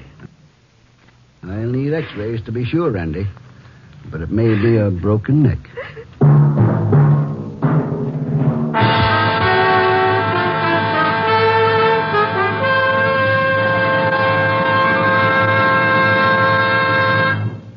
NBC is bringing you Night Beat, starring Frank Lovejoy as Randy Stone.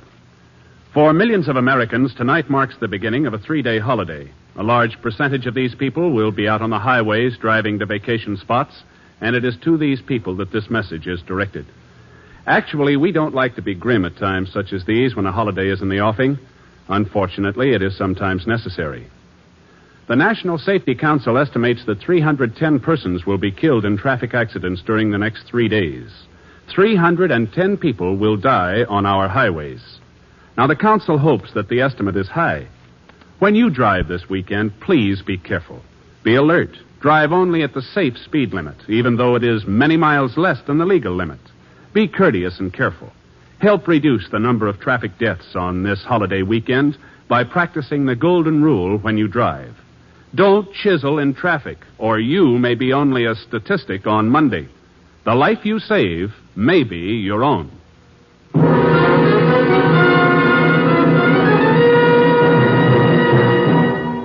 And now, back to Night Beat and Randy Stone.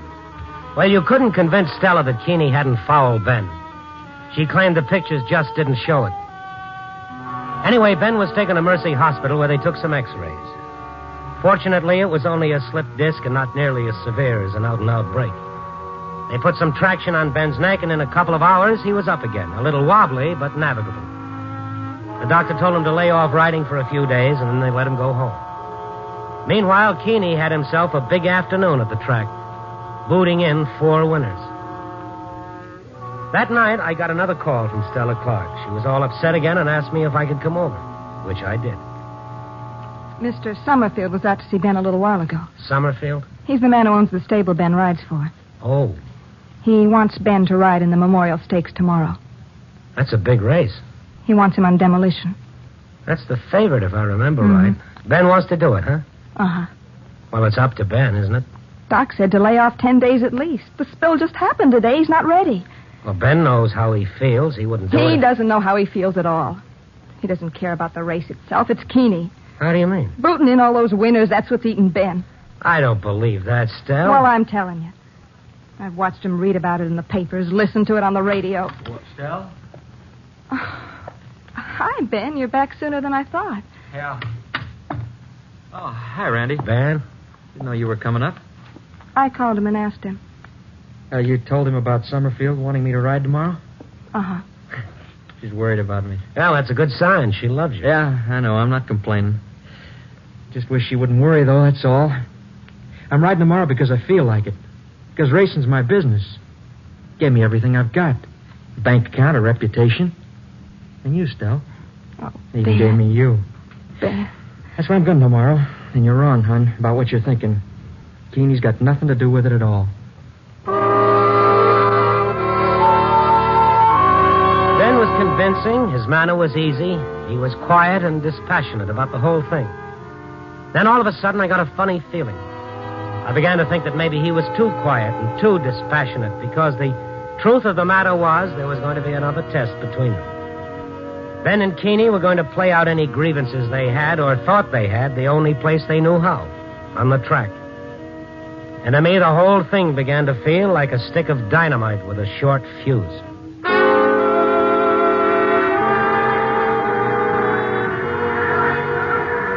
The 7th race, the Memorial Stakes, 1 mile and a 16th for 4-year-olds and up. Number 1, Carmel with jockey Jake Hubbard up. Number 2, Demolition, jockey Ben Clark in the saddle. Number 3, Cover Girl, Steve Abbott booting. Number 4, Hurry Up, jockey Keeney Clark. Number 5, Kathleen H., jockey Pete Pinelli.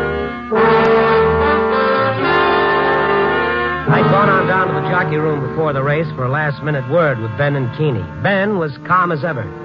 We chatted a bit, and then he went out to talk to Mr. Summerfield, the owner of his mount. Keeney wasn't so calm.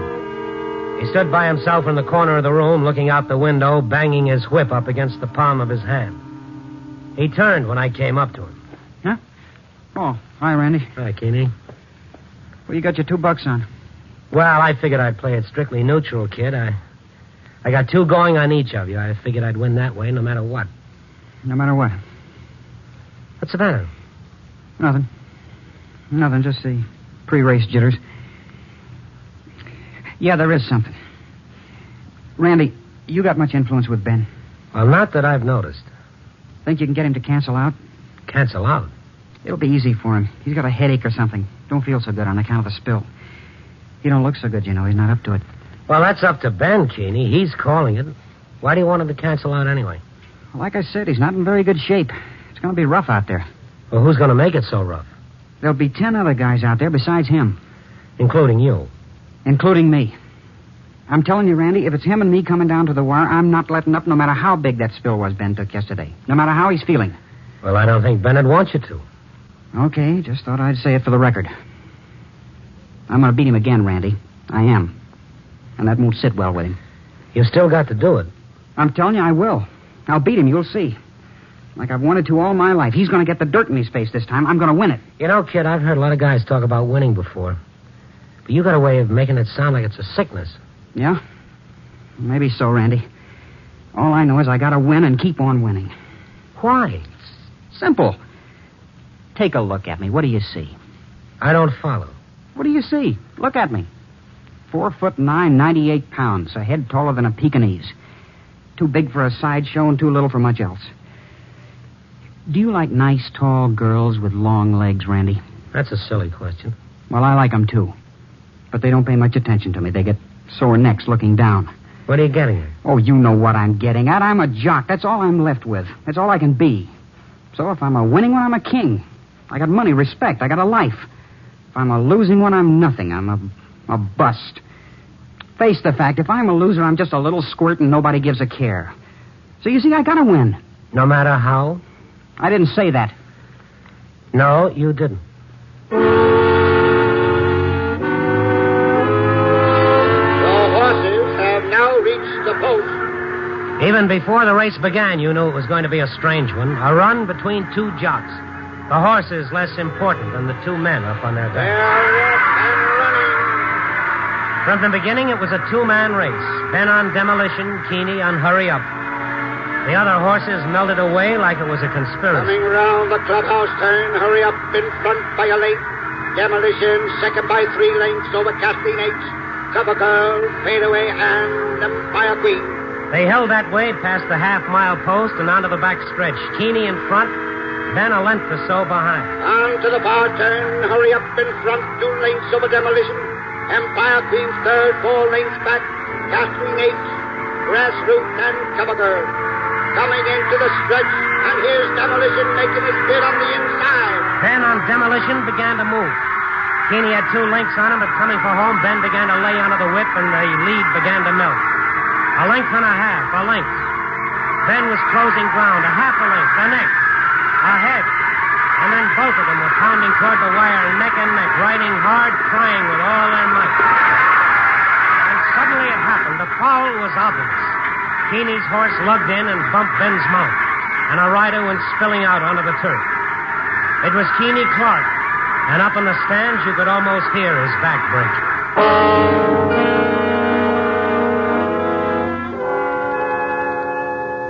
5 minutes, Randy. No more. All right, Doctor. That's you, Randy? Yeah, it's me, kid. I'm a mess, ain't I? Doc says I'll be laid up for months. Yeah, I know. Take some of the steam out of me, huh? Doc says maybe no more riding, ever. Oh, he's wrong there. If I say I ride again, I ride again. I believe you. What's with Ben? I don't know. I haven't seen him. The stewards, they had a lot to say, I'll bet. No, not much. They saw the pictures of the race. Your horse lugged in badly, bumped Ben's. That gave him the race, cleared him of the blame. They figured you'd fouled him to keep him from pulling on ahead and winning. They did, huh? Randy, I'm going to tell you something. I want you to believe me. It's not going to be easy. Go on. I didn't foul Ben. My horse lugged in. It bumped Ben's mount. I know that. But I didn't foul him. Honest to Pete, I don't know what really happened out there at all. Ben. Hi, Keeney. Randy, glad you're here. What's the matter, Ben? What happened? You look like you've been through a ringer. Yeah, I have, Randy, I have. Let me sit down. I've been walking. I've been thinking about the kid up here with his back busted. Here, Ben. Thanks. Gentlemen, you ever hear of a louse who never knew he was a louse? A real no-good guy who always figured himself for a prince of a fella? I know a guy like that. You want to know who? Ben. Me. Yeah, me, old Ben, Keeney's big brother. Old Ben Clark, louse. Keeney's always known it. He knows exactly what I was. But so help me on a stack of Bibles I didn't know until today. And when I got a look at myself, it turned my guts. Oh, now settle down, Ben. Please, Randy, don't stop me. Let me get this out, will you? Sorry. It was an impulse, Randy. You know what that is? Something you do on the spur of the moment without thinking. Something that comes from deep down inside of you, and it's got more truth to it than anything you do. Well, that's what it was. An impulse. Hey, kid. Yeah, Ben? Can you forgive me? Coming down that stretch, I suddenly felt I couldn't let you beat me. The pictures didn't show it, but the foul wasn't really yours. I stuck my whip in your horse's eye.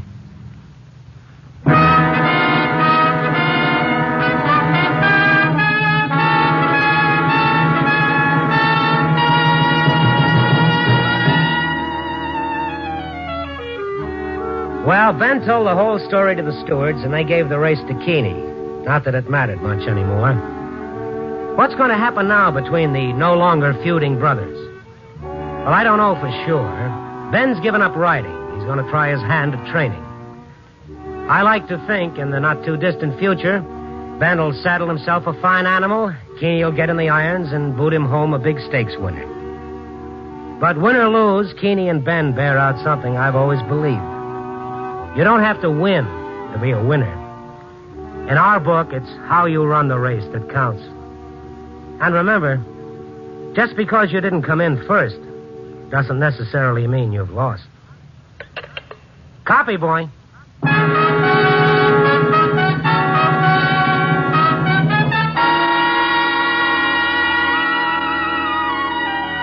Night Beat, starring Frank Lovejoy, is produced and directed by Warren Lewis. Tonight's transcribed story was written by Larry Roman, with music by Robert Armbruster. The part of Keeney was played by Sam Edwards. Dick Crenna was Ben. Others featured were Harry Lang and Ann Diamond.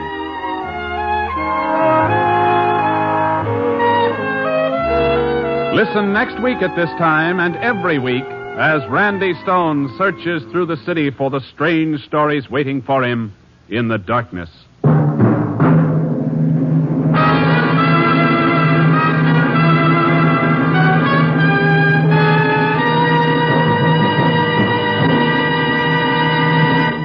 Night Beat came to you from Hollywood.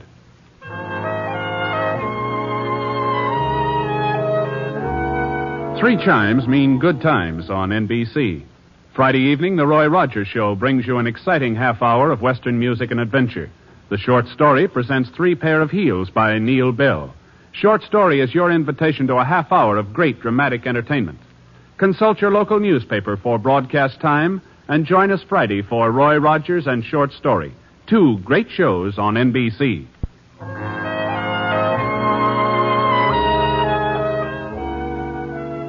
Tonight, Dragnet brings you authentic adventure on NBC.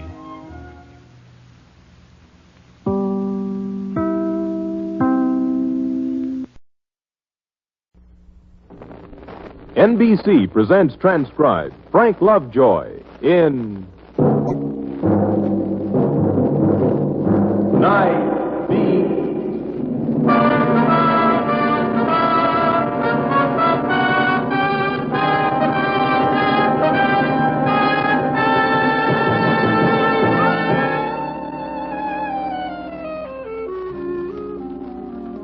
Hi, this is Randy Stone. I cover the Night Beat for the Chicago Star.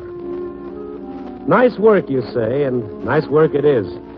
Except that work is work, and man gets tired ferreting out the secret side of his fellow human beings. So, as the man said, some seek out greatness and others have it thrust upon them. Tonight I preferred the latter method. That's why I was riding around with Jack Manson, the prowl car copper. I figured it this way. If there's a story in the big city of Chicago, a great story, a story that'll make me immortal for a few days at least, if there's a story like that floating around Chicago, I was a little too tired to go look for it. Let greatness be thrust upon me.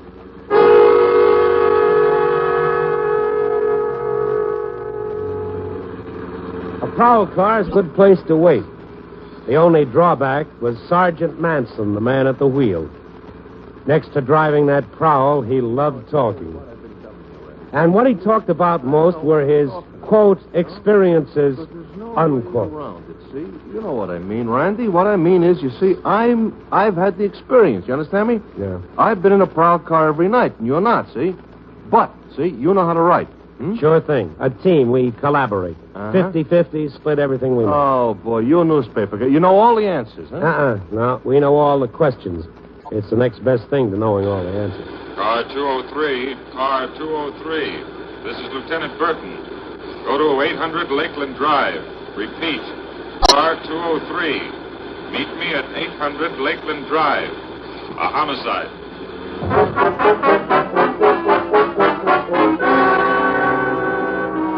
Just like that.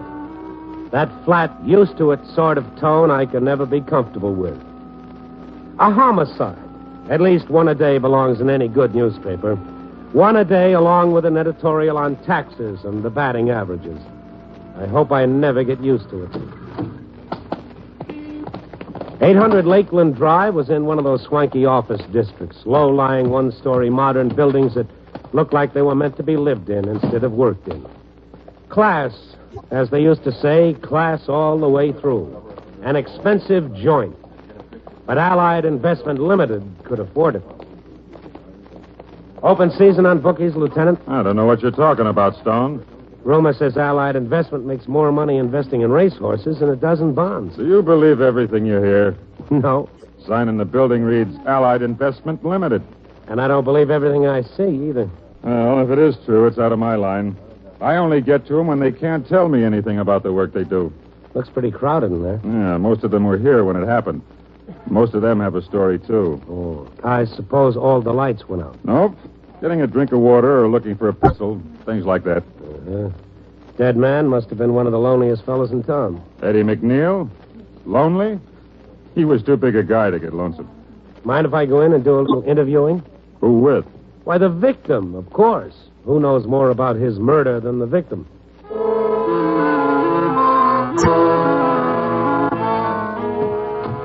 It was the reception room of a very respectable business organization. When I passed through the heavy panel door, I saw the battery of telephones, 3 to a desk. The whole thing was soundproof. A respectable building with a respectable room and a respectable corpse lying in the middle of it being photographed. But that wasn't the only thing that seemed incongruous. There was a face, a good, healthy, honest face among all those granite blocks. And the voice that came out of it seemed awfully tired. Oh, well, then I received the phone call. From who? I told you I don't know. If I knew, you can be sure I'd tell you. Did he ask you then? Well, in a way, yes, he did. He asked me if I was that Professor Kiefer from the university and knew all about communication systems and things like that. I'm quoting him. Didn't it seem funny that an electrical expert would... Electronics. Okay, electronics. Didn't it seem funny? Well, I needed the money. I've been called for private work before. I can prove that. That's why his face didn't fit. Professor Kiefer, a young man, maybe around my age. Only I had a double reason for noticing him. I'd done an article on him, on his work, about 3 years ago. There was something fantastic about his project. He'd been working on things called high-speed calculators, mechanical brains, to think machines that could do higher mathematical problems while we're adding up 9 and 4, or estimate in nothing flat exactly where a bomb should drop. I guess the cops figured he didn't fit either, that he hadn't seen the killer. They let Kiefer go, and I followed him outside. Professor Kiefer. Yes? Remember me? Randy Stone. Randy Stone. Oh, you're the newspaper reporter. You say newspaper reporter as if it were a social disease instead of an occupation. Were you in there just now? It's a ritual. Every time somebody gets killed, a newspaper reporter has to be there. It's like those ancient tribes who painted themselves blue and danced around in a circle. Yes, it seems quite applicable. How did you get mixed up in this? Look, I'm not mixed up. Please don't put it that way. I most definitely am not mixed up in anything here. When they called me, I came. It seemed perfectly all right. It seemed perfectly legitimate. The last time we talked, you didn't have much time for anything besides your research work. Yes, that was a very flattering article. I never had a chance to thank you. Well, it was a feather in my cap. Professor, let me put it another way. Why did you come down here? That research you admired. And I still do. It isn't exactly the road to untold wealth. You never impressed me as the kind of man who is looking for the road. Are you going to write me up again? This is a mighty big murder, Professor Kiefer. The man who was killed in there tonight was one of the most influential men in the Midwest. My family, my wife.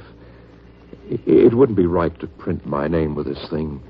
I'm not part of anything in there. You must understand, Mr. Stone. When I came down here and saw what was here... What did you see? Well, they were a strange group, the way they talked. I knew something was wrong. Like what? Well, when I saw what it was, I refused. I told them I couldn't do anything for them. Not couldn't, wouldn't. I told them I wouldn't do what they asked. For instance? I turned them down. Isn't that enough? They wanted a communication system put in, and I said no. Okay, sorry. Are you going to write this up? Are you going to teach electronics? Yeah. Yeah, I guess you'll have to. I suppose it's expected of you. I wish there was something nice about you, Professor. I liked what I wrote the last time because I liked the way you thought, and I liked telling people about it. Of course, you know that Allied Finance is headquarters for one of the biggest bookie syndicates in the country. Oh, no. No, I didn't. Well, good night. Mr. Stone. Yeah? Do you have a car? Well, not here. Would you like a lift home? Thank you.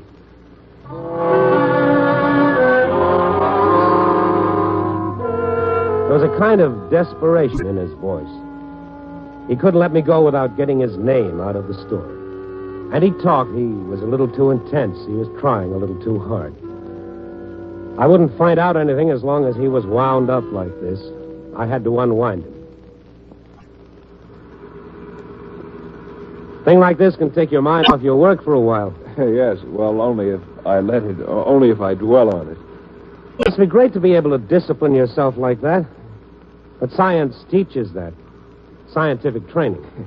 Hardly. It teaches hard work. But self-discipline is just another word for patience. Only I've seen an awful lot of table tappers and pencil chewers among scientists. Yeah. Well, you have to believe in what you're doing. That's what the patience comes from. Must be easy for you. You believe in your work. Oh, yes, of course. At least you did the time we talked a few years ago. Well, I'd rather not discuss it. You held out high hopes for that electronic thinking cap you were building. It was going to do great things for mankind. Still believe it? Oh, certainly. That it was going to make life better and easier? That its benefits to human beings were unlimited? Isn't that what you said? Professor? Oh, yes. Yeah, that's what I said. I feel like I'm interviewing myself. Sorry, I'm not very responsive.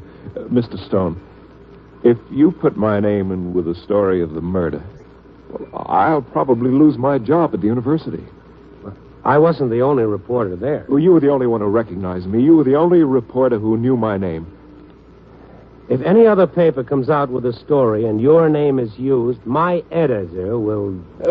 You'll have to omit my name. Look, Mr. Stone, why don't we talk some more? I'm sure it's possible that I've forgotten something in the excitement. Something that I've forgotten and I'll remember. Something more. Well, how about my office? No. Would you come to my home? I can think better there. Oh, sure, Professor, sure. I always give a man a chance to think and remember.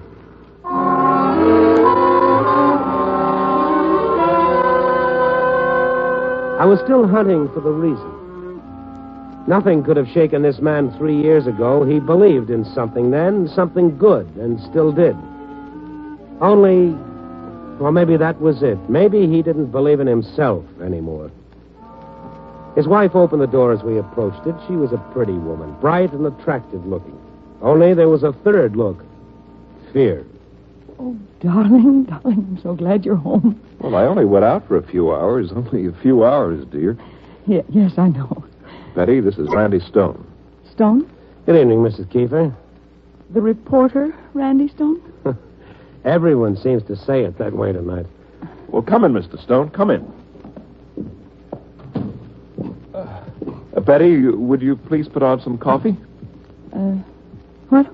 Yes? I said, would you... Why that frown?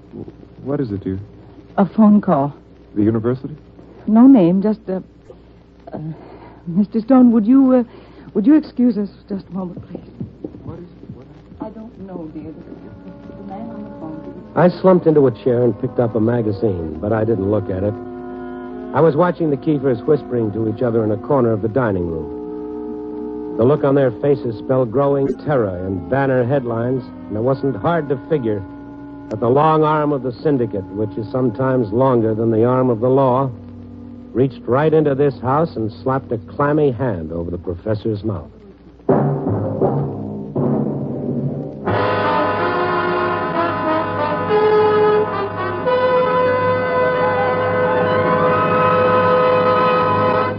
NBC is bringing you Night Beat, starring Frank Lovejoy as Randy Stone. Thousands of Americans have made blood donations to our armed forces. Ask any of them, and they'll tell you that donating blood is simple, easy, almost effortless. Practically every new blood donor says, "Why, there's nothing to it." No, there's nothing to it. Yet that simple act may mean the difference between life and death to a boy fighting in Korea. There are millions and millions of Americans who can give blood so easily, and yet we need hundreds of thousands of pints of blood to prevent needless suffering and loss of life. Every one of us who can should make a blood donation to the armed forces now through our local Red Cross chapters or local blood donor centers. So call the Red Cross or blood bank in your community for an appointment. Do it right away, because the wounded can't wait. General Ridgway says, every American who has given blood can and should feel he personally has contributed directly to the saving of the life of an American boy.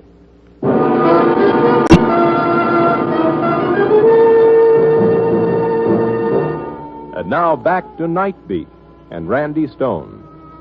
When an associate professor of electronic engineering helps build a mechanical brain, you kind of expect it of him. But if he's in the office of a bookmaking syndicate when one of its head men gets knocked off, that isn't expected. To get your story, never follow what fits, an old city editor once rasped at me. Only follow what doesn't go together. Follow the contradictions. Well, that's what I followed. Professor Kiefer, a real contradiction. I followed him right into his living room where his wife had taken him aside to say that the syndicate was worried about what the professor saw this evening. Kiefer walked back into the living room with her. I've been trying to explain to Betty, Mr. Stone. I've been trying to convince her that I'm not involved. Would you tell her?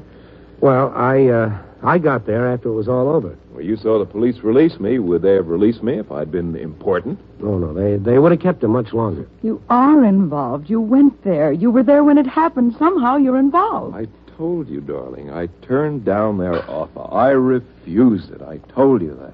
Then why the phone call, Bill? Why the... A mistake. Oh, let's not discuss it now. A mistake. I'm sure when they realize the police are convinced I had nothing to tell them, when they see the police are convinced I had nothing to say... Who are they? The board of directors of Allied Finance Limited? It's only natural they'd take extra precaution. To men like that, the world's populated with enemies, real and imagined. All the world is an enemy. A threat? Well, I do the same thing. An empty gesture, a warning, but meaningless. Okay, Professor. Maybe you'd like something stronger than coffee. Perhaps a drink? Oh, I'll get it. No, dear, I'll get them.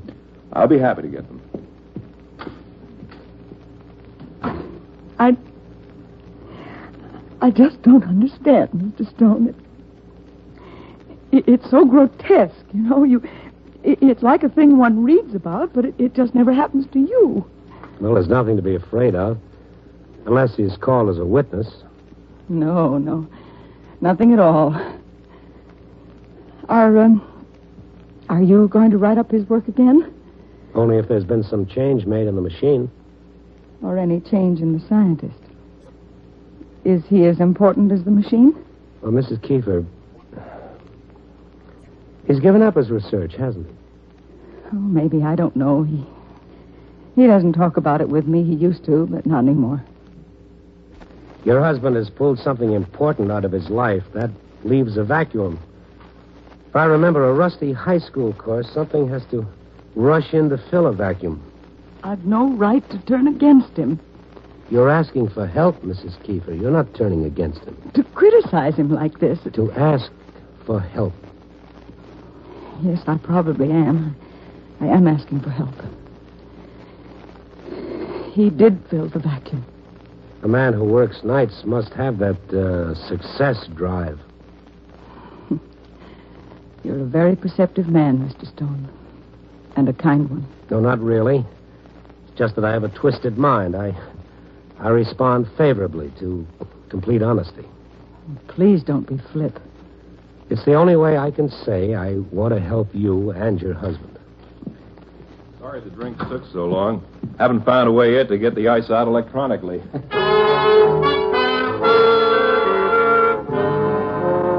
The drink was a formality. He wanted me to go so they could talk, and I wanted to leave so I could take advantage of the time that was left. The syndicate doesn't make threats just to keep their muscle men out of mischief. They knew the professor saw something. But how could I convince him that his silence now would only get him a permanent silence? That maybe the storm would blow over, but it would take his head with it. I needed an expert, one who knew both science and scientists. The man was Dean Boswell, head of the Electronic Engineering School at the university. A strange hour to come interviewing, Mr. Stone. Well, I wanted to see if you'd discovered a substitute for sleep. Oh, I'm happy to say it's impossible. Well, that's not very scientific.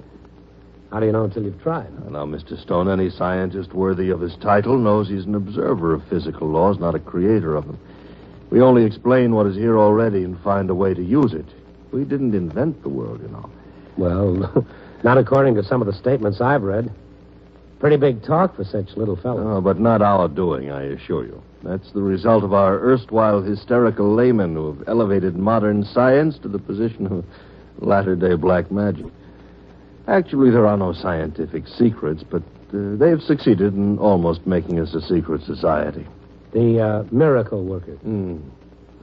You'd do our citizenry a great service if you'd persuade them to rely as much on their own humanity as they do on our ingenuity, the solution to their problems. Dr. Boswell, I should have interviewed you sooner. Yes, but you didn't come here for an interview, Stone. You're after something.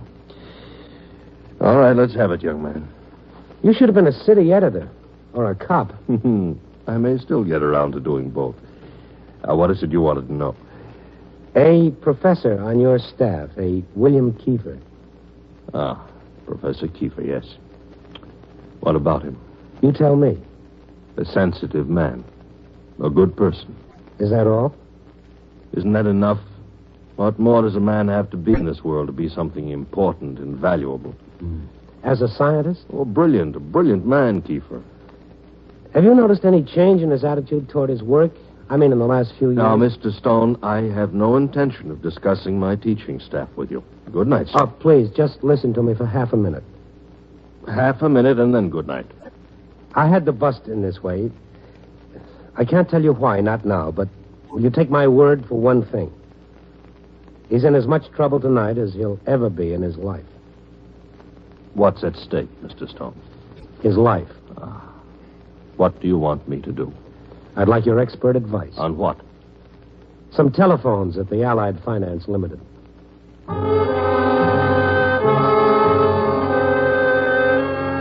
On the way, I learned a lot about Kiefer. Mostly that I was right in my judgment of him 3 years ago, and that his life was well worth trying to save.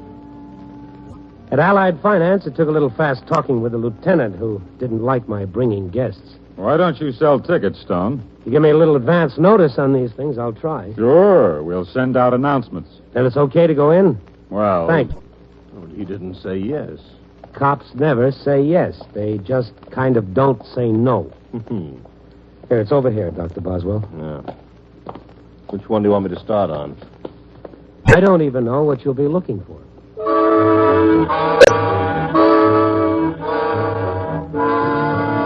Without another word, Dr. Boswell went to work. He moved around with as much animation as a man waiting for a bus, but he didn't miss anything. He followed the circuit wires and switches, the controls, the feedbacks. The lieutenant didn't miss much either. He stood quietly in one corner of the big room watching, just watching and puffing slowly on a cigar. Boswell came back to me and dropped his bombshell. I found it. You found what? It's a garbler. Try that again? The device installed, it's a garbler. It jumbles up the voice on this end and transmits it to the receiver on the other end, which returns the voice to its natural tone.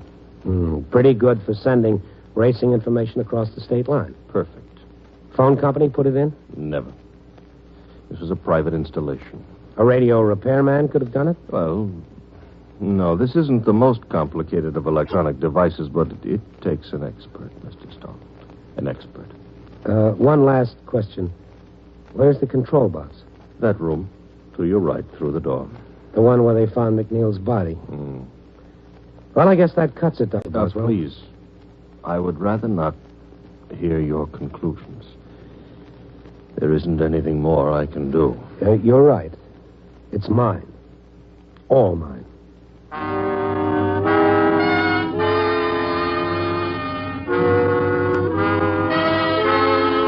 We walked past the lieutenant without batting an eye. A nod of good night, and a look on the copper's face said he knew we had the information he wanted.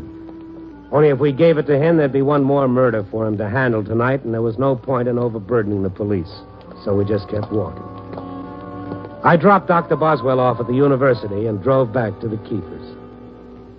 Now, how would I open? How could I let the professor know that I knew without scaring him more or making him defiant? Because he had to be convinced. He had to talk, and he had to give witness against the killers. My problem was solved between the time I parked at the curb and rang the doorbell. A car pulled up across the street, and two very tough-looking gentlemen got out.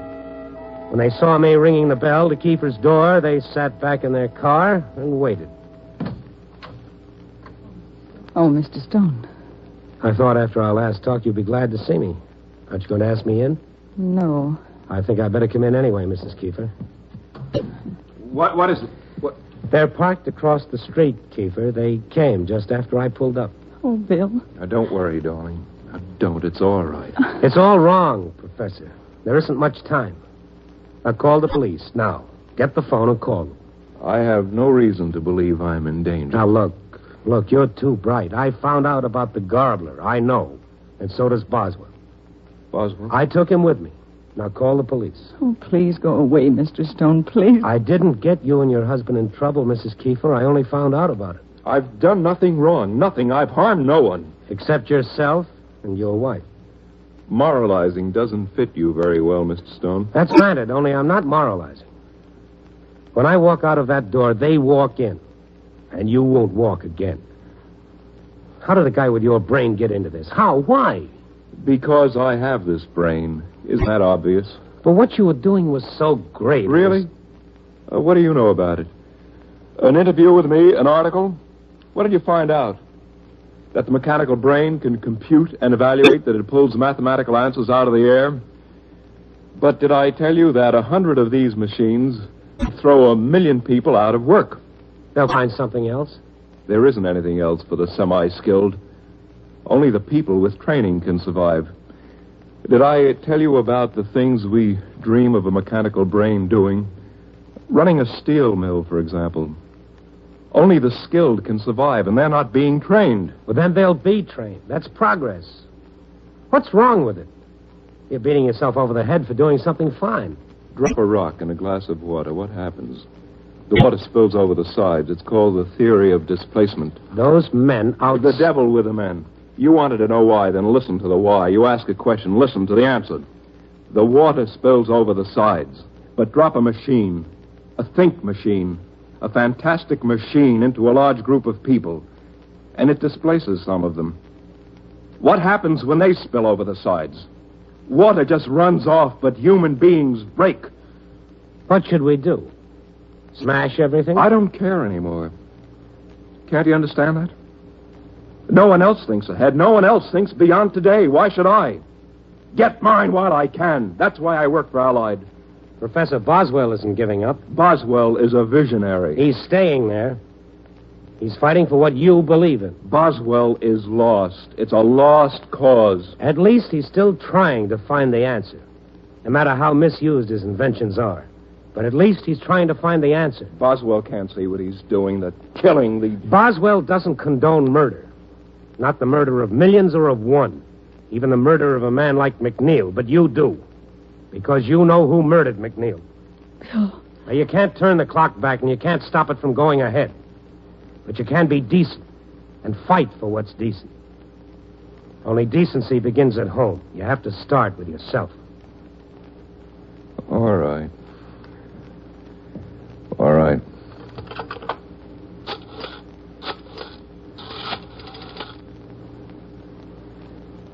Police Department. This is Professor William Kiefer of the university.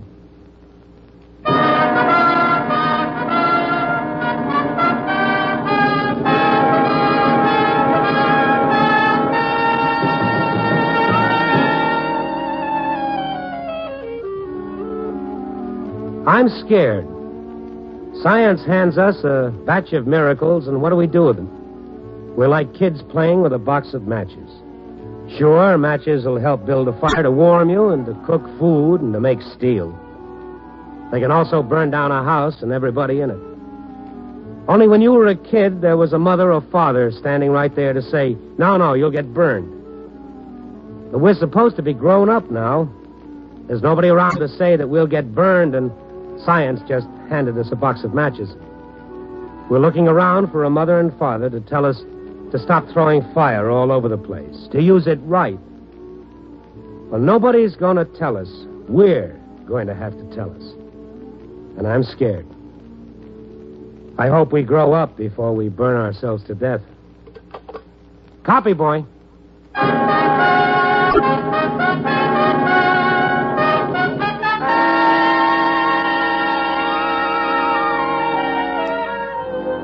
Night Beat, starring Frank Lovejoy, is produced and directed by Warren Lewis. Tonight's transcribed story was written by Arthur Ross, with music by Robert Armbruster. The part of Kiefer was played by Jeff Corey. Others featured were Larry Dobkin, Frank Gerstle, and Vivi Janis. Don Rickles speaking. Next week only, Night Beat will not be heard because of NBC's coverage of the National Open Golf Tournament. But 2 weeks from tonight, Night Beat will be back in its regular time period. So listen then as Randy Stone searches through the city for the strange stories waiting for him in the darkness.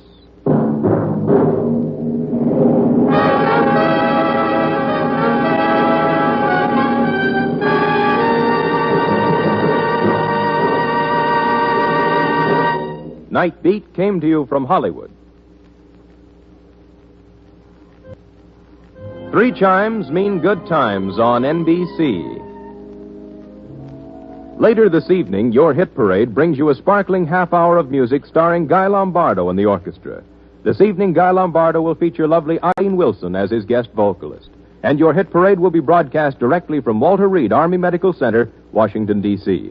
Then on Friday evening, the Roy Rogers Show offers you 30 minutes of Western music and adventure. Consult your local newspapers for broadcast time. And join us for both great shows heard each week on NBC. Tonight, Dragnet brings you authentic adventure on NBC.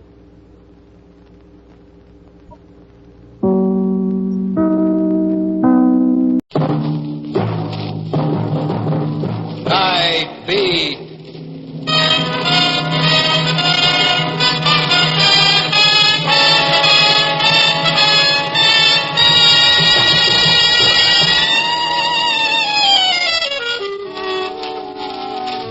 Hi, this is Randy Stone. I cover the Night Beat for the Chicago Star. My world is neatly divided into 2 parts, day and night. Part 1 you can have, with its fume-laden sunshine and noisy peddlers selling everything from eternal youth elixirs to slightly used atom bombs. Part 2 I'll stick with. The neon signs that have just been turned off, the cop trying the door of Sam's We Pay Cash for Everything second-hand store. Yes, I'm happy to commit the merry sunshine hours to sleep. Therefore, my phone ringing at 11 o'clock in the morning can constitute a dissonant, irritating, and annoying sound. No, wrong number. What do you want? This is Billy at the paper. That you, Randy? Yeah, it's me, Randy. Lucky I found you home. Sure. Special delivery letter just came for you. So, who's it from? It doesn't say on the envelope. Well, open it if you haven't already. Well, it's signed Dolly Graham. I'm booked solid for the next 2 weeks. It's that Dolly Graham, Randy. I'll read it to you. Look, Billy. Dear Mr. Stone, you're always looking for a story. I've got one for you. I can prove that I was not responsible for Mrs. Thompson's death, that I have been framed. What Thompson did? There's more. Please come and see me today, signed Dolly Graham. That's great. Now maybe you'll tell me who Dolly Graham is. Try reading the Star once in a while, Randy. Dolly Graham is the girl whose car crashed into Paul Thompson's and killed his wife. She was convicted last week on a manslaughter charge. Which Thompson? The guy running for the state senate? That's him. That's why I called you, Randy. The boss thought there might be a story in this. Oh, fine. Well, tell him to break up a canasta game and send one of the day boys over to see her. As long as she sent you the letter personally. Oh, I ought to take this phone and rip it off the wall. 11 o'clock in the morning. Look, Randy, Paul Thompson's fused these days. If the paper could hit the street with something hot... Where is she? Women's Detention, California Avenue. Might be a good idea if you came down here first and read up a little on the trial. Did I say I was going? You're fighting it, Randy, but you're losing. Okay. I'll be right down, but I'll hate myself for it.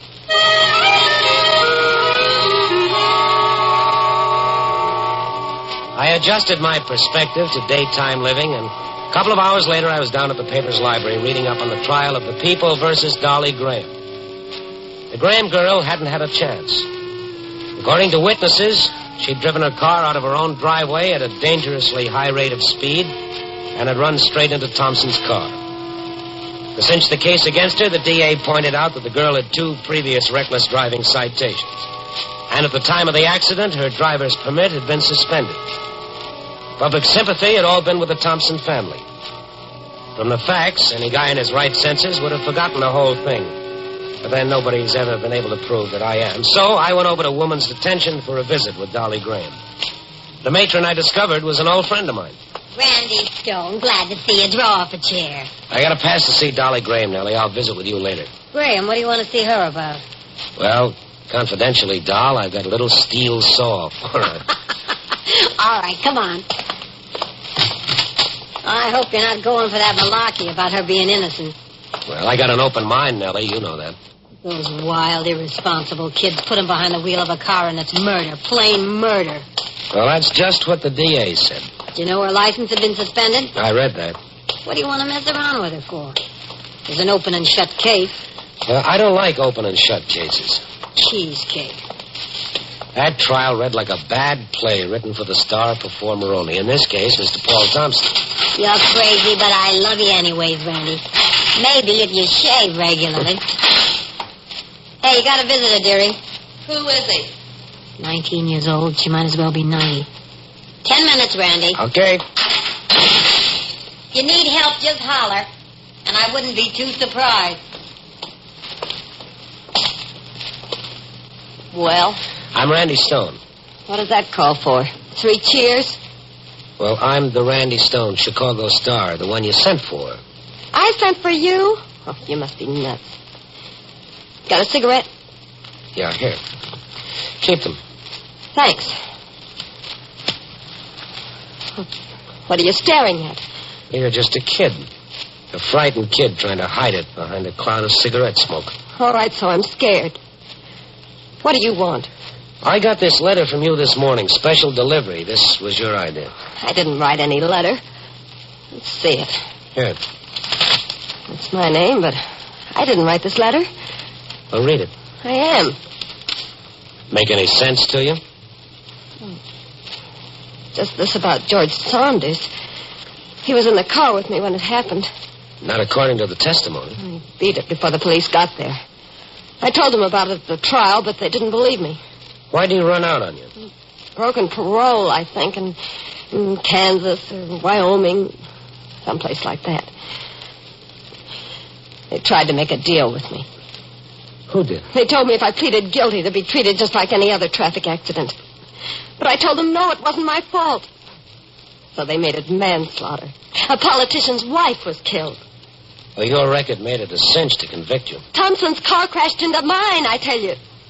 Car has always been sort of a mechanical toy to you, hasn't it? Oh, not another lecture coming up. I'm sorry, Dolly. That's the good citizen in me. Keeps coming out every once in a while. Go on. My lawyer told me not to try and buck Paul Thompson. He said Thompson couldn't afford any unfavorable publicity on account of his running for the Senate. So, here I am. I'd like to know who sent this letter. You're wasting your time, Mr. Stone. Well, you keep talking. Well, tell me anything that you can remember. I was waiting for this car to pass. My car was standing still in the driveway. I swear it. Then his car started weaving like he was drunk or something. Next thing I know is the crash. Well, the Thompson car rolled over on its side. You remember that? First thing I saw was her, his wife, lying on the street, dead. I heard someone trying to get out of the other car, so I ran over to see if I could help. And by this time, your boyfriend had disappeared, I take it. Mr. Thompson was helping his daughter out. He said something to her, and she started running down the street.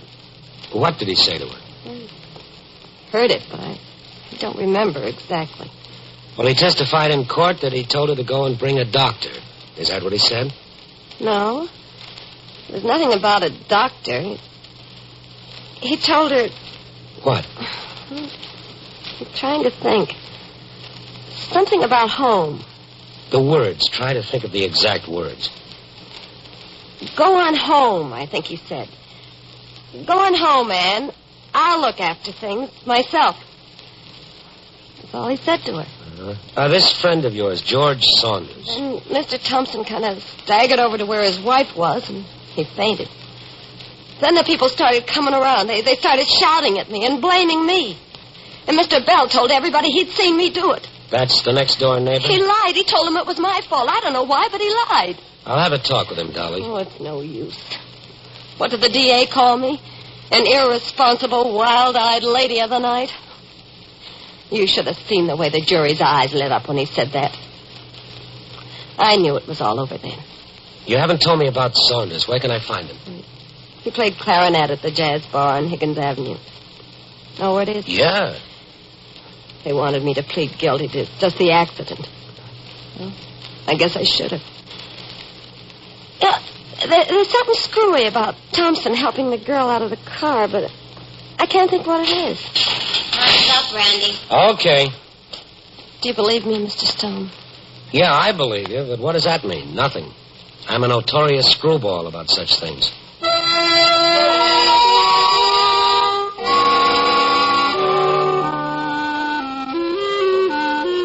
I believed her. Maybe it was intuition. Maybe it was just a frightened, pleading look in the girl's eyes. I went back to the office and read the trial records again. If ever a conviction had been prefabricated, Dolly Graham had gotten it. The evidence had been flimsy, the witnesses unreliable. And several times the jury had been reminded of Mr. Thompson's fine record as a citizen in the community. I worked myself into a belligerent frame of mind and went looking for Mr. George Saunders at the jazz bar on Higgins Avenue. A waitress told me he hadn't worked there since the day after Dolly Graham's accident. By 2 a.m., I was convinced that George Saunders wasn't in Chicago. So I went back to the office and wrote a nice vitriolic column about trials and courtroom procedures. Nothing specific, you understand. Just a poisonous bit about how many people are railroaded into jail sentences because of a willingness to find a person guilty before the trial. Then I went home, set the alarm for 1 o'clock in the afternoon. I went to bed. The mechanical monster did its work, and by 2 o'clock I was climbing the few steps to Mr. Bell's porch, Dolly's neighbor, the one who'd sworn he'd seen the accident take place. Mr. Bell? That's me. What do you want? It's about that Thompson accident case. I ought to start charging for all the talking I've been doing about them. My name is Stone. I'm with the Chicago Star. I read it all the time. Well, we're thinking of doing a feature story, pictures of you and your wife, the works. As soon as she moved into the rooming house next door, I knew what kind she was. You saw the actual crash take place, Mr. Bell? I was sitting right here. She came shooting out of her driveway. She was doing 40, I bet. Reckless. Murderous reckless. Your chair was right there where it is now? Same spot. I told the missus the day that girl ran over my dog, she'll kill a person someday. And she did. She killed that poor Mrs. Thompson. Well, maybe you just heard the crash, Mr. Bell. Could that be? I seen it, I said. She ran over and killed my dog. And did it deliberate. And you think she was sorry? Not her. Mind letting me sit in that chair for a minute? Go ahead. Thank you. What do you want to do that for? I'm just trying to figure out how you could have seen the driveway from here. All I can see is a brick wall and 2 big trees. And you wouldn't make me out to be a liar, would you? I seen it all. You must have yourself a trick set of eyes, then. I told them in court I seen it, and they believed me. Well, maybe you saw it because you wanted to see it. You weren't exactly fond of that girl, you know. It's nothing to do with it. If I hadn't seen it, I'd have said so. You'd have had to be hanging a foot over the railing before you could have seen the accident. Well, maybe that's what I was doing then. You can't make no liar out of me. You go talk to Miss Marks. She lives in the same house as that Graham girl. And she's seen it, too. Uh-huh. I'm going to. Oh, is it all right if I send somebody around here later to take some pictures? Why, sure thing. And, see, if you're writing something in the paper, don't forget to say that the missus is a fine dressmaker. Oh, she's one of the best in this section. Well, we'll headline that fact.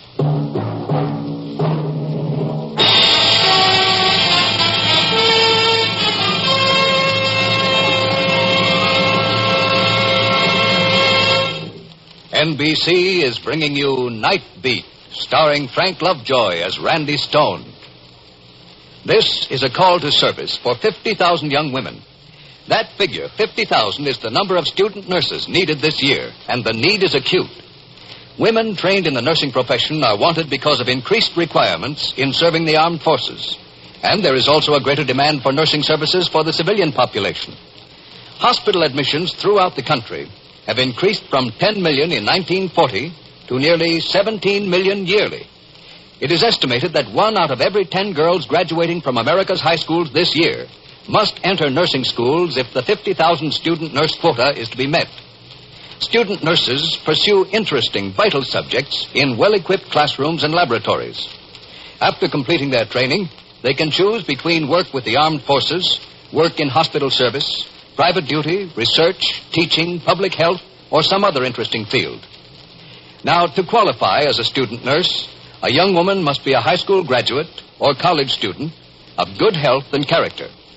To answer this call, go to your nearest hospital or collegiate school of nursing or talk with your school advisor.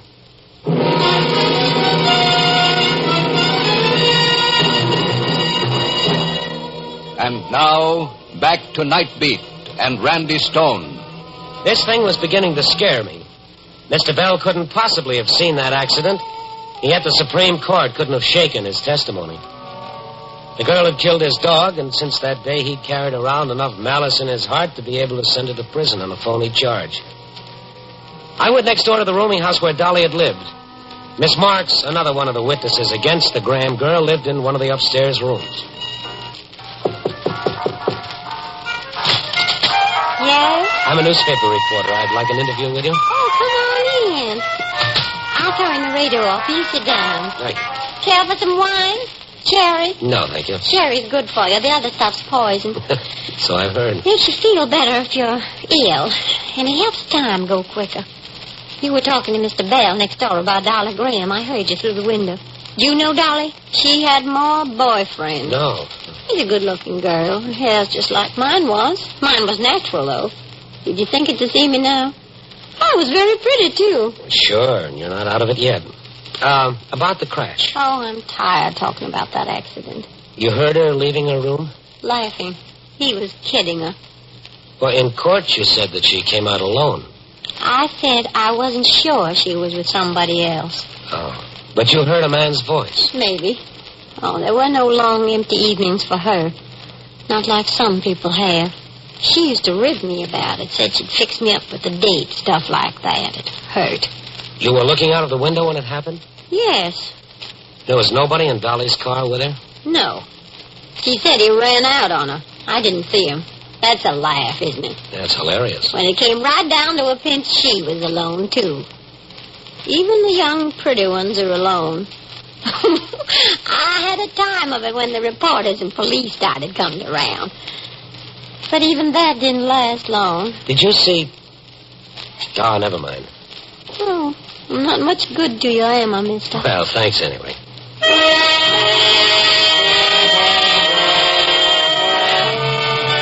I checked into the office about 3 o'clock. Billy, the managing editor's girl, Friday, collared me. Randy, come into the office for a minute.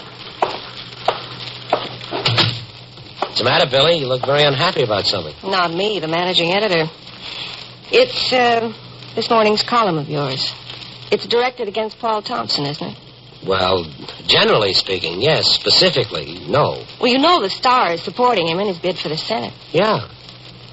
If I insinuated the trial left a pretty foul odor behind, it's because I think so. A judge tries her, a jury convicts her, but Stone the Avenger thinks she's been railroaded. Like a rocket-powered express. Thompson's attorney's phone. The M.E. wants no more of it. Oh, I see. As a matter of fact, Thompson wants to talk to you. Since when is the Star influenced by politicians? Proof's one thing, Randy. Conjecture's another. Give the boss proof and he'll print it. The girl is taking a phony rap, I'm sure of it. All right, get yourself fired. I sent one of the photographers down to take some pictures from the neighbor's house.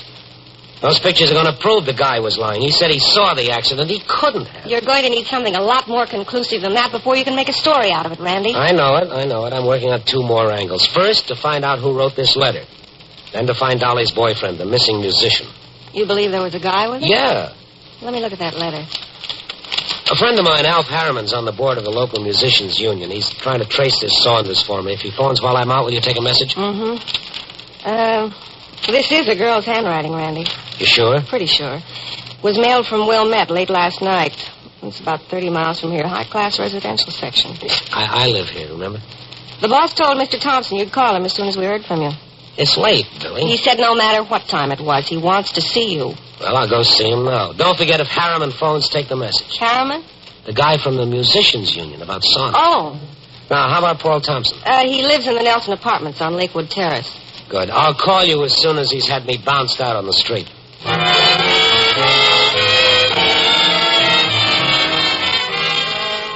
Half an hour later, a nurse ushered me into Thompson's study. She'd warned me that Mr. Thompson was a pretty sick man and that I shouldn't say anything to excite or disturb him. She closed the door behind me. He looked old and tired, and he waved me to a chair near him. I'm sorry I can't rise to receive you. I haven't been very well. I'm sorry to hear that. You left a message. You wanted to see me. Obviously, we had to meet very shortly, so I took the initiative. Yeah, I'm told that you were disturbed about my column in this morning's Star. Both its tone and contents were clearly directed against my family. I was attacking a series of principles, not any individual. Running as I am for the Senate next month, your insinuations must have an adverse effect on my campaign. I have learned that you are conducting a private investigation into the tragic death of my wife.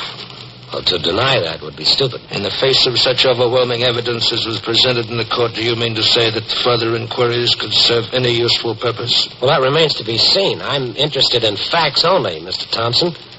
I think you can help end my investigation here and now. How? Well, let me talk to your daughter. Is she home? She's in no condition to see anyone.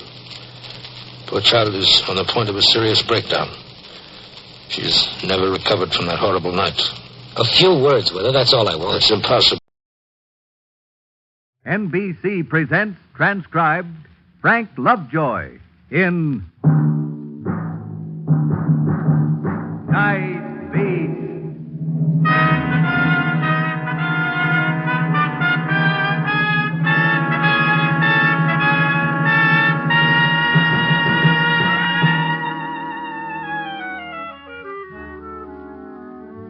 Hi, this is Randy Stone. I cover the night beat for the Chicago Star. If you've ever come to doubt the power of the people to change something they don't like, If you've ever said to yourself, things aren't going so well, but there's nothing I can do about it, then let me tell you the story of a farming man from Hudson, Illinois, who blew into town one evening, mobilized a force of Chicago citizenry, and fought the king of corruption as no one else has ever done, under the banner of love.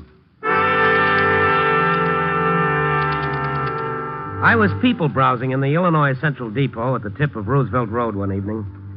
I checked the Traveler's Aid Bureau for a possible story lead, but nothing had presented itself. I was about to say goodbye when a loose-jointed, long-faced traveler ambled in, closed the door softly, and gently placed his cardboard suitcase on the floor and looked over the counter at Miss Holstead. She asked him if she could help him. He looked at her a moment, scratched his stubble chin pensively, smacked his lips, and began. Well, I was kind of wondering. Yes? Where's the hotel? There's a number of them, sir. May I give you a list of them? How much is it? No charge. Here you are. Gee, that's mighty kind. Well, that's something. I ain't got too much cash on me. Well, we can't recommend any one hotel in particular. Miss Holstead, maybe I... this is Mr. Stone. He's with the Chicago Star. Perhaps he can help you.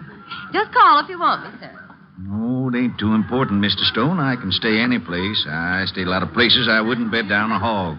Would you prefer someplace in the Loop? What's the Loop? Downtown, the Civic Center. My name's Benjamin Joseph Tusher. I'm from Hudson, Illinois. I'm not very versified in how this here place is laid out. I come here only for a couple of days. My wife didn't come with me. Business? Yeah, kinda, might say. You mind if I ask what sort of business? I'm a newspaper reporter. I sometimes ask personal questions. I hope you don't resent me. Reformer. I beg your pardon? Reformer. Oh. I heard about the crime you people got up here. I'm a reformer by trade. I thought I'd try to clean things up. Crime? Crime, yeah. Counterfeit, larceny. I'm a specialist in all of them. Single-handed? My uncle was Ned Kensing. Uh-huh. You heard of him? Well, the name's familiar. Cleaned up the West. Sheriff of 10 counties. Taught me everything I know. Loop? Yeah. That ought to be all right. Let's get a room in the Loop. Benjamin Joseph Tusher, reformer by trade from Hudson, Illinois, took a room in a small, inexpensive hotel on Van Buren Street. He tested the bed, he opened the window, and the dirt blew in. He didn't say anything for a few minutes. I didn't know it at the time, but he was listening for the elevator to go by again. What do they call it? Elevated. Goes on all night like that? I'm afraid so, but for the price you want to pay. Same train? Every time that thing goes by, sounds like the same train. Couldn't be the same train. No. Not a dirt in the air. Well, in this section... I better close the window, else I'll have to take another bath. Well, I guess I better go right to work. Oh, it's 2 a.m, Ben. Why don't you get some sleep? And then tomorrow morning... Crime goes on most at night. That's true, but... Corruption breeds in darkness. I gotta go right to work. Where's the main tavern and dance hall? Well, there's the pump room of the Ambassador East. Let's go. You can't go in without a tie. Got one right here. String type. My wife made me take it. Ben, look. Chicago needs cleaning up, all right, but it's more than a one-man job. My uncle was Ned Kensing. Nevertheless. He had a formula that never failed. What is that? Love. Love? Love. Love corruption right out of this town. Just the way Uncle Ned did. Ben, where are you going? I'm out to find me the nest of crime, and when I do, I'm going to love it to death.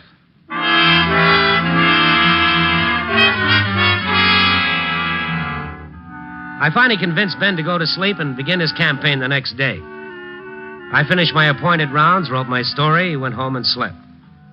Next afternoon, I went over to Ben's hotel. Ben was getting dressed, and on the bed was a pile of pamphlets. Afternoon. Afternoon. What's the pamphlets? Take one. They're free. Love Against Corruption. That's the name of the party. Join with us in our crusade to cleanse this metropolis of crime and vagrancy. That's our platform. Copied word for word from Uncle Ned's pamphlet, 1897. No dues, no button, no name, no pin. Just say I'm with you, we take you in. I'm going out to Union Square. Somebody told me that would be a good place to start. Where'd you get these pamphlets printed? Recruited up a printer in the organization, among others. It's been a lively morning. Come in. Here are some more pamphlets, Mr. Tusher. Right off the press. Thanks, Miss Jewell. This Randy Stone, Chicago Star. How do you do? Welcome to the party, Mr. Stone. Oh, thank you. I also called John Lahr, just as you said to do. He's a difficult man to reach. John Lahr? You've heard of him, of course. Ben, what's the matter with you? You trying to commit suicide? Fun is fun, but John Lahr... Don't you worry, Mr. Stone. Mr. Stone's a worrier, Miss Jewel. Oh, Lahr is the #1 boy, Ben. I know it. He runs organized crime in Chicago. I know it. Oh, Ben, don't be crazy. You'll get yourself killed. Lahr doesn't fuss around. Mr. Stone, I learned a lot of things today. One of them is the law ain't been able to tag Mr. Lahr with a thing. That's how clever he's been. The other is that everybody's scared to death of John Lahr, and nobody's gone after him. Our political party means to attack him with love. Right, Miss Jewel? Attack with love. That's right, Mr. Tusher. Sing, Miss Jewel. Well, I'm not a very good singer. Go on. I want Mr. Stone to hear it. Mr. Stone, this is our campaign song. Love corruption out of town with Tusher, Tusher. Love corruption out of town the Benny Tusher way. I wrote it myself. Gone to work all night, gone to work all day. We'll love corruption out of town the Benny Tusher way. That's very nice. Well, have we got an appointment to see John Lahr, Miss Jewel? I just couldn't, Mr. Tusher. I see. Well, I guess we got to go without an appointment. Oh, now, Ben, come on. Now, listen to me. Sing your song, give out your pamphlets, but please, don't kid around with John Lahr, please. I'm the natural leader of a great and growing political party, Mr. Stone. Our battle is with Mr. Lahr. He's the boss of the other side. You with us or against us? With us or against us, Mr. Stone? Ben. You for corruption? Well, no, but... Then you're with us. Love corruption out of town with Tusher, Tusher. Love corruption out of town the Benny Tusher way.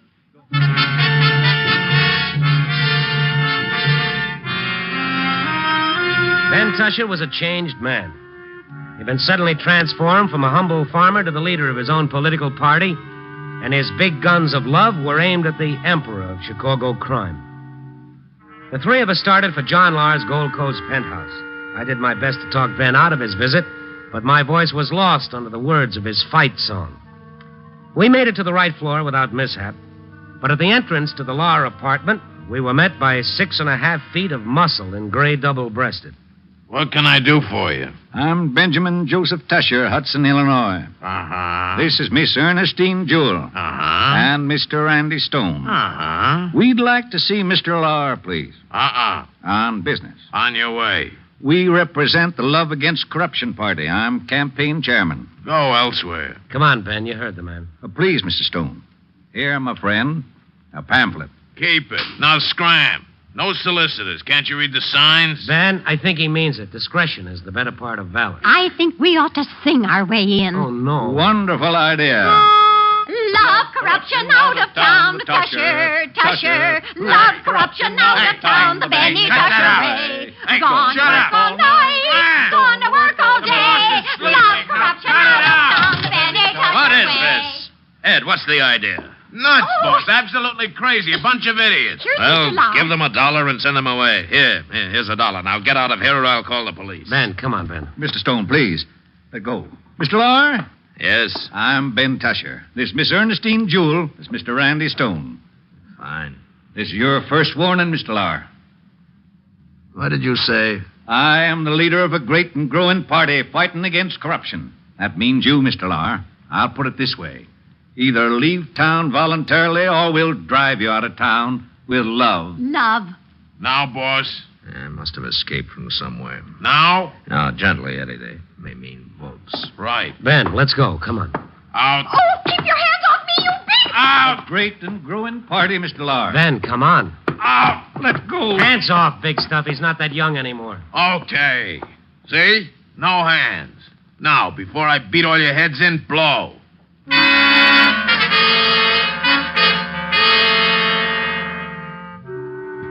Had Mr. Lahr not been a gentleman gangster, we might have been treated a mite rougher. As it was, Ben Tusher's collar was only slightly mangled, and Miss Jewell wasn't touched at all. Ben was undaunted. From Mr. Lahr's apartment, we followed our leader to Union Square. Ben climbed aboard a bench, put his pamphlets beside him, and started to assail the park habitués with samples of old-fashioned oratory. He began with the best of gimmicks. The giveaway. It's free. It's free. Everything is free. It's free. Free. Come on and get it. It's free. Miss Jewel, get out of the way. You'll get crushed in the rush. Isn't he wonderful? I didn't know he had it in him. Get them. Get them before they're all gone. Limited supply. They're free. They don't even know what he's giving away. They don't care. It's free. Get them now. Here they are. Fine. Now, in exchange for the gift, just a second of your time. Turn the page to the inside. Describes our political party. We're against corruption. So are you. Naturally, we see eye to eye. Guess what? Corruption. We're going to drive it out of town. You and who else? Me and you.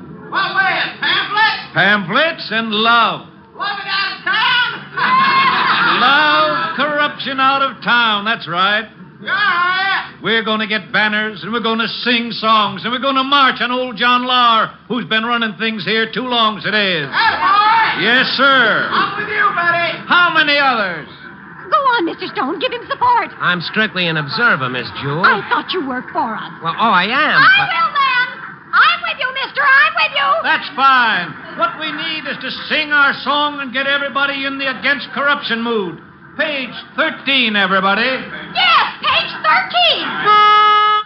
Love corruption out of town, Tusher, Tusher. Love corruption out of town, Benny Tusher way.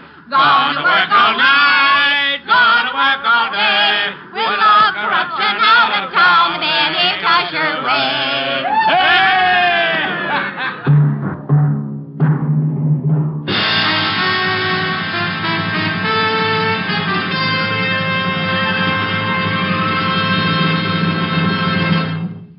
NBC is bringing you Night Beat, starring Frank Lovejoy as Randy Stone. The old song says, "Keep the home fires burning." And unfortunately, the home fires do keep burning. 340,000 homes are destroyed by fire in this country every year, with a loss of 11,000 lives and hundreds of millions of dollars. And yet, a simple, regular check through your home for possible causes of fire will eliminate the possibility of a costly and tragic blaze. Now, there are 5 simple rules for protecting your home against fire. 1, don't smoke in bed or discard lighted cigarettes carelessly. 2, clean out old rags, papers, and other inflammable debris. 3, repair or replace defective electric wiring or equipment promptly. 4, use non-inflammable cleaning fluids. And 5, keep matches in a safe place and out of the reach of small children. These simple rules are almost 100% protection against fire. Follow them in your home. Keep the home fires out. Don't gamble with fire. The odds are against you.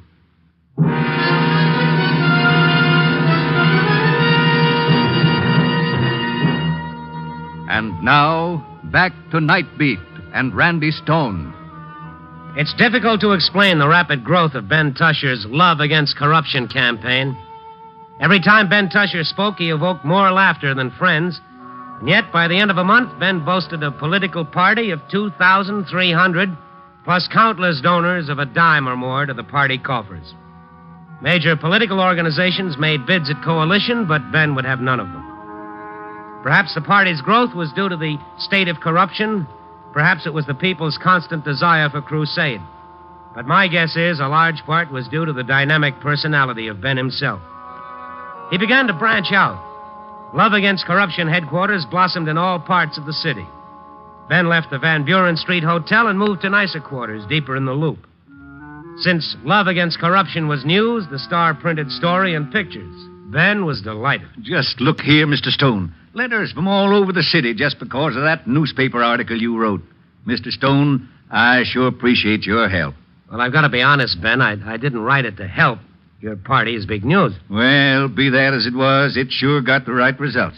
Hey, the parade's today. Look at here at these banners. The Love Against Corruption Party. Love corruption out, vote the party in. Yeah. Ain't that sign a pretty shade of blue, though? Yeah, it sure is. But I just don't get it, Ben. What's that? Well, the love angle. We love John Lahr. Can't say we hate him. That's slander. No, but still. Can't say he's a criminal. No proof. I guess so. Got to publicize his name so people know him for what he is. So you say you love him? Everybody knows we don't mean it. That's where the love angle comes in. That's logical. Parade's going to be a dilly. Oh, Laura isn't going to like this. Why don't you just mention that you're against corruption? No need to be specific. After all, without proof... Great and growing party, Mr. Stone. Grab a sign. No, thanks. I'll watch. Oh, I understand, Mr. Stone. The paper. Yeah, that's right. Now, about Laura... Don't you worry, Mr. Stone. Oh, Ben, don't antagonize him. There are other ways. The law will get him eventually. Income tax, maybe. Why stick your neck out? Mr. Stone, you don't sound much like a fighter. Well, the odds are 1,000 to 1, Ben. Not if you know how to use love. Oh, Ben. Don't, Mr. Stone. Don't sell that technique down the river. Well, how are you going to do it? Poor Mr. Lar. I sure do pity him. He's never seen love work before. Hey, it's 2 o'clock. We got to march. Where's my white hat? The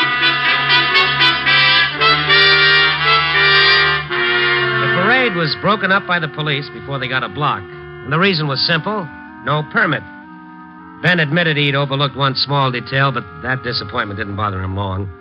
His party workers with their blue ribbons and white hats took their banners and spread themselves over the city until there was hardly a block that didn't have a love against corruption or marching down the walk.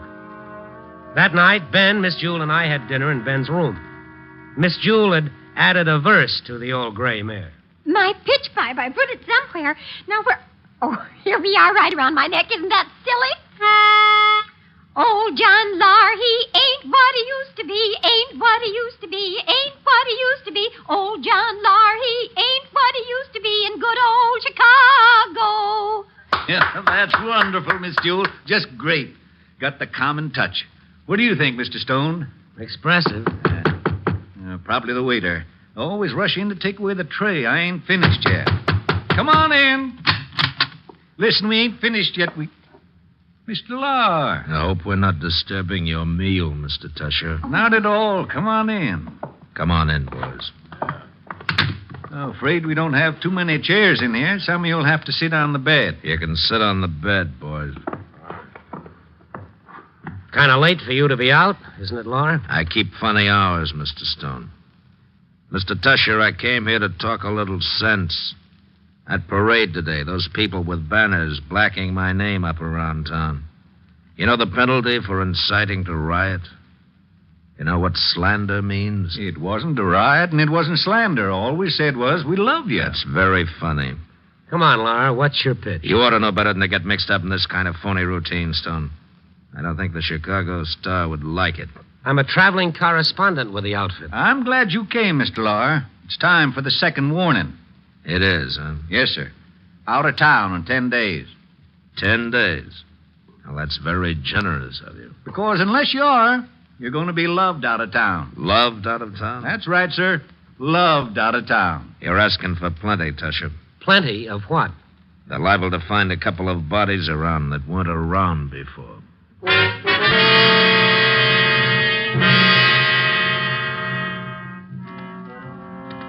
When Laura made a threat, implied or otherwise, it usually could be taken seriously.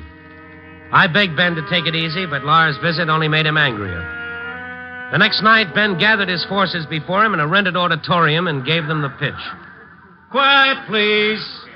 Last night, John Lar threatened me with my life. Now, I would like to remind you of a law. That law states that every citizen can make an arrest. This is going to be our answer to his threats. We're going to watch Mr. Lar night and day. We're going to become students of every law, city, state, or federal, that applies to Chicago. We're going to arrest Mr. Lar every time he breaks one of them. And with our phone calls and telegrams and love letters, we're going to tie up his lines of communications just like they do to the enemies in wartime. For your specific duties, see your precinct captains. They'll tell you your hours and what your work is going to be. Now, just remember that... Ladies and gentlemen,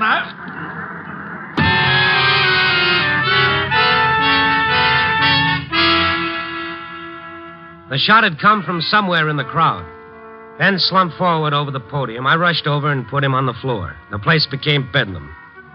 Police rushed in and herded the audience out into the street. When the ambulance came, the doctor said the bullet was lodged in Ben's right shoulder. That was a lucky break for Ben. In a couple of days, I went to see him at the hospital. He was pale, but the old spirit was still there. Just missed the lung, the doctor said. Ben, you're going to get yourself killed. You can't kill 10,000 people. The campaign's been going great ever since that meeting. We've already arrested Lar 3 times. You what? Sure. Once for throwing away a gum wrapper. Once for speeding. He was going 26 in a 25-mile zone. The police have been wonderful. They're just waiting for us to really get something on him. But the thing that's killing Lar is love. Love, We do everything with love. When we send letters, it's with love. We send telegrams, it's with love. We call on the phone, it's with love. When we arrest him and take him down the station, we keep telling him how much we love him. What time is it? Yeah, it's about 3:30. See, you're in luck. Yeah? He leaves his office at 4. Gives you a half hour to get down there and watch the way the campaign's working. That's a good idea. I want to see John Lahr anyhow. I'll see you later, Ben. Okay, Mr. Stone. Maybe you'll be in time for a citizen's arrest.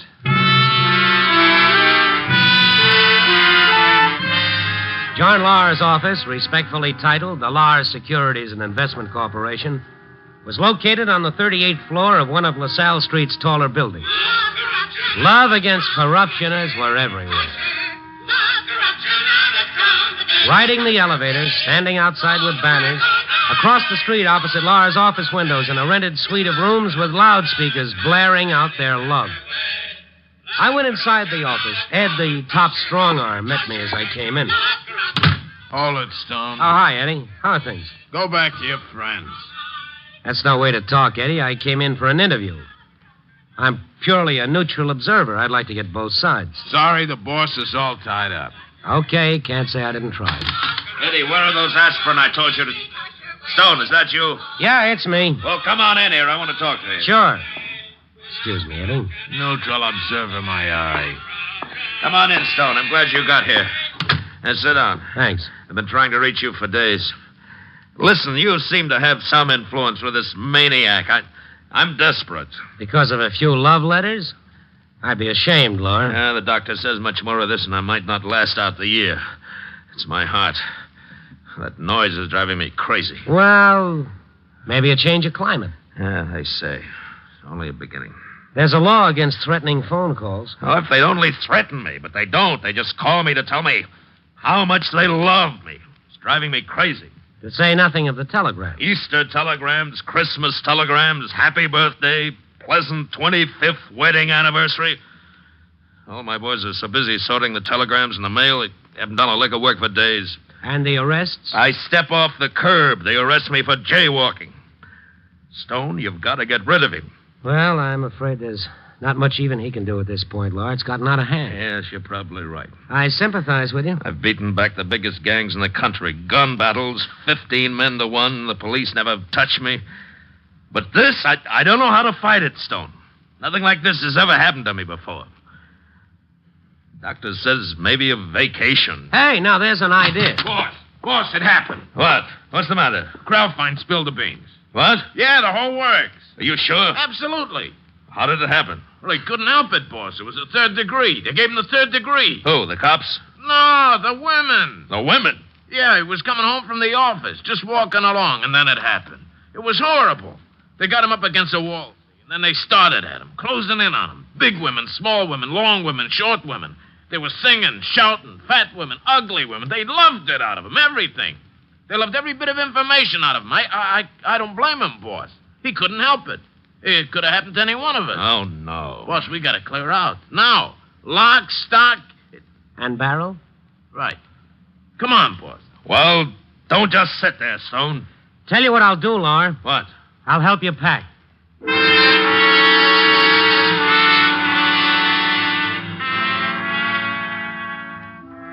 The last time I saw Mr. John Lahr, he was sneaking aboard an eastbound plane. He had a one-way ticket. It's difficult to describe the way Mr. Lahr looked that evening. After a month of letters of love, telegrams of love, serenades of love, Chicago's underworld king was a shadow of his former self. He was pale, his face was drawn, and there were deep black circles about his eyes. His whole body was racked with a small trembling. I returned to the hospital bed and reported the news to Ben Tusher. You let him get away? They'll pick him up, Ben. Where'd he go? I gotta find out. I gotta go there and... That's what you think. Sweetie. Don't you sweetie me, you old fool. Now, Sweetie, I didn't mean... running away from home like that, leaving me without a word, getting tied up with these city dudes. City dudes? This ain't no city dude. This Randy Stone. He's with Stone, eh? You just listen here, Stone. Ben's a good man. Don't you try getting him tied up with the rest of you gangsters up here. Now, Mrs. Tusher. Look at them eyes. I can tell just looking at you what kind of a man you are. Slick. Wouldn't trust you worth a penny. Oh, please, sweetie. Now, you get yourself out of that bed and put some clothes on. You're coming home. No more falderall. Can't let you out of my sight a second. I knew you'd meet up with these kind of people up here in the big city, getting lots of trouble. What you been doing? Reforming again?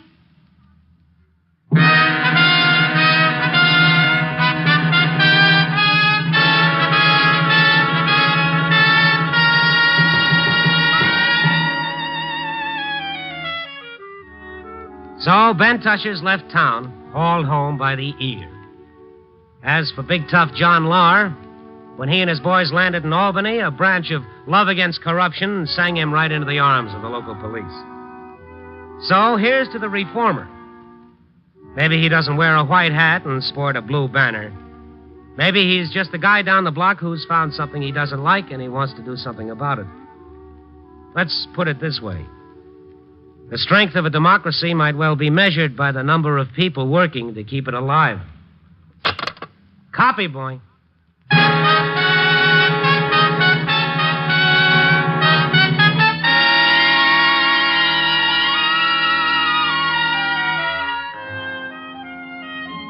Night Beat, starring Frank Lovejoy, is produced and directed by Warren Lewis. Tonight's transcribed story was written by David Ellis, with music by Robert Armbruster. The part of Ben Tusher was played by Ed Begley. Others featured were Betty Moran, Jeanette Nolan, Paul Freese, and Bill Conrad.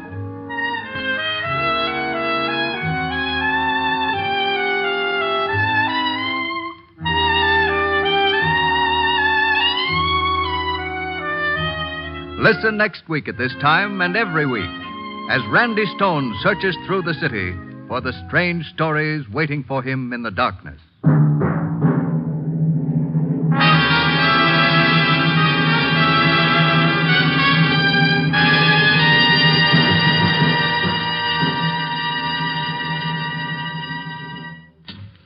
Next week on most NBC stations, you will hear Night Beat at a new time, but on this same day, Thursday.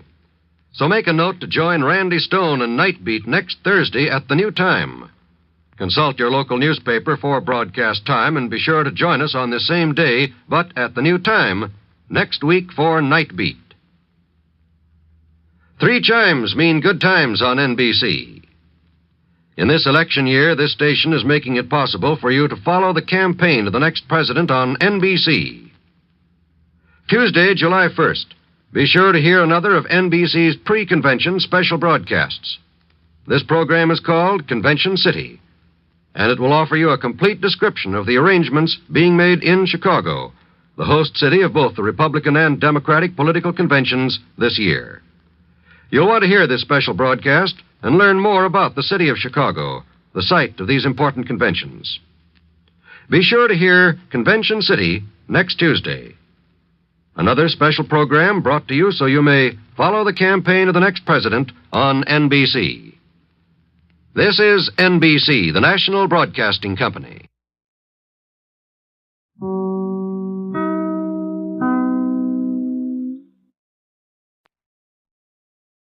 Now, Pabst Blue Ribbon presents transcribed Frank Lovejoy in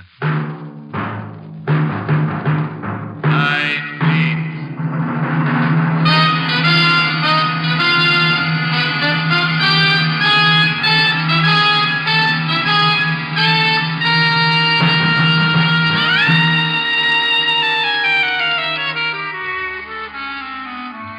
Hi, this is Randy Stone.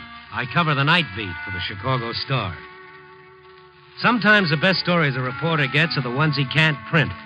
The off-the-record conversations with people in high places.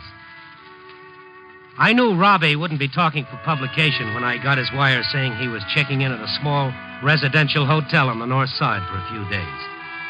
Robbie was a guy I'd gone to school with. He was also Maynard Robertson, Far East specialist for one of the big foundations. I knew he'd talk plenty and that I couldn't print a word of it.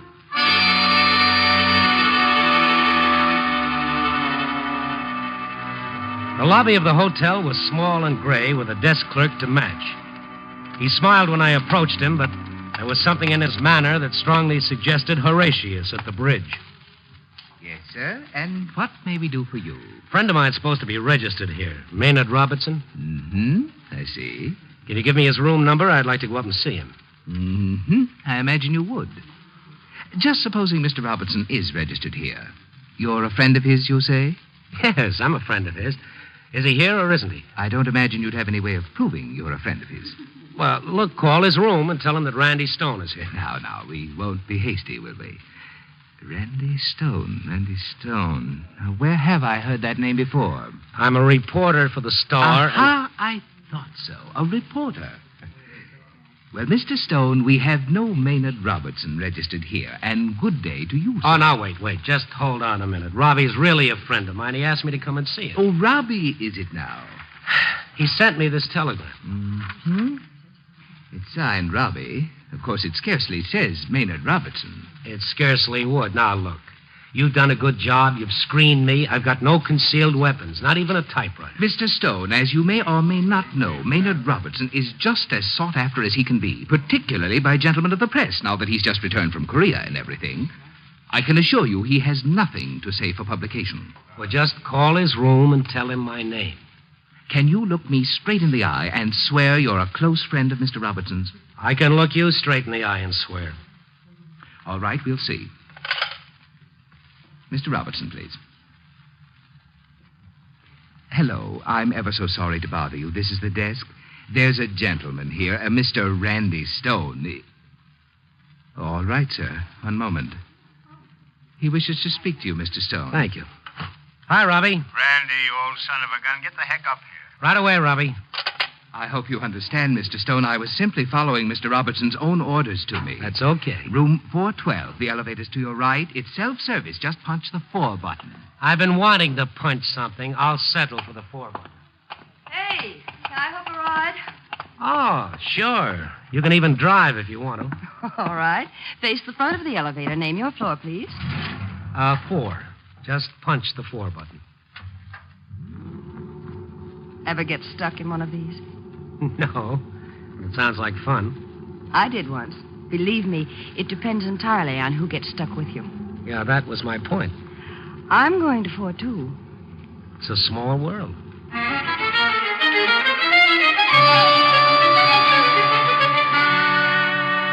She didn't fit the modest surroundings of Robbie's hideaway hotel any more than he did. She was tall and tan, the kind of tan you get at spots like Waikiki. Her blonde hair was crisp and natural, and so was the mink tossed over one arm. And the brown eyes she directed at me were either soft and warm, or she was nearsighted. Unfortunately, the elevator powered its way straight to the 4th floor without mechanical failure. I'm looking for 412. I suppose it's down this way. Well, that's where I'm going. Oh, do you know Uncle Maynard? I know the guy in 412. Is he expecting you? He was. Oh, well, look, would you do me a big favor? He isn't expecting me. He hasn't any idea I'm anywhere near Chicago. I'm really just between trains. I called Mother, and she said Uncle Maynard was stopping here, and... And you'd like to surprise him, and you'd like me to wait while you do? Yes. Do you mind? No. Go ahead, I'll wait. Oh, that's wonderful. Thanks. I won't be long. If I know Uncle Maynard, he'll fall right on his face when he sees me. If I know Uncle Maynard, he hasn't got a niece. Go ahead, I'll wait.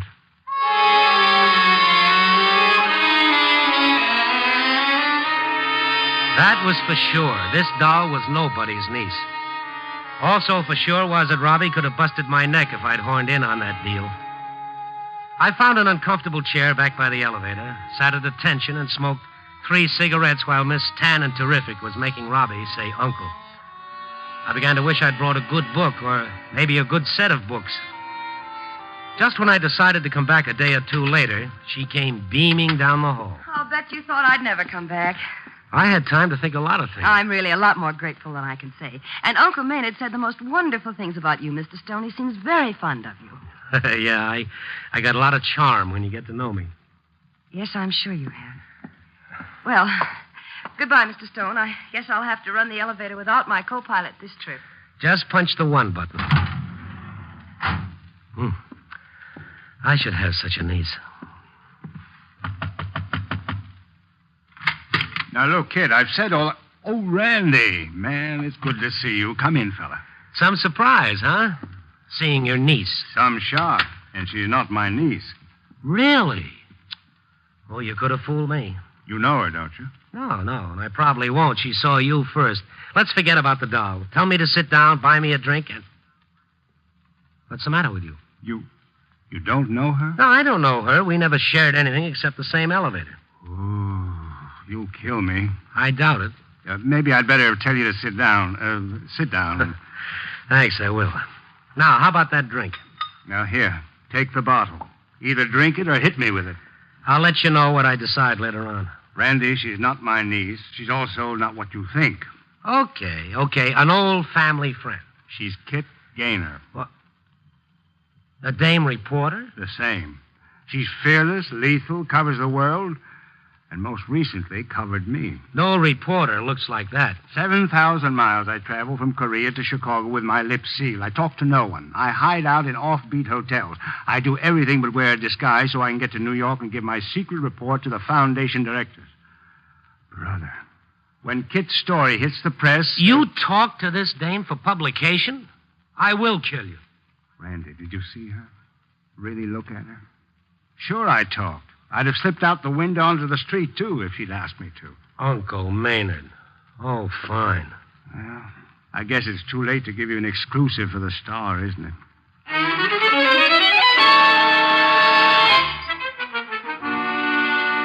I left after a while. I planted myself at the press club bar and thought dark thoughts about Kit Gaynor. Sure, I'd heard of her. She was one of those first women. First to fly on a bomber, first in the jet, first to slip unnoticed onto a troop ship at the canal locks and go to the South Pacific. And most of all, she was the first dame reporter to make a real chump out of me. I had a drink to each of her blue ribbons. How did you find Uncle Maynard? Oh, on the ropes. How did you get in here? We got a rule about women. I'm a newspaper man. I hold press club cards all over the world, even in Chicago. I wish you were a newspaper man. I'd flatten you. I don't blame you. But when I got the scoop Robbie was in town, I knew it was my last chance to catch him before he hit New York. I really ought to buy that hotel clerk a drink. If he hadn't given you that G2 routine, you couldn't have led me to Robbie. Where were you hiding? In the clerk's carnation? You're really teed off, aren't you? There's every chance I'll live. Well, that's all I was trying to do, Stone. After all, the girls got to eat and drink. Speaking of drink, I've earned one. That was a good story I filed on Robbie. Yeah, remind me to read it. You know something, Stone? You're sort of cute. It's the soft light in here. It does things for me.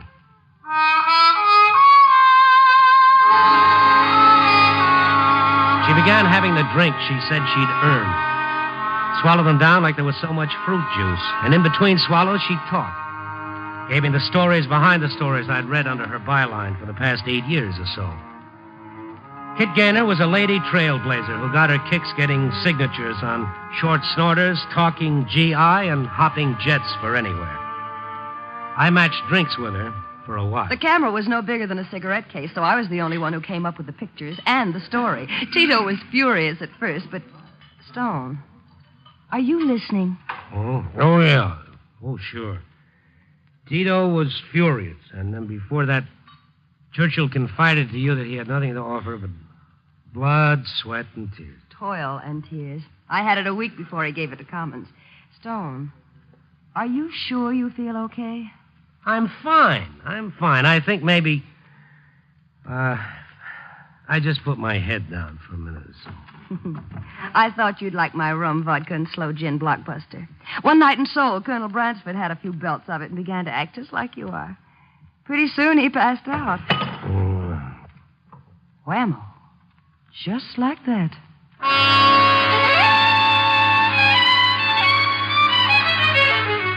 When I came to, I was cozily settled in my own apartment.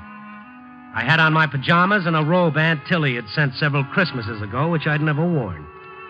There was a steaming cup of coffee at my side, and someone was making homey sounds in the kitchen. So, baby, slug the coffee down. You look like the underside of a fish. You'll turn my head with talk like that. And if it turns, it'll roll off and break. Oh, drink the coffee. Pretty good, huh? Yeah, that's not bad. There's a steak coming up. Look, kid, I don't want to press, but there are a few things that aren't exactly crystal clear in my mind. Like, what am I doing in my pajamas, and how did I get in them? The taxi driver was a perfect doll. Oh, he was? Your landlady was a little touchy, though. How did she get into the act? Well, we could have made a quieter entrance than we did. And I don't think she fell for my story, either. What story? That I was your niece, and you had a touch of ptomaine. Oh, well, you ought to write. You mentioned something about a steak. Right away, Stone. You know, you really should feel pretty good. You've slept for hours. What have you been doing? Oh, I managed to keep busy. For one, it isn't easy to come by a steak at this hour. I had to go practically to Cicero. Uh-huh. Oh, that looks good. I don't think I'll be able to stand it if you can cook, too. Remind me to tell you how talented I am sometime. Oh, hey, this is good. Of course it's good. Oh, that reminds me. While I was out, or perhaps I should say while you were out, Big joke. I bought a copy of the Star and read your column. It was good. Really good. I'd curtsy, but I'm sitting down. Column? Holy Toledo. Did I say something wrong? You said something right. I've been acting like I had the night off. I'll just clear up these dishes.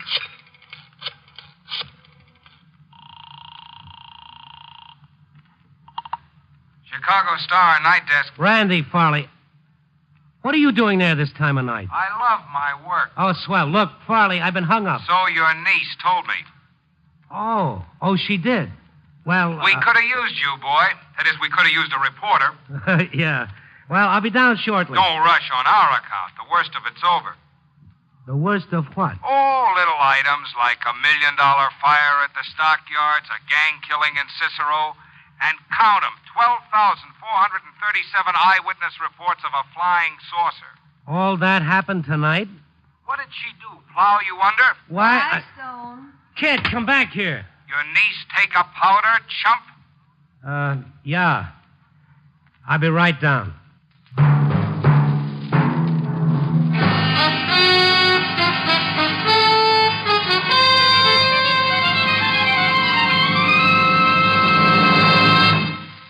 We return in just a moment to Night Beat, starring Frank Lovejoy as Randy Stone. Tonight, the big holiday starts. Busy bus stations, crowded trains, cars lined bumper to bumper as the city empties into the country. It's the 4th of July, and a big weekend ahead.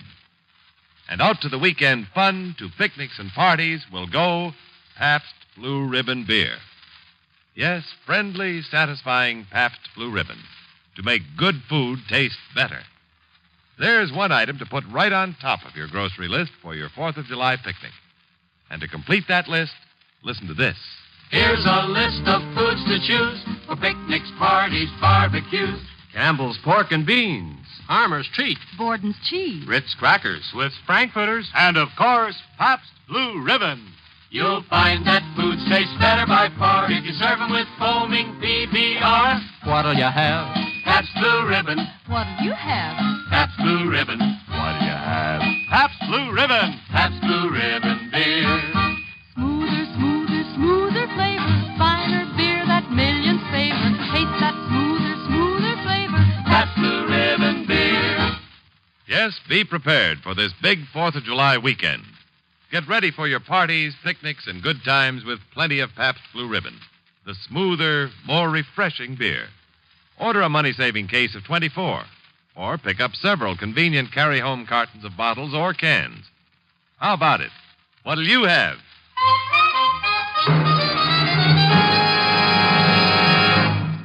Act 2 of Night Beat will continue after a 10-second pause for station identification. WNBC, AM and FM, New York.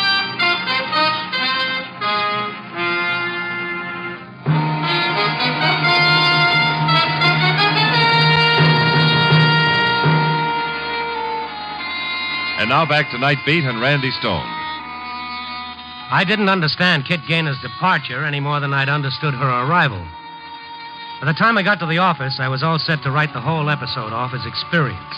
Experience I didn't need.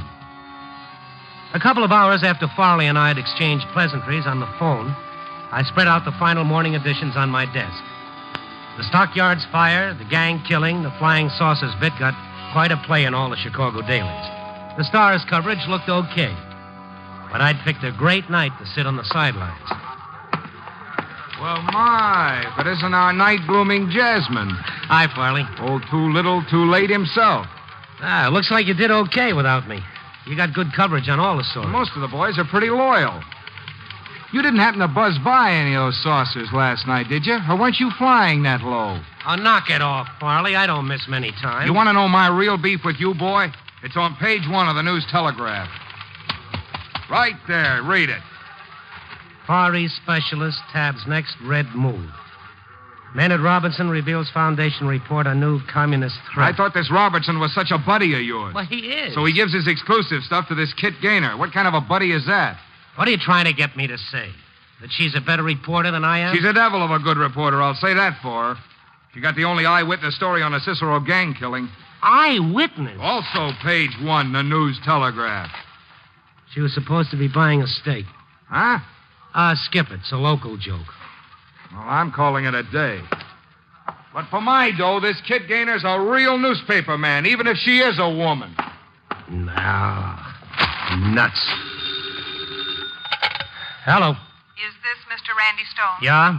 New York calling. One moment, please. Ready with Chicago, New York. Your party is on the line. Stone? Yeah. It's Kit. Are you teed off at me again? I can just barely remember you. Oh, I miss you, too. How's your toe mean? It comes and goes. Look, I'm glad you're in New York. Makes me feel more secure. Only didn't you get there a little quick? Darndest thing, Stone. When I got back to my hotel, I ran into an old friend in the lobby. It's sort of a long story, but he just happened to be a jet pilot, and it seemed like a good idea at the time. Oh, that's good. You stay there. You'll like it. I may run over to Europe. The Air Force says they'll fly me. You just keep putting miles between us. I'll be the best friend you've got. I'll come back someday and hold you to that. Kid, please, do me no favors. I've got a job, just barely. Now, you go out and reconquer the world. Only leave Chicago to me, huh? You're a funny guy, Stone. And I miss you. I really do. Goodbye, Kit. I'll be reading you. Don't forget me, Stone.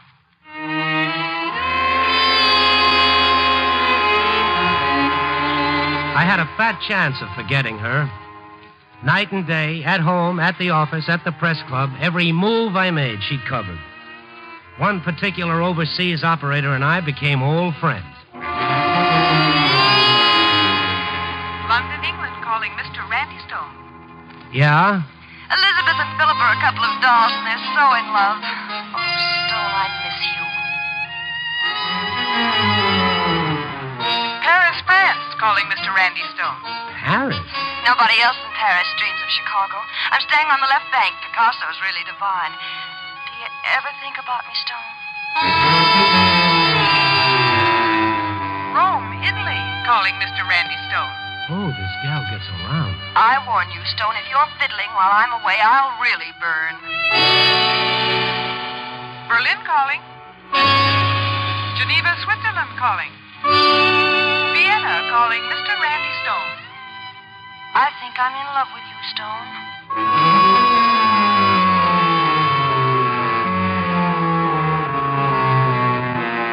In between times, I kept track of her with headlines like this. Ridgway's in shape for shape, a Kit Gaynor exclusive. Tito talks exclusively to Kit Gaynor. Pope plugs for peace, a Kit Gaynor exclusive.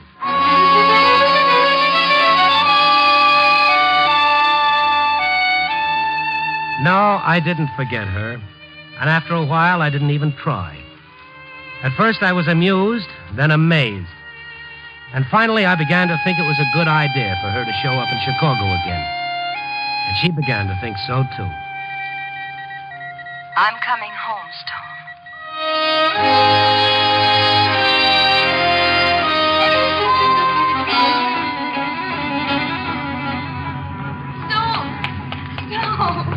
Hi, Kit. Oh, I didn't really think you'd be here. Honest to Pete, I didn't. I didn't think I'd be either. And roses. Oh, Stone, baby, you brought me roses. Yeah. I didn't think I'd do that either. Did you miss me? I don't know. Look, don't plan on anything. I just happened by an old flower lady. She needed dough. And besides... Stone, I'm trembling like a schoolgirl. Well, I don't have to work tonight. I told Farley that my niece was in town. And, don't look at me like that. I'll probably ask you. Go on, Stone. Please ask me.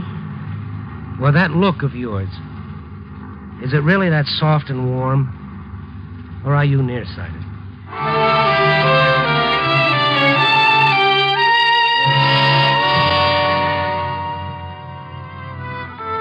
And, of course, the first thing Tito did was to give my cigarette case a going over to be sure it wasn't another camera. Yeah, that get-up of yours, that dress, that from Paris? The only one I could afford. I dropped most of my take making transatlantic calls. Yeah, you did, didn't you? I got a money-back guarantee on the dress. The designer said, if it does not drive your lover mad, I will, refund your money. Well, I can't tell, Stone. Do I get my money back? I'll let you know. Maybe I could work a trade deal with him. This creation for some house dresses and a going-away suit. Or should we just dance or something? Let's just sit here and talk about your trip. The trip was wonderful, and it's over.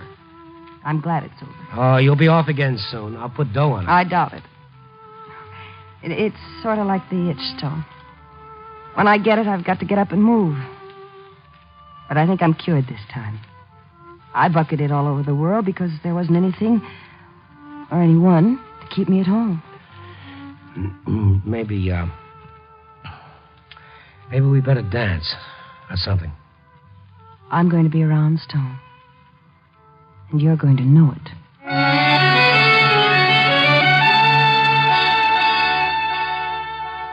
But she was around, and I knew it. After a week or so, I didn't figure her too well. Or maybe it was me I didn't figure too well. Kit was giving me the home cooking treatment, and every time I started feeling cozy about the pipe and slippers routine, a small, still voice within me told me to take to the hills. I kept my own counsel about it, though. Outwardly, no one knew anything was up.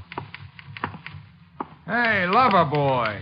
What's with the new suit? Oh, well, I've had it a while. I just haven't worn it to the office yet. Well, la-di-da. A nice, sincere, dark blue suit. Well, I got an appointment. A guy is coming through town. He's loaded, a very well-tailored gent, and I figured I ought to look sort of shined up myself. Uh-huh. What's in that box? Oh, nothing. You're going to take the box to the guy, huh? Yeah, that's it. Hey, oh, come on, take it easy. Ah, the fella. He likes red roses, does he? Give me the flowers. Well-tailored gent. You've been wearing white shirts every day for a week. You got 2 haircuts this week. Every day shoe shines. Also every day roses. I'm doing my work, aren't I? Oh, sure. And if it gets any cozier, I'm switching you to the home section.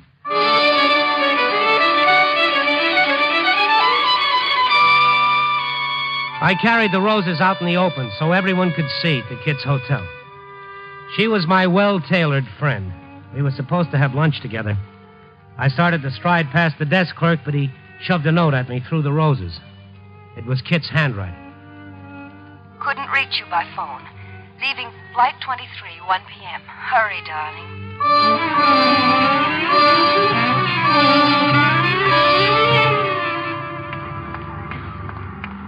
Oh, excuse me, please. Let me through, please. Oh, I'm sorry. Excuse me, please. Oh, Robbie, I'll see you later. I'm trying to catch up with someone. You're too late for Flight 23. I'm too late? Yeah, out there, just clearing the runway. Oh. Yeah, I see. That's funny. Is it? I mean the roses. She said you'd be carrying roses, but I didn't believe her. What are you doing here anyway? Last I heard, you went to New York to face the foundation director. Yeah, I faced them. They liked Kit's story so well, they almost gave me a citation. Oh, swell. Where's she off to this time? Korea. Korea? Robbie, you... I didn't have a thing to do with it. The Army arranged it. I just ran into Kit here at the airport. She said the whole thing came up in a hurry. Yeah, things do with her. She's a wonderful girl, isn't she? Yeah, I guess that's what she is. Well, I better head back to town. Can I give you a lift? No, thanks. I'm waiting for a flight out. To Korea? I'll end up there after a while. But don't worry. I can't give you any trouble, I'm sorry to say. Oh? Kit left a message for you. I believe her exact words were, I love you, Stone, but I got the itch again. She said you'd understand. Yeah, I understand. Well, thanks, Robbie. Oh, here. You win the roses.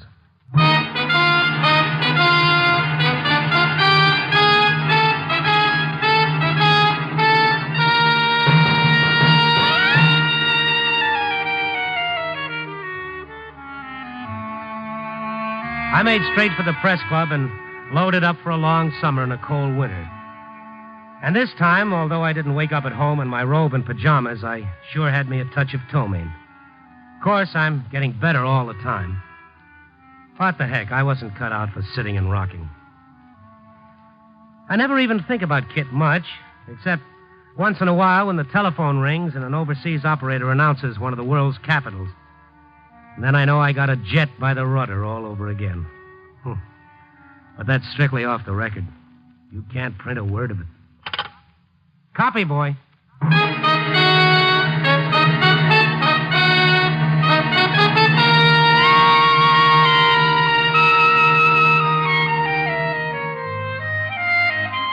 Night Beat, starring Frank Lovejoy, is produced and directed by Warren Lewis. Tonight's transcribed story was written by Kathleen Height with music by Frank Worth. The part of Kit was played by Joan Banks. Others featured were Jay Novello, Marvin Miller, and Joe Gilbert. Listen next week at this time and every week as Randy Stone searches through the city for the strange stories waiting for him in the darkness.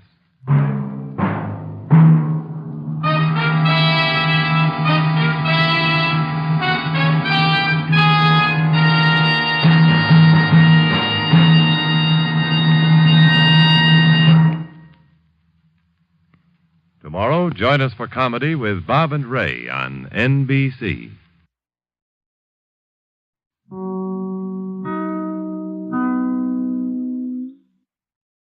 Now, Pabst Blue Ribbon presents, transcribed, Frank Lovejoy in Night Beat.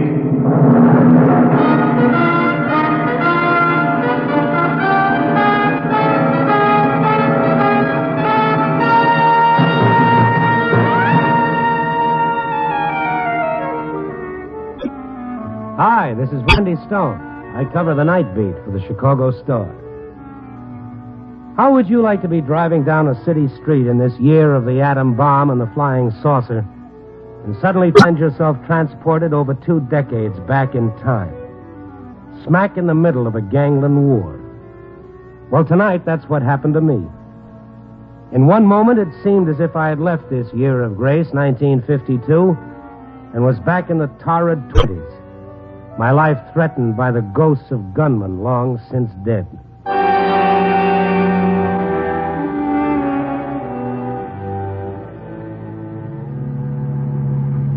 It was one of those quiet, dull nights with the fog rolling in and nothing of interest for it to hide. I just stopped for a red light, and that's when it happened. A man jerked open the door and piled in beside me. Get going. Please, they're after me. Who's after you? Shiv's healed. He's got a gun. Get going, I tell you. Friends of yours? Huh? What? These people that are after you. Who are they? Abby and Shiv trying to kill me. Yeah, but they won't get it. Never. Get what? What did they want? This is what they wanted.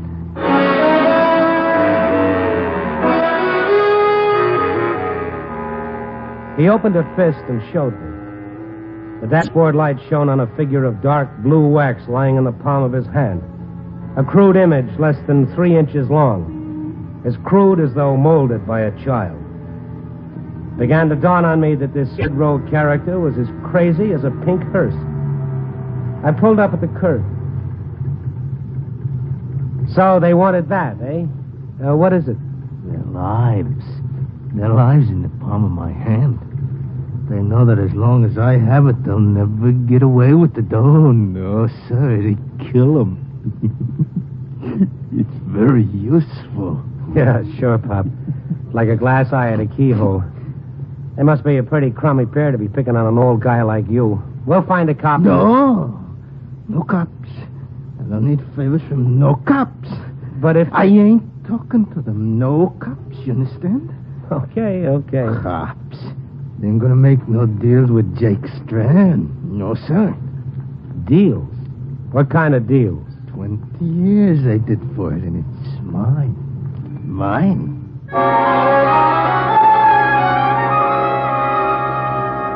Jake, he'd called himself. The name, the face now rang a clearer bell in my memory. 20 years, of course. Jake Strand. A news item only a few weeks ago with the picture, Jake Strand, kingpin hoodlum of the thirsty 30s, now free. The story had said something about him being released following a nervous breakdown after serving 20 years for murder. Well, the part about the breakdown was obvious. Jake Strand, kingpin hoodlum, was now playing with little wax dolls. They get near my door, it'll kill him. See, it'll kill him. It? Oh, you mean that hunk of, what's that made of anyway? Sealing wax? You don't believe me, do you? Well, you think I ain't got no dough, huh? Just 'cause I need a shave, maybe, or my pants ain't. But you think I'm a bum, huh? Well, I got it, see? $100 grand. You hear me? Listen. Sure, Pop. When money talks, everybody listens. You think I'm nuts, don't you? Well, of course not. Perish the thought. Yeah, that's what you think. You and them sky pilots who run the mission. They me a job sweeping up, and they think they're doing me a favor. Me, Jake Strand. I could buy him and sell him. Oh, you live at the mission? Yeah. Where are we going? Oh, I'm taking you back there. It's late. No, please don't take me back. They'll get me. Who will get you? Shiv and that big gorilla. What gorilla? Gabby. Now, Jake, when you jumped into the car, I looked back. There was no one following you. There was. I tell you, there was. Okay. Have it your own way. I'll say that you get inside the mission house safe. No. They sleep there. Don't you understand? They sleep there. They'll get me. Now, Jake, here's the mission. Don't leave me, mister, please. Oh, Jake, now I've got work. Look, buy me a drink, will you? But There's Lippy's place across the street. Come on, set me up, will you? I'm busted. Oh, yeah? Well, what about all that dough, that $100 grand that you were talking about? What $100 grand? Oh, fine. Come on.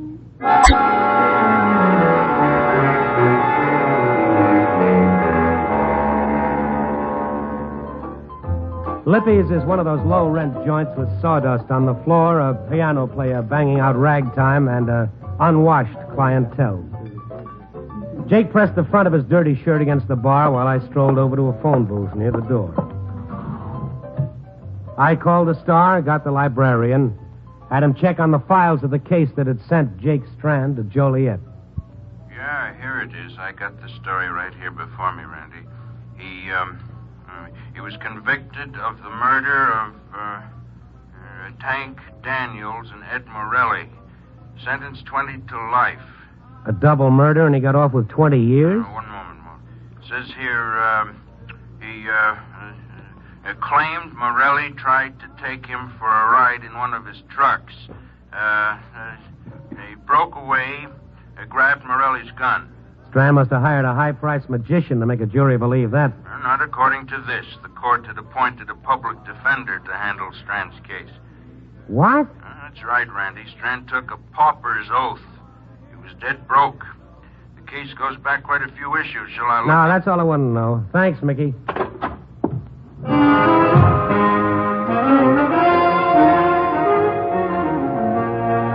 What kind of a guy had I gotten myself mixed up with? The poor devil was riding a dreamboat loaded with a mixed cargo of rainbows and nightmares. The convoy he needed was a man in a hood coat, not me. I walked out of the joint. Strand followed me. Listen to me. You gotta help me. All right, Jake. I'll see you home. No, you don't understand. I can't find it.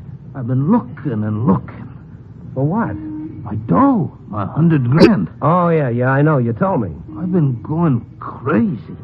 Every chance I get, I've been riding the bus looking up and down Lakeshore Drive. It's changed, Randy. Everything's changed. Well, streets are like opinions, Jake. In 20 years, they're liable to change, too. Oh, you don't understand. It's disappeared. The houses, the trees, the road, the whole place. What place? What place, Jake? Caliban. Caliban? Yeah. You know where it is? You know, eh? You know? Now, come on, tell me. Now, Jake, you're wrinkling the suit. Now, let go my lapel. Relax, will you? Now, come on, let's walk. I never heard of any place called Caliban. There isn't any such place. You're lying. I went back there. I know I did. After we ditched Morelli's truck, I had the case, a leather briefcase with the $100,000 inside. Caliban, it was there. I know it was there. I went back. Come on, let's cross the street. Of course, in 20 years, the name could have been changed. What sort of place was it? Oh, quiet, trees. It was down there mixing the cement. Cement? I went there by myself, see. I didn't want the others to know. To know what? Watch the curb, Jake. And the smell of peaches. Peaches?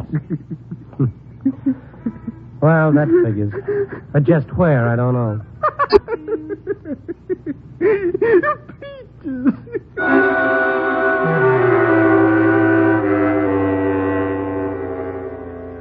No question about it. Jake Strand had spent too many years behind bars. He'd lost his buttons, but completely. I got him to the door of the Midnight Mission and pushed him toward it. Go on in, Jake. Oh, Randy, please. I don't want it. They're laying for me. Okay, Jake. Okay, I'll go in first. One side,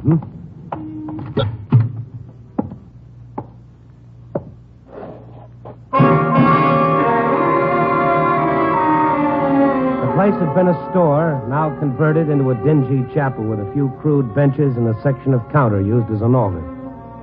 A bare bulb hanging from an overhead cord shed a sickly light. I looked around. I was hardly surprised to see what I did see, which was nobody. The chapel was empty. I stepped back into the street to get Jake, and he was gone. And the street was empty, too. And that sound was coming from the alley alongside the mission. Jake! That you? Halfway down the alley, light glimmered dimly from the frosted glass of a side door, but it revealed nothing. I walked into the alley, peering into the darkness. Jake! Where are you, Jake? Don't get me!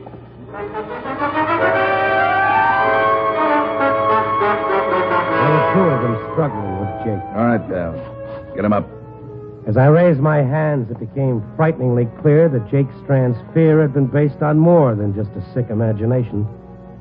These two goons were real enough. And so was that gun pointed at my head.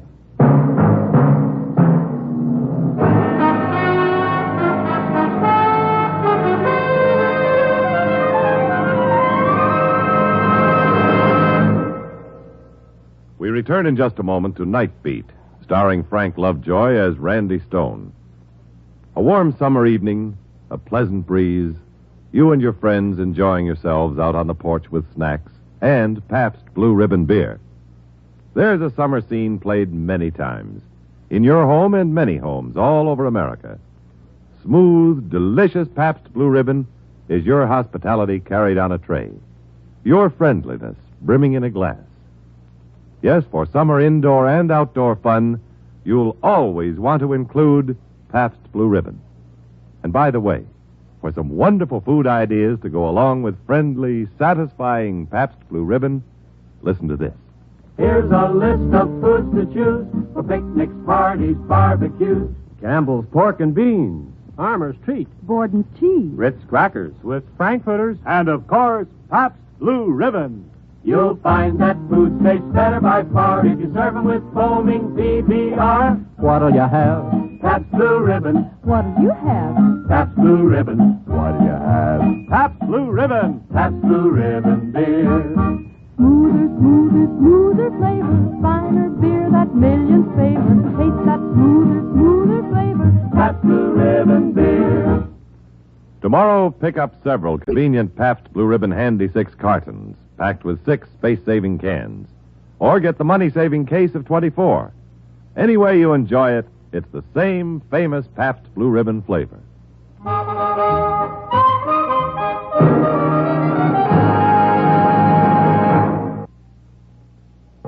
Act 2 of Night Beat will continue after a brief pause for station identification.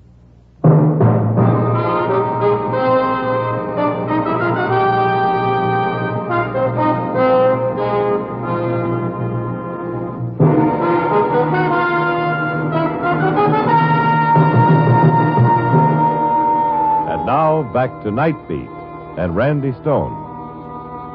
Experience, they say, is what you have left when everything else is gone. And Shiv's gun staring me in the face was an experience that convinced me that whatever delusions Jake Strand may have had, the 2 Skid Row bums who were after him was certainly real enough. I stood in the alley, my hands raised, while Jake struggled against Gabby's arm around his face. Oh, for the love of Pete, let him go. Can't you see he's smothering? All right, Gabby, ease up. I want him live, you dope. Okay. All right, boys, all right. Take the $6 in my wallet and let us go. You needn't waste time on him. He hasn't got a dime, I can tell you that now. He hasn't, huh? $6. Honest, Shiv, I told you before, I don't know where the dough is. I don't remember. Honest, I just don't remember. Oh, sure, it's just $100,000. You stuck it someplace and forgot about it. Could happen to anybody. If you mugs believe that pipe dream about $100,000, you're nuttier than he is. Ah, so you know about it, huh? He told you, huh? Real kibitzer, ain't you, pal? Shiv, I didn't tell him nothing. Shut up! All right, kibitzer. Turn around. Yeah, that's it. Just keep those mitts high. All right. The only deadly weapon I'm carrying is a fountain pen. I'll take it. And your wallet. All right, you can let him down. Turn around. Thanks. 6 lousy bucks. Well, that's what I said. What's this? Randy's. It's my press card. Don't strain your eyes. I'm with the Star. Reporter? I didn't know it, Shiv, honest. He just gave me a ride. I didn't know he was... Keep your mouth shut, big shot. You'll talk when I tell you to, not before. I'm giving the orders now. You ain't nobody. You understand? Shut up! You, newsboy. That's your car out in front. It's an old model. You can do lots better. I ain't fussy. All right, both of you, get moving. To the car. And don't try to be no hero.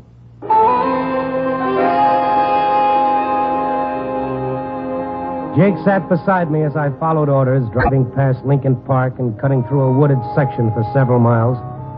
Finally wound up near a clearing used as a Boy Scout campsite, now abandoned. This'll do. Pull up. What are we going to do here? Get our merit badges? Real funny boy, ain't you? All right, spill it. Do you mean to say you believe any old guy who comes along babbling about millions and living on handouts? No, pal, I don't. But this ain't any old guy. This is Jake Strand. I bet you told him. I bet you Jake told him. Will you shut up? Look, newsboy. Maybe you don't know who Jake Strand is. Maybe you're too young, huh? Maybe you wasn't old enough to read. What are you trying to hand me, anyway? I'm trying to smarten you up, that's all. Oh, you are? This stuff about $100,000. I don't care who Jake used to be, but right now he's living in a dream world. That money never existed. Yeah, it's funny how everybody in Stir knew about that dough Jake hijacked off of Morelli. They were talking about it when I was there. I bet they're still talking about it. I see. You and Jake did time together. For a little while, pal. A long time ago. How about it, Jake? Did you give any of the boys a tip before you left, huh? I'm your pal, too, Jake. Remember me? Used to keep bar for you. Remember? Yeah. You remember, huh? Then you remember where you stashed Morelli's dough. No, I don't, Shiv. Honest, I don't. I can't. You sure you can? Try. Think hard. We'll give him a share, won't we, Shiv? You bet we will. Fair and square. We'll divvy it 4 ways. 4? Well, thanks for cutting me in. Why not? We ain't hogs. Yeah, with all that loot, we won't have to work no more, huh, Shiv? We'll sleep in flop houses. You bet we won't, Gabby. Nothing but the best. Swell hotels, fancy restaurants. How about, Jake? Remember them nightclubs you used to own, them $200 suits you used to wear? We can all wear them. Where'd you hide it, Jake, huh? Where, huh?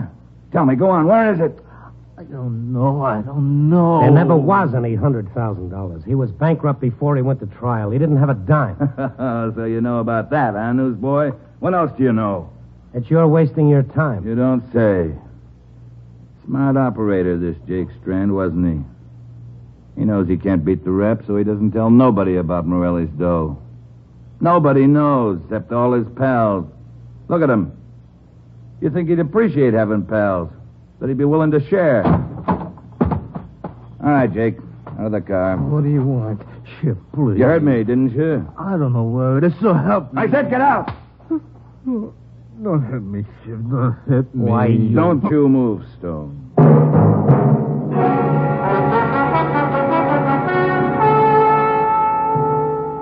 I had to play for time, for that one unguarded moment when I could make a break. I know that if I didn't, I had a shorter life expectancy than a balloon in a baby's hand. Jake, listen. Listen close. Now, let's go back. It's 1932. You're waiting for Morelli to come along in his truck. You fix the gate at the railroad track so it's down when he comes around the curve. He stops, you blast him. Yeah, I know, huh? I know, but I don't know what I did with the money, Shiv. It's no use. I can't remember. You can, huh? Wait a minute, will you? You ever hear anything about peach trees growing around here? Peach trees? He said something to me once about peaches. A place called Caliban. Caliban? Yeah. What is it, Shiv? Huh? What is it? The club. Club Caliban. Club Caliban? Jake, is that where you hid the dough? The Caliban? But it ain't there no more, Shiv. The club is gone. I can't find it anymore. You can't find it. You can't find it. What is it, Shiv? Huh? What is it? Jake's old headquarters. He lost it. Well, it sounds hilarious. I never heard of the place. No. All right, newsboy. Back in the car. We're taking a little ride up Lakeshore Drive.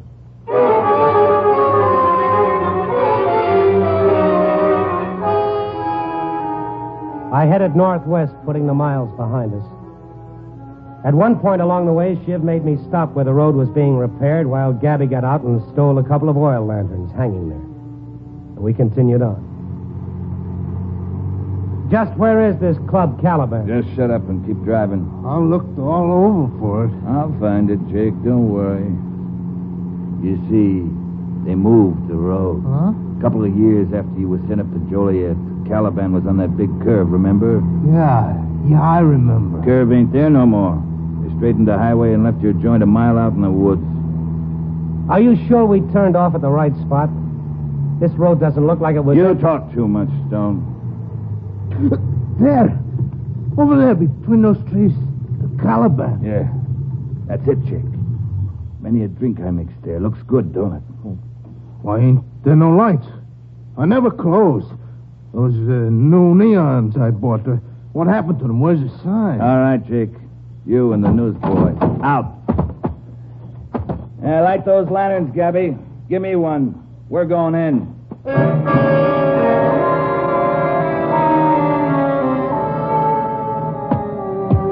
We crossed the rickety veranda. The door was gone, the windows broken, the building a shambles. We paused a moment inside while Gabby held his lantern high and we looked around. And suddenly Jake sprang forward, bounding into the darkness of the building. Gabby went after him and I followed down the cellar stairs with Shiv behind me pointing his gun at the middle of my back. Shiv raised his lantern and there, cowering in a corner, was Jake. Oh, Gabby, please don't, please. All right. Where is it, Jake? Spill it or so help me. There, over there.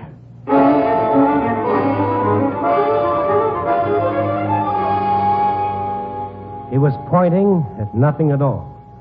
Nothing but a concrete wall. Where? I'll kill you. Let him alone. Jake. Jake, the cement. The cement you said you mixed down here. Jake, do you remember? What is this? Was it the wall, Jake? Was it the wall? What? He means the wall. The cracks, look. You can put your fingers through them. It's hollow, Gabby. Kick it in.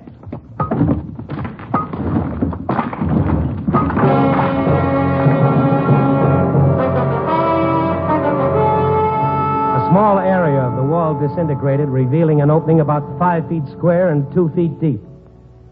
And in it, 4 cases of liquor piled on top of each other. The topmost case had been opened, the broken boards lying across it. And beside them, eaten with decay, was a bulging briefcase. Gabby snatched it, knocking the loose boards out of the way, and handed it to Shiv. The dough, huh? The dough. Yeah.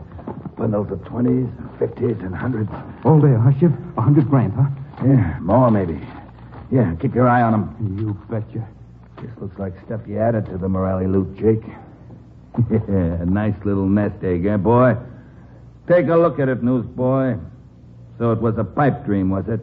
Well, it's going to be a little embarrassing when those old-fashioned gold reserve notes start hitting the banks and they ask you where you got so many of them. I wouldn't worry about it, pal. Because I don't think you're going to be around when that happens. Shiv, you got a corkscrew, huh? You got a corkscrew? What? It's scotch, Shiv. A case of scotch open on top. It says here on this box. Give me that. You don't need a corkscrew. Just knock off the neck. Just like this.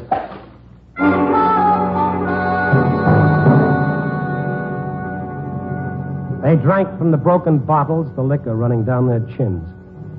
Jake sidled over to where I stood and squatted down beside the lantern. One of the bottlenecks had fallen near the light. Jake reached out a finger and touched the hard smears of wax that had sealed the cork and ran down the lip of the bottle. I stared at it. The wax was deep blue. Real smooth, eh, Shiv? Real smooth. Yeah, it's lousy. It don't taste too bad. Can't you smell it? Yeah. Kind of smells pretty, like peaches.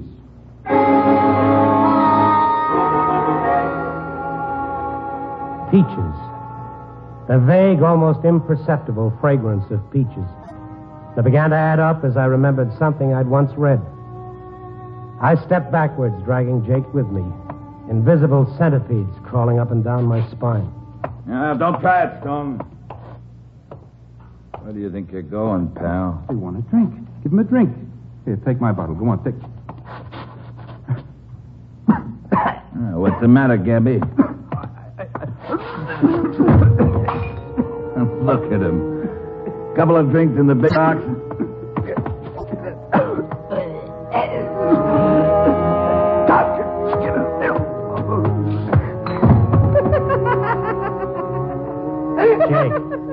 Jake, stop it. You see what it can do? What? This.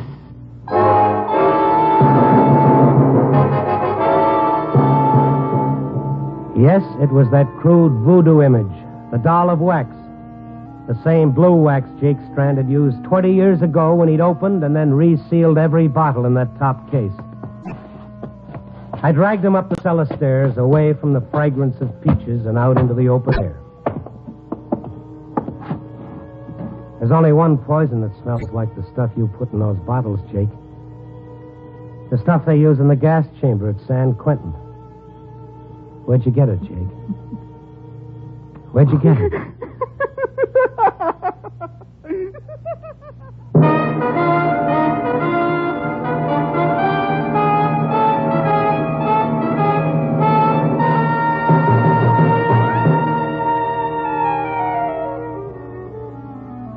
In an hour or so, the sun will rise, alarm clocks will ring, and dreams will end. But for Jake Strand, life is now one endless dream, a fantasy to be lived to the end of his days in a padded cell. As for Gabby and Shiv, their dreams are over. The $200 suits, the fancy restaurants are canceled out in an endless sleep. Their last testament, a coroner's report, and their final honors, a prison autopsy. Well, life rarely uses rose-colored ribbons to tie up a story about people like Jake and Shiv and Gabby. Too often the loose ends are just left dangling. So let's tie it up. Copy, boy.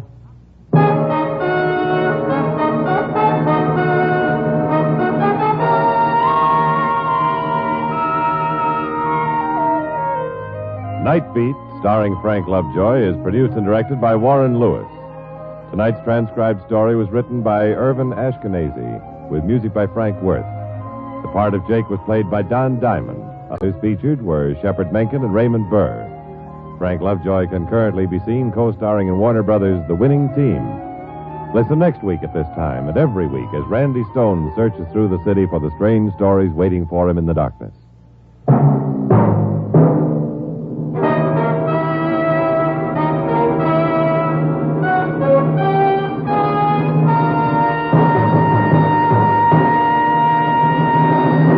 Night Beat came to you from Hollywood. Every 20 seconds through the year, a fire breaks out in the United States. Fires in the home, your home, can and must be prevented. Remember, don't gamble with fire. The odds are against you. Attend the Democratic Convention on NBC.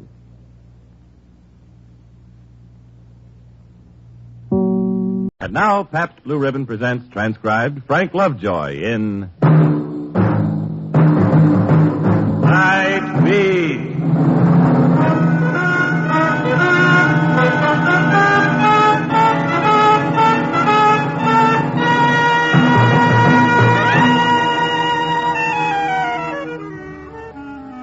Hi, this is Randy Stone. I cover the Night Beat for the Chicago Star. Chicago's that big town in Illinois, you know, the one with the king-sized hangover. We're doing a pretty good job of putting the hotels back together and airing out the amphitheater and sweeping up the rubble of the disputed delegations. But don't get any ideas about starting a demonstration. We're still a little edgy. Yes, our town is exhausted, maybe even a little disillusioned. The big story's over, and we're long on heat and humidity and short on tempers.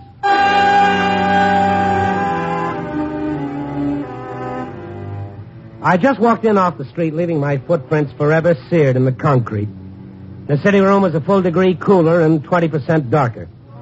By the time my eyes adjusted, I could see Gil Lovett, the sports editor, reading the final edition at his desk. No one else was around. It figured it was 6 p.m. The day side of the staff had gone home to a cool drink.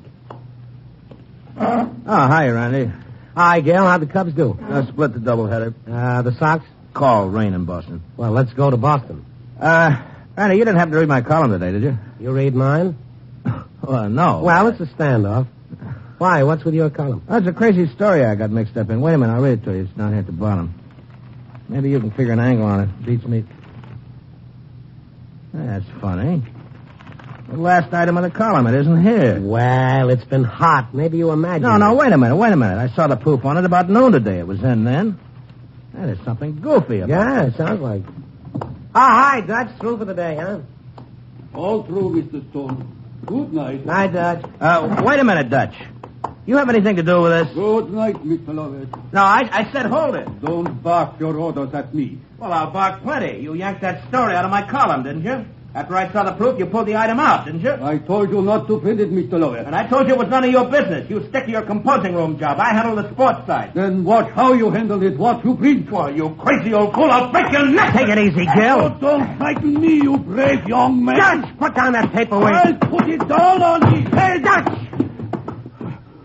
Mr. Stone. You stay out of this, Randy. I'll handle it. No, leave him alone. Now, come on, the both of you. Break it up. I don't know what the beef is, but this won't settle it. What he prints, it is very wrong. You're cockeyed. Innocent people can be hurt by it. You will do no good and very much harm. Okay. You better go on home, Dutch. I'll go home, Mr. Stone. But you should not interfere. Sometimes it is very dangerous to interfere. Yeah. Good night, Dutch. Don't do it again, Mr. Stone. Well, okay, Gil. What's it all about? You know, that guy would have killed me. You know that? He was pretty sore. I've never seen him like that. Yeah. Devil of it is, I like old Dutch, but He's way off base pulling a story of mine out of my column. What is this story? Well, there's this kid, see? And I still don't figure Dutch in it anywhere, but... Point killer. Yeah. Whose phone is it? It's mine. Wait, will you? I want you in on this. Sports desk, Robin. Oh, yeah, Denny. He's there now? Hello? Yeah, you bet I will. Yeah, thanks. I'll be right over. I'll be doggone. Well, okay, now, so there's this kid. Now, what about him? That call. I'll do better than tell you about it. I'll show you about it. Come on.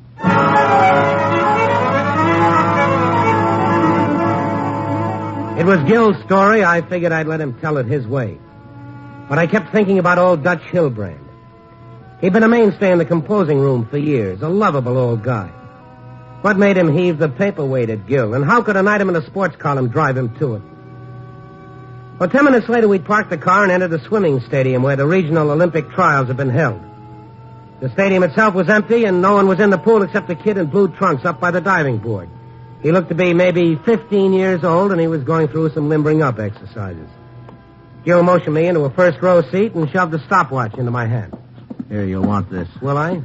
When that kid down there starts his swim, start your watch. I'll keep one on him, too. Sure, why not, if it proves something? It will. Who tipped you he was here? Denny Carnes, swimming coach at the stadium. Yeah, kid's about ready now. Watch it. What, is this the story? This is part of it. I don't know much about championship swimming. I didn't have to see that this kid was cutting that water fast with a powerful stroke. I kept my eyes on him, except to notice that Gil watched only the stopwatch he held. That's it, clock it. I got 56 seconds flat. How about you, Randy? 56 flat. What distance was that? 100 meters. And that 56 flat is a full second and 4/10 off the 52 Olympic record. Yeah, he's bettered that once, too. He had 54.5 a few weeks back. Well, who is the kid? If he's so good, why isn't he in Helsinki? Well, his name's Pete, but that's all I know. No last name. He's never with any kids his age or anyone. How'd he do in the Olympic trials? He wouldn't even enter them. He could have beat out the best of them. He was a cinch for the team, but he wouldn't try out. Well, maybe he doesn't like competition. Maybe he just likes to swim. No, he's competed in some pickup competitions here. That's how Denny got a line on him in the first place. He showed up for the Olympic trials, too, but all he'd do was sit there in the stadium and watch. Now, Randy, something else kept him from entering the trials. I'm convinced he wanted a spot on the Olympic team more than anything. And this is the story you printed, the one Dutch pulled from the column? Yeah, this is it. Well, I don't get it. What's Dutch's connection with this Pete kid? I don't know. He won't talk about the kid even. All he says is that printing the story will hurt innocent people. Ever asked the kid about Dutch? No, but I've asked him a lot of other things. He won't talk either. Well, let's ask him about Dutch. See what happens. Okay. He's a good-looking kid. Yeah, he is. I always have a feeling that he'd like to make friends, too, but something keeps him from it. Think he'll stop swimming long enough to talk? I don't plan on it. Hey, Pete. Oh, Mr. Lovett. Hello.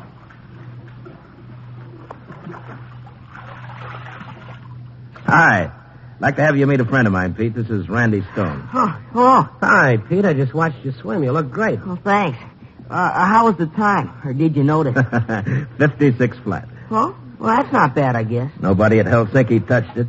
Well, I'm glad you liked it, Mr. Stone. Pete, I wonder if you happen to know a friend of mine who works on the Star, Dutch Hilbrand. I don't know anybody. Sure you don't know Dutch? He's a fine old guy. No, I don't know him. Look, leave me alone, will you? Just please leave me alone. What? Wait a minute. Pete, we want to help you. Well, you going to leave him alone or swim after him? The devil with him.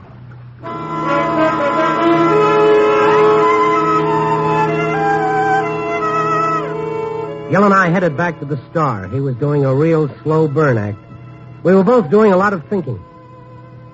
I never heard of an American kid, or any other kind of kid for that matter, who'd pass up a chance to go to the Olympics. There has to be a good reason. Whatever the reason was, it had something to do with old Dutch Hilbrand. Why would the old man care? What was it to him? Randy, I think I'll go up to the office with you and call Farley. What can Farley do about it? How they can fire him? Oh, come on, hold on a minute. You don't want to get old Dutch fired. He's a sweet guy. He's an old... Yeah, sure, he's great, but he can't go pulling stuff out of my column and get by with it, that's all. You let a thing like this get out of hand... Yeah, I know. Look, Gil, you're right. Old Dutch hasn't any business doing what he did, and it also isn't like him to do it. Dutch is too good a newspaper man to pull a stunt like that unless he was desperate. Well, what do you want me to do, forget it? No, of course not, but why don't I go to Dutch? Maybe he'll talk to me. He told you to stay out of it. Yeah, I know, but I don't believe him. Well, suppose he won't talk to you. Well, you can go to Farley or do whatever you want to do about it. I'll call you at home as soon as I know anything.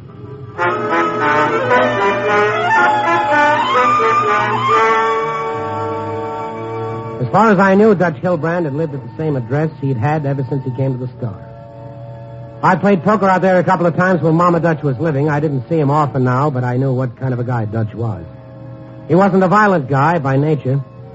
And if he risked his job and the chance of ever getting another newspaper job, there was something pretty big behind it.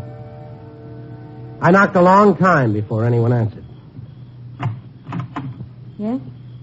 What is it? I'm looking for Dutch Hilbrand. Is he home? Who are you, may I ask? I'm Randy Stone. I'm a friend of his. Who are you? It isn't important who I am. Dutch is not here. He isn't, huh? You know, you look a lot like a youngster I saw a while ago. Boy, about 15. His name was Pete. Dutch is not here. I don't know where he is or when to expect him. Well, he'll probably come home sometime. I think I'll wait for him if you don't mind. But he may be quite late. I don't know any reason for you to wait for him. Well, it's a pretty important reason. It's important to Dutch, or I wouldn't wait. You say you are a friend of his. I wouldn't be here if I weren't. This important reason you have for seeing him, waiting for him, you could tell me this? I could tell Dutch, that's all. I see. I don't know. Let him in, Abby. Papa? It's all right, Abby. I'll talk to Mr. Stone. You are sure, Papa? Don't worry, Abby. Come in, Mr. Stone. Thanks, Dutch. You sit down. Make yourself at home. I'll be with you in a moment. Sure, swell, Dutch. Come along, Abby.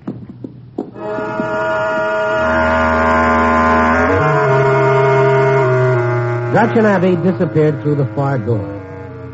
I looked around Dutch's living room. It was ordinary, neat in the Grand Rapids tradition. The only key to Dutch's character were the books on the shelves, row after row of the great books of the world, and Dutch had read them. I knew that. There were other books there, too, just a few of them that didn't seem to belong. Books on swimming, championship swimming.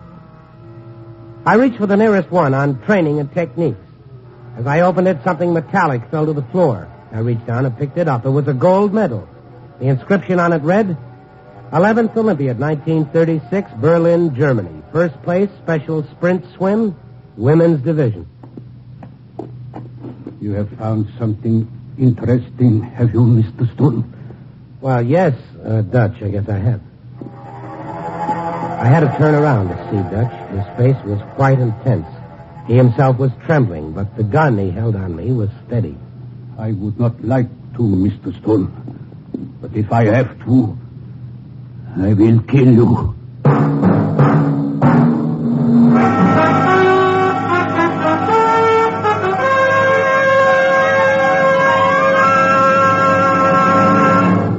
We return in just a moment to Night Beat, starring Frank Lovejoy as Randy Stone.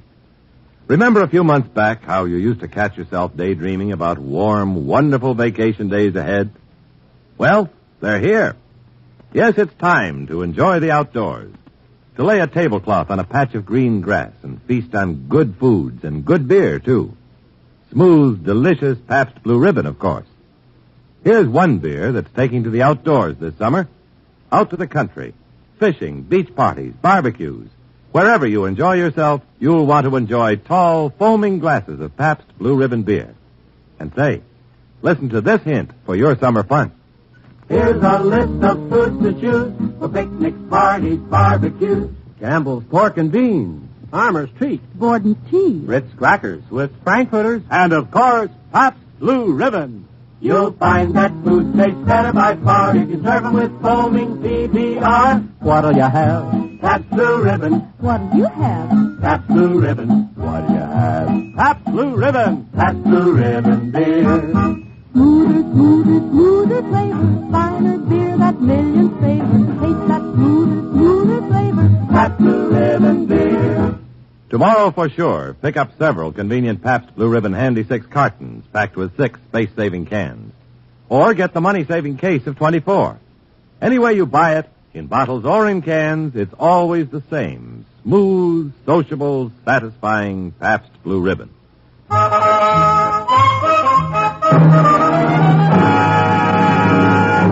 Act 2 of Night Beat will continue after a brief pause for station identification.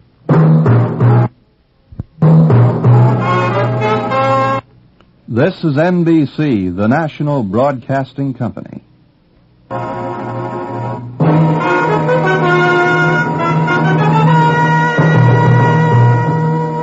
now back to Night Beat and Randy Stone. I've looked down the wrong end of an automatic a few times in my life, but I've never made a complete adjustment to it. Dutch's voice was quiet, but everything choked up behind it in a kind of controlled desperation. At that moment, if I made any kind of a move, I was a cinch for a chest full of lead. You should not have found the medal, Mr. Stone. You should not have come here in the first place. I warned you not to interfere. Well, everybody makes mistakes. Yours is a very serious one. You must see that. I don't see anything except that automatic in my face. I came here for one reason. To tell you better make your peace with Gil about pulling that story from his column. If he goes to Farley about it, it'll probably cost you your job. And coming here, Mr. Stone, stumbling into the middle of this, will probably cost you your life. But why, Dutch? Why do you have to kill me? Why do you want to kill Gil? It's gone too far. I can't be responsible for what happens now. But, Dutch, this is crazy. What's wrong with me knowing about the Olympic medal? Who is this kid, Pete? What's he to you? And what's wrong with Gil printing a story about a kid who refused to try out for the Olympic Games? Story can do no good. Only a great harm. Well, you've said that, but that's all you've said. That's all I have to say, Mr. Stone. You know, this kind of thing spreads in the newspaper business, Dutch. No other paper would hire you if Farley fires you. That is also not important, Mr. Stone. Well, how about me? I'm not important either? But don't you see? I can't help what happens to you now. I don't want to. I would not have wished it this way. You are a friend. But some things are bigger than friends. Yes, and sometimes when you're in trouble, friends can help, Dutch. There is nothing you can do. Okay, so I can't help you. I can't help, so you've got to kill me? Dutch, it doesn't make sense. I don't want to kill you, Mr. Stone. Well, I don't want you to. But Gil, Mr. No, let me think a while, Dutch. Let me think. I can't promise anything. Just let me think. Let me talk to him.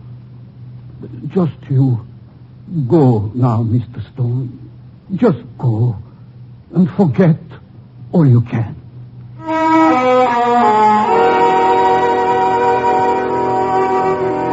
I called Gil and told him to meet me at the store. I couldn't forget much about old Dutch Hillbrand. I didn't know much, but I couldn't forget that something desperate drove him to threaten to kill me. The woman, Abby, and Pete, and the kid who looked like her were still unknown quantities. I told Gil about the Olympic gold medal. You sure it was the 36 Olympics? Yeah, it was in Berlin. The medal was for first place in the special sprint swim, women's division. Well, we can check all that right now. Olympic section. Swimming. Men's division. Women's division. Here it is. Special sprint swim, first place, Abby Hillbrand, Holland. That's it. Dutch called her Abby. She must be his daughter. He never mentioned having a daughter. Could be his wife, I guess. No, I know her. She's dead. Okay, so is his daughter. How about Pete, then? Well, Abby's son, maybe. They look a lot alike. Come on, let's check the morgue. There ought to be something on her if she won an Olympic title. Well, it's worth a try.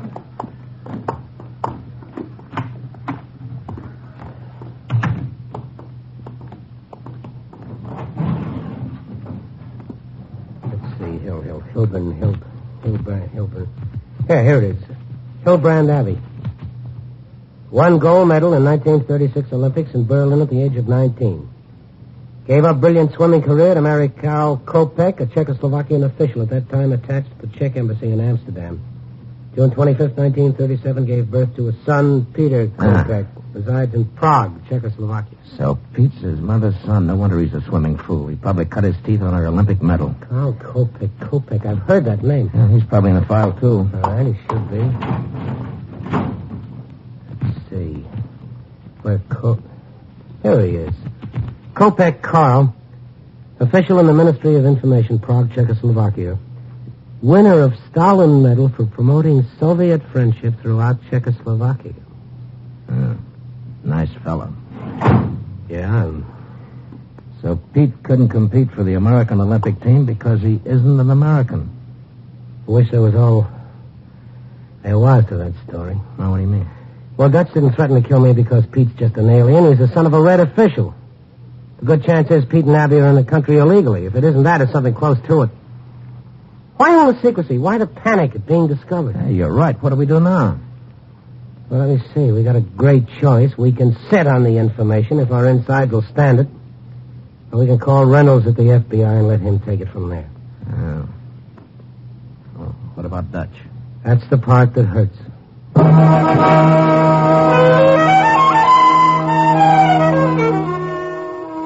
We kicked it around, Gil and I, the pros and the cons, and such facts as we knew against our friendship for Dutch. I guess there aren't any easy decisions in a deal like that.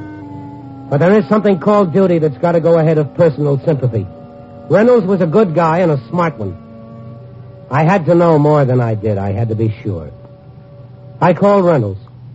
Sure, we know about her. Abby Hilbrand Kopek. She and her son Peter made an illegal entry into the country several years ago, probably through Mexico. We're not certain on that. She works in bakeries in various places under various names. When we move in, she moves out. Well, how does she travel? Last time, she rented a car and abandoned it. If you caught up with her, have you any beef with her except the illegal entry? We don't need a lot more than that. You'll probably deport her, huh? Her and the kid? Well, that depends. The immigration authorities would have to hear a case. She'd be given a chance to talk. We don't railroad them. Depends on the merit of each individual case. Yeah. Look, Reynolds, I can give you a line on her, but first I want to fill you in on some things.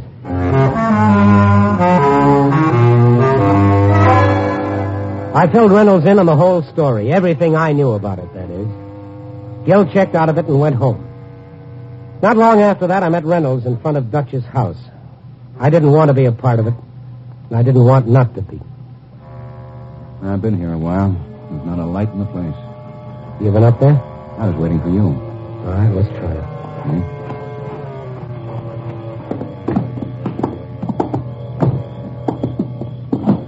All the shades are drawn. I could still be here.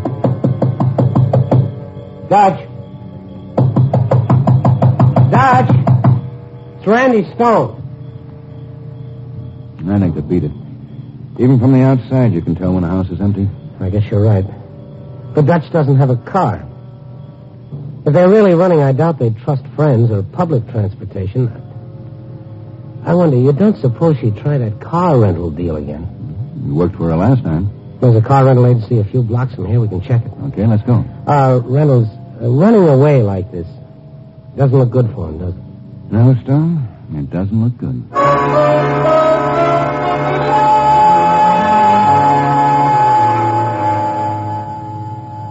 Raven. An old guy, younger than the kid. The name they gave me wasn't Hilbrand, though. Yeah, it wouldn't be. Oh, here it is. Harris. That's what the old man signed. Talk different, though, you know. Little accent or something. That's Dutch. Said his name was Harris. Yeah. Well, look. Paid the money, though, cash. That's what counts, you know. Yeah, sure. How long have they been gone? Well, they left the office maybe 5, maybe 10 minutes ago. The garage is in the back. I can check them. Hasn't been long, though. That's long enough to get lost, right? They didn't say where they were going by any chance. No, just wanted to rent a car for the weekend, they said. We don't give them no third degree like that, you know. They pay money, sign the liability papers, they get the car. That's our business. Yeah, well, when the car doesn't show up on Monday, that'll be your business, too. Hey, what's that about? Oh, it's just a feeling I got. Skip it. Oh, I was skipping nothing. Let me check back in the garage. Hey, they're still there in the car. Len's changing a tire for them. Let's go, Reynolds. Okay, Dutch. This is it. Mr. Stone. This is Mr. Reynolds, Dutch. He's with the FBI. No. Not now. No. Abby. Peter, you must go quickly. You run. No one's going to run this time, Dutch. Right, Mrs. Kopek? He's right, Papa. We don't run this time.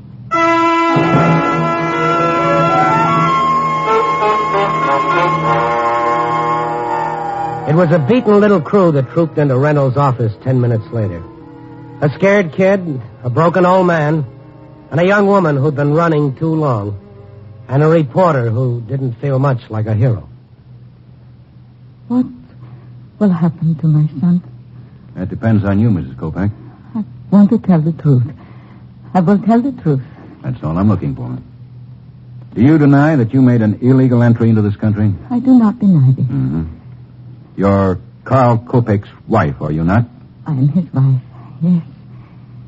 You know of Carl? Well, we know he's a communist official in Czechoslovakia. Oh, but before that, do you know Carl Kopek? Because before he became devoted to the cause of Stalin, he was as devoted to the cause of Hitler. If you know these things of Carl, you know more than I knew when I married him. More than I dreamed when our son was born. But you are his wife. You're still married to him. Legally, I suppose. When I discovered that I had married a Nazi, I took my son, a baby then, and fled. But each time, my Carl and his friends would find me, bring me back. It was not pleasant, the punishment for running away. So you stayed? For fear of reprisal against my son, I stayed. Then the war was over, and the fear was gone for a time.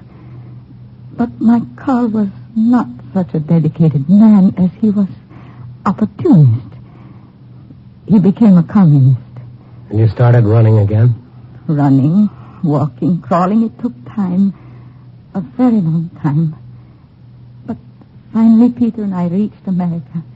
To identify myself at your ports meant certain recognition. Carl or someone would find us.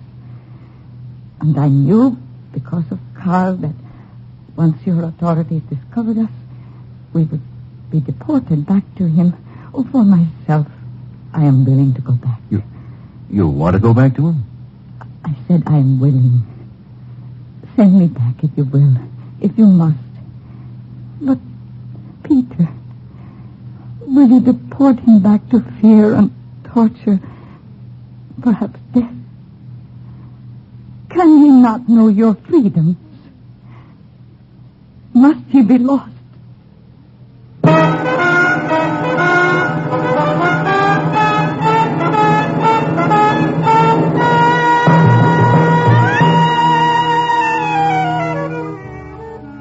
The American approach is different, thank God.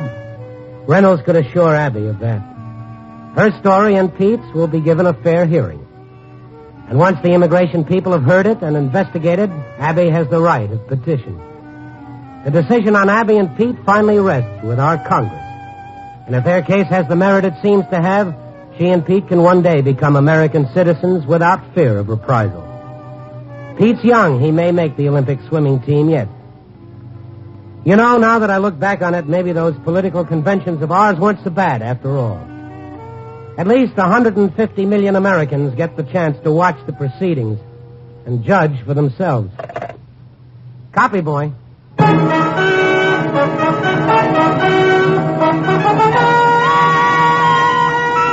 Night Beat, starring Frank Lovejoy, is produced and directed by Warren Lewis. Tonight's transcribed story was written by Kathleen Height with music by Frank Worth. Featured in tonight's cast were Bill Conrad, Herb Butterfield, Jeff Silver, Vivi Janis, and Bill Johnstone. Listen next week at this time and every week as Randy Stone searches through the city for the strange stories waiting for him in the darkness. This Friday, enjoy music by Mantovani. And now, Pabst Blue Ribbon presents transcribed Frank Lovejoy in Night Beat.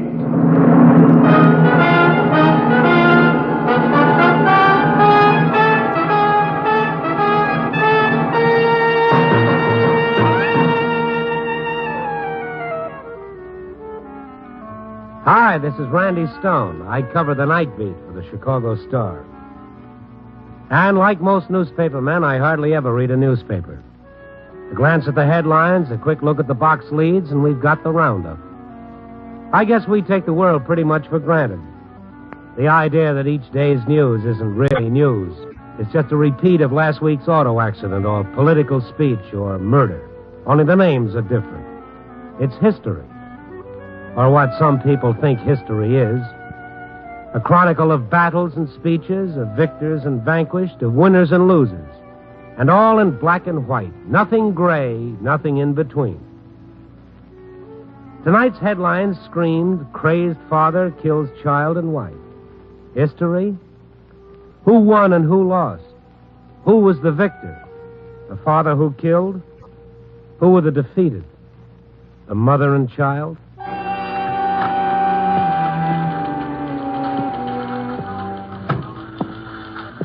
The noise of our city room sent me into a fighting crouch. A newspaper office is no place to be off guard, especially with Ann Wilton around. Ann was one of those impeccably groomed women who was always dressed to make the world look at her and envy. She was one of our woman's page feature writers, and she used it as a bludgeon against every man on staff, particularly me. She never stopped trying to make me feel like I was personally responsible for keeping her on the woman's page. But tonight, she didn't say anything. She was looking at the front page, the headline, Father Kills Child and Wife. That's why I stopped beside her desk. Oh. What do you want? Afraid I'll read your newspaper? I can buy one for a nickel, you know. Why did you say that? Well, the way you folded it up when you saw me standing here, there's nothing in that that's secret. Well, you startled me. What's so strange about doing something quickly when you're startled? Well, for a woman who rips male reporters apart with her adjectives, you seem awfully tame. Oh, please, go away and take your cliches with you. Oh, now that's better. For a minute, I thought you'd sent your claws out for the remainder of the season. You're so smug, so safe. What? So sure you're safe. What's up, Ann? Nothing. No, this is different. What's the deal? There's no deal. Nothing's up. What, that headline in tonight's paper? You wouldn't understand, Randy. Did you know that woman, her child? No. The man? I told you no. It isn't anything I can't handle. Now, don't give me that a woman can take care of her problems as well as a man can routine. We all can help each other. I've no right to ask you. Oh, you're not asking. I am. No one has a right to ask it. Okay, I quit. Randy, I need it. It wouldn't take very long. Well, name it. I need a car to pick up my children. You know I have 2 children. Little boy, little girl. I have them in a nursery school all day. Only sometimes, just lately, I don't take them home until after dinner. After they eat dinner at the nursery school. Well, can't your husband do it? He's busy. He works late. Tool and die makers put in long hours these days. So long he hasn't time to pick his children up for dinner? Well, I didn't really tell you everything. We've separated, Randy. We've been separated for 3 or 4 weeks, and he doesn't even know where the kids are all day. I don't want him to. I'd be afraid to have him know. Afraid? Oh, he's a vindictive man, Randy. Oh, now, wait a minute, Ann. You're taking that headline too personally. That doesn't happen every day or even every month. But it happened, didn't it? Well, yes, it happened. Randy, have I impressed you as the hysterical type of woman, the overly emotional? Ann, I've looked upon you as the Chicago Star's answer to Gibraltar. Solid Gibraltar. Then why do you question my reactions now? Well, there's no warning. Usually these things give signs of happening, a black eye on the wife, signs. I guess I've assumed too much. Just forget it, Randy. What are you afraid of, I Ann? told you. I think you're afraid of accepting help, too. Don't say that. You're afraid it's weak as much as you're afraid of your husband. I don't like... Well, maybe you're right. All right, come on, Ann. Your kids are waiting.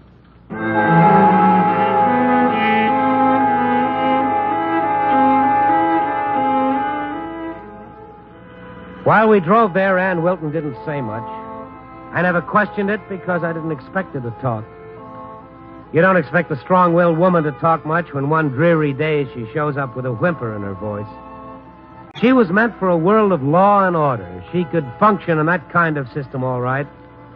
But the violence she thought was hanging over her head frightened her, like a child is frightened. 3 frightened children. A son, a daughter, and the mother.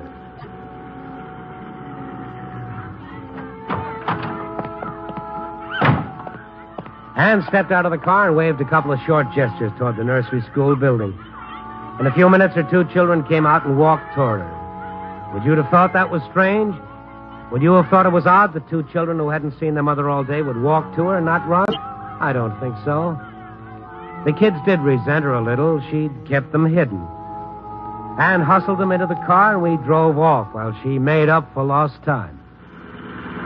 Darlings, did you miss me today? Did you miss Mommy while she was working? Oh, this is Randy Stone, sweethearts. Both of you are my sweethearts. He's a reporter like Mommy. Oh, take off those sweaters, you'll roast. I hate to see my 2 babies so hot. Mommy hates to see them so hot and uncomfortable. Aren't they beautiful children, Randy? Aren't they worth protecting against anything? I mean it, against anything.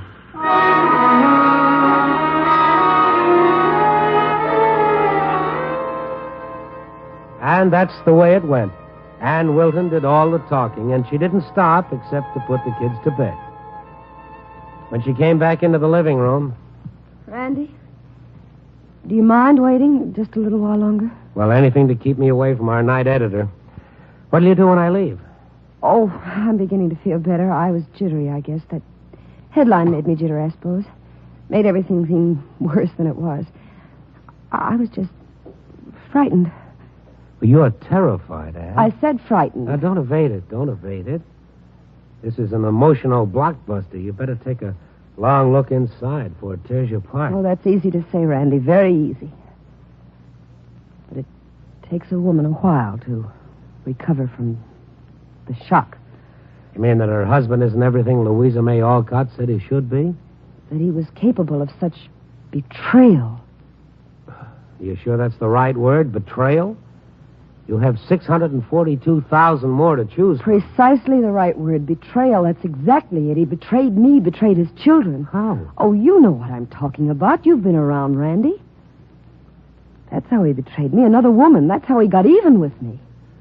And you're making this guy out to be a member of the Black Hand Society. You make it sound like he's been on a vendetta against his own family. A man killed his wife and child today. Is that vendetta? Yeah, but look at the man.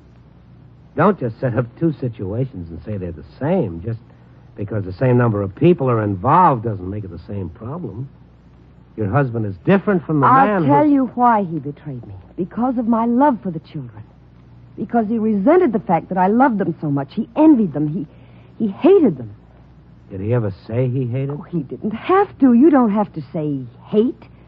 It's in the eyes and the voice and the way a person moves. Well, I always wait until they say it. It saves a lot of wear and tear on my irrational thinking. Oh, every day in a dozen different ways. He was always complaining about the kids interfering with this or the other. Well, every father does that once in a while. Randy, he made me make a choice. One night, one evening, I remember, and oh, how I remember it. He made me make a choice. My little girl was upset. I don't know about what. I think I'd argued with her that morning. She was upset, and my husband and I, we were going out in the evening. I said maybe we'd better stay in, and he said we'd planned on going out that night, that he came first. Well, I guess I couldn't stand him from then on. Well, I still don't see what he did wrong. Oh, I didn't think you'd understand. He made me make a choice. No man should ever force his wife to make a choice between him and the children. Well, that's not the way it sounded. Well, I told you I couldn't help but resent him. But that's how it started. Until, finally, he betrayed me, Randy. He betrayed us to get even. Did he ever actually threaten your life, Ann? He betrayed us. Ann. What? Did he actually threaten your life? Oh, it isn't my life I'm worried about. It's the children's. Well, has he threatened them? Not exactly. Well, has he? Why pretend? Yes, he has. To me, he's often said he wishes he was rid of them, finished and rid of them, that we'd never had children. And once he actually threatened them, actually did. I think you better call the police. And tell them what? What can I tell them, Randy? Impressions, feelings? Is that any kind of evidence? You've been a police reporter. Does that count? Well, maybe I can help. Swear out a warrant. Get him examined by a psychiatrist. No. I won't have my children slapped all over the papers. Well, you can't go on living in fear. If I have to, I will for them. Well, take some kind of action, or leave the city. Oh, no, not until our divorce comes up. I need his support for them. I mean financially. Not for myself, but for them. Well, separate residences are expensive. He does all right. He does well enough to find another woman. There's enough money to amuse her, enough for that. Where does he work? The Mason Engineering Company. He works late. That's how it started. He worked too late. Imagine me, of all people, me being fooled by that I'm working late routine. And then he'd say he was going bowling. That's great. Me being made a fool of by that. I'll see you later, Ann. I'll call you in an hour. Wait a minute. Where are you going? You're not going to see him, Randy. You're not, are you? Well, what can you lose? Running and hiding like this isn't going to make your children any healthier or happier. Oh, it's just until the trial, until I sue for divorce. Oh, that could take months. Randy, I'm afraid. Yeah, you told me. I'm afraid of... when he got off the job. It's a night job. After he got off and you'd talk to him, I'm afraid he'd come here looking for the children. He won't do anything to you. Well, not to me, to them. He'd kill them. Don't you realize that? Oh, Ann, don't beat yourself Their own for that. father will murder them. Come back, Randy. Please come back after you see him. Please, Randy. Okay. Okay, Ann, I'll come back. After I talk to your husband.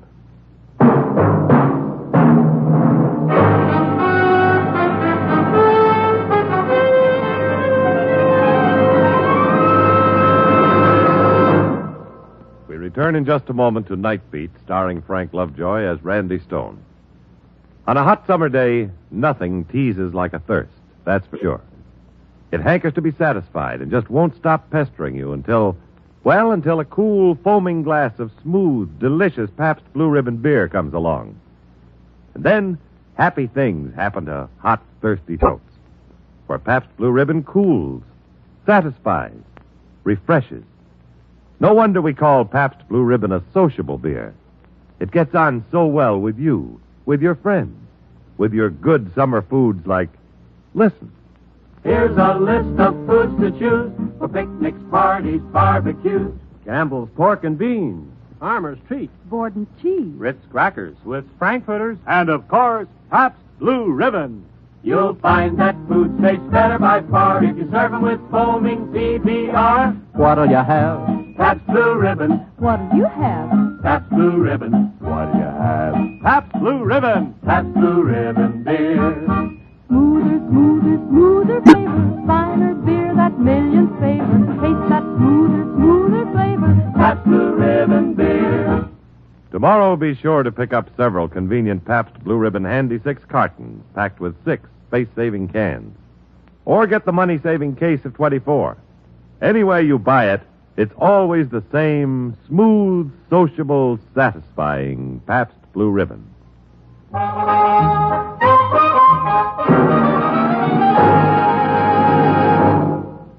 Act 2 of Night Beat will continue after a brief pause for station identification.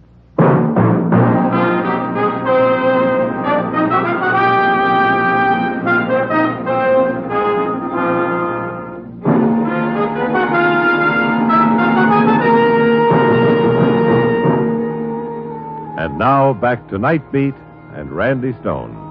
When an attractive, sharp-witted woman suddenly appears confused, when a strong-willed woman suddenly becomes hesitant and indecisive, and when a silent woman becomes talkative, there is nothing to do but help.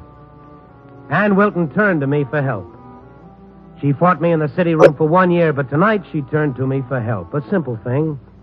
All she wanted was a lift home for herself and her 2 children, except this ride meant we were running from a husband who was capable of killing the children, who could, who might. Ann believed it, and I was almost convinced. I had an idea about how I could help, but before I did, I wanted to know Ed Wilton myself. Maybe it's a habit from newspaper reporting. Verify your facts. I went to see Wilton at his job. When he took time out for a cigarette, I approached him. He was a tall, lean man, rather good-looking. His face was intelligent, if there is any such thing as an intelligent face. But he looked worried, like he had a problem to solve, only he couldn't quite remember what it was. Oh, hello. You're Ed Wilton? Oh, yes. You have a few minutes? Sure. Smoke time. My name is Stone, Randy Stone. You write that column on the Star. Now, that's the one. Excuse me, I have to get back to work. You smoke awfully fast. Nothing personal against you. You write a good column. We just don't have anything to talk about. Oh, I think we do. But only if you want to. That's the point, Stone. I don't want to. Why not? She sent you over, didn't she? No. No, it was my idea. I don't have any reason to think you're lying. But anybody who does something because they've talked to her... You really don't like her, do you? Doesn't make any difference now. Do you like her? Is it hard to understand? It shouldn't be for you, Mr. Stone. You don't think people have to be one thing or another. At least you don't write that way. Well, thank you for the tribute, but what does that have to do with you liking your wife? Like and dislike can go together. You feel very strong about a person. Feel strong against it. You can love and hate. My wife doesn't have any room in her thinking for both. If there's one, the other goes out. One or the other, but not both. Well, I don't think she hates you, Wilton, at least not from the way she talks. She doesn't want me around. That's a hard thing for a man to say, that his wife doesn't want him. She told you anyway, it's no secret. Well, she told me... She said that you rejected her, Wilton, that you tossed her over for some woman you met when you were working nights. She told you that? Do I strike you as the kind of a guy who'd run out on his wife and kids? I don't know what kind of a guy you are, Wilton. I don't know where you came from, what you know, what you want out of life. That's knowing somebody. And you're not telling me anything. All you have to know for right now is, do I make sense? Well, that's hard to tell for right now. Okay. She said I met the girl when I should have been bowling, or when I claimed I was bowling after work. As she did. I bowled once a week. The same night every week. Exactly the same time and same place. All she would have had to do was pick up a phone and check. Or come down here and see. Didn't she? Never. Not once. She only believes what she wants to believe.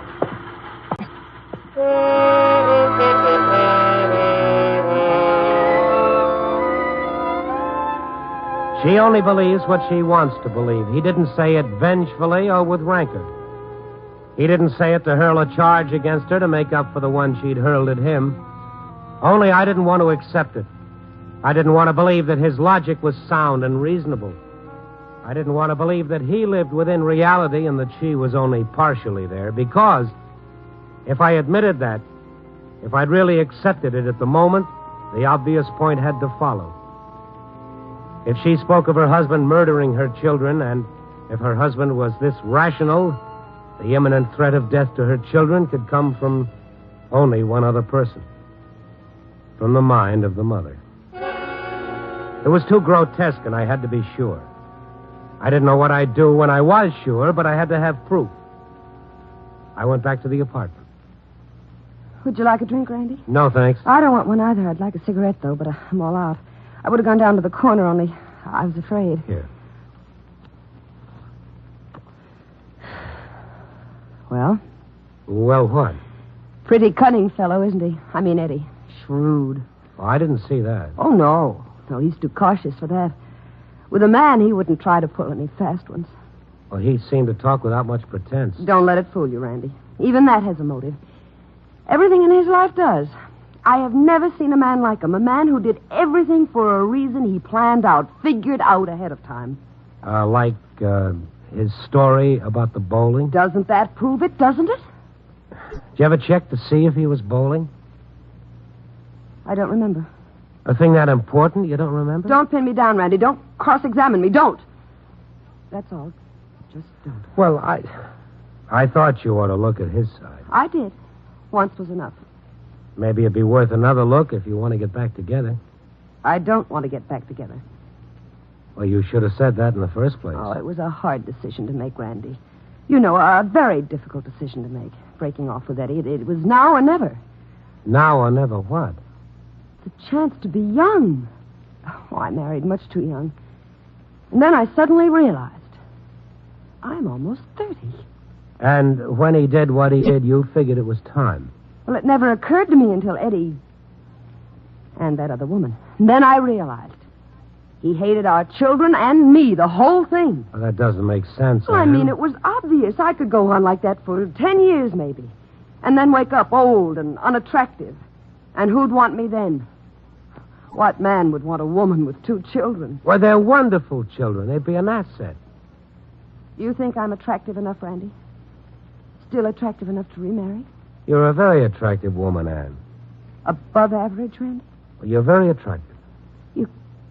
You're a very sweet person, Randy, but you don't know how it is. You can't imagine how difficult it is being a mother and father to your children, being both parents. Well, Eddie must have helped out some. Oh, he did in his fumbling way, but he was always letting them have their own way, and now they're completely undisciplined, completely. Well, they seem pretty well behaved. Oh, that's all you see. But believe me, you can give children too much love. Did you know that? Too much love. Oh, not real love. It's the phony kind that spoils kids, giving them attention and toys and calling it love. No, you're a bachelor, Randy. You don't know. You can spoil them. They begin to expect too much. They expected too much ever since they were born. All my time, everything, with no time to do anything else, no time for myself. Did you really try to make any time? I mean, reasonably. What for? Why should I have? Just to have their father desert us, have it thrown back at me when he deserted us? Anne, he didn't desert you. He's here now. You talk like he was in another city. He's in this city. You're only separated, not deserted. Deserted? Don't you think I know what I'm saying? I know what desertion means. I've been deserted all my life. Well, you can pick up that phone and call him. Deserted all my life. Like my mother and father deserted me. They actually abandoned you? Well, not that way. There are worse ways. They ran my life like I was a machine or something. Everything was done at exactly a certain time and just so much time to play with me. It was almost as if they didn't want me around the other times. Or at all? It's funny for me to think of my own childhood when I'm a mother myself. When I have my own kids. I should forget all that. The past is past. Well, it's past only if you understand it, Anne. But how can the past be past? And I think about it all the time. How can I forget my childhood when I never really had one? Something always stopped it. Something always kept it from happening. Don't you see, my parents or my children, something always kept me from being young. Anne, you've got to have help. The police? Oh, will they listen to what my husband is doing to me, how he threatens me? No, not him. For yourself, you must. No one, Randy, no one. I'm alone. You're the only one who can help me, Randy. You're the only one who wants to protect me from...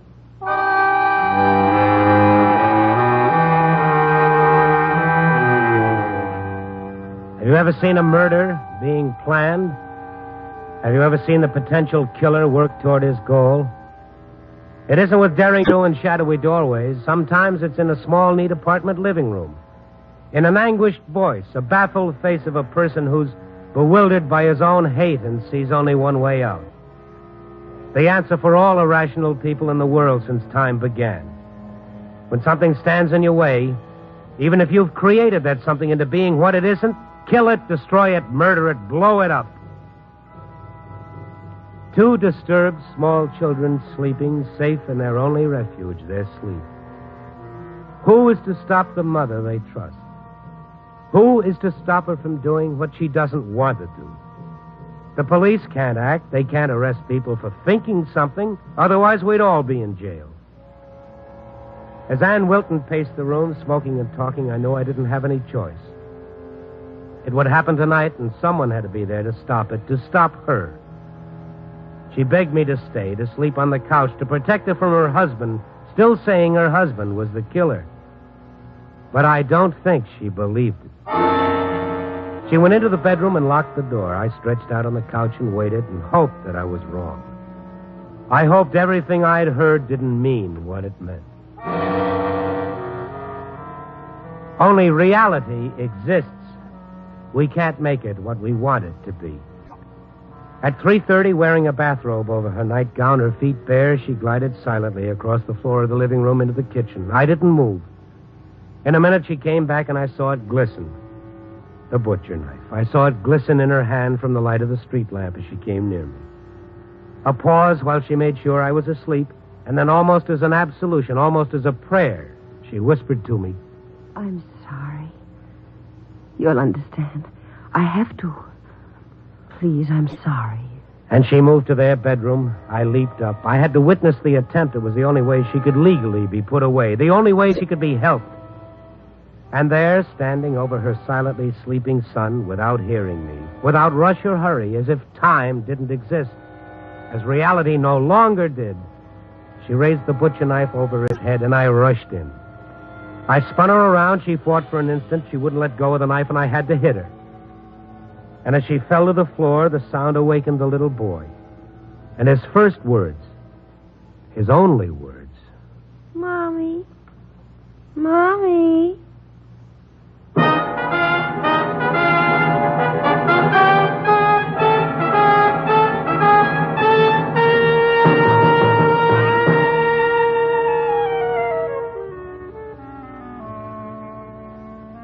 That's all.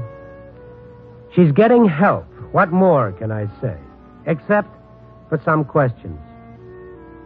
Did anybody cheat you out of your childhood? Or even steal a corner out of it?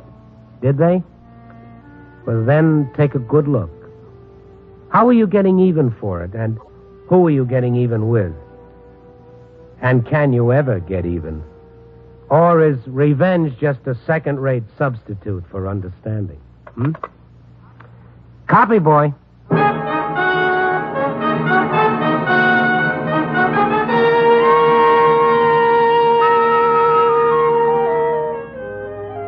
Night Beat, starring Frank Lovejoy, is produced and directed by Warren Lewis. Tonight's transcribed story was written by Arthur Ross, with music by Frank Worth. The part of Anne was played by Joan Banks. Harry Bartell was Ed. Listen next week at this time, and every week as Randy Stone searches through the city for the strange stories waiting for him in the darkness.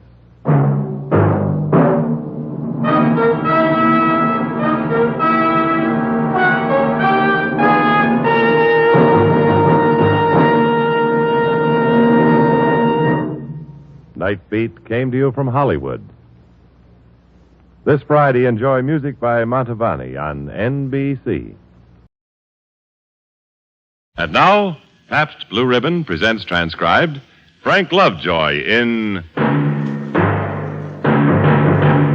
Night Beat.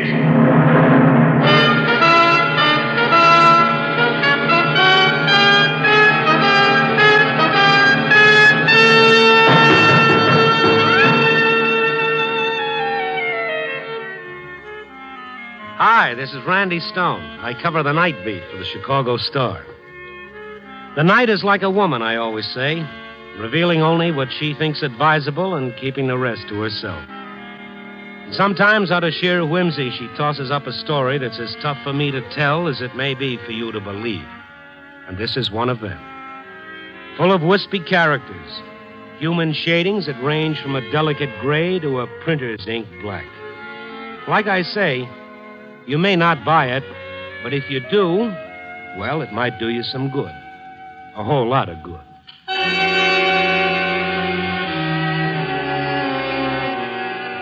It was late afternoon. It was 5:30, to be exact. The pavement was crowded with weary wage earners jockeying for that quick ride home. A traffic light turned red, and along with 15 other pedestrians, I stopped and glared back at it. Another batch came up from behind and started shoving. You know the way they do. The light blinked, and I started to move. That's how it was that I became aware of the hand in my back pocket. I grabbed for it and whipped around. Oh, Julie Bronson. Randy, I didn't know it was you.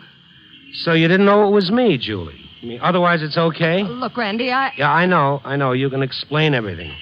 You felt yourself slipping on a convenient banana peel, so you grabbed for a pocket with a wallet in it. If you'll listen to me. My first and strongest impulse is to let the law listen to it. It's not for myself I'm asking, Randy. Don't turn me in.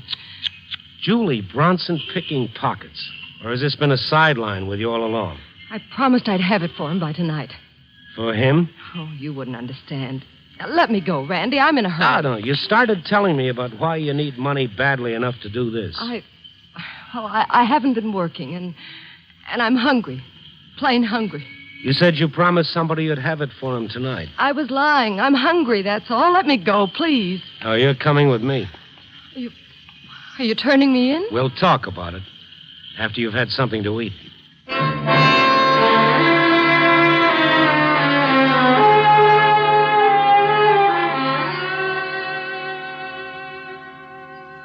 Feel better?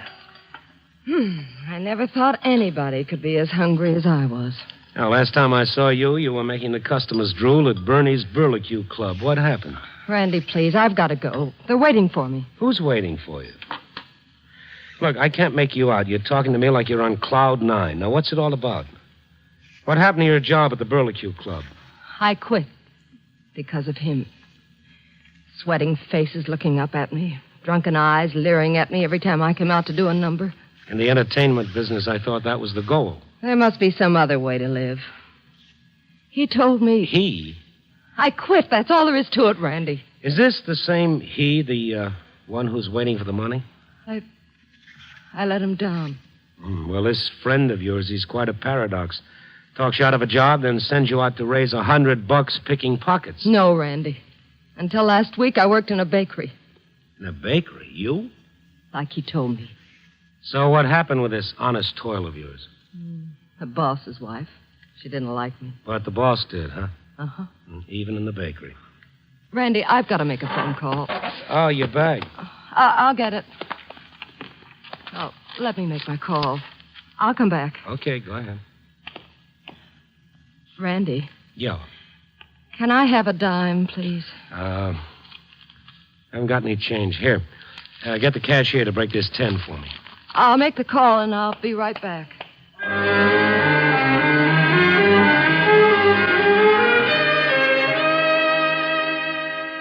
I watched her move toward the cashier's counter, and I wondered what had happened to the hip-swinging, hep little showgirl that I'd known. She'd changed. I was framing a set of questions to be put to her when she came out of the phone booth. She paused at the cashier's counter and looked towards me, and then suddenly made a dash out the street door. I went after her, but the theater-goers were out in force, and I lost her. So I went back to the restaurant to pay my bill. Babe ran out on you, huh? Yeah. I made myself a bet when you took after her. I bet you'd get her. What's my bill? $2.14. I laughed on her. Now, here you are. Here's your dough. You didn't do so bad with her. Okay. I didn't do so bad. Well, lots of guys would settle for less. What are you building, a second-act climax? I mean, you made money on the deal. The waitress picked this up off the floor when she cleared away your table. Her change purse. Let's see it. Go on, open it up. Holy... 20, 40, 60... Some change, huh? 72... $73. You see what I mean? One way or another, you come out on top. Well, that little chiseler. That wide-eyed, baby-faced dip. You're mad? What for? $63 you clear. You made yourself a bet on me and lost, huh? Yeah. Well, here's your chance to break even. I'll call you. What is it? Give yourself 10 to 1 that I find her before midnight.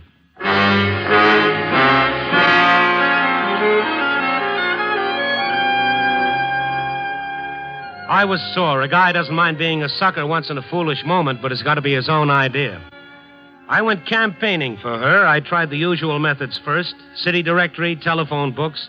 I even buzzed the police to see if they had anything on her, but there was nothing doing. I went down to Bernie's Burlicue Club, one of those night spots where the words no cover refer strictly to the girls in the chorus. The audience was getting its usual kicks. I swam through the smoke-filled room till I got to the door that took me backstage. The girls were preening for the first show, and I asked for Birdie Blair, one of the club's stellar attractions. The girls pointed to the door that said, "Private, keep out." But knowing Birdie, I knew that sign meant nothing. Stone, you're a stranger. Sit down. Well, I was beginning to care too much, Birdie. That's why I stayed away. Yeah, sure. Oh, yeah. Now, don't go coining phrases on me, Bertie. I loved you the way you were. You're in good shape tonight. There's sweet talk on your lips and a fire in your eyes. Well, it's a different kind of fire, Bertie. I'm trying to locate Julie Bronson. Oh, that screwball. What do you want her for? Anybody here got her address? What do you want her for, Randy? Well, it isn't social, believe me. Well, did you try Hoffman's Delicatessen? Most of the girls use Olmax as kind of a forwarding agent when they leave town. Well, I happen to know that she didn't leave town. Hey, wait a minute. Have you, tried her boyfriend? No. Who's he? Oh, she was seeing a lot of him before she left here. The girls were giving her the big rib. Who is he? That fella on the corner, you know. Nature Boy. Oh, what's his name? What, Haddad? That's the one. Runs the shoe shine stand. They sure were pally. Oh, you're kidding. Julie and Haddad? Honest, Randy, it's almost like he hypnotized her. The next thing you know, she quits the job. Well, perhaps I better go see Svengali. Well, if you don't find her, I know of a cute little dish who'll be glad to substitute. First name, Birdie. I'll keep it in mind, Bertie. Thanks.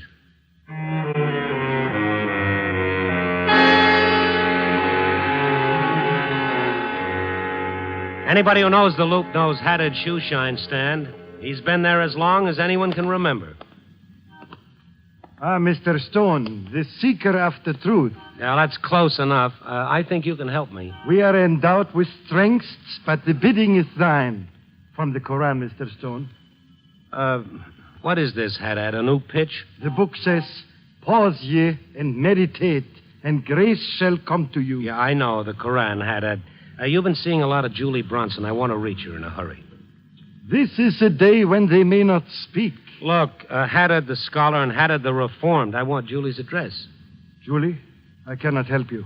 Well, I'm glad you finally came out from behind that cloud of quotations, Haddad. You know where Julie lives? You seek in vain. What do you want her for? The police want her, and with or without you, they'll find her. The police? They might want to know if you're the guy who sent her out to pick a few pockets. Julie, poor child. She was desperate. We all are. Now, do you help me, or do I call the police? Wait. It is said, for him who gives alms, we will send him easily to ease. Oh, so that's it. Well, you were a long time getting there. Here's a buck. But as for him who is niggardly, we will lead him easily to difficulty. $10, Mr. Stone. All right. But it's coming out of Julie's bankroll. The money Here. is not for me, Mr. Stone. It is for another. I accept his money. Yes, I'm sure. Her address. 1726 East Waterloo. You're taking the police there? I don't know yet. Perhaps if you knew the full circumstances, if you knew the reason behind her act, perhaps if I told you about it. Now, some other time, Haddad. It's Julie I want right now.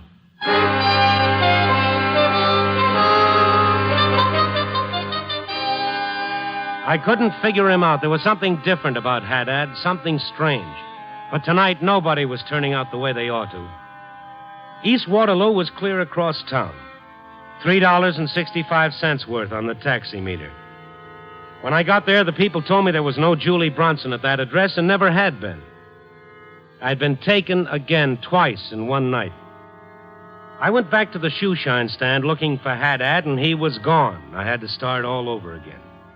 This time, I tried Hoffman's Delicatessen. Hello, Randy. Nice to see you. Hi, Max. Hi. You look lonesome. Corned beef not moving today? I'm not lonesome, Randy. I'm thinking. What is this tonight? Everybody's meditating. I have found the reason for existence, Randy. An old man like me, and I've found it. This all came to you while you were slicing salami? Why shouldn't it happen to an old man? Is everything for the young? Oh, don't tell me you've fallen for a young chick, Max. You got to be careful. Maybe she's after you for your recipe for cheesecake. You're joking, Randy, when you should be happy for me. Oh, I'm ecstatic. Who is she? Contentment is neither a man nor a woman. You've been talking to Haddad. He's a fine man. It was he who first met him. Are you by any chance also collecting for Mr. Him? They have asked you for money, too? Oh, this guy, whoever he is, has got himself some racket. There's a shakedown artist I'd like to meet. Oh, no, you cannot. No, what's his name? This guy with the appetite for money. This, I don't tell you. Okay. Well, then tell me, how does Julie Bronson fit into his charmed little circle? Julie? She, too, has a new concept of life. Oh, yeah, I've noticed that. It's quite a concept. Includes picking pockets. Julie had it, and now you, Max. Everybody with a new concept. This must really be some philosophy. I'm sure the police will want to know more about it. Police? But you mustn't have her arrested. It was for him. Do you have her address, Max? She's blameless. She had to get the money. Why? Who is this him? What's he got on you people? You've all changed, so I don't recognize any of you. For him, we need the money. Oh, brother, I'd like to read some of his copy. Now, for the last time, Max, Julie's address. Okay, Max, quick. Give me the dough. Mr. Scarlatti. Oh, well, comes the dawn. No cracks, wise guy. Dickie Scarlatti, so you're the one behind the shakedown. Shut up, Stone. What'd you tell him, Max? Nothing, Mr. Scarlatti. Honest, not a thing. Okay, Max. The money. Make it snappy. The all protection racket's starting up all over again. Is that it, Scarlatti? There's no time for conversation, Stone. I said shut up.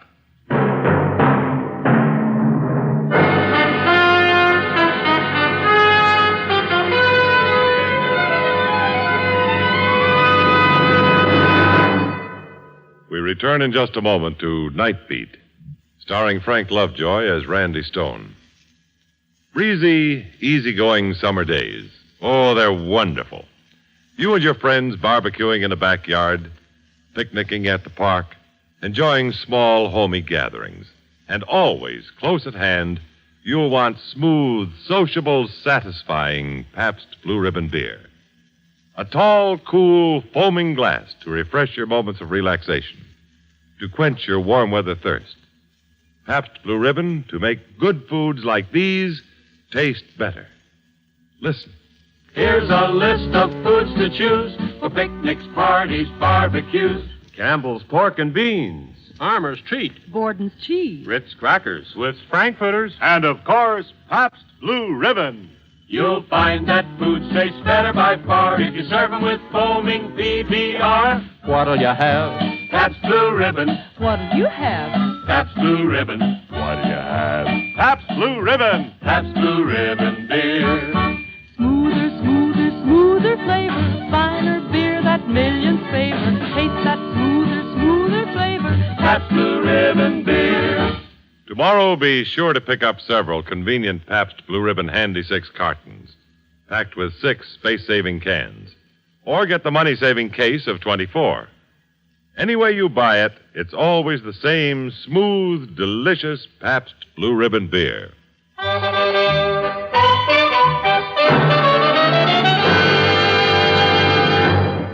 Act 2 of Night Beat will continue after a brief pause for station identification.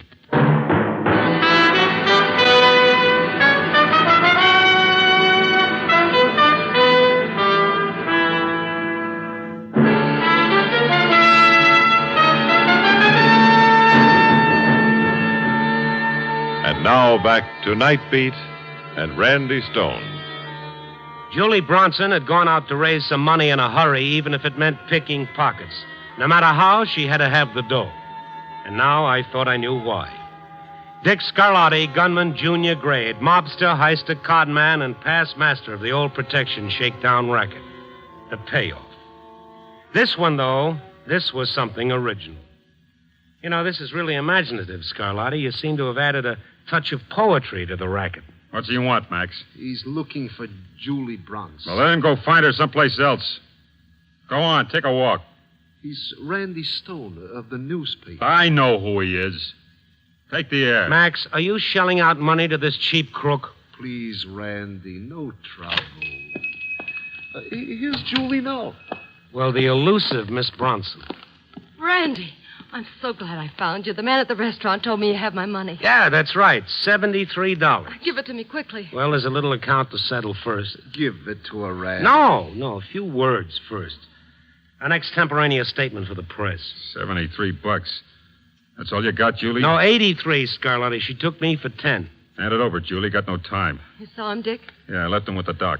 Doctor, he said there was a chance. There's a chance. He'll live, Max. I just know it. If I could get a word in here, I'd be extremely grateful. Now, what's the idea of going for my wallet when you had more than $70 of your own, Julie? Money, Julie. Randy, please, give me the money. I need it now. Are you hard of hearing? I asked a question. There's no time for questions, Stone.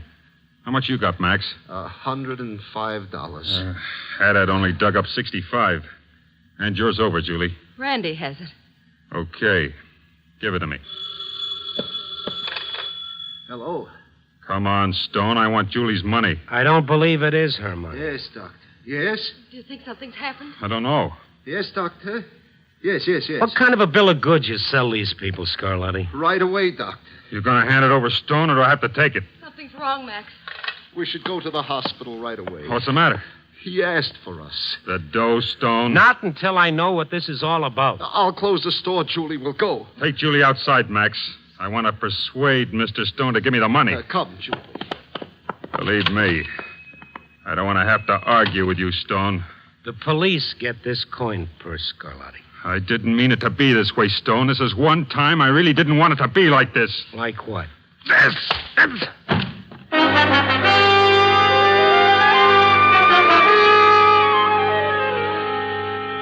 86 little bells racing through my head woke me up about an hour later. I felt a lump on my head Scarlatti's gun had made. I pulled myself up on my feet, and I felt better. A row of salamis swung crazily overhead, and when they all settled down to a conventional vertical, I dragged myself to the telephone and called a cab. 10 minutes later, the cabbie dropped me off in front of Haddad's shoe shine stand. I was a little surprised to find him, but there he was. I'll take that shine now, Haddad. Mr. Stone, I did not see you come up. Yeah, otherwise you'd have taken a fast walk, huh? I'm not working tonight, Mr. Stone. As you see, I'm all dressed up. I'm going someplace. Now start talking, Haddad. I'm dying to catch up on a few dozen quotations. I'm not working. I was merely waiting for a friend. If you will excuse me, I go without him. Oh, Scarlatti? I know where he is. I go now. Now stick around a couple of minutes, Haddad. I was just about to call the police. I have done nothing that concerns the police. Well, aiding and abetting, they call it. You gave me a phony address for Julie to help her get away. Not to mention $10 you made on me for that quotation. I gave you what information I had. It is not my fault it was false. Well, maybe the cops would like to know something about your payoff to Scarlatti. No. That is a private matter. I'll give you a chance to beat the rap. Julie, Max, and Scarlatti said something about going to a hospital. Or which one? I do not know. You said it too quickly, Haddad. Try it again. I do not know. Okay, let's try it a different way. Julie's in trouble. I want to help her. She is in no trouble. Of that I can assure you. Well, I want to talk to her. Now, what hospital did she go to? I do not know. And if you persist in bothering me, I myself will call the police. I'm a citizen. Okay, chum, you win. Someday I give you back your money, Mr. Stone. For money is the... Yeah, I know. It's the root of all evil.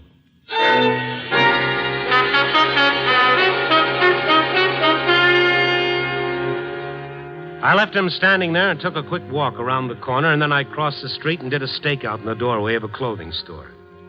Haddad waited for a few minutes and then hailed a cab. I got out into the street and flagged one for myself. We followed Haddad's cab until it stopped at the Baker Street Hospital. Haddad got out and he went inside. I waited a few minutes, then went up to the information desk. The nurse directed me to the elevator on the 5th floor. From behind a door near the elevator, I heard voices, and one of them I recognized. Old Man Hoffman. I opened the door and went in. Not one of them looked at me when I closed the door. They were like 4 people in a trance. Randy? Yeah, Randy. I'm glad you're not badly hurt, Randy. You too, Scarlatti? You're glad that I'm all right? I didn't want to rough you up, Stone. This is one time I didn't want to. Yeah, well, it'd be all right with me if you'd like to step out somewhere and see if I can't get even. Just stay put, Stone. You followed me here, Mr. Stone. You're clever. Oh, thank you. You gotta be quiet in here. The doctor said so. Real quiet. I'll make no noise, I promise you. In fact, I'm leaving. Come on, Julie, you're going with me. Oh, no, Randy, I can't leave. Don't you understand? No, but you are leaving. Now, come on, get up. I said for you to be quiet. I mean it. See how I mean it? Well, that's a nice gun, Scarlatti. Goes just right with your personality. I don't want trouble. You do. Max, you're the only one I can talk to. How did you come to get mixed up with this gunman? Oh, no. He's a friend. It was his idea to raise the money for the best doctor in the city. Raise money for whom? Who's in there? We have been praying for him. All of us. I thought I'd forgotten how. What, Scarlatti? Playing Good Samaritan? Who is it? Who's in there? His name is Luke. Luke what? Just Luke. What's he got on you people? The hold of the infinite. I met him first.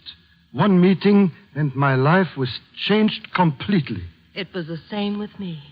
It sounds like a meeting of the Life Can Be Beautiful Society. One of my regular customers took out his wallet to pay me. A $10 bill fell on the floor. Naturally, I quickly covered it with my foot. The customer walked away, and I bent down to pick up the money. Then he looked up, and Luke was there. He stood watching me. His eyes were sad, but a smile was on his lips. He stood there saying nothing. I said to him, "This is my money. I just dropped it." He said nothing. That is his way. He says nothing. But in his eyes, you see terrible truth. It blinds you. Had it took the 10 spot back to the customer who dropped it. Chased him half a block. When I came back, he was still there. Then he said to me, "Prosperous is a man who purifies himself." He walked away, that's all. Oh, brother, I've heard everything now. Your own guilt, your own reactions made you take that money back, had it? No, it is not true. I never took it back before. Okay, who'll make the next testimonial? No cracks, wise guy. Oh, you must not mock Randy. When I met him, I was on my way from the store. I felt old and alone. I stopped in the park for a minute. Mean and bitter thoughts I had for this world. And this man, Max, all of a sudden he was at your side? He smiled at me. It was like seeing the sun rise for the first time. Max thought he wanted a handout. Didn't you, Max? His clothes were so poor. He didn't speak to me. He just turned around, and my eyes followed his. They rested on two children playing in the grass. They were squealing with delight. Then his eyes led mine to the flight of a bird across the trees. Then what? Nothing. He just said, "You're not alone, Max. All this is yours." He called you by name, and yet you'd never seen him before? I swear it, Randy. I speak the truth. Mr. Scarlotti was the one who found about his illness. No cracks, Stone, and I'll tell you how it was. No cracks. It's 4 a.m., see? I'm coming home. I hear steps behind me. I think, this is it. I whip around quick. He's there. I ask him, what does he want? He shakes his head. I ask him, you hungry? He don't answer. All right, I say, here's a couple of bucks anyway. Give it to somebody. He won't take it. He didn't say anything? Not a word. Just walks away. I'm sweating. I couldn't sleep that night for thinking. I've been thinking ever since. When they brought him here, he asked the hospital to notify Mr. Scarlotti. We had to have dough. Lots of it. The money you saw in my purse. It was for him. You should have told me, Julie. You wouldn't have believed. You don't now. How about you, Julie? How did you meet him? A party, Randy. I was going on a party. Sitting in a cab waiting for a friend. He walked up and looked at me. I got scared and wanted to scream, but nothing would come out of my throat. And all he said to her was, "Go home, young lady." And I did. I went home, Randy. See why I thought you wouldn't believe? Well, it's crazy and it's fantastic, but I'd like to meet him. He is like a church. A church? Well, what faith is he? Faith? Mohammedan, of course. Oh, he's Catholic. I know he is. But did he say so? We didn't have to. I could tell. Oh, no, he's Protestant, just like my folks were. There was no question in my mind, but he was Jewish. None of you knows for sure? I guess not. Funny thing, but we don't know. And, none of you had ever seen him before or heard of him? He came to us out of nowhere. Why are you crying, Julie? I don't know. I don't know why. Nurse, he's all right now, nurse? Is he pulling her He's all right now. I can tell by the Now, nurse's give her a face. chance to speak. Give her a chance. The worst over, nurse? He's dead.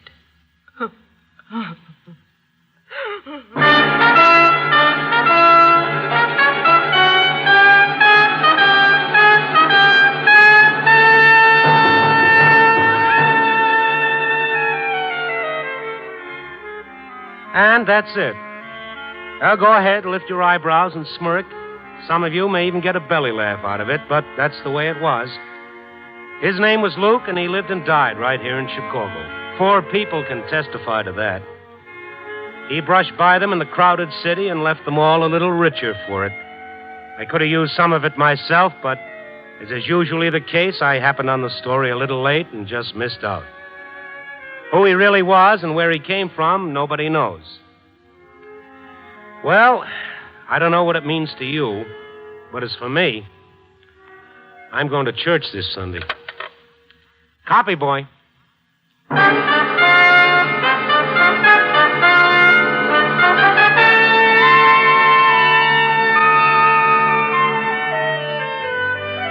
Night Beat, starring Frank Lovejoy, is produced and directed by Warren Lewis. Tonight's transcribed story was written by Lewis and Russoff, with music by Frank Worth. The part of Julie was played by Betty Moran. Others featured were Lou Krugman, Fritz Feld, Frank Gerstle, and Joan Banks. Listen next week at this time, and every week, as Randy Stone searches through the city for the strange stories waiting for him in the darkness.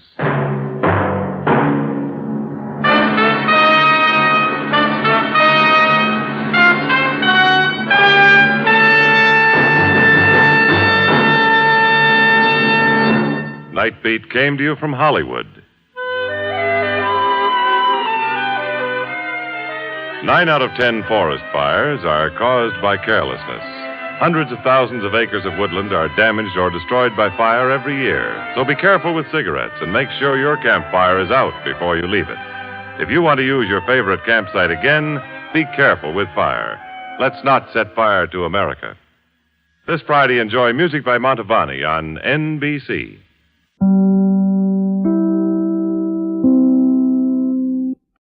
And now, Pabst Blue Ribbon presents transcribed Frank Lovejoy in Night Beat.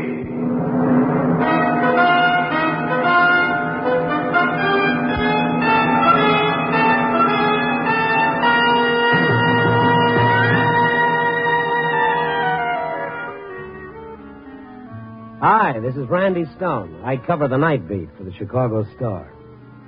You know, it's a funny thing, a night off. When they give you a whole night not to care whether the presses turn or not, you're like an old horse that's saddle broke. You don't know any direction but the way back to the barn. A great yawning city, the greenest pasture in the world, and I didn't know where to start. What did people do when they weren't working? It was habit, I guess. It took me to Rush Street with its little nightclubs and cabarets. People always seemed to have fun on Rush Street. And besides, you could feel comfortable sitting alone at a bar in the hazy gloom. Randy, it's good to see you. What'll it be? Well, I'll leave it up to you, Gus. Make it something festive. What's up? You win the Pulitzer Prize? Oh, no, it's my night off. Oh, night off, huh? Yeah. Well, what are you doing out alone? You ought to get yourself a date. A night off is no good without a girl. Well, you know how many girls sit by the telephone waiting for a guy that's half owl and half newspaper man to call? The statistics would startle you. Well, just the same, it seems to me you ought to have some special girl, a nice fellow like you. Why, Gus. No, I mean it. Now look at me. I'm no great shakes. I've been tending bar all my life. And that ain't no occupational congenial connubial bliss. You know what I mean? Yeah. But come September, I've been married 10 years.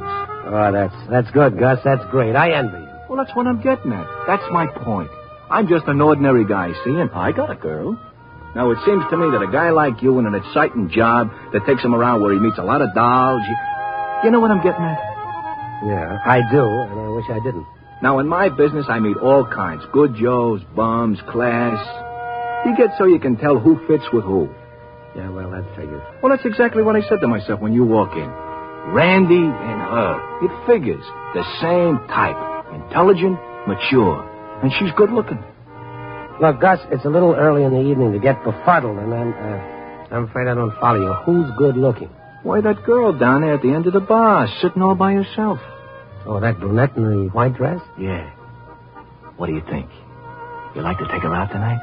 Well, I could get used to the idea. You know her? Well, no, I don't know her, but I... well, then why bring it up? Oh, now, Randy, don't get sore. I was only thinking of you. Well, then mix me a drink. That's all I came in for. Oh, okay, Randy, you bet. But a drink ain't the answer, no, sir. Can't nothing make a man feel high like when a woman looks at him in a special way. You know what I mean? It was a pleasing thought and a disturbing one. As Gus worked his magic alchemy back at the bar, I worked on the idea, and from time to time I looked at her in the mirror. She was studying her drink pensively, kind of sad, turning the glass round and round in her hand as though she had something deep on her mind. I was openly staring at her when her eyes met mine in the mirror. Her face became suddenly animated, and she smiled at me. Hi. Hi. I'm superstitious about drinking alone. Oh, what a coincidence. So am I. Life's full of coincidences. Well, believe me, I'm all for it. Well, mud in your eye? To you. No. Tonight it's to you. Just to you. You're wondering about me, aren't you? How do you mean? When a girl sits alone at a bar, men get all kinds of impulses about her. Some want to protect her. Well, what did you think when I smiled at you in the mirror? Well, I guess you summed it up. You're lonesome, aren't you? Well... Lots of people are lonely. Do you mind if I call you John?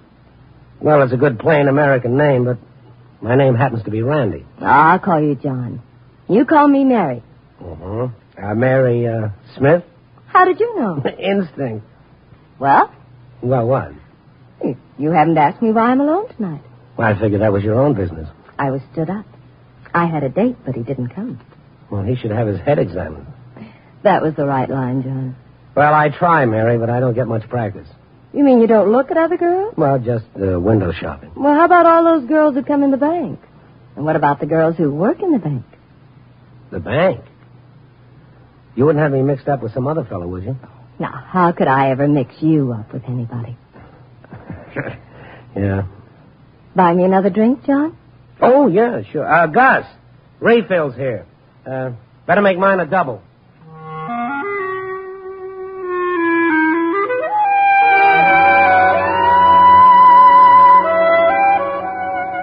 This is a friendly town, Chicago. You find them everywhere, these little dolls. But Mary Smith, or whatever her name was, didn't fit into the pattern. She said all the right words, but there was something elusive about her. If I could use a word that's been out of use for a long time, she was a lady. She looked younger than I'd first thought. She was no more than 25. There were no rings on her fingers, and, well, I wasn't going anyplace anyway. Gus put the refills in front of us. I'd picked mine up, raised it, and turned toward her. But she'd suddenly gone cold on me. She was tense, and she was staring into the mirror as though she'd forgotten that I was there. I followed her gaze. There wasn't anybody else at the bar except a man with red hair. He sat at the other end of the bar nursing a beer, and he wasn't paying any attention to us. Let's go. Thought you wanted another drink. I don't want to stay here anymore. I want to go. Oh, sure, but I got to pay the tab first. Hurry, I'll wait outside for you. Gus, check. Hey, yeah, Randy. That'll be $3. Okay. Come on down here. I want to talk to you. Gus, I'm in a hurry. Randy, listen, I think maybe I gave you a bump steer. What are you talking about? Well, the minute you sat down with her, a guy starts asking all kinds of questions about you. Who you are, where you come from, what's your racket. A guy? What guy? Well, that guy over there, the guy that's... Oh, that's funny. He was there just a minute ago. Didn't you see him? At the end of the bar. A guy with red hair.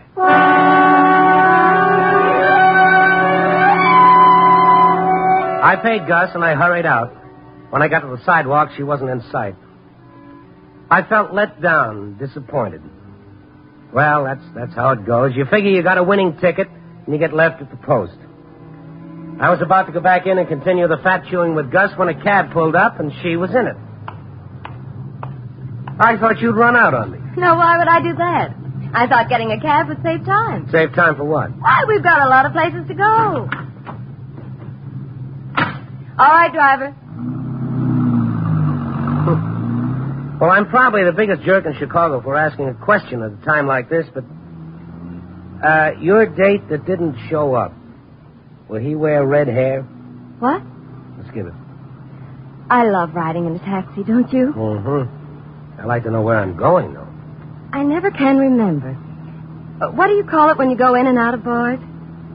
Pub crawling? That's it. We're going pub crawling.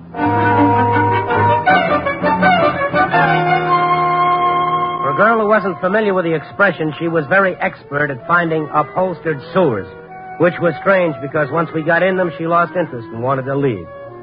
She ordered drinks, but she only sipped them. She seemed to have a compulsion to be on the move.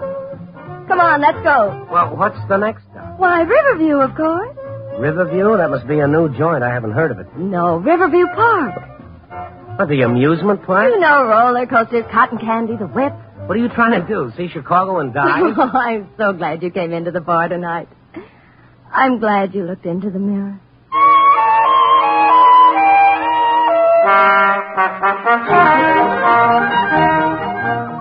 So we went to Riverview Park.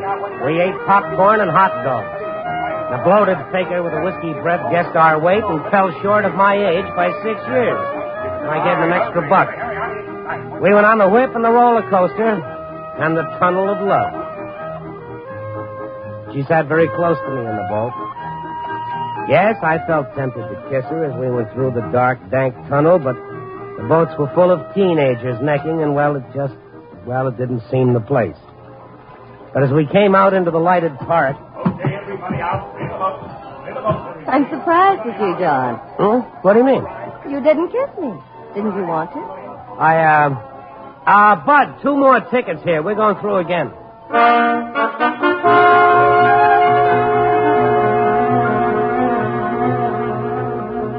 As we came out into the lighted park for a second time, I was looking at her, smugly waiting for her reaction. All right, everybody out. Stay the boat. Stay the boat. Want to go through again? No.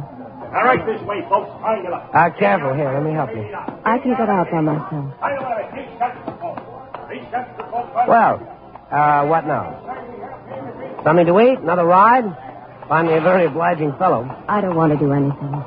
Please, just leave me alone. Oh, look, I don't like to complain, but I kissed you back there. When you came out, you don't even look at me. What's the matter with me? I read all the ads. What? You know, this isn't good for my ego, talking to myself. All right, take your chance. 3 shots per quarter. Everybody's a winner. Get the little lady a baby doll. Shoot the birdies back. Get the little lady a baby doll. doll. Get me a doll. 3 shots per quarter. That's quarter. The baby doll in the blanket. That's the one I want. How much is the doll? Well, you can't buy him. You got to win him. 3 shots per quarter. Knock the birdies down. Knock them all down. You win a baby doll. Here you are, Mac. Rifles all loaded. Show what a good shot you are for a quota. Okay. I never had much luck with these things. Oh, and it's too bad you missed. Try again. Here you are. It's all loaded.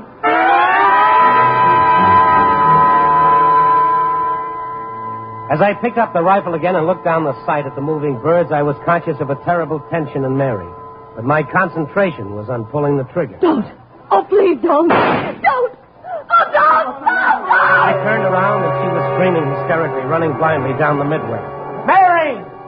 I dropped the gun on the counter, but before I could take after her, a man shoved a doll into my hand. Your doll, Stone. Thank you. Mary! Excuse me. Please let me through, will you? I'm sorry. Mary! What's the matter? Oh, don't. Please don't shoot the gun. Don't shoot the gun. The gun. Hey, snap out of it, Mary. Stop it. Mary, you wanted the doll? Well, here it is. What? Oh, you got it. The one I wanted in the blue blanket. You won the doll for me. Won it? No.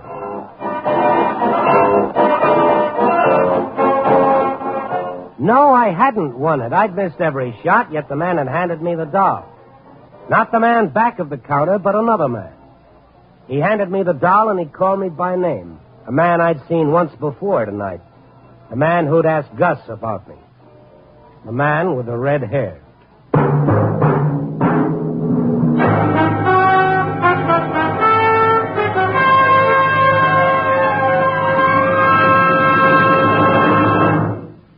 return in just a moment to Night Beat, starring Frank Lovejoy as Randy Stone. Here's a summertime snapshot of pure eating enjoyment, the good old American way. A nice, tender, juicy hot dog smack in the middle of a fresh toasted roll. And right next to it, ready to refresh and quench your thirst, a tall, cool, foaming glass of smooth, delicious Pabst Blue Ribbon beer. Just put yourself in that picture. Mm-hmm. You'll find Pabst Blue Ribbon has a taste all its own, a more satisfying taste, a more sociable taste no other beer can match. No wonder it makes good foods like these taste better. Listen. Here's a list of foods to choose for picnics, parties, barbecues. Campbell's Pork and Beans. Farmer's Treat. Borden cheese. Ritz Crackers. With Frankfurters and, of course, Pabst Blue Ribbon. You'll find that food tastes better by far if you serve them with foaming PBR. What'll you have? Pabst Blue Ribbon. What'll you have? Pabst Blue Ribbon. What'll you have? Pabst Blue Ribbon. Pabst Blue Ribbon beer. Smoother, smoother, smoother flavor. Finer beer that millions favor. Taste that smoother, smoother flavor. Pabst Blue Ribbon beer. Tomorrow, for sure, pick up several convenient Pabst Blue Ribbon Handy 6 cartons, packed with 6 space-saving cans. Or get the money-saving case of 24. Any way you buy it, it's the same famous Pabst Blue Ribbon flavor.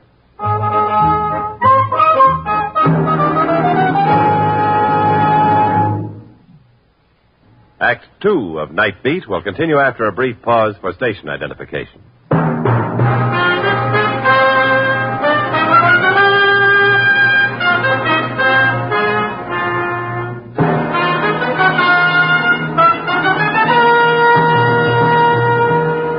And now, back to Night Beat and Randy Stone. The night had a touch of madness to it. She'd wanted to be called Mary, and she'd called me John. I'd gone along with it. I thought it was just her way of lending dignity to a pickup. But now her hysteria and the man with the red hair shoving the doll into my hands and then disappearing, this had changed the whole picture. We'd walked away from the concessions to the edge of the park where it was quieter. All of her attention was now focused on the doll. I'll always keep it. Always. You don't have to woo me anymore. What do you mean, John? And you can drop the John stuff. My name is Randy Stone. Look, I've gone along with this make-believe because I thought I wanted to. I was in the mood for it. I thought when you smiled at me in the mirror, you just wanted to have some laughs. I did. Oh, I did. What about the man with the red hair? I don't want to talk about it. Would he be a detective? Who? The man with the red hair. I suppose you're married and your husband's old-fashioned. He doesn't like you picking up strangers in bars. How can you say such a thing to me? Well, are you married? No, I'm not. No. Let's not talk about it. I don't want to talk about anything tonight but you and me. Just you and me. Well, Mary, if you're in some kind of a jam, if you're in some kind of trouble, why don't you tell me? Maybe I can help. Maybe there's something I can do. There is. Take me dancing. Dancing? Uh-huh. At the pavilion. Under the stars.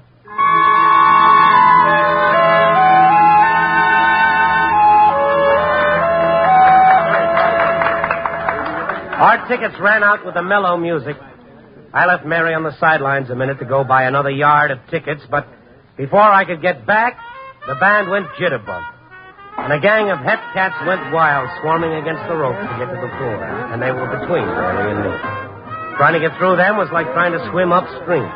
By the time all the cats were on the floor, I couldn't find her. She was gone.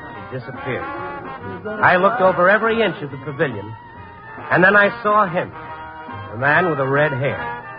He was standing just outside one of the exits, just standing there, watching. As I started toward him, he left quickly.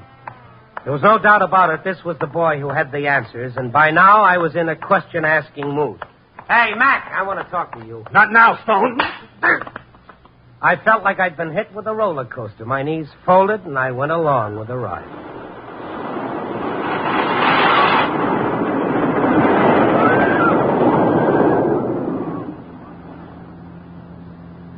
The sound had changed. I felt the motion before I recognized the new sound. I was dizzy and my head hurt. It was a motor. Yes, it was a motor. I was in a car. I opened my eyes, blinked a couple of times. I was in the back seat of a taxi. Driver. You okay now? Stop the car, will you? You bet, bud, in a minute. Stop it now. We're almost there. We're almost where? Right up here in the middle of the block. What? Tony's. Here you are, Tony's Pizza Palace. How did I get in this cab? Your friend put you in. Hey, you really hung one on. You were feeling no pain, believe me. Well, that's a matter of opinion. You say my friend put me in? Yeah. Big guy with red hair. Said to drive you here. Let's see you got inside. Oh, well, you don't have to worry, buddy. Paid me. Hey, you want me to help you? No, thank you. I've had a little too much help tonight.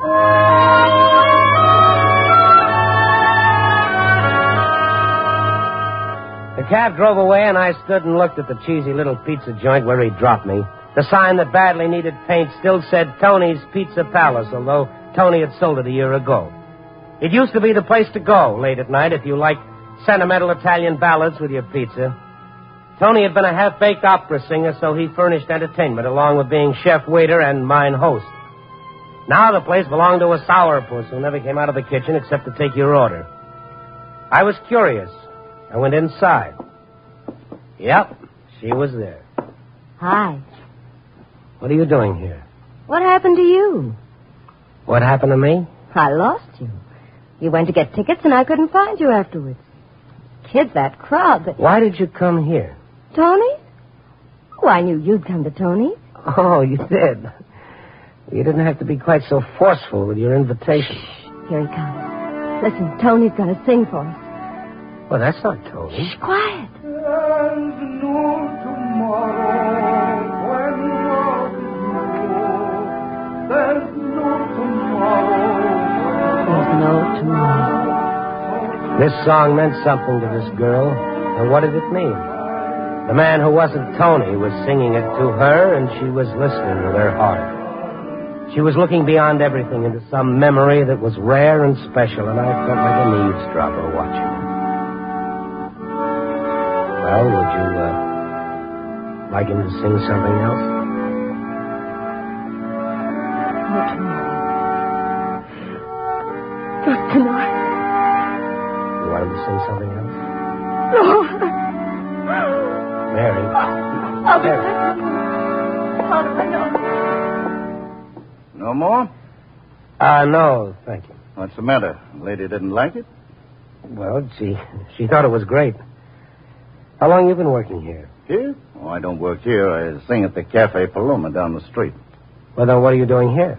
Oh, I don't know. Some fella came into the Paloma tonight and said, "Hey, you know the American Woods to Old Solo Meal?" I said, "Sure." He said, "Good. You want to make some extra money?" I said, "Are you kidding me? With 6 mouths to feed?" He said, "Good. Go on down to Tony's. When the lady comes in the white dress, you sing to her." That's what the man said. That's what I did. This music lover who hired you, did he have red hair? That's right. He's a friend of yours? Oh, played a joke on you. Yeah, yeah, he's a real funny man.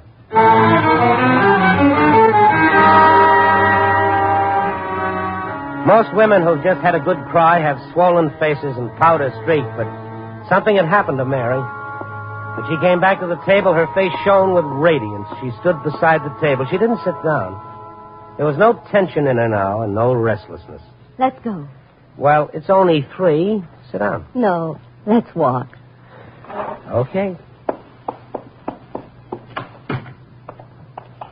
You're going to think that this is corny, but let's go down to the lake and watch the sun come up, Mary. Oh, it's not corny. But I can't. Why not? I've come to the end of it. I must go home now. The end of it? The end of what? You wouldn't understand. Well, I might. Try me. Let's just leave it this way. There's so many things I don't know about you, and there's so much that I want to find out. I know all about you. Now take me to the L. Oh, if you want to go home, I'll get your cab. No. I want to go home on the L.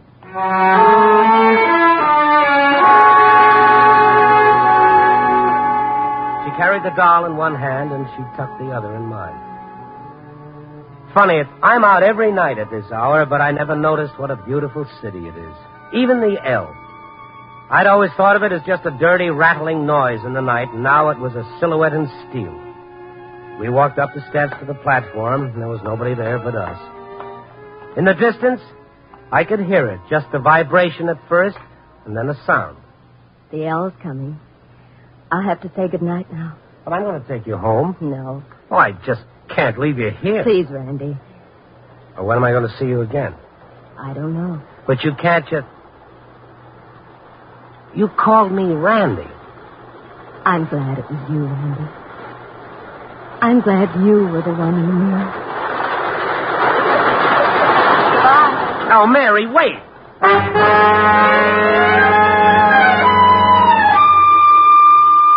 She darted away from me to board the L. I started after her, but I didn't get far.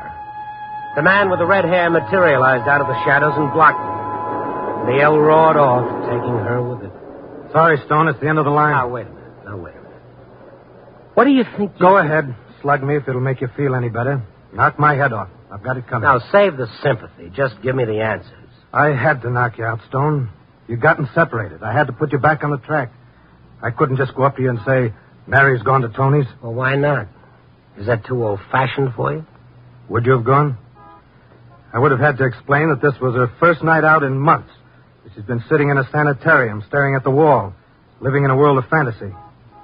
What are you trying to hand me? Didn't you think she acted strangely at the shooting gallery when you shot the rifle? Didn't it bother you when she called you John? Well, you didn't act exactly normal.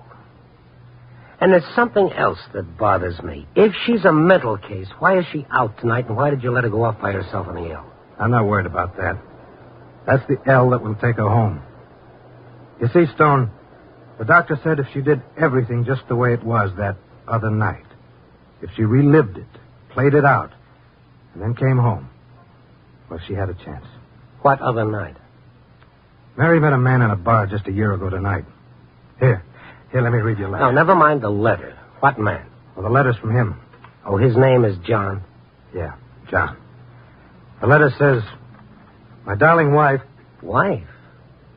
My darling wife, I'd give anything to be with you on our anniversary, but I can't, so that's that. But you go out. Wear your white dress. I won't be with you in person, but I'll be sitting beside you just the same. Go to that little bar on Rush Street where you picked me up. Or was it the other way around? Smile at me in the mirror, and I'll be smiling back. Oh, I sure can pick him. A night off, and what do I draw? A stand-in for an absent husband. There's more to the letter. I can do without the love and kisses, thank you. But I think it'll interest you. It goes on about reliving a night, about pub crawling in Riverview Park and Tony's. Oh, I've taken the trip. I know the itinerary. Who are you, her keeper? No, I'm a brother. Oh, well, that's a nice touch. The brother goes along as chaperone to keep everything platonic. And where's this elusive husband that I understudy? Where's he locked up? He's dead. He's dead? The letter was written in a foxhole in Korea. He was killed 2 days later on Heartbreak Ridge. Oh. So you see now why I couldn't tell you? Oh, yeah, sure. Well, I'll see you around. You did great, Stone. Real great. Yeah, I know. Great. Red. Yeah? What's your name? Sam. Sam what? Don't try to find her. Give her time. She may work out of this, and then again... Look, Stone, if she ever asks about you, if she ever wants to see you... Sure, I know. You'll look me up.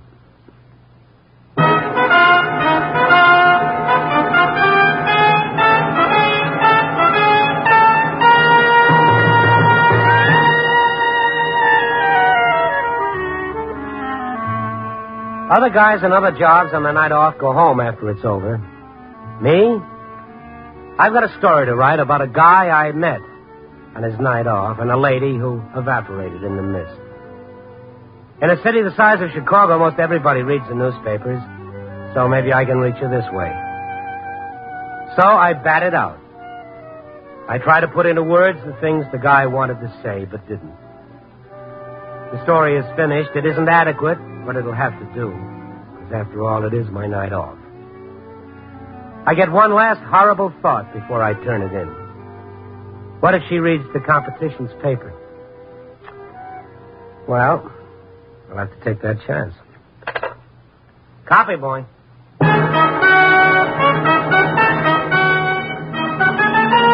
Night Beat, starring Frank Lovejoy, is produced and directed by Warren Lewis. Tonight's transcribed story was written by John and Gwen Bagney, with music by Frank Worth. The part of Mary was played by Betty Moran. Others featured were Peter Lees, Jan Arvin, and Tudor Owen.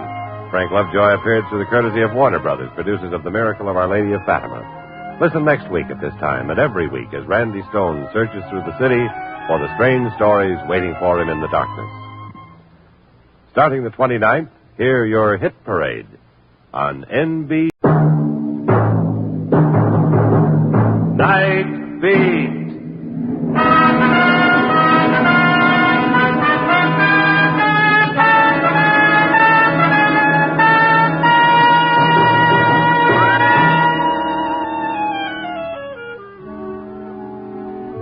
Hi, this is Randy Stone. I cover the night beat for the Chicago Star. In a newspaper office, the night seems especially reserved for all sorts of screwy crank calls. And if every wild tale that came in over the telephone was tracked down, there wouldn't be enough reporters left around to make up a game of solitaire.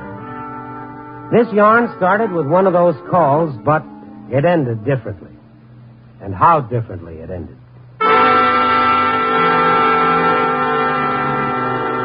It was 8 o'clock in the evening. A heavy rain was falling, and I found an excuse to sit it out by polishing my next day's monumental trivia for the column. I was looking for the capital A on my typewriter when the phone rang. Stone talking. Mr. Stone, please listen. I'm listening. A bomb in the plane to Denver. A what? In the Denver-bound plane tonight. A bomb. Don't you understand? What's your name? You have no time. The passengers... If you're on the level, you give me a name. No, my husband. I've got to go now. My bus is leaving. You're in a bus depot. Which one? Mr. Stone, you're wasting time. It's true, I tell you. The Denver plane. Well, what time does the flight leave? 8:30. I couldn't call till now. You say 8:30? Yes. Oh, please. Well, lady, you phoned exactly 10 minutes too late. It's 20 minutes to 9 right now. Oh, no.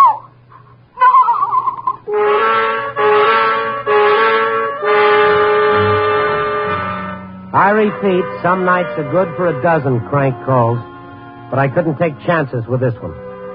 I called the control tower at the airport. Control.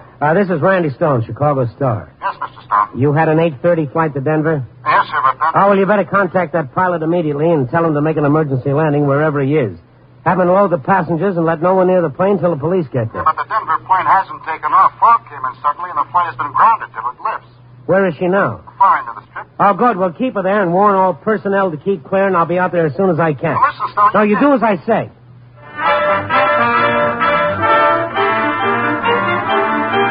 I phoned police headquarters, and they sent a radio car to pick me up. In 5 minutes, I was sitting in the back seat with Sergeant Skalski while the driver ripped up the streets at 70 miles an hour.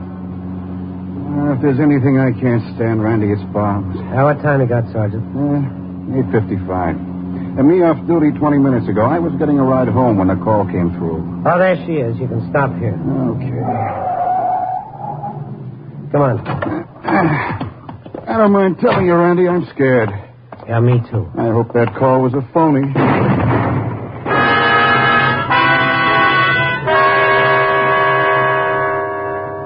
It was a bomb, all right, and a big one. The explosion threw me to the ground. When the earth stopped tossing me around, I looked at the burning DC-4, and people were pouring towards her out of the main building. I saw a jeep with a fire crew race for the plane, and I fought my way back to my feet. You hurt, Randy? I'm shaken up, that's all. We better get over there, Kowski. Yeah.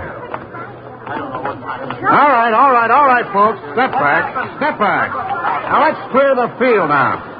Back inside the waiting room, all of you. The fire boys already have it licked. Yeah. It looks like a ghost lying there. Well, what do we do now, Sergeant? Poke around a bit. It's safe now. I have to make a report on this.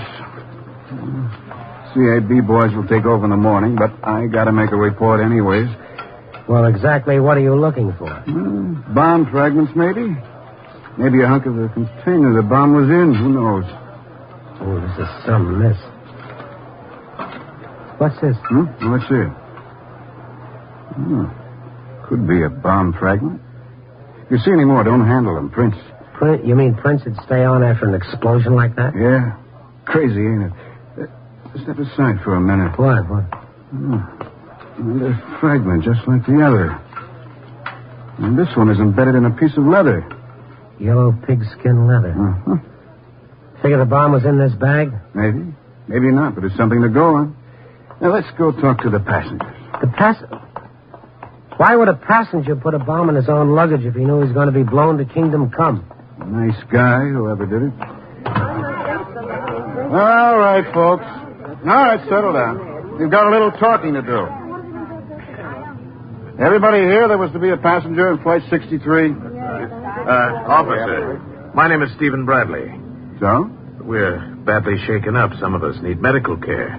You have no right to hold us here. Only the right to find out who tried to murder 40 people. All right, Randy, I'll handle this. Well, then it was murder. I knew it. Now, take it easy, folks, and you'll all be out of here in a few minutes. I said quiet, everyone. Now, we'll call you up one by one. All you have to do is tell us if this piece of yellow leather pigskin was part of your luggage. There's enough of it here to identify. Okay, Bradley, you're in a hurry. We'll start with you.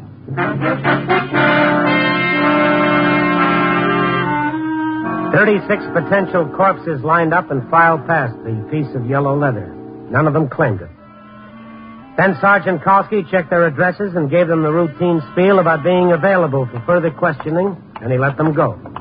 There's not much more I can do. Tomorrow the Aeronautics Bureau will take over. I'll phone my report in. My watch, right? It says 9:45. Yeah, it's right. You coming back to town with me? Well, if it's okay with you, I'll stick around here and do a little checking on my own. Okay. But I tell you what, if anything hot comes up, call me at home. Don't phone it into headquarters. I don't want them to think you know. Perish the thought.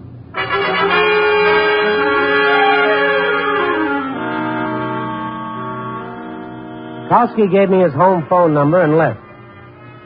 A little prodding, and the baggage man remembered seeing the yellow pigskin suitcase. And then came the first big break.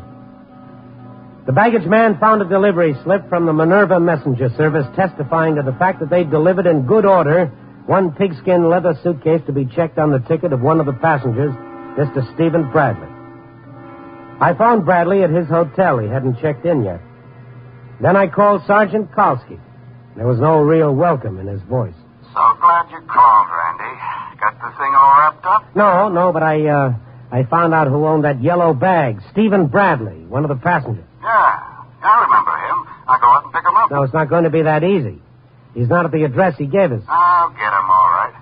So that's who it was, huh? I'll have him by midnight. What time is it now? It's 25 to 11. Where will you be? At the Minerva Messenger Company, 24-hour service. Never heard of it. You will.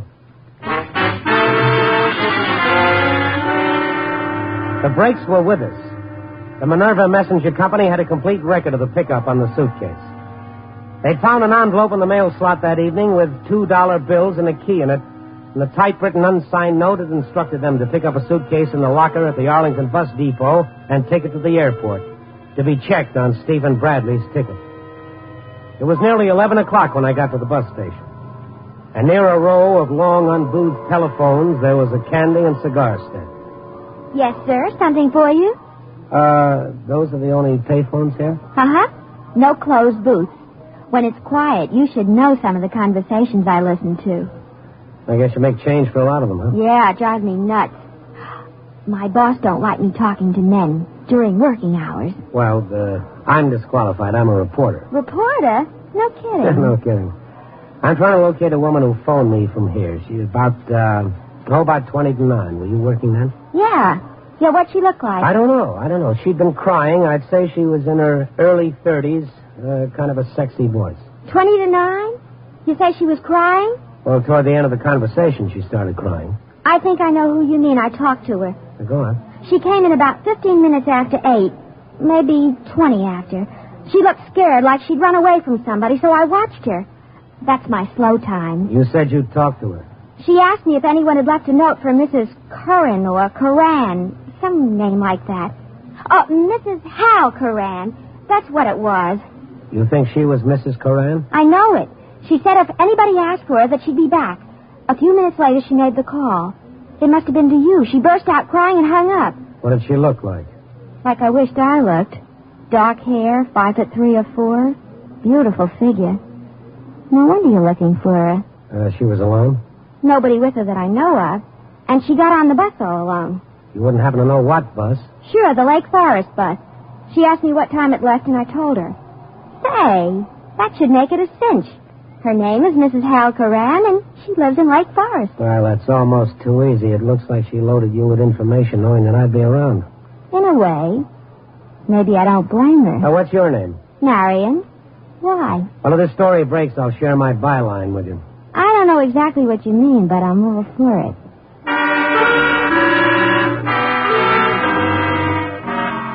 I was looking for a Mrs. Hal Coran, the girl who'd phoned me from the bus station to so accurately prophesy the bomb explosion on the Denver-bound plane. And she'd left a trail easy enough for a tenderfoot Boy Scout to follow. In less than an hour, I was pounding on her door. Is that you, Hal? Open the door, please. Who is it? Let me in. What do you want? I want to talk to you. What do you want? I'm Randy Stone, Mrs. Coran. I don't know you. Please, get out of here. here. You called me earlier this evening at the Chicago Star, remember? Oh, you're mistaken. Mrs. Coran, you warned me that a bomb would explode in the Denver-bound plane. Well, it did. What plane? I don't know what you're talking about. Well, let's face it, you're not very good at this sort of thing, Mrs. Coran. You gave yourself away half a dozen times. First, you made your phone call from a bus depot. I found out which one it was by tracing the baggage back to the Arlington. That's where you called from.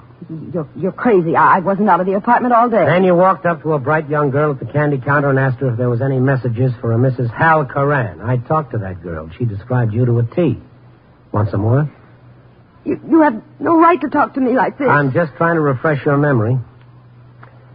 You took the Lake Forest bus, correct? No! You could have made it easier if you wanted me to find you, and I think you did. Oh, I never thought of it. Stupid. You wanted me to stop that plane and get to the person responsible, didn't you? I tried to stop him. I begged Hal not to do it, but he was like a crazy man. Your husband, he engineered this little thing? Poor Hal. Poor mixed-up Hal. Well, give me a description of him. We got to have him picked up. No, it's too late, I tell you. He said he was going to take his own life after the bomb went off.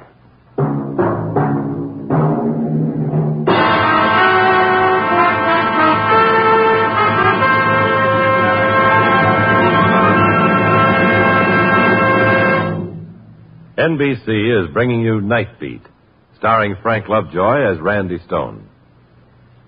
This month of September, many thousands of children will be going back to school. 4 times daily, these children will be walking to and from school. You are urged to be careful, to be watchful, to be safe.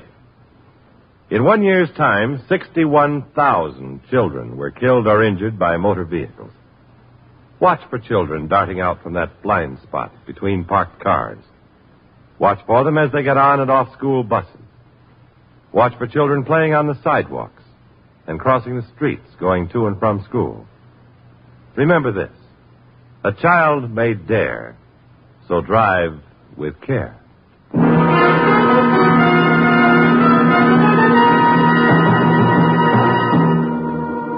And now back to Night Beat and Randy Stone.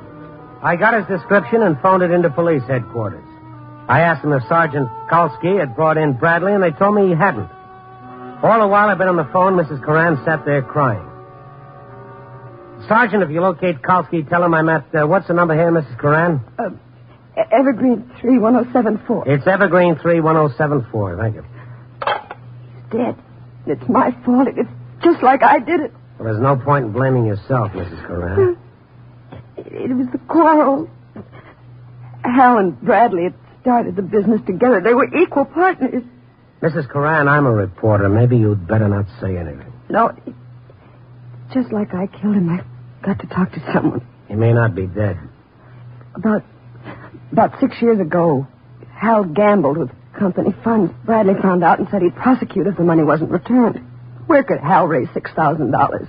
Well, that's quite a mound of greenbacks. They made a deal. Bradley was to get Hal's interest and agreed to keep Hal on as one of the shop foremen. After that, he lost all his initiative. He stayed a laborer in a business he'd created. I begged him to break away, but he wouldn't. We quarreled about it often. I didn't know it would lead to this. Maybe you better try and have a rest. Last night, Hal came home from work. I'd never seen him look so old and beaten.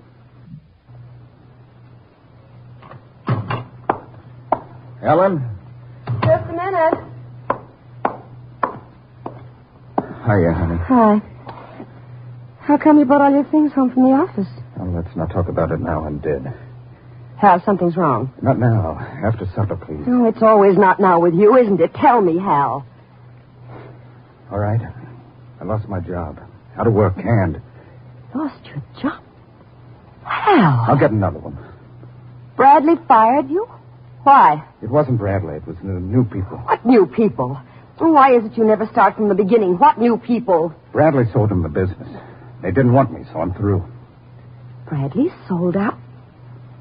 That business is half yours, Hal. We've been over that before. Oh, without a fight, you let him sell out without opening your mouth. What kind of a man are you? What was I supposed to do? Hit him over the head? No, that takes nerve. He's a dirty, rotten. And he didn't say anything to you till it was all over, huh? No, he came up this morning and said goodbye. He's going to the coast to live tomorrow night. To the coast to... with your money. And you just stood there and said, good luck, Bradley. Oh, Hal, this is the last straw. I can't go on living with a man who won't fight back. Spineless, incompetent. Oh, that's enough of that. Shall I kill him? Is that what you want? You kill. You coward. I'm no coward, Ellen. And I'll prove it to you. I'm going out now. Hal, come back. What are you going to do? What do you want? Kill Bradley. Kill Steve Bradley. Oh, who said anything about killing? Just go up to him and demand what's coming to you. That's not what you really want, is it, Ellen? Oh, try talking sense, Hal. I'm talking it for the first time in my life. Hal, come back, Hal.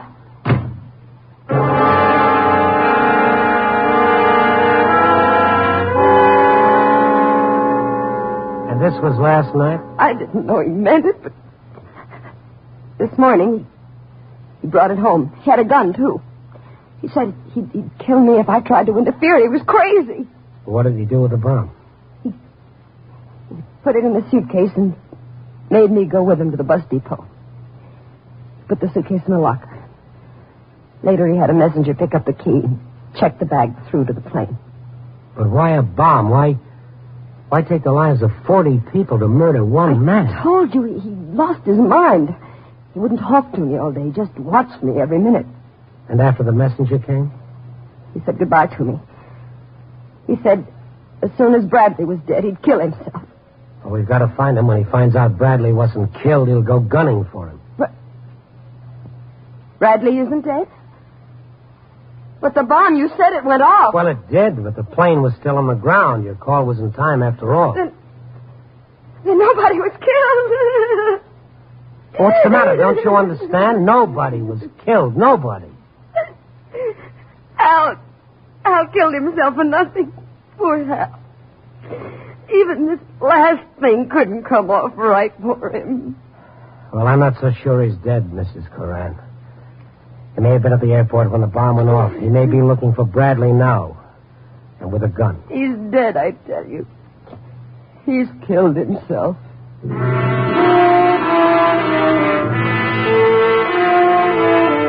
The outburst tapered down, and Mrs. Coran fell back exhausted on the couch. I called the police again, still no news. Neither Bradley nor Coran had been located. Mrs. Coran had fallen asleep, and I sat opposite her and waited. I heard someone opening the door, and I turned around. He stood there in the doorway. An old man in his early 30s. His shoulders sagged, and there was a look of utter dejection about him, and he blinked stupidly at me, and then he walked slowly over to the woman on the couch. What's the matter with her? Ellen? No, let her alone. Let her alone. She's exhausted. You're Hal Coran. I got to talk to her. Ellen, wake up. What do you want? It's me, Hal. Hal, you didn't... I couldn't do it. I couldn't go through with it.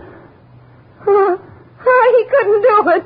He couldn't do it. Ellen, what's the matter with you? She's hysterical. That's what's the matter with her. Poor kid, it's my doings. Ellen, baby. Get away from me. Don't touch me. I hate you. Ellen, listen. I'm arresting you, Mr. Coran. A citizen's arrest. Me? What for? Well, just to remind you, the bomb in Bradley's suitcase. If that plane hadn't been grounded and your wife hadn't called me... What are you talking about?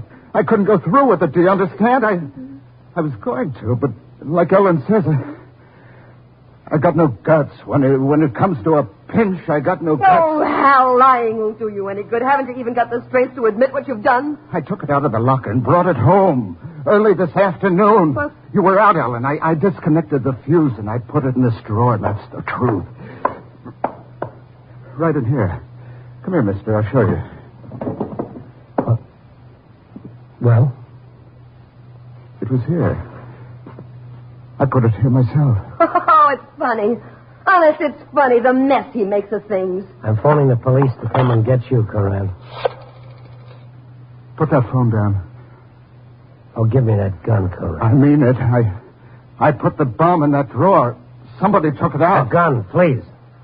Hal, what's the use? Ellen, somebody took the bomb out of the drawer. Coran. Stay put, mister. I'm leaving. How long do you think you'll last? Long enough. And don't try to follow me.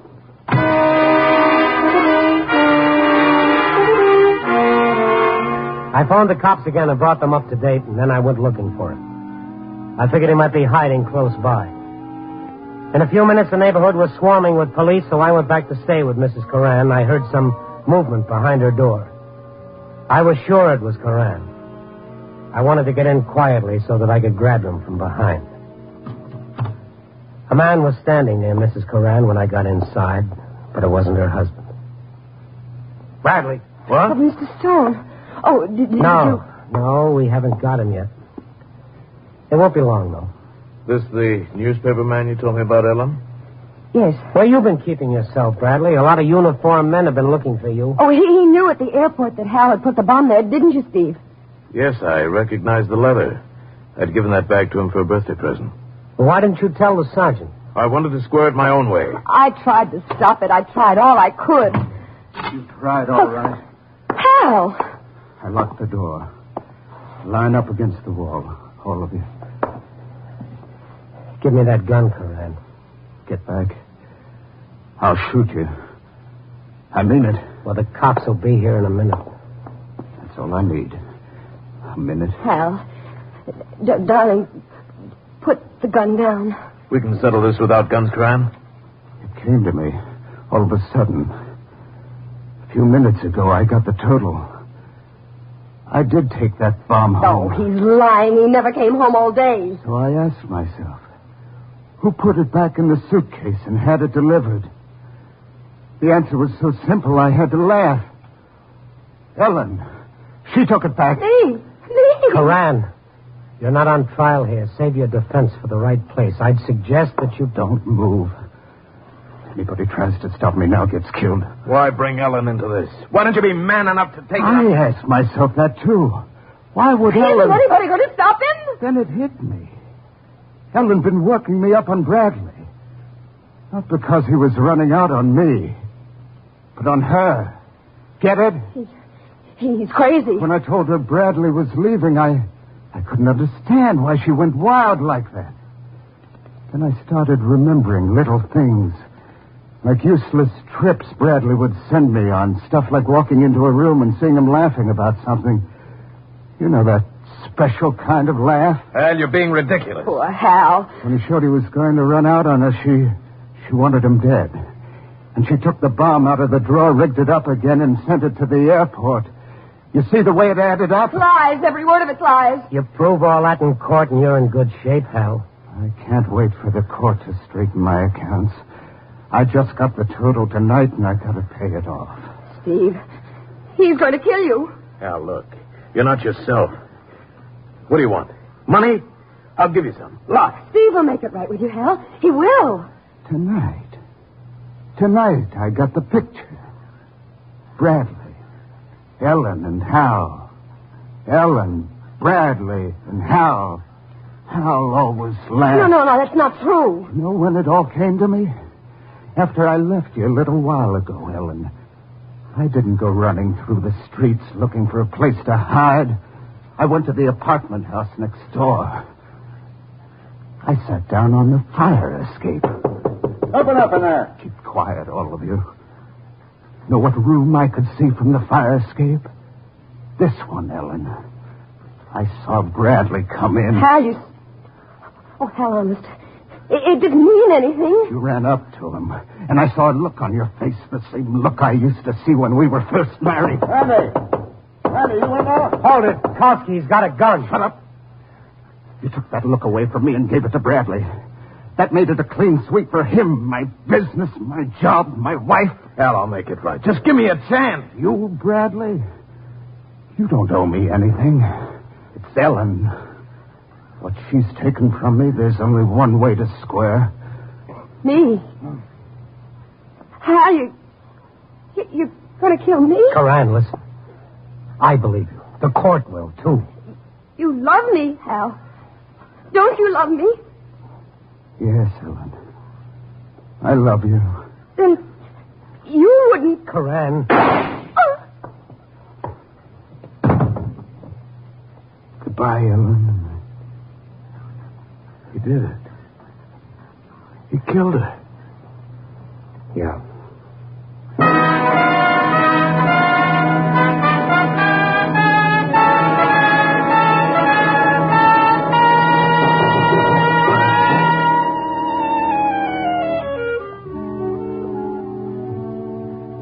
Yes, I was in the middle of that one. Now I've got to write it up for tomorrow morning's eye-opener.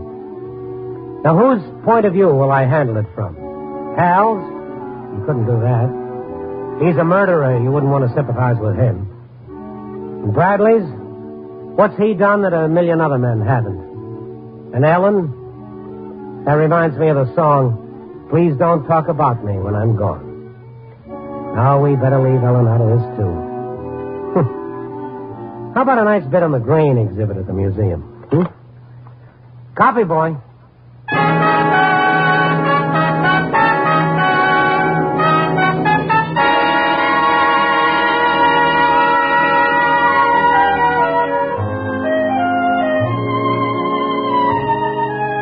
Night Beat, starring Frank Lovejoy, is produced and directed by Warren Lewis. This transcribed story was a Lewis and Russoff script, with music by Robert Armbruster. The part of Ellen was played by Joan Banks. Others featured were John Stevenson, Paul Freese, Stan Waxman, and Sandra Gould. Frank Lovejoy appeared through the courtesy of Warner Brothers, producers of The Miracle of Our Lady of Fatima.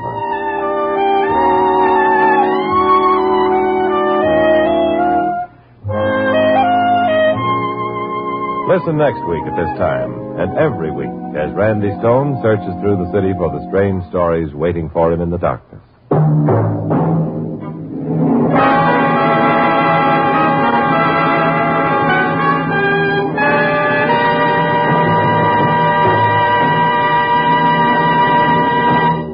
Night Beat came to you from Hollywood.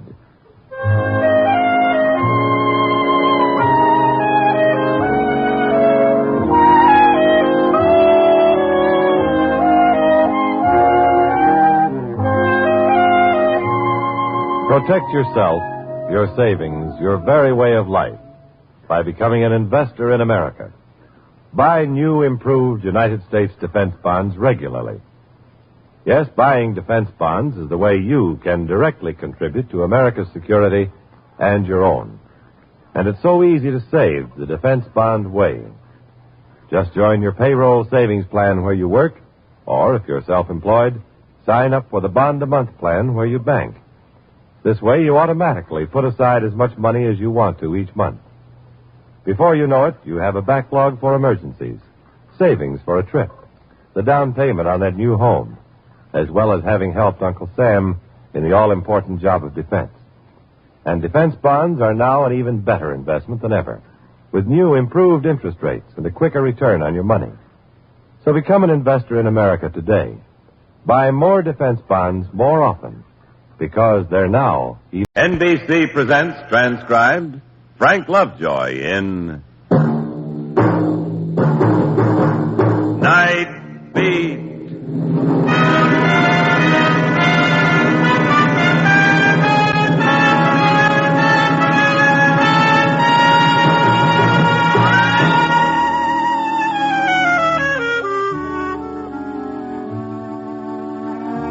Hi, this is Randy Stone. I cover the Night Beat for the Chicago Star. Mostly I write about people, a great commodity. All kinds of people. Tall, short, honest, crooked, hopeful, and hopeless. You stand on the corner of State and Lake at noon and they rush by you like an unchecked avalanche. You buy a ticket at Soldiers Field and you see them again. A faceless, nameless mass of humanity. Shouting, shoving, pushing. They all look alike when you see them that way, in the aggregate. But take them one at a time. Watch them when they're worried or scared. Listen to them when they brag or weep. Listen well, don't jump to conclusions, and maybe you get yourself a story. That's my job.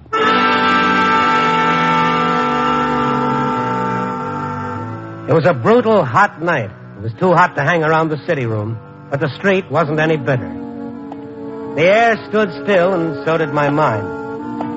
I was as devoid of inspiration on what to tell my alleged readers as I was on ideas on how to keep cool. The seersucker suit I'd bought in the hopes it would give me a Princeton air only made me look like a wilted bookkeeper.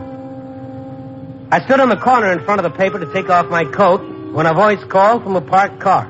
Hey, Stone, get in the car. Take you for a little ride. I turned around, and the voice came from the back seat of a conservative job, a robin's egg blue limousine, and it belonged to Mushy Sindel, a dapper little hood who muscled into crime between Repeal and Kefauver. I wouldn't say he's the most powerful racketeer in Chicago, but when he calls for you personally, well, it's not considered polite to refuse. So I got in, and the car nosed its bulk into traffic. How do you like my new car, Randy? Real George. Hey, it's cool in here. Naturally. You think I'm going to sweat my brains out? How'd you get it so cool, Mushy? Refrigeration. With a humidity like it is outside, you got to use refrigeration. Got to be careful with refrigeration. You know, too much, you catch cold. You see this gadget over here? What do you think? Thermostat. I even control the temperature. Hey, that's terrific. You're darn right. Nothing but the best. If you got the dough, you can buy anything. If it's hot, you cool it off. If it's cold, you heat it up. If you like something, you buy it. If you don't, you pay to get rid of it. Simple as that. Money talks. With you, it yells murder. You're a kidder, Randy. A real kidder. You come a long way, Mushy. In the old days, bulletproof cars. Now, heat-proof. With me, same difference. I'm a pretty good kidder myself, huh? Well, that depends. Where are you taking me? I gather you didn't pick me up just to cool me off. I hope. Ah, you're smart, Randy. Get right to the point. That's what I like about you. Hey, you're cute, too. Where are we going? I'm going to give you the break of your life, kid. I'm going to let you scoop every paper in town. Oh? You're going to let the government look into your safety deposit box? You're a real riot. Yeah. And I've enjoyed the ride, and I'm all cooled off now, and I've got a living to make, so if you'll have Handsome up there in the front seat stop this armored icebox, I'll dig up a story. Relax, Stone, relax. It's all taken care of. I got you a story. Now, we'll get out here. Here? This is the old Empress Theater. So what? Now, don't tell me that you're making book in the lobby. Now, you know it ain't legal to make book anymore. Yeah, I know. I just wondered if you knew. Look, Randy, I laughed at your bum jokes, but this crack ain't funny. It ain't even friendly, see? I see. Okay, then. We go inside.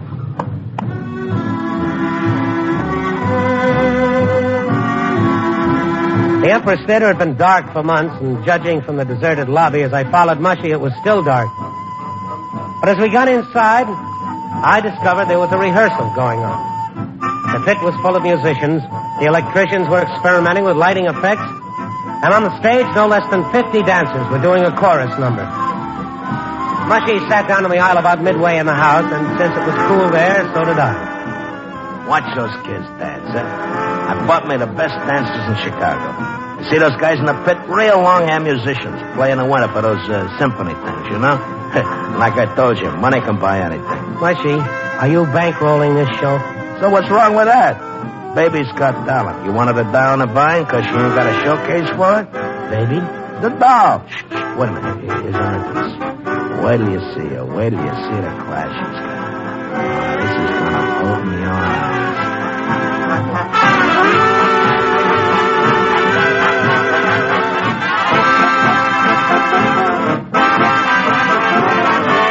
In one way, Mushy was right in his appraisal of Baby's talent. When she was on the stage, you weren't likely to close your eyes. She was a big girl, very blonde, and poured into a more off-than-on practice costume. She couldn't dance, that's for sure, but I'll give her this. She was willing to please. Baby didn't need a showcase for her talent. Baby needed a runway. That's great, baby. That's wonderful. Wonderful, sweetie. Wonderful. Well, Randy, now you've seen her. What do you think, huh? Oh, that's quite a girl. Didn't I tell you? Where's the story you brought me in to get? Baby. Baby's a story. You're going to plug in your newspaper, see? Everybody in Chicago's going to know about her. When we open next month, she's going to be a smash, and then we go on to New York. Wait a minute, Mushy, hold it. I don't do that kind of thing. You want George Davis. He handles the drama page. Him, I don't know. You, I do. What do you want, huh? How much? Name your price. Well, I'm flattered, Mushy, but... You can't be bought, huh? Now, don't give me that. Everybody's got a price. Well, come on. Name your price. Well, you shut up there. I'm trying to talk. Hey, Joe.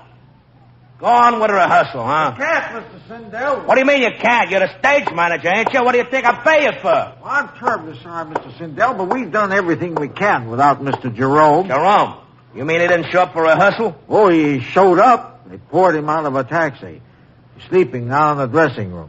So I wake him up. Do I have to think of everything? Got a bum on the stage. Well, I'm afraid we can't. He won't see light of day till tomorrow. Oh, no. Wait till Mushy Sindel gets through with him.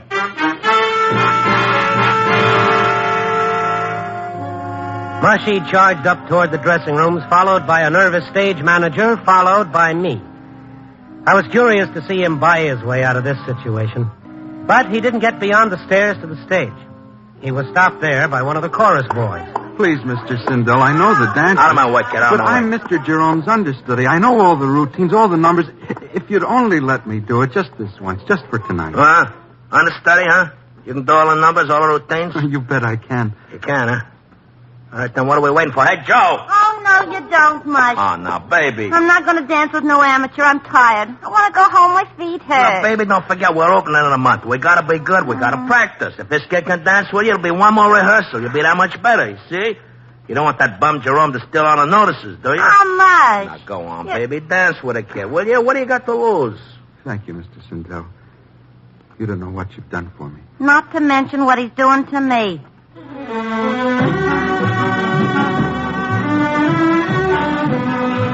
The orchestra hit it and the lights dimmed. As they came up again, Baby and the understudy were discovered on stage, curled up on a big native drum. And they went into the number. It was painful to watch. Baby was way out of her class. She was way out of her class because the boy was great. How great I didn't realize until he did another number and another, and finally a solo.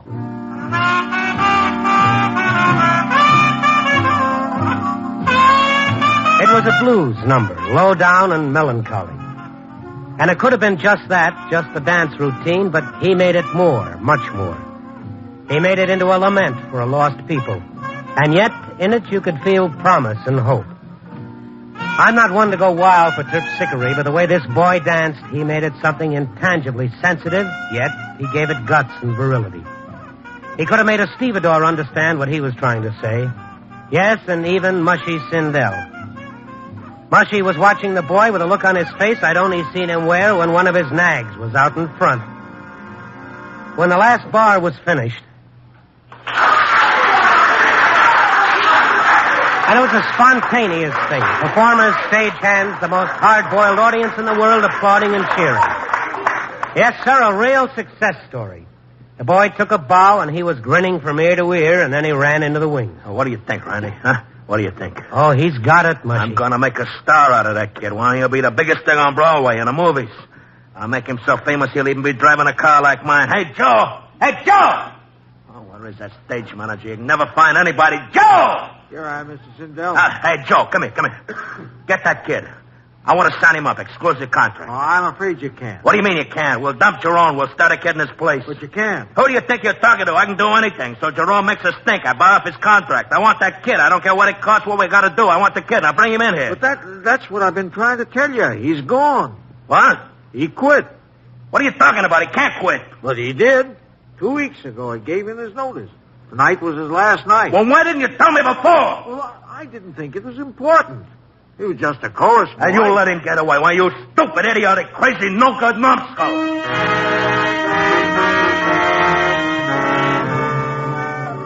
I decided not to wait for the bloodshed.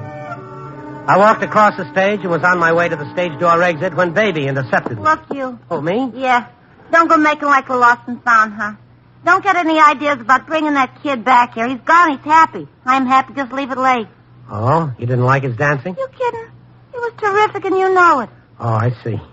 It's the competition that bothers you. Look, newsboy, with Jerome, this turkey will be stuffed. But with that kid, the show'll be a hit, and that means I gotta sweat in the spotlight every night and soak my feet when the show's over and watch my weight. Think that's any way to live? I don't get it. Mushy said that he was putting on the show for you. Oh, that mush. He don't have any brains. He thinks I belong in show business. But believe me, I've had my fill of show business, and up to here. I've done my time, 5 a day. Now all I want to do is relax, and I want to get fat, and I want to wear my mink coat and cook for Mushy. Maybe that little jerk will marry me. So don't go bringing that kid back here, okay? It's okay with me, but you better check with Mushy.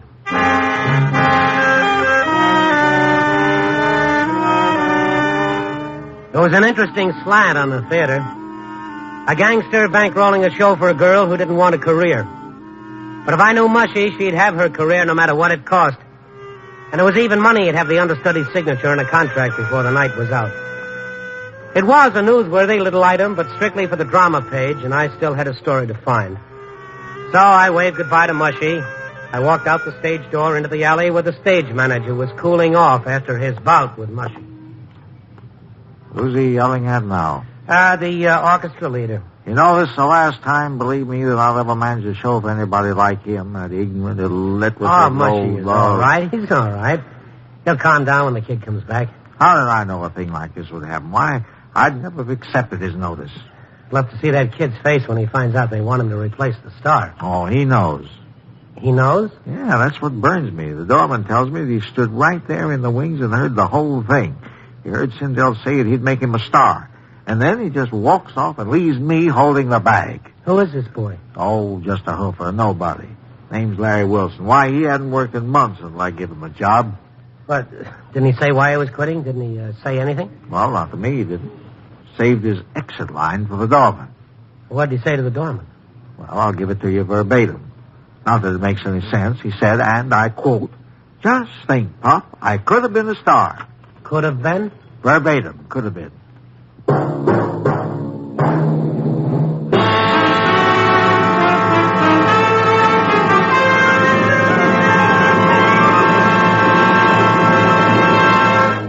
NBC is bringing you Night Beat, starring Frank Lovejoy as Randy Stone. This coming Monday, thousands of children will be going back to school. 4 times a day, these children will be walking to and from school. You are urged to be careful, to be watchful, to be safe. Statistics show that in 1 year's time, 61,000 children were killed or injured by motor vehicles. Watch for children darting out from that blind spot between parked cars. Watch for them as they get on and off school buses. Watch for children playing on the sidewalks and crossing the streets going to and from school. Remember this slogan: a child may dare. Drive with care.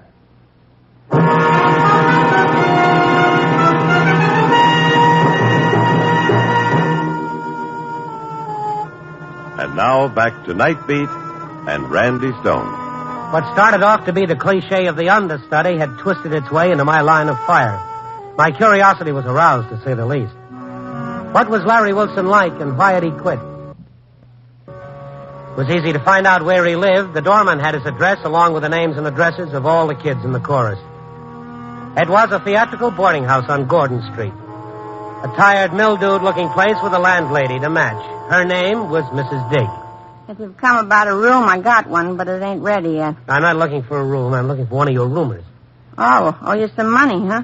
Well, take it from me. It won't do you much good to dun 'em, any of them. They're show people. Well, I just want to talk to one of them, a boy by the name of Larry Wilson.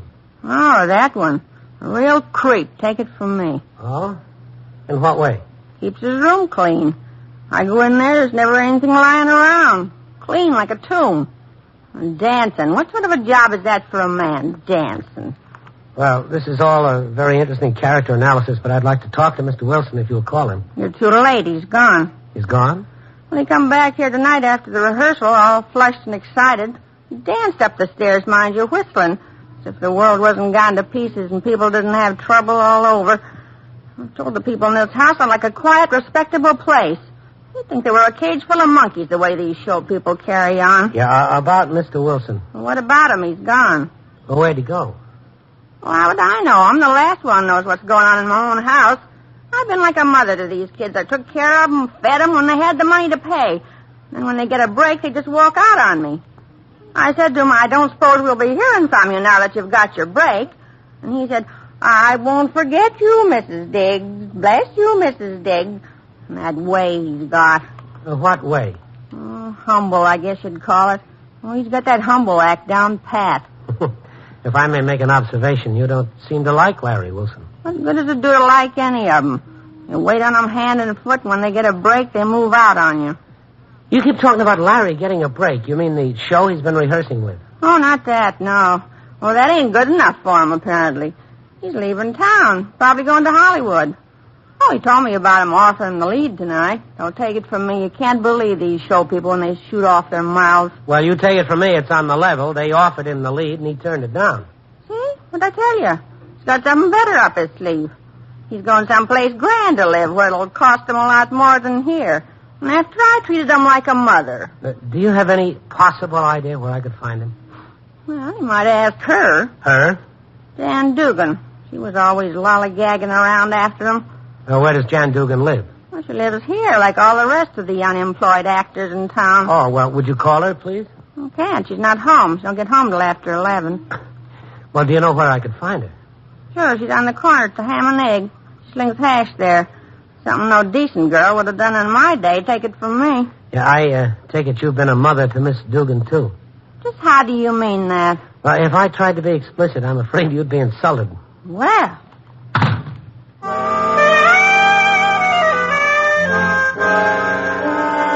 The mother of Chicago's unemployed thespian slammed the door in my face. The mother vulture, that is. I walked down to the corner where the white enameled ham and egg gleamed in the shabby neighborhood like an elk's tooth on a dark vest. It was 5 minutes of 11. There weren't many customers in the place. A dark-haired waitress was pinning on the cap and apron that was starched as stiff as celluloid, while a fragile blonde about to go off duty gave her a rundown on who had been served and who hadn't. I sat on a stool. The brunette waitress started to serve me. No, the blonde young lady, please. Me?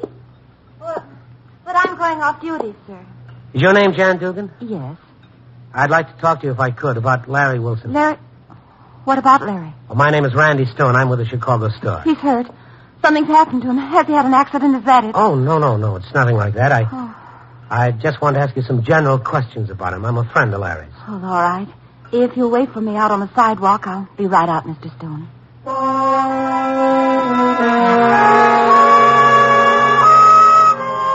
I sat on the fire hydrant in front and waited for her. It's funny, I'd only exchanged a few words with her, but instinctively I felt this girl who was slinging hash because the theater hadn't found a place for her would one day be a great actress. Not because she was theatrical, she wasn't. She was plain, simple, and unaffected. She looked you right in the eye when she talked to you, and you could see it shining there back of her eyes. Sincerity and depth. I'm sorry I kept you waiting, Mr. Stone, but I'm not allowed to leave until the stroke of 11. Mrs. Diggs says you're an actress. Well, I think I'm an actress, but I haven't proven it to anyone else. I thought we could talk for a minute. Shall we walk back to your boarding house? Oh, no. It's bad enough to have to sleep there without being there when you don't have to. Yes, I know. I've met Mother Diggs. Oh, what about Larry? You said you were a friend of his? Well, it's not exactly accurate. Let's say I'm a fan. I've never met him, but I saw him dance tonight. You saw him dance? Yeah. Didn't you know he went on tonight for Jerome? That they'd offered him the lead in the show? Did they? Oh, did they really? He'd have been on his way to being a star, but he turned it down. Mrs. Diggs said he must have had another offer. Yes, another offer. Oh, I wish I could have seen him. You say he was good, huh? He was magnificent. Oh, I knew he would be. I've never seen him dance, but he's talked to me about it, and, well, I've talked to him about being an actress. Well, sometimes you just have to talk about it. It's like you're starving, and if you don't talk about it, you'll die. Did Larry feel that way? About dancing, I mean? Oh, no. No, but then, of course, Larry was different than other people. He loved to dance, but he didn't need it, like I need to act. Larry was... Well, I guess you could say Larry knew where he was going, so he was never afraid of failure or success or, well, anything. Why past tense, Jan? It's like you were saying Larry's gone for good. I'm trying to get used to it. Must be a pretty hot deal he's got. Seems he walked out on everything, even you. He never was in love with me, Mr. Stone. Don't get that idea. And he couldn't help it that I was in love with him. Oh, he talked to me lots of times about it. He tried to get me to go out with other men, but just wasn't any good. Well, I didn't mean to probe, Jan. I'd like to talk to Larry. Do you know where he went? Yes, I can take you there. And when you see him, will you give him a message for me? Why don't you give it to him yourself? Oh, no. I'd be afraid I'd cry, and I wouldn't want to do that. All right, Jan. What's the message? Well, tell him this afternoon when we said goodbye that, well, I said a lot of things I didn't mean. Tell him I'm sorry. Tell him I've thought about it, and I'm trying to get used to it. Tell him I won't ever forget him.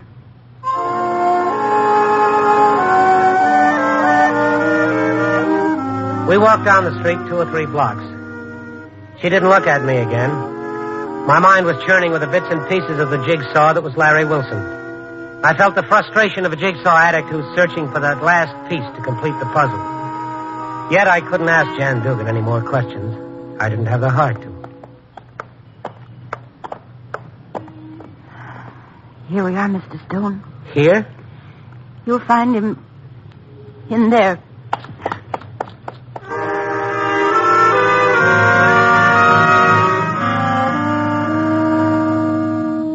She ran into the darkness, and I stood and looked at the gray stone building with its stained glass windows and cross. St. Michael's Church. But it wasn't in front of the church we'd stopped, but at the rectory. I went up the sidewalk and knocked at the door. An elderly priest opened it. Yes? Oh, excuse me, Father. I'm looking for a young man by the name of Larry Wilson. I was told I could find him here. Come in. In here, in my study. It's comfortable here. Thank you. Larry Wilson, huh? Sit down, young man. Sit down. Thank you, Father. And what did you want to see Larry about? Oh, is he here? Yes. He's in the church. No, don't go in. No. Tell me, young man, what do you want to see him about? I want to give him a message. A message now?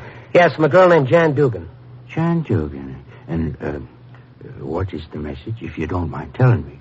Well, I don't exactly understand it, but I gather that whatever he's going to do is okay with her. A good girl, Jan. And is that all you came for, young man? No, not exactly. See, Father, my name is Randy Stone. I'm a newspaper man.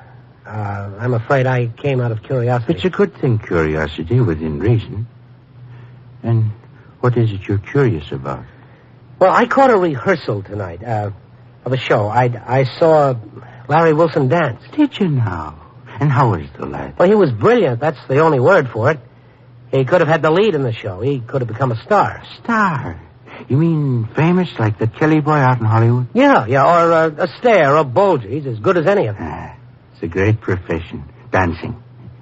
Brings joy to the heart of the dancer, and it spills joy out over to everybody that watches. And you say Larry was good, and that he had what it takes. Oh, that and more. But he ran out. That's what I'm curious about. Why does a dancer, one who can dance like he does, quit when success is right there? No, hold it. Don't go jumping to conclusions, lad. Larry didn't run out.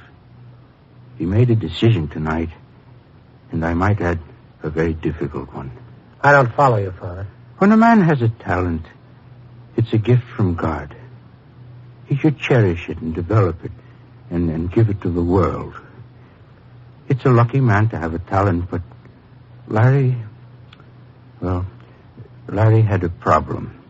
You see, he had 2 talents, and he couldn't follow them both. He had to give one up. The choice had to be from inside. It had to be right.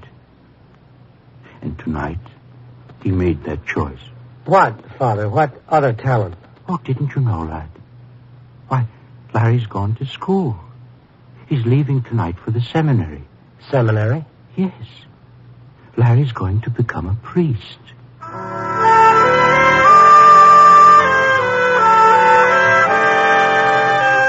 For the second time, I had no words. I picked up my hat and said thank you and good night. I walked out of the rectory down the sidewalk, and there, waiting for me at the curb, was the blue armored icebox and the man who could buy anything, Mushy Sindel. Well, Stone, you took your time coming up. How'd you know I was here? I had my boys tell you when you started asking questions about this Larry Wilson. I know you'd track him down. You find him? Yeah, he's in there. Ah, right in a church, huh? What'd a bum do? Cross me and sign up with some other show? Yeah, something like that. I wouldn't go in if I were you, Mushy. I'm afraid he's not available. What do you mean? Everybody's available. For a price. Well, I don't know. I'll lay you odds you can't buy off his sponsor. He's signed for a long run. No, just watch me operate. He stays in there, huh? Yeah. Okay. You coming? No, I got a story to write, but call me later at the paper, will you, Mushy? Huh? I'd like to get your reaction.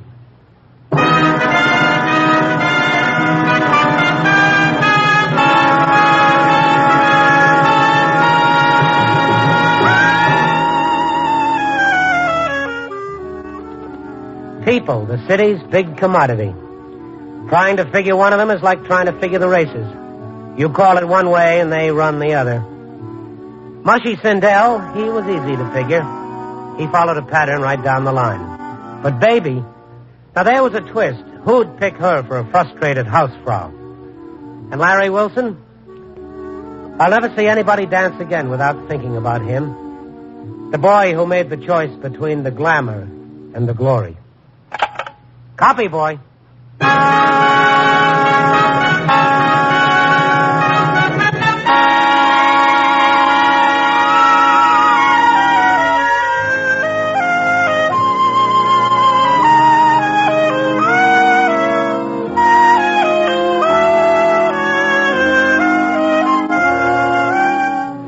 Night Beat, starring Frank Lovejoy, is produced and directed by Warren Lewis.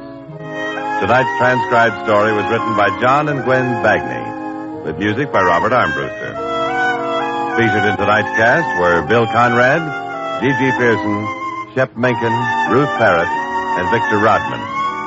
Frank Lovejoy appeared through the courtesy of Warner Brothers, producers of The Miracle of Our Lady of Fatima.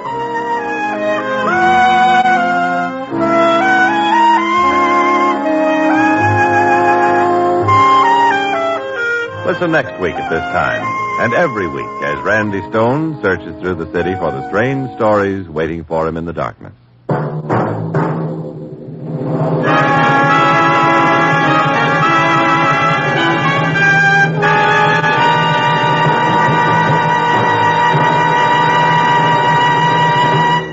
Night Beat came to you from Hollywood.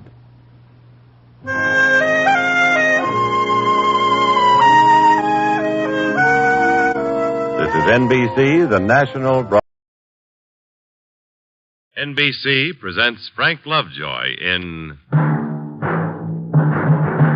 Night Beat.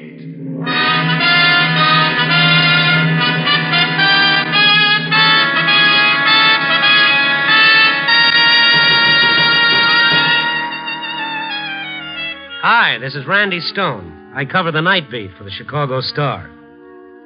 I guess it's the unpredictability of night that catches hold of you and takes you with it. You never know what you'll find in the night or who you'll meet and what stories they'll tell. There are as many stories as there are people. All kinds of stories and all kinds of people. Gentle stories sometimes, and where you least expect to find them, brutal stories. Hidden behind as innocent a facade as the one which fronts the Welcome Mission on Skid Row.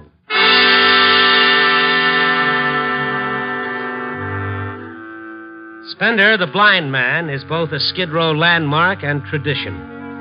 For years, he sat cross-legged near the entrance of the Welcome Mission. And for a blind man, he sees an awful lot. Going into the mission, are you, Randy? Oh, maybe, Spender. You got a good memory for footsteps, haven't you? Nothing wrong with my hearing. Everyone walks different, only they just don't know it.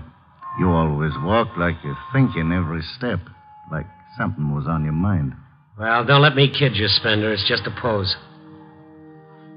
Is that Brother James? Yeah. You better go see him, Randy. Not while he's playing a recital for the faithful. No one's in there. Never is this time of night. Too early for him.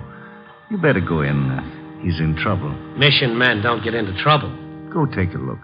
Somebody's got to help him. Maybe you can. Tell him something from me. Tell him one blind man on the street's enough. He'll know what I mean? Take a look at him. You'll see. A good look, Randy. Okay, Spender. You must look bad. Sounded awful.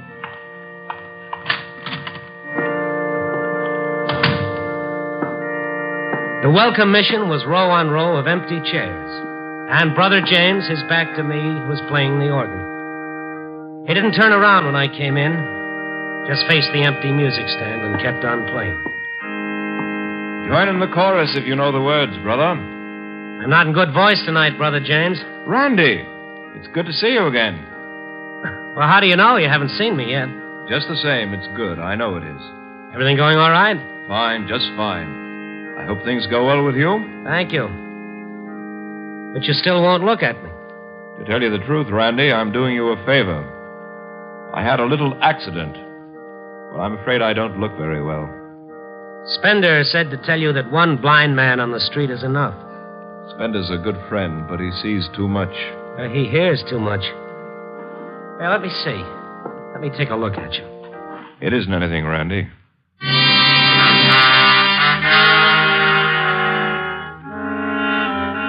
I turned Brother James' face toward me.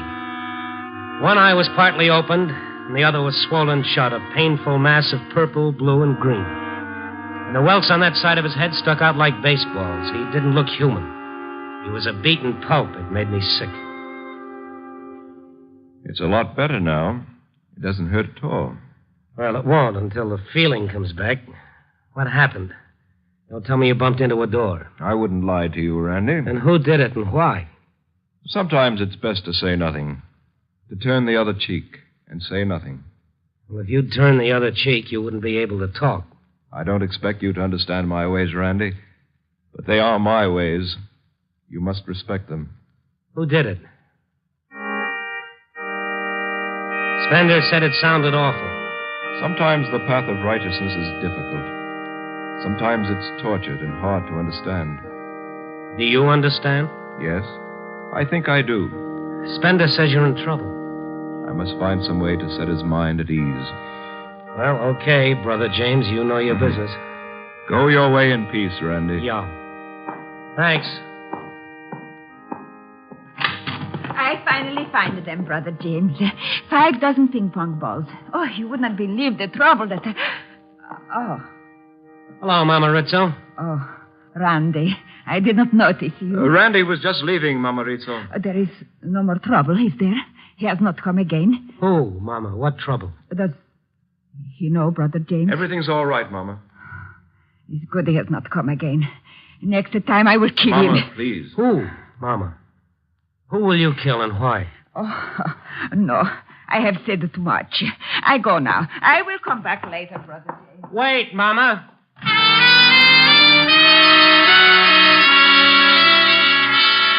Mama Rizzo took off down the street like someone had fired on her. I'd known her as a Skid Row fixture for years.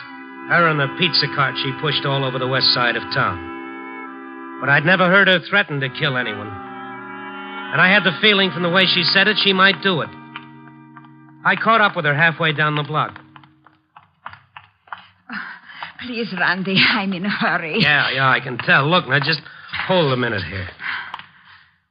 What's this all about? Oh, I am too much out of breath to talk. Well, catch your breath. I have nothing to say. Well, you had stuff to say back in the mission. Oh, I should not have said it. I was excited. There was trouble, but I should have said nothing. Who are you going to kill? The guy who beat up Brother James? I am excited only. I I not mean what I say. You must forget I said it, Randy. Well, we'll both forget it. Now, what happened to Brother James? Who beat him up? I do not know. Oh, Mama. Randy, already I say too much things to you. I like you. We are old friends.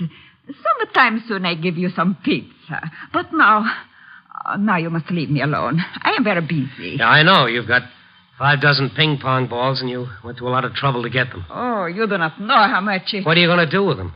Oh, they are for the mission. Recreation games. That's a lot of recreation for an empty mission. They are for recreation. Who beat him up, Mama? I do not know. You sure? I am sure of this, Randy. Each time you ask me, I will tell you I do not know. Now, this time I go, and you do not follow me.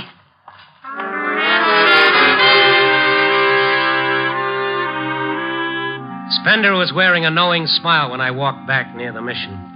There wasn't any triumph in it. It was just his way of showing me he knew that I wasn't getting anywhere. Like the rest of Skid Row, Spender operated under a well-defined but peculiar set of rules. There was justice in them, but Spender was no informer. He trusted me, and I had to trust him. Mama Rizzo isn't ready to talk, Randy. Well, you could have saved me the 50-yard dash. I'm not in condition. You saw Brother James? Yeah, and he looks just like it sounded. Awful. I thought so. It took a long time. Well, who did it? I don't know. Look, Spender, you're the one who told me he was in trouble. Give me a break. I tell you, Randy, I really don't know. It happened quick, in the alley back of the mission. I was here. No one came this way. Whoever did it went the other way when it was over. It took a long time. Yeah, you said that. What was Brother James doing in the alley? Instinct keeps me out of all Skid Row alleys. There's a back entrance to the mission. He went to lock up for the night a couple of nights ago. Someone was waiting for him. A while back, you said it was too early for anyone to come to the mission. They come later, you said. About 2 a.m. Everyone comes. The winos, the flops, Mama Rizzo, everybody. They troop by me and go in. Why? What happens at 2? I don't know, but they stay a long time. Nobody plays the organ. Nobody sings. I don't hear them after they go in the door. Well, how long do they stay after they all go in? Shh. Wait a minute.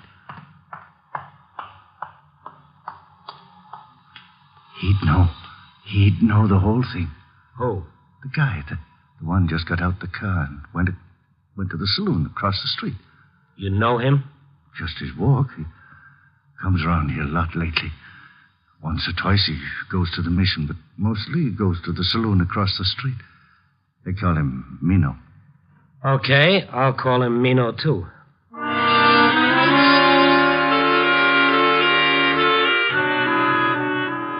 The saloon across the street was regulation. Dark, musky, a few tables you could stumble over if you didn't watch your step, and a few winos as conveniently located.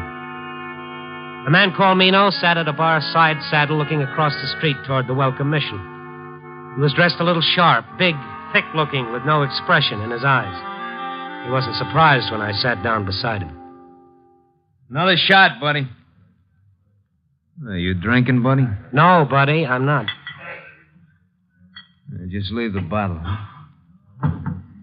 Buddy, you look like a guy with something on his mind. Well, good for me. A friend of mine got his head beat in a couple of nights ago, Mino. You look like a guy who might know something about it. Good for me. Buddy, I'd be willing to suppose a little with you about your friend. All right, go ahead. Let's take a real wild shot. Figure your friend is the soothsayer type, huh? Maybe pumps an organ at the mission, say, and saves a soul here and there. Let's call him Brother James. Why not? As long as we're supposing. Now, to my way of thinking, a guy don't generally get in trouble if he sticks to his own line. But if he overlaps a little here and there, he can get himself some rough treatment. Believe me, buddy, I've seen it happen. No kidding. Yeah. Now, your friend, Brother James, he should stick to soul saving. That's his line. And maybe you got a line, too, buddy, huh, that you ought to stick to? Yeah, but back to Brother James. He shouldn't get beaten up for saving souls. Oh, you're right, buddy. Real right. So is the competition for souls so tough a guy can get hurt in a rush? Yeah. You know, I'll tell you something, buddy. You seem to have a lot of time on your hands. Why don't you show at the welcome mission along about 2 in the a.m.? Might cop yourself an eyeful. Well, thanks, buddy. I might do that. This 2 o'clock date, has it got anything to do with ping pong balls? Yeah. Everything.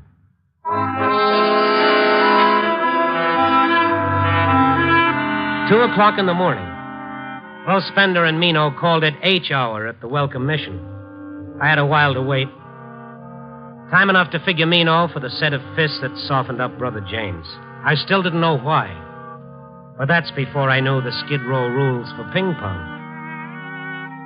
At 2 o'clock, I stood across the street and watched the flop houses and the wine parlors empty into the welcome mission. A little bit later, I followed the crowd. The chairs were still empty in the big room where Brother James had played the organ, but a shaft of light and some curious sounds were coming from a back room. I started for it, and suddenly there was someone at my side. Take me along, Randy. Tell me what you see. Sure, Spender. Only keep it low. Big crowd, eh, Randy? Everybody, like I said. Yeah, well, maybe they won't notice us. All right, brothers, you've bought your cards. We'll turn the wheel again.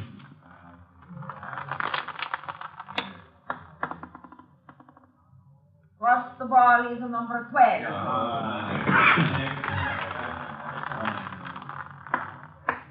What is it, Randy? It's a policy wheel, Spender. Brother James is running a policy wheel. Holy Toledo, in the back of a mission. Policy wheel? That's like the numbers racket? It's the same deal. This is a big cylinder. Brother James grinds the handle on it, and when he stops, a ping-pong ball with a number on it drops out the slot in the bottom. Mama Rizzo calls off the number, and the guys check it off on their cards. Like Number bingo. 3. Just like bingo. Yeah, that's right, Spender. Only policy wheels are run by the syndicates. A multi-million-dollar racket. Hold everything, brothers. We seem to have some visitors, Mama Rizzo. Randy. Run, Mama Rizzo. Get the book. Someone heaved a pineapple through the window off the alley. I shoved Spender through the door, and the last thing I saw, with guys climbing over each other trying to get out, was Mama Rizzo clutching a big black book and heading out the alley entrance.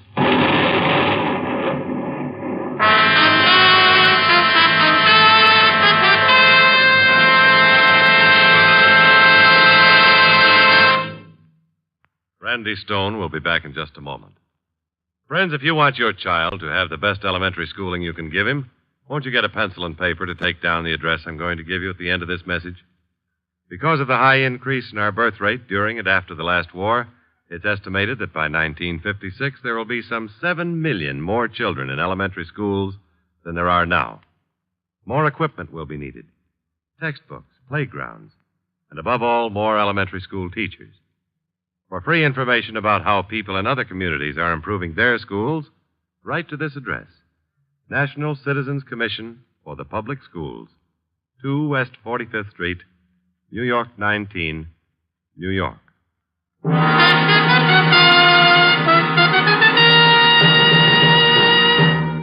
And now back to Night Beat and Randy Stone. I lost Spender somewhere in the confusion. When the blast was over, I picked myself off the floor in the big main room of the mission. The place was deserted. If any of them were hurt, they took their wounds with them. All except Brother James, who might have run, except that he caught most of the blast. I called the police and went with them to the emergency hospital. After a while, Lieutenant Cass came out of Brother James' room, and I was waiting for him.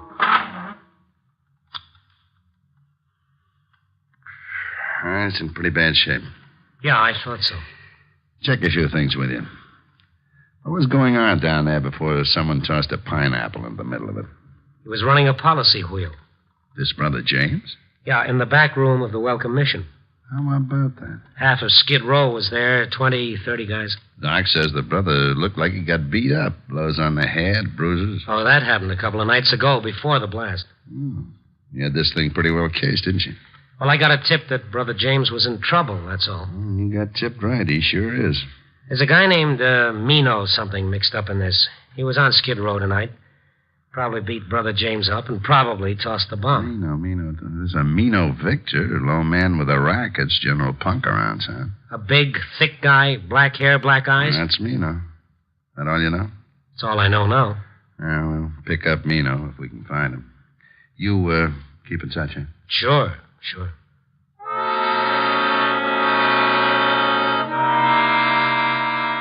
Skid Row was quiet when I got back. Spender was the only familiar face in sight. We went back into the welcome mission and picked our way through the rubble of old bricks and splintered wood and ping-pong balls. Brother James' policy wheel had been blown to bits. Still smells hot and powdery. Looks pretty bad, doesn't it, Randy? Yeah, it's pretty bad. It's a wonder some of us weren't killed. We still might lose him, Brother James. Yeah. Spender, it's cockeyed. We got a lot of elements here that just don't mix. Brother James and the policy wheel. Homemade bombs and the welcome mission. They just don't go together. You saw, I heard. They went together all right. Yeah, I know, but I've known Brother James for 3 years. He always seemed like a right guy, a fellow who was dedicated to his work. He's done a lot of good on Skid Row, and that's not easy. Well, you saw him running the wheel. You saw his head bashed in. Yeah, I know. But it still doesn't make sense. You know, Randy, sometimes I'm glad I'm a blind man. You don't have to see things you don't want to see. You can't take a man at his face value if you can't see his face. Have you got it all figured, Spender? No, I don't think so. Brother James is, how old would you say? Oh, late 40s, I guess, somewhere in there. Late 40s. And you've known him 3 years. Not very long in years to know a man. What are you saying, Spender? Just, how well do you know Brother James? Did you know him well on September 18, 1948? I didn't know him at all then. Might help if you knew him then. September 18th, 1948. What happened then? Smart newspaper fella like you can find that out, Randy. Maybe it's no good, but you find out for yourself. I'll find out. I'll be around if you need me, Randy. Oh, how about Mama Rizzo? You seen her? I haven't even heard her. I'll be at the Star, Spender. If you get a line on her, give me a call. Sure, Randy. Glad to.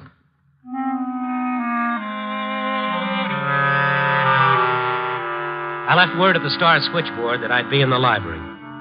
Rook, the keeper of the files and back issues of the paper, is a thin, brittle man the color of old newsprint. He's got a card file for a mind and all the natural animation of a dry leaf. September 18th, 1948. Not much of a day for news. Yeah. Well, just get the Star for that day, will you?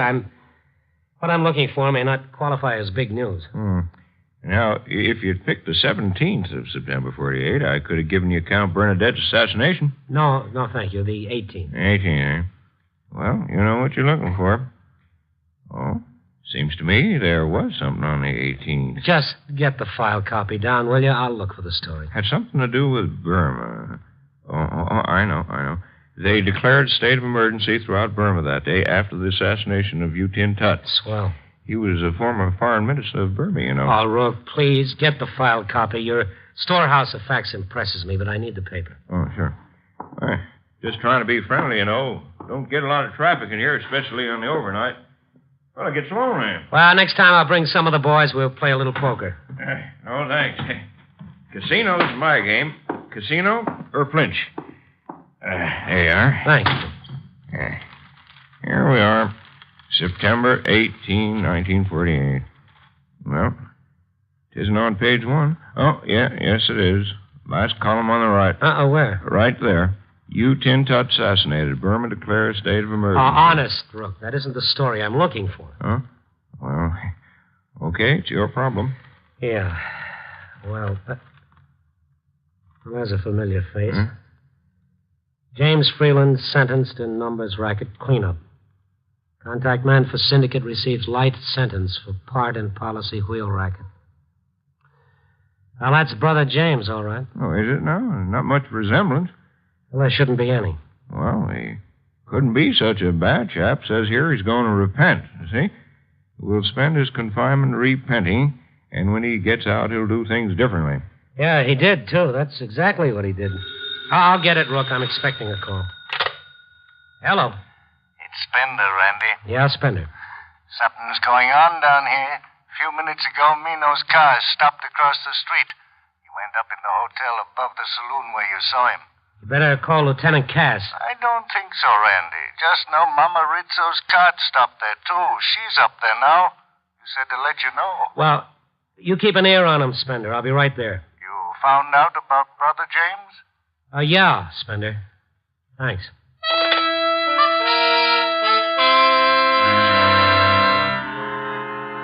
Mama Rizzo's pizza cart was parked in front of the dingy hotel when I got there. I walked up the stairs from the street. I'd passed for a desk clerk, was sound asleep. He probably wouldn't have been much help anyway. And Mama Rizzo's voice from a room down the hall told me all I needed to know. I leaned against the door, and the knob turned slowly in my hand. You crazy dame. Put the rod down. Somebody get themselves hurt. Somebody will get himself killed, Mino. Already you get by with too much. Look behind you, dame. I got a buddy. I don't take my eyes from you, Mino. Come on, Mama. I better give me the gun. It might go off. Randy, no. No, give it to me, Mama. No. Thanks, buddy. You're a big help. Randy, no, he's running. He will get away. Well, let him go. Where did you get this gun, anyway? It's a regular blunderbuss. Oh, you are the blunderbuss. Why you do this? For hours I'm looking for this Mino. Finally I find him. Then you come. Why you do this? Don't worry about Mino. The cops will get him. They're all looking for him. Oh, if he kill Brother James, I will kill him. Brother James isn't dead yet. Do you know who is this Mino? He's from the syndicate. They have things all their own way until Brother James took over. It's a racket. It's illegal.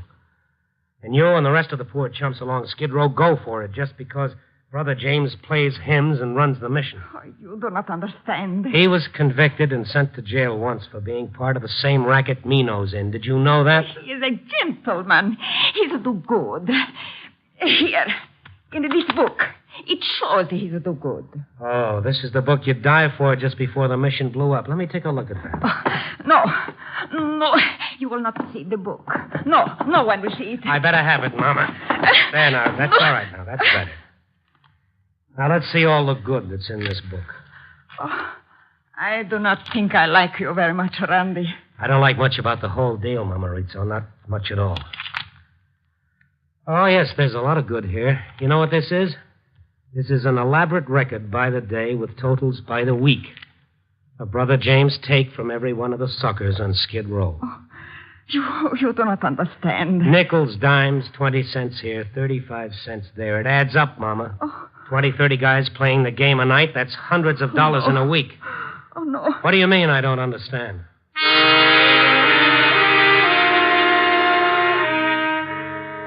Mama Rizzo was crying when I left, and there was nothing to do but let her cry and take Brother James Ledger with me back to the emergency hospital. Lieutenant Cass and I looked it over good. Next to a signed confession, it looked like all he needed to send Brother James up for quite a while. Well, it's on there. Funny he'd keep a set of books on it, though. Out the last penny this way. Well, the whole thing's a little funny, Lieutenant, but let's face it, a mission man who runs a policy wheel is apt to do some pretty funny things. Yeah. How's he doing? Better than he should be. Came around a little while ago. Had a few words with him. Like what? Well, like he wanted to know if anyone else was hurt, especially asked about this Mama Rizzo character. Said he guessed he'd done wrong, that he was going to repent. Well, he was going to repent the last time. You think I could talk to him and take the book here and talk to him? Sure, go ahead. He'll be here a while. I'll get the full story later.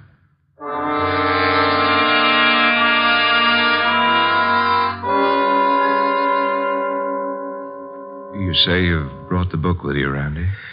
Yeah, right here. You've shown it to the lieutenant, I suppose. Sure. That's good. I'm glad. I feel much better now. Well, how about